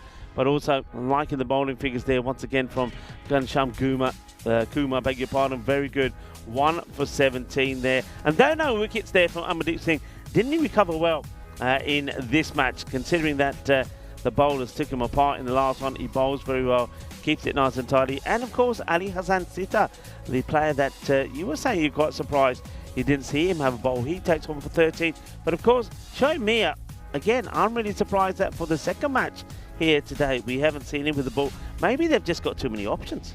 Possibly. I do like him with the ball, but let's see if he can do it with the ball in this game. And Prague Tigers 114 is a pretty reasonable total. You haven't seen too many big scores recently, and especially from these mid-table sides. And United will need 115 to win this game. It's match 35 here from the European Cricket Series in Czechia. And we're back in a few minutes' time with the final innings of today's play, and that's the innings of United. See you soon.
This European Cricket Network event is proudly brought to you by HCL Software and Paramatch. Hello and welcome back. Yes, a very big thank you to our partners, HCL Software, to Paramatch, to Grizzly Bear Sports, and also Locker Lifestyles. And of course, a big thank you to everyone that's been tuning in from around the world. I know that the chat is very busy at the moment. A lot of new people are being encouraged and to get on the chat to say hello in this last match. So if you are lurking, come on, let's give a lurker shout out. Come on and say hello. And if it's your first time, well, and if you like what you see, give us a thumbs up, subscribe, and tell your friends and tell your family. What I can tell you is the bonus point equation for this match is 79 or less restrict to, and you can pick up all the points. That is the fielding side, but I think for the batting side, if they can get the score, achieve the target in 7 overs or less, they can get all the points here. So we would normally be saying that here perhaps United have a chance here to go for this win inside 7 overs, but the way the day's been, the way the batters have got in and got out, it just, to me, suggests that we could have a real close finish on hand here today. I wonder if that's what's going to materialise here. I'm Rico. Full alongside me is Danny Hudacek. We've certainly enjoyed your company. And Danny, I think we're going to have a good finish to the day here. Oh, we've got a good game here. Two really good sides. And, well, you thought that in that first start that the Tigers had, that they're going to run away with a pretty big score, and they got dragged back a little bit by United and all those wickets. But United, they're a very good side, and they have a very good batsman here in Rituraj Magari. He'll be up opening with Piyush Paghel, as we have bowler coming over the wicket. It's left arm is Mahadi Alam. I think he's been impressive also with the ball, has Mahadi. So it's yeah, I think it's going to be a very close game, a very close finish. 115. It's they still have to get their target. Doesn't look big on paper, but it's a little bit more difficult here at Brno. We have seen a lot of scores over that, but quite a few under that as well. Maybe just a little bit below par, but not by much, Rico. Yeah, Piyush Singh is the non-striker. As this one is tucks up Magari a little bit, and he's running, protecting the back of his head in case the throw comes in his way. I think he's forgotten he has got the helmet on, but no throw comes. He's going to be key, isn't he? Ruturaj Magari has already played a huge part in this match in the field, and he's a good player. Let's see if he can get a good start last time. Remember that last match, United, they made a very good start with Magari scoring 41 of just 17, looking to get to the 127 to beat Brno, but then they just fell away. So they're looking to make amends this time. Yeah, he's a very good batsman, is Magari. This is Piyush Paghel. He didn't start the tournament at all due to unavailability. It's called a wide. Magari's been there every game and been a really good performer for United. So he played the first game for United a few years ago and was struck in the face and had to miss out the whole tournament. I think pretty much the rest of the season as well. It was a nasty blow, and he's come back well and ended up. I think he was player of the series last year. Ended up he's in the squad for the national team. So he's a quality player, and that's just dropped in front of the keeper. Not sure if he put it down, but a bit of excitement. Might have been a catch. Let's another look, and well, could have been a little edge. I'm not sure, but it did bounce in front. Yeah, so it doesn't carry. I think it might have been a bit of an inside edge there, but certainly not a catching opportunity. So Lam goes back to his mark, and early wicket is what they need here. And Piyush Singh, and it's in the air, doesn't carry, and now he's going to have to fetch it from over the boundary rope, and that's an error. And well, maybe Puyan will help instead. I think this is one of those where he sort of, I was going to say, I like the fact that he's gone for the catch, the Kazi, but I don't think he does either, really. He's not throwing himself at it, trying to take the catch. And in the end, it lets the ball get past him. Once it gets past him, it's going to be 4 runs. I like to see that he's attacking the ball, so I can't take anything away from him. Just didn't quite get the mechanics right. Comes the bowler again, and there's a man out there, a sweeper. I'll pick it up. There'll just be a single.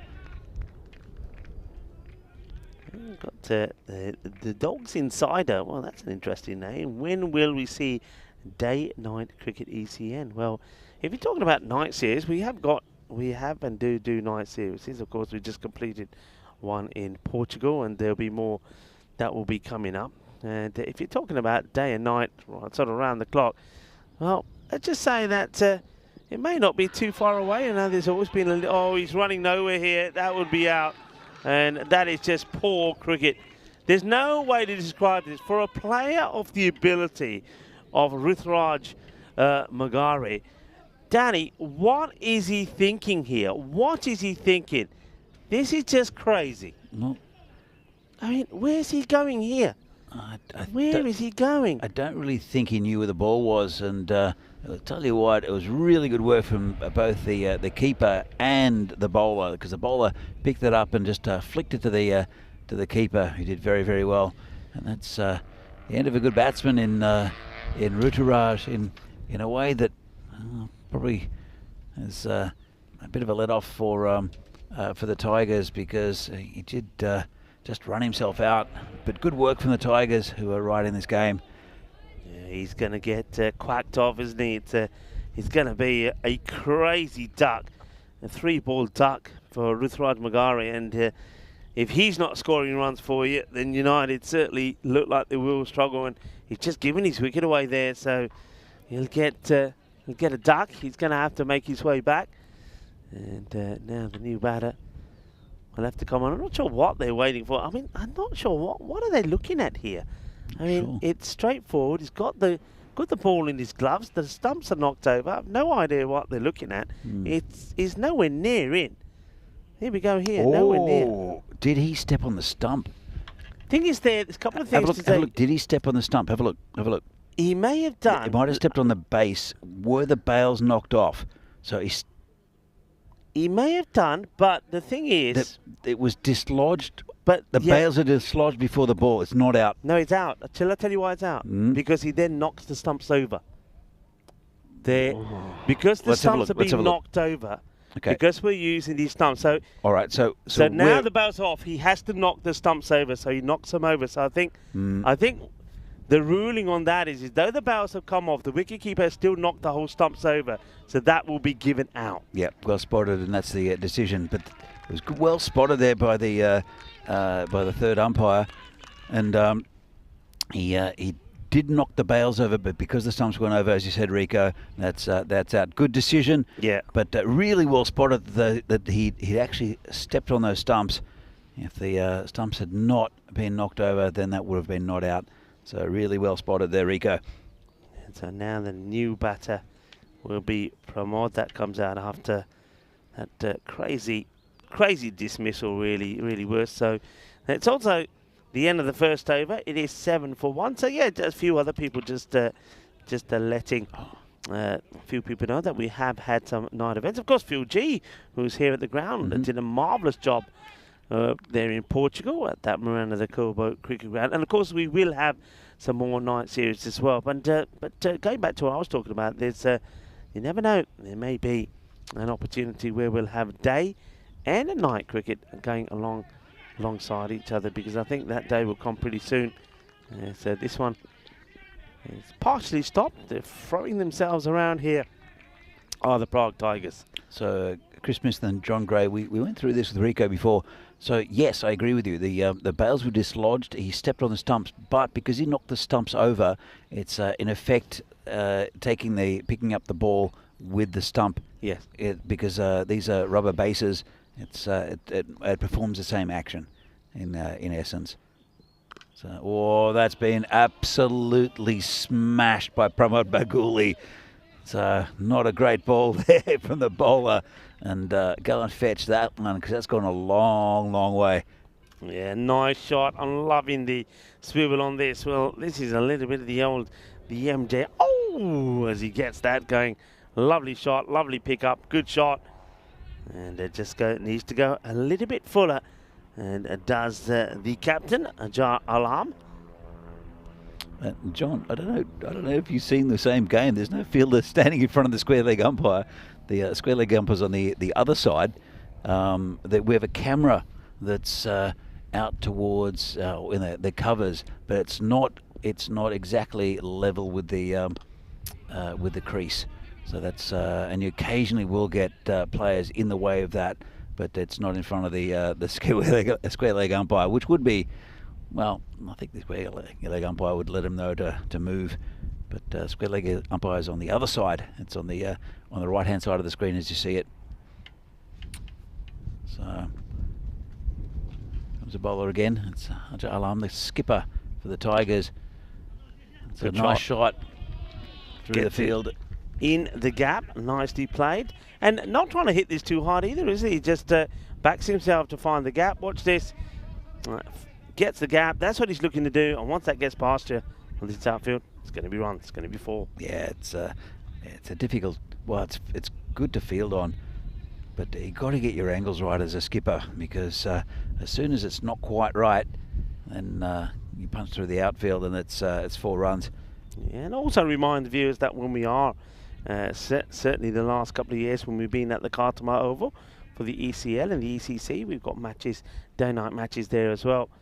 Where we've always, the last match of the day, match number 5, is always played under the floodlights. So plenty of night cricket being played on the ECN. And like I was saying, I don't think it'll be long before we have an event like this, 5 matches throughout the day, and then somewhere else in the world we'll start some more matches that'll go through the night, and then well, we'll be back here to carry on during the day, so it could be round the clock because there's so much cricket at the moment and so much demand for it as well. I don't think that's too far away as this over from the captain does come to an end. 13 will come from it, and after 2 overs the score 20 for 1.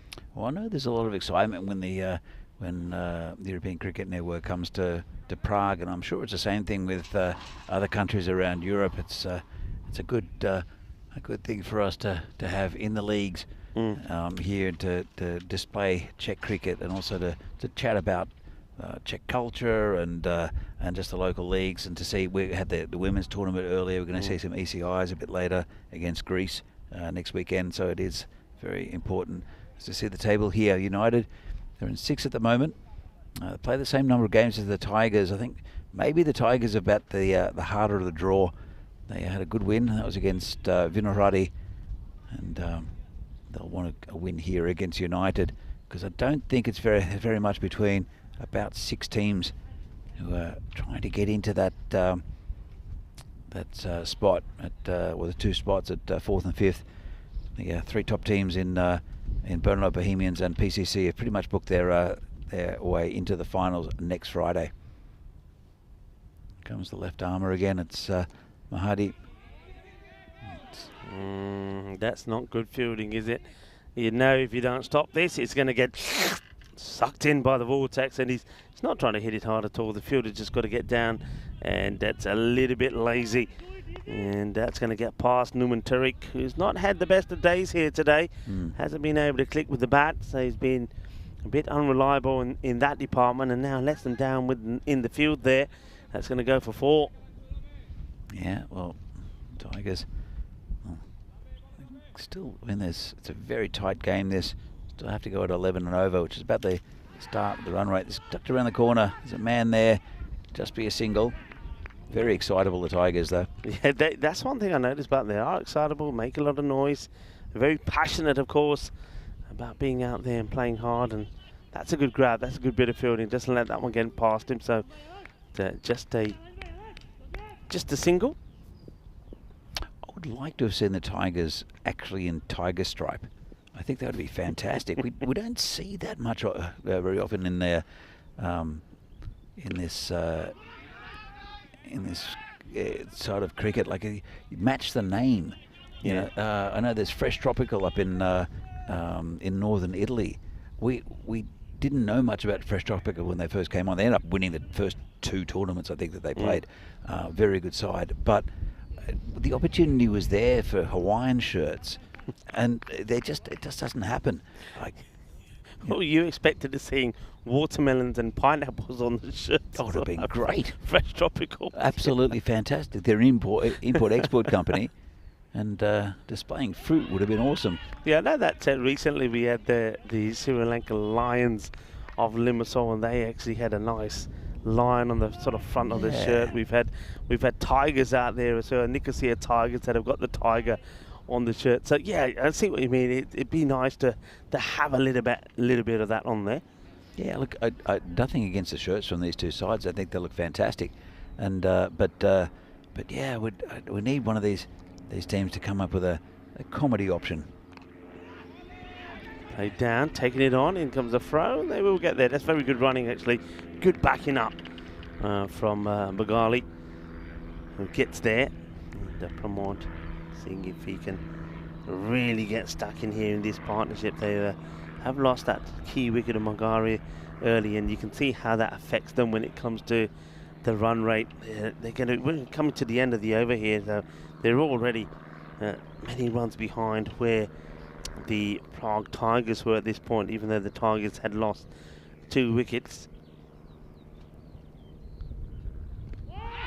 That's great bowling, and that's the second wicket that comes down, and well, it's a good bowling from Mahadi Alam, full straight. The batter's just trying to work this away.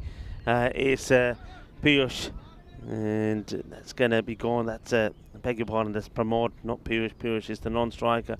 Full and straight on the stumps. Down they go, and not a good-looking shot. He's played completely down the wrong line here. Look, it's a ball that's pitched up. The feet haven't moved, and that's the problem. No footwork. The stumps go down. Timber, the castle, has been torn down. Another wicket goes. It is the end of the power play. 27 for 2. Their opponents were 43 for 2. So you've got a bit of work to do here. But the big problem is 2 good batters, Pramod and Ruturaj, are already back. Yeah, look, Ruturaj I think is a big wicket. Pramod, again, a very good batsman. And well, it'll get easier from here for the Tigers, because even though there is some good batting for United, they've gone to about 12.5 and over. Bagel's at there, he's 16. Abhimanyu Singh, also a very good batsman, and the wicketkeeper for UCC. Need a partnership here. So Ayush Sharma's in the lineup. He's also a very good option. I think he hit about 30 off an over from against Brno last year to get them to that power ball, the golden ball. Okay, now you can see they're going to go here now to Mia. This is going to be Musud Mia, who bowled once again pretty tidily. When we saw him the last time, he picked up 3 for 20 in the gap, but there is a fielder out there. Just a quick look at this field. You can see that you've got a sweeper out on the offside. Long off, nice and straight, long on, pretty straight, then mid-wicket, and then a big gap really from there all the way around to the man behind 45, and then the third man is back pretty wide as well. So certainly protecting the offside boundaries, but a bit of protection there in that sort of cow corner department as well for Mia. Well bowled, getting a bit of swing. Certainly noticed that the ball throughout the day here today, not just at the beginning of innings, but throughout the innings, has always been swinging around. Yeah, look, these Grizzlies do swing a bit, and with the breeze here, it's pretty conducive to swing. There's been hit through the leg side, picked up by the fielder out there, just a single. Yeah, good pick up and good throw. So they're attacking well here. The Tigers. That's what I'm noticing here. They're attacking the ball, not letting the ball come to them. They're attacking it, getting there quickly, getting the throws in. Comes Mia again. And it's going to be called a wide, as it's very wide. Good work by the keeper. It's Rayad. He's impressed since coming into the side. They're just swapping a couple of fielders around. The third man and the deep fine leg. Just that's good captaincy. I like that when captains will keep fielders on their toes and just move them around slightly. Just stops the complacency in the field. Here again, just put it down to the covers, just a single. It's a little bit slow going here at the moment for United. Their that run rate's climbed over 13 and over now. And, well, 32 for 2.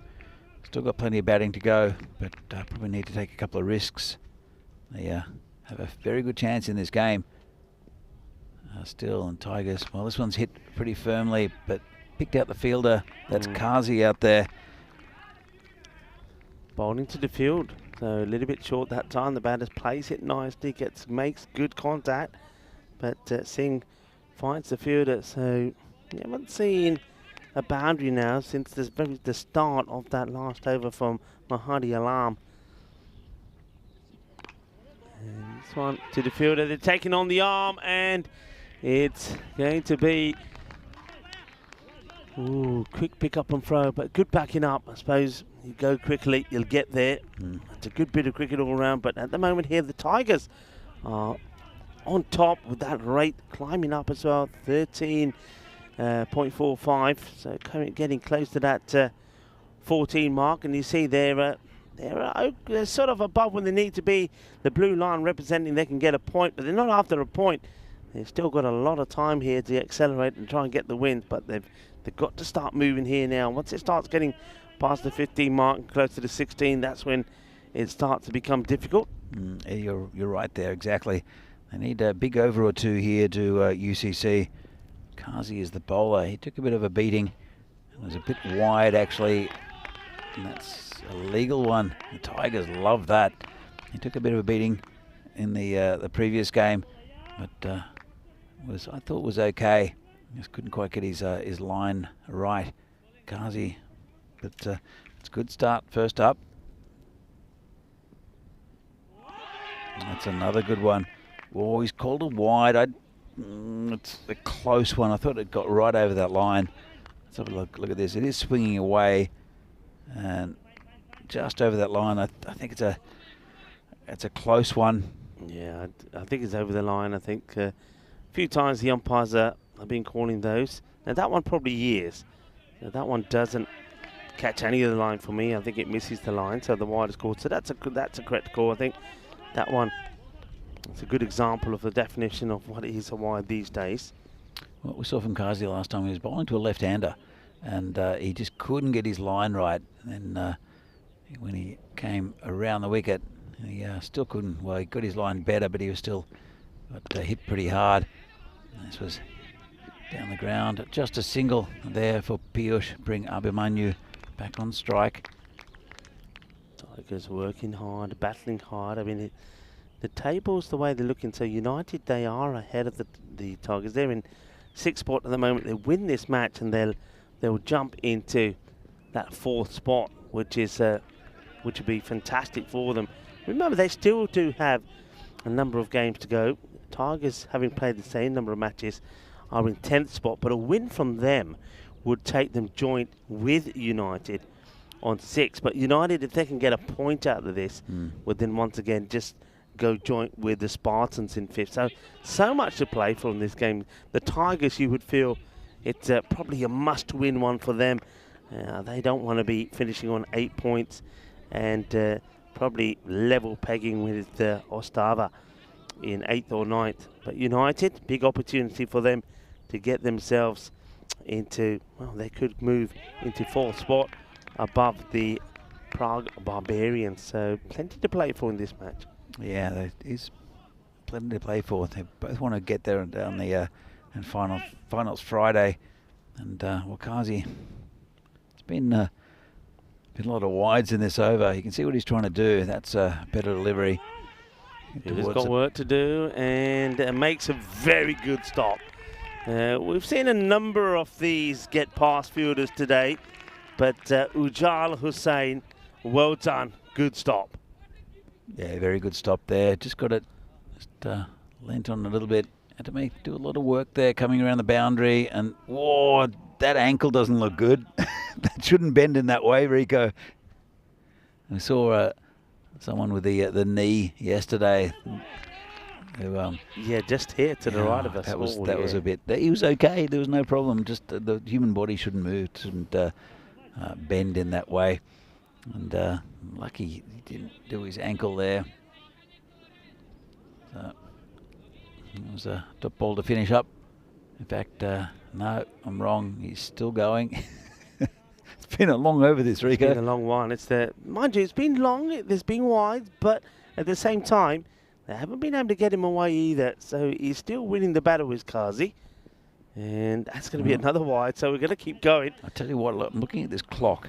16 and a half minutes to go. So the clock started at, was it 35 minutes? Yeah. So we're not quite halfway through the innings, but we've used more than half the time. Yeah, and wides, and well, that one's not a wide. It's hit down the ground, could be a catch, and it's a great effort. He has 2 bites at this, but in the end, he gets away from him because I suppose the ball hits Mahadi Alam and gets away from him. He gets another bite at it, can't catch up with it. It would have been a great catch because he's coming from a long way. Let's see this again. It's a fantastic effort. I was looking, there could be a collision here, but they were just on different flight paths, which was good because I don't like seeing that. It was right in front of us as well. As we see upcoming events, Czechia, we're here for another week with the rest of this tournament, plus also the ECI and ECIWs. Then Romania, Hungary, Bulgaria, Croatia, which should be really interesting. Then Italy and Rome with the ECS, and then the Meltle Shield, which is fantastic. I'm sure Rico will tell us a little about the Meltle Field in just a moment. And the Valletta Cup, much like the CE Cup this year, the Valletta Cup is an annual tournament, but it's for women. It's this time, this tournament as swing and a miss there from Piyush. So tell us a little bit about the Meltle Shield. Meltle Shield, of course, we had the Western Shield, which was the men's equivalent. So the Meltle Shield is the ladies' equivalent. So that was, of course, we had that in Portugal at the SCG with the English and British Knights. They took on Team Europe, and that was in Portugal. The Meltle Shield will be, that one's been well stopped. It's going to be in Rome. And once again, it'll be very much the same. You'll have the best of teams or players from Europe. So once again, I think it will be this kind of the same setup where from each country in Europe, there'll be at least a minimum of three or maybe 4 players that will be invited. So it's by invitation. And the 2 teams will then go head-to-head with each other. So it's going to be absolutely fantastic. There's a player I saw the other day playing for Croatia called Erin Vukusic, who I think is a top cricketer. She's only 18, but I mean, I'm not sure what the European side will look like, but I would select her on what I saw. This is going high and long, and well, I think he saved the 6. No. I think he stepped outside of the field, hasn't he? He did, but I think he had, I'm not sure if he threw the ball in the air and then jumped from the outside in, which is fine. Let's have a look at this. I think he might have touched the ground actually about that. No, that's fine. Good. And he's there. There he's touched it. He's there, he's touched it. He tried to jump back into the infield, but he still had his foot outside. Fantastic effort. What a catch that was from Mahadi Alam. He's put in a great effort. I mean, he almost took a great catch last time, didn't he? When he was running across and he wasn't able to take it. The ball got away from him. And there, well, it's a great effort. Yeah, there you go. He's been given a 6. So 6 is the score. But I mean, brilliant effort. I love the effort. And he's saying, well, he's saying, what more do you want from me? Great effort. Yeah, it was fantastic. And it's livened this game up. The 50s come up for UCC. And this is another good shot. This should go for 4. Good fielding, though. Just knocked it down. And Tiger's scrambling for everything. It's the same player who made a good stop there last time. He went down and made a stop. I think that's Hossein again. So he's putting... Well, what's happened here now? Another one. Is the ball dead? Yeah, I wonder if this ball is dead.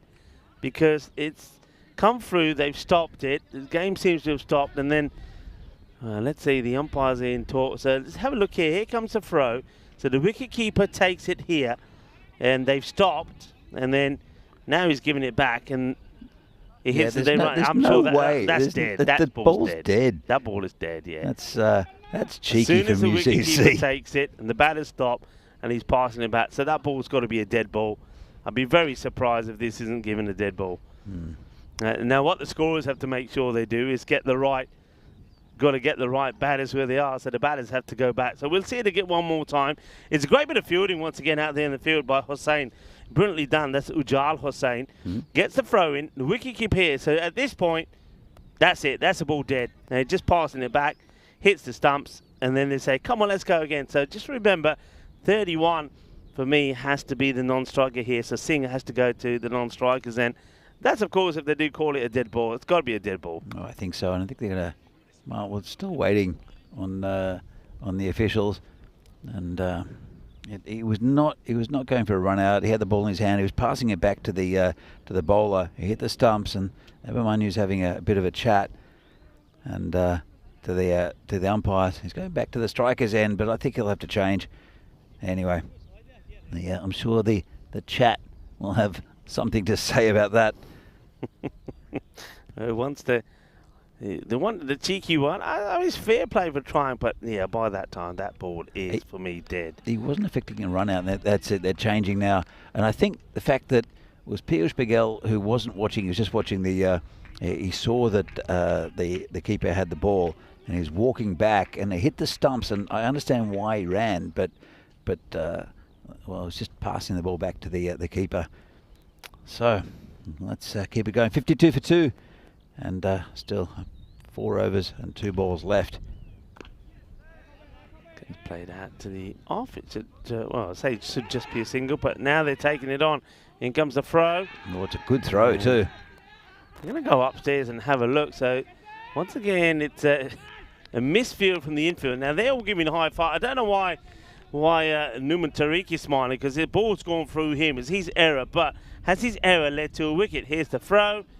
And he looks like he's got the bat. He's sliding the bat down from here. Yeah. The bails haven't come off. Oh, the bails have come off. Have a look. The bails are off. They're off, aren't they? No. Oh, that one frame. I think he's fine. Yeah, I think they're going to... This one, I think they're going to have to give... They're up there, but here they're down. So that frame... Yep. The next frame, I think they'll say he's probably okay. Doesn't get much closer. Really good piece of fielding there. Great throw and a great take by the keeper. But he'll be safe, I think, at least. But he can't go. Well, there's only 2 frames, so he'll stay in. And a well-timed run there from Piyush Paghel.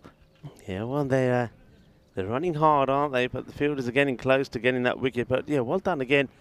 Good bit of fielding. But yeah, I like the way that Numan Tariq went up there and was giving high fives and smiling, but it went through him in the first place. If he picked it up, definitely could have been out. But anyway, they're going to get a couple. They make it in. It's the last ball of this over from Mia. It may not be, though, because I think that one is probably caught. It's the wrong side of the line. He's getting some movement. Is the bowler, Masood Mia, but he's just got to try and get it just a tad closer to the batters. The run rate night, about 14 and a half and over. This is going to the fielder in the deep. Just be a single. They'll look for 2. And no, they won't. It was a good throw in from the outfield. And so at the end of 6 overs, the United are 56 for 2. Plenty of batting to come. But a couple of big names in the sheds in Magare and also Bagoli. Let's have a look at this. Magare run out for Nort, and that was a big wicket. And also Bagoli was bowled with a very good delivery from Mahadi for 8. These 2 are still in. They need to get going. And Rico, what are you feeling at the moment? Now, they've got to go at 14. I said as long as they keep it under that 15. They're okay. I'm noticing a big push in trying to get the acceleration game. But I mean, let's just talk about the opener from Kazi. He went for 10. There was 1, 2, 3, 4, 5 wide in there. So time for me could definitely be an issue. Time could be an issue. So they might be picking up 5, maybe. But they need the acceleration. There's not enough boundaries per innings. So they're getting on average about 1 boundary an inning so far, and that's the way it's been the last few overs. So boundary per over, sorry, beg your pardon, I think I might have said innings there. So they're getting 1 boundary per over, they're needing at least 2. It's getting to a point.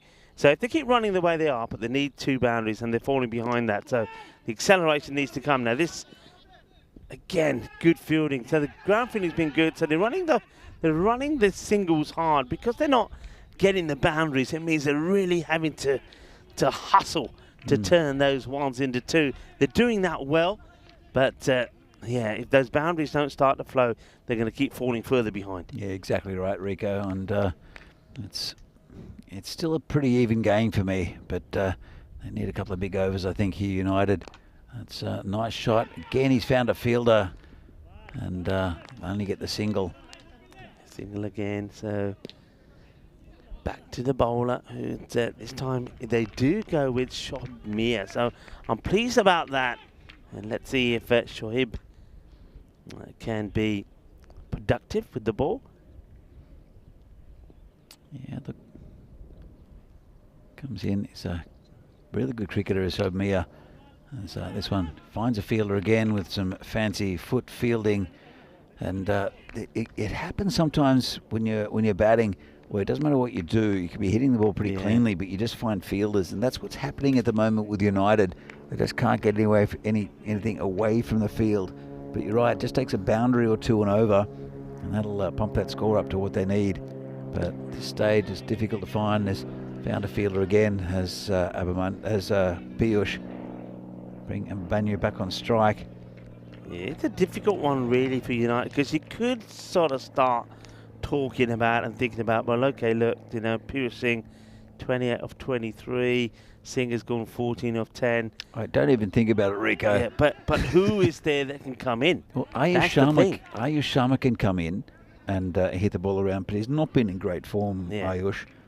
But he is a big hitter of the ball. This is Ayush Sharma, who was out 16 balls, didn't face the ball. Then yeah, that's it. That's Ayush Sharma. So he's not having the best of days. So, yeah, I mean, the thing is, though, if you haven't got anybody that's in form that can go out there, you're just hoping that one of these two, having stuck with him for so long, just click and start bashing a few boundaries. But it ain't happening here. Look at this over so far. It's only the 6 runs have come from it with the ball to go. And they need to be going, well, they started the over, needed to go about 14 and a bit. It'll be another wide, so that's the time pressure that the Tigers have created on themselves. But in terms of the win, it looks like unless those big shots start coming, they should go on and win this match, because now that rate, I've just noticed, has gone up from quite quickly, steeply, from almost 50. That's a Gandhi ball, so that's going to be another wide. And it should have been put away. Yeah, it really should have been. And well, there's another lovely dog in the background. Family going for a walk. Hopefully the ball doesn't go too close to them. To be honest, that's where the ball should have gone from the last one. But let's hope they're going behind the shed. They should be fine just for this ball.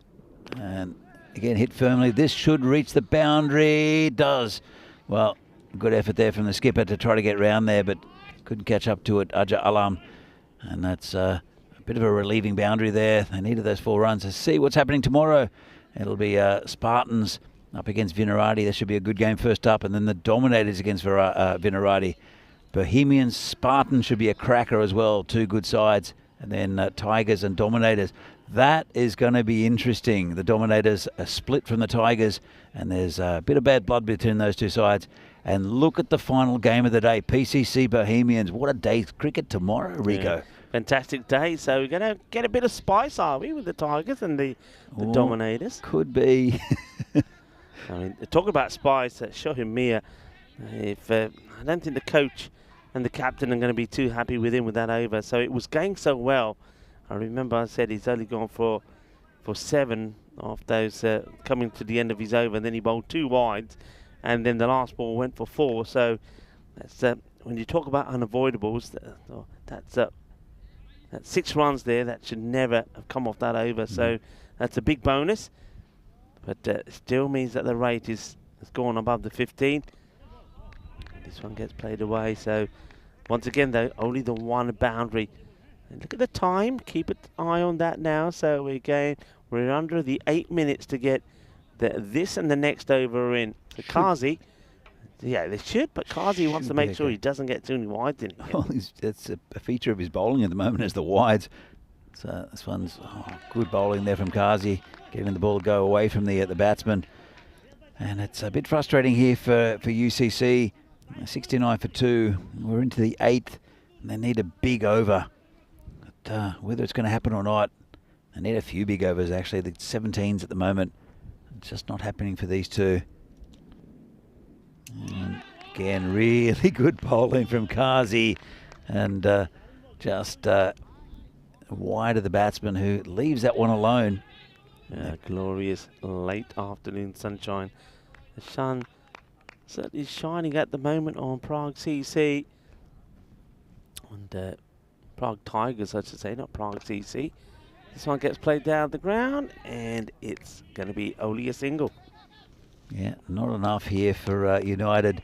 They need some lusty hitting. They need, well, Piyush Paghel, he's going at above a runner ball, but it's not enough. Same as Abhimanyu. And let's see what they can do. Abhimanyu is going to take a few risks. So it's going to be called a wide. And there's, well, actually, you know what? There's a big gap through the slip area. There's a third man who's pretty wide, and just anything just poked out there would be 4. Would be the target I would have. Well, this one's an optimistic appeal. I'll just take the one on the leg side. Yeah, it's shots like that they've missed out on. That's been really frustrating because they've been out there a while. So you can see that Piyush, he's 33 of 27. The Singh also 16 of 13. So when they're getting the bad balls, you should be able to be putting it away. And that's what's the disappointing thing. They've only lost the 2 wickets, but they're batting way too slow at the moment. All right, goes for it. Has he's got the legs? And no, it doesn't. So this time, no mistakes to get the wicket. And so Piyush Singh had to go for this, really. I just get the feeling they left it a little bit too late. They've had wickets in hand. They should have been a bit more attacking with the shots. And that's a nice moment from a man who's had a few issues trying to catch a few balls, hasn't he, Mahadi Alam? But this time, no mistake. He holds on to the catch. And Piyush Singh, Paghel will go for 33 of ball number 28. And new batter comes in, but that, well, it might be too late, maybe not. But new batter that comes in and starts crashing the ball to the boundary straight away. It could make a big difference. And once again, we've said this a lot. They should get a point out of the contest. But it looks like they might be going to fall a little bit short trying to get the win. Yeah, it's been pretty good bowling from the Tigers, pretty tight when you look at it. And I think that wicket of Magari for a duck with that run out has that's affected the score for United. They do rely on him as a batsman, but don't think many of these. Oh, this is in the air, should be gone, and is.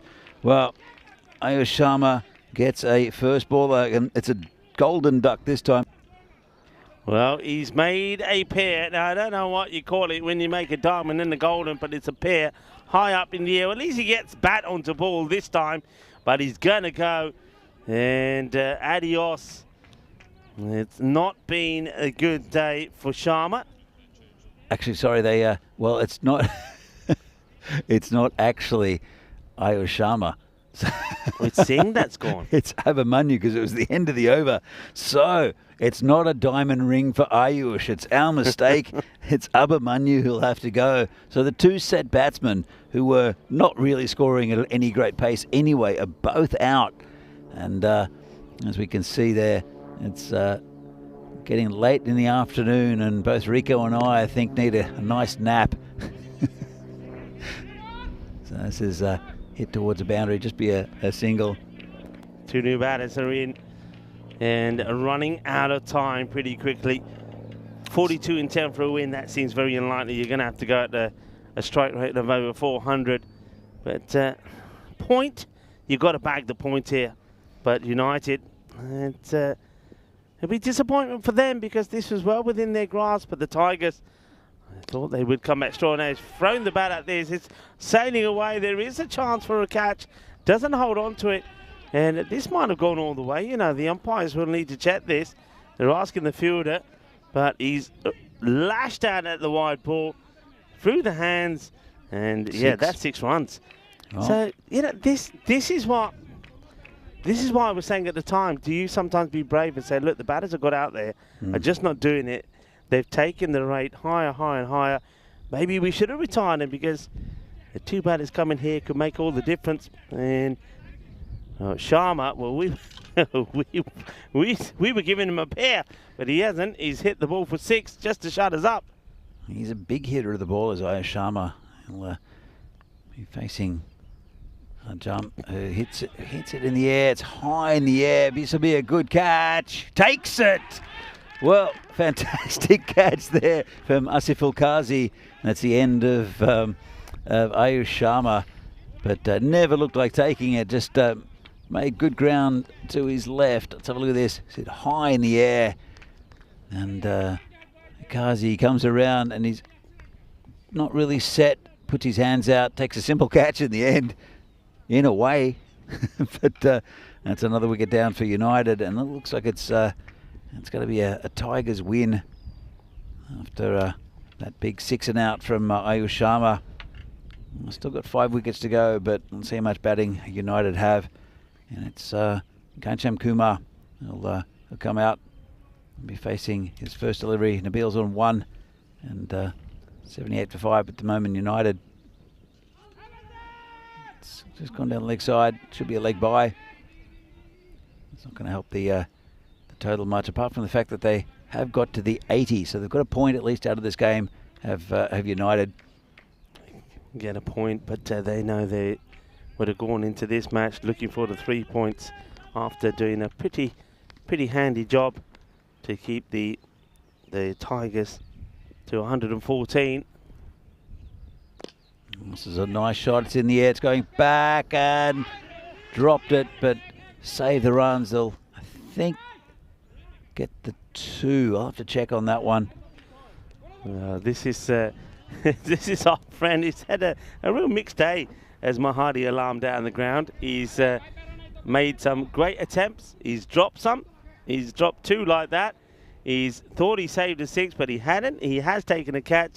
He's had an interesting day. The thing is, though, sometimes you have days like this, but you still end up on the winning side and you take it 81 for 5. So there will be a point there for United, but I continue to say they'll be very disappointed.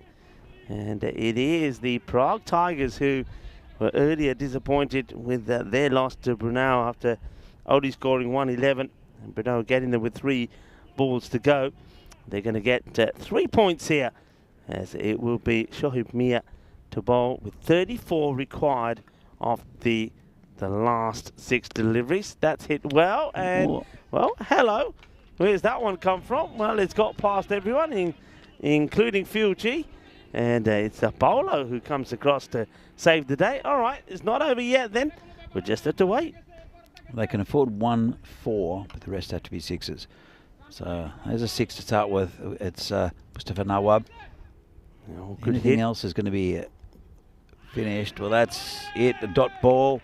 And unless there's an extra, then it'll be the Tigers who win. Nabil, after crunching one down the ground, gets beaten. Good comeback from Shoaib Mia. And surprised he didn't bowl in the last match, and this is why he's an intelligent cricketer. Sees the batter moving around, and that one gets played, and well, it's a big mix-up here. It's going to be another run out, and it's an easy one. Oh dear, a real mess up. 2 batters end up on the same side.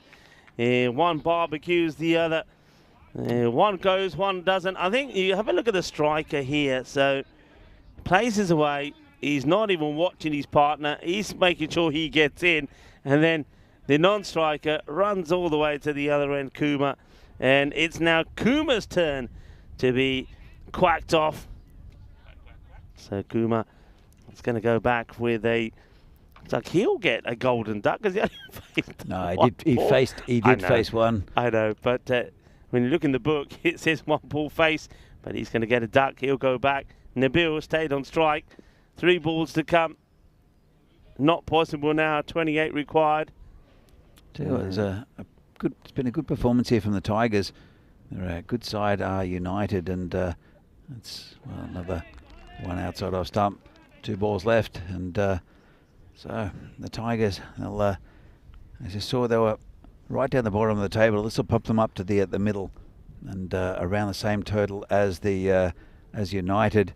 And there's a whole clump of teams trying to get into that 4th and 5th place. The Tigers will be right up there, I think. And, yeah, they will. We were having a look at that before. So if you have a look at those tables, that's United. United will move to level points with Spartans.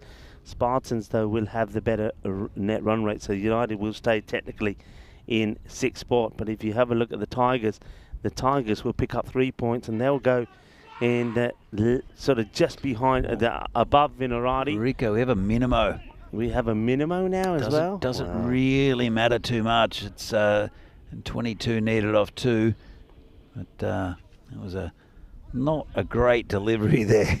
Yeah, he's a couple of wides. He fired one down the leg side. This one has moved a long way, and you can see the bowler seems to be giving the wicket keeper a bit of a hard time. But I mean, how dare you? How can you bowl this and then be screaming and shouting at Riyadh, the keeper? I mean, he's thrown him. Look where he's come to try and stop it.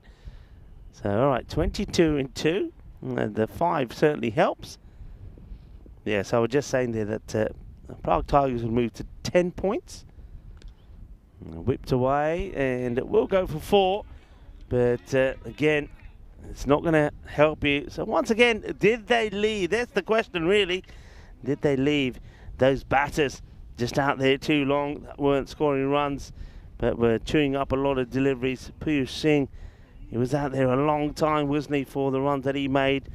I mean, I'll give you the exact number, 33 of 28. Then he saw that Singh was out there for 14 balls and 16. Could they have made a change earlier and just some hitting like this just help? It should be taken. It will be taken. It'll be a wicket on the very last. So Shoaib Mia will finish with 1 for 28.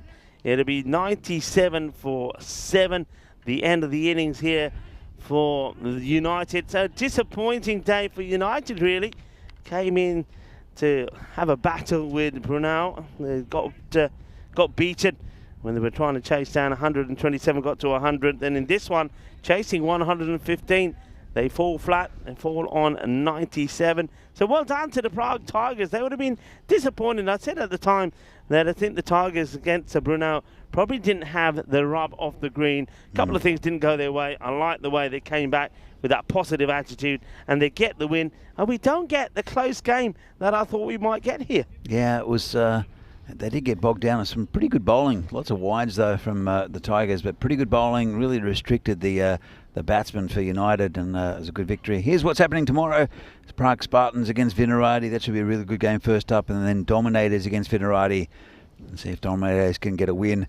Then Bohemians and Spartans. That should be a really good game too. Prague Tigers, Dominators, the derby from 2 teams that have split. And then right at the end of the day, PCC against Bohemians should be a cracker. Yeah, it should be a cracking day of cricket as we have a look at the highlights. So the wicket going early, the run out of Rutheraj really was hurting. That hurt you. It was a total mess up. And had to look at it long and hard because we did see that the bells did come off with the wicket-keeper, Riyadh, just to catching the foot of the stumps. But because he knocked the stumps over afterwards, the run-out decision did stand. So with him out of the way, it was going to be difficult. Piyush Singh and Singh put a good partnership together. But the problem was there, Danny, they just batted too slow. They weren't getting the injection of boundaries in. A couple of chances did go down, but in the end, it didn't really go on to hurt the Prague Tigers. One thing I will say about the Prague Tigers is that that was needed looking at a few more times, but that was given a 6. What I was going to say is, though there were some catches that went down, their ground fielding was actually very good. It was very good, and I think that Ajay Alam, the captain, got his angles right with the fielders, and it was a point, quite a significant chunk of that innings that the United players were only finding fielders. Yeah. And that comes through a few things, from good bowling, but also really good field placement by the captain. So well done to Ajay Alam. Yeah, I agree with you there. I know exactly what you mean. Batters were hitting the ball well. They were striking it well, but the fielders were making the stops, and there were some good stops being made on the boundary over there by Ujjal Hussain as well. That was actually a very good catch. He made it look really easy, did Kazi. Came across, took the catch, A couple of boundaries did come. There was this minimal that helped matters just a little bit, but still all in vain. This one skied up in the air, and the catch was taken on the last ball of the innings. So well done to the Prague Tigers, getting a win there right towards the end. We'll have a look at the scorecard, and then we'll take our opportunity to say our thank yous and a goodbyes to everybody. And once again, to just recap you on what's coming up tomorrow. So this is that scorecard, and the issue really is here for me, the 28 balls to score 33 and 14 balls to score 16, and that was a partnership which, okay, fair play. There were some good shots played, but the field setting was good. They weren't able to get the ball past the boundary. But when you have a look at some of the strike right there a little bit later on, that's what they needed. They needed to go a bit quicker. So there's some work really there for United to do, but is there too much pressure on Ruturaj Margaret to perform at the top of the order? If he performs, then they do go at a much better rate. The bowling, though, I was very impressed. 2 wickets there from the captain, Ajah Alam. And then Kazi bowled pretty tightly, even though he gave a lot of wides away. They weren't able to get too many runs off him. And Shoaib Mia, same issue really, that last over, too many wides. But in general, they bowled well, they created problems. And even Mahadi Alam, 1 for 12 of each 2. Excellent bowling. Yeah, excellent bowling right at the top from the left armour. And you're right, I do agree with you with Magare. I think those the players around him will support him well, but he needs to be doing most of the scoring in this side. As we see here, the match summary, and a good win for the Prague Tigers on the last game of today. It's match 35 here from this European Cricket Series in Czechia. So 17-run victory for the Tigers. So Rico, enjoyed today. It's been a good day's cricket again. It's been a very good day of cricket. Not some big high scores that you would expect, but still competitive cricket. I think in all of those matches, I think that we saw today, there were always little periods of time where the match could have gone either way. So none really came too close, but there were those opportunities. But what's your thinking about the scores coming in the last sort of, especially today, much lower than they've been at the beginning of the start of this tournament? I'm not sure what the change is. If it's better bowling, if the conditions haven't really changed. I'm not quite sure. We started with about 120, went up to 125 the past score, but last couple of days, even though we did see PCC with a very big score yesterday, the average score has come down. I don't quite know why. I mean, the wind maybe, but it's always a wind here. I don't really know. Yeah, it could be the wind, but it could be just that maybe that work has been done by teams to have a look at players and say this is where to bowl, not to bowl. I certainly do feel that I think that today a lot more effort has been made by teams just to try and get the ball outside the off stump. They've been prepared to accept that there's going to be a few more wides, but keep the ball in that area rather than go too straight and go down the leg side. That could be one of the reasons. But has been an exciting day. Let's take a quick look once again at what we've got coming up tomorrow. The Prague Spartans taking on Vinaradi. Vinaradi, last time we saw them, weren't at their best, so they'll be looking to come back pretty hard here, Vinaradi, and they'll be looking to do well against the Spartans and the Dominators. Bohemians only have the one match tomorrow. They were pretty good when we saw them here today. And then the one that you're looking forward to, the Prague Tigers taking on the Dominators. And that's going to be a very spicy affair between those two sides. You saw how passionate the Tigers are, and Dominators haven't won, and those two teams, or Dominators, split from the Tigers. Yeah. So, what about the one that we finished today with Prague CC now? Well, there's a lot of talk about their unbeaten run, but they've been beaten now, so they're going to be coming back after having that defeat, which Brno, of course, gave them this time yesterday, and taking on Bohemians, who another team, the way they're playing at the moment, well, Prague CC, could they lose 2 on the spin here? They could definitely lose 2 on the spin. I think Bohemians, there's not too much between Bohemians, Brno and PCC. So they can. Well, you saw that Bohemians beat Brno and that Brno beat PCC. Yeah. So it could be. Well, we'll see that what happens with that game tomorrow. But two very even good quality sides. Yeah, it certainly will be. So do join us tomorrow. Of course, it's Monday, which means it's the start of another week on the European Cricket Network, and maybe we will start with a bang. I just want to say some very quick thanks. Of course, thank you to the Federation here of Czechia of looking after us very well. I know that Phil G's been around. He's been absolutely fantastic today. So thank you to Phil. Thank you, of course, to Spring Media, who take everything that happens here and put it on the screens for you to enjoy around the world, wherever you are. They've done a fantastic job. Good job done by the umpires today. And they communicated well with some very tight decisions. A big shout out there to the tournament referee, to Charles Croucher, and of course to the ECN crew. They've done a fantastic job here as well. Well done to Polo for leading the team here today. So it's been a fantastic day, but of course I have to say a big thank you to all of you, wherever you've been watching from around the world. We know we have the best cricket audience in the world. So thank you very much. It's time for us to say goodbye. Time for you to see the highlights of the day. And as I always say, be good, be kind, be fair, be happy. Take care of yourself. Shukriya, thank you for watching. Hasta mañana, mi familia. Bye.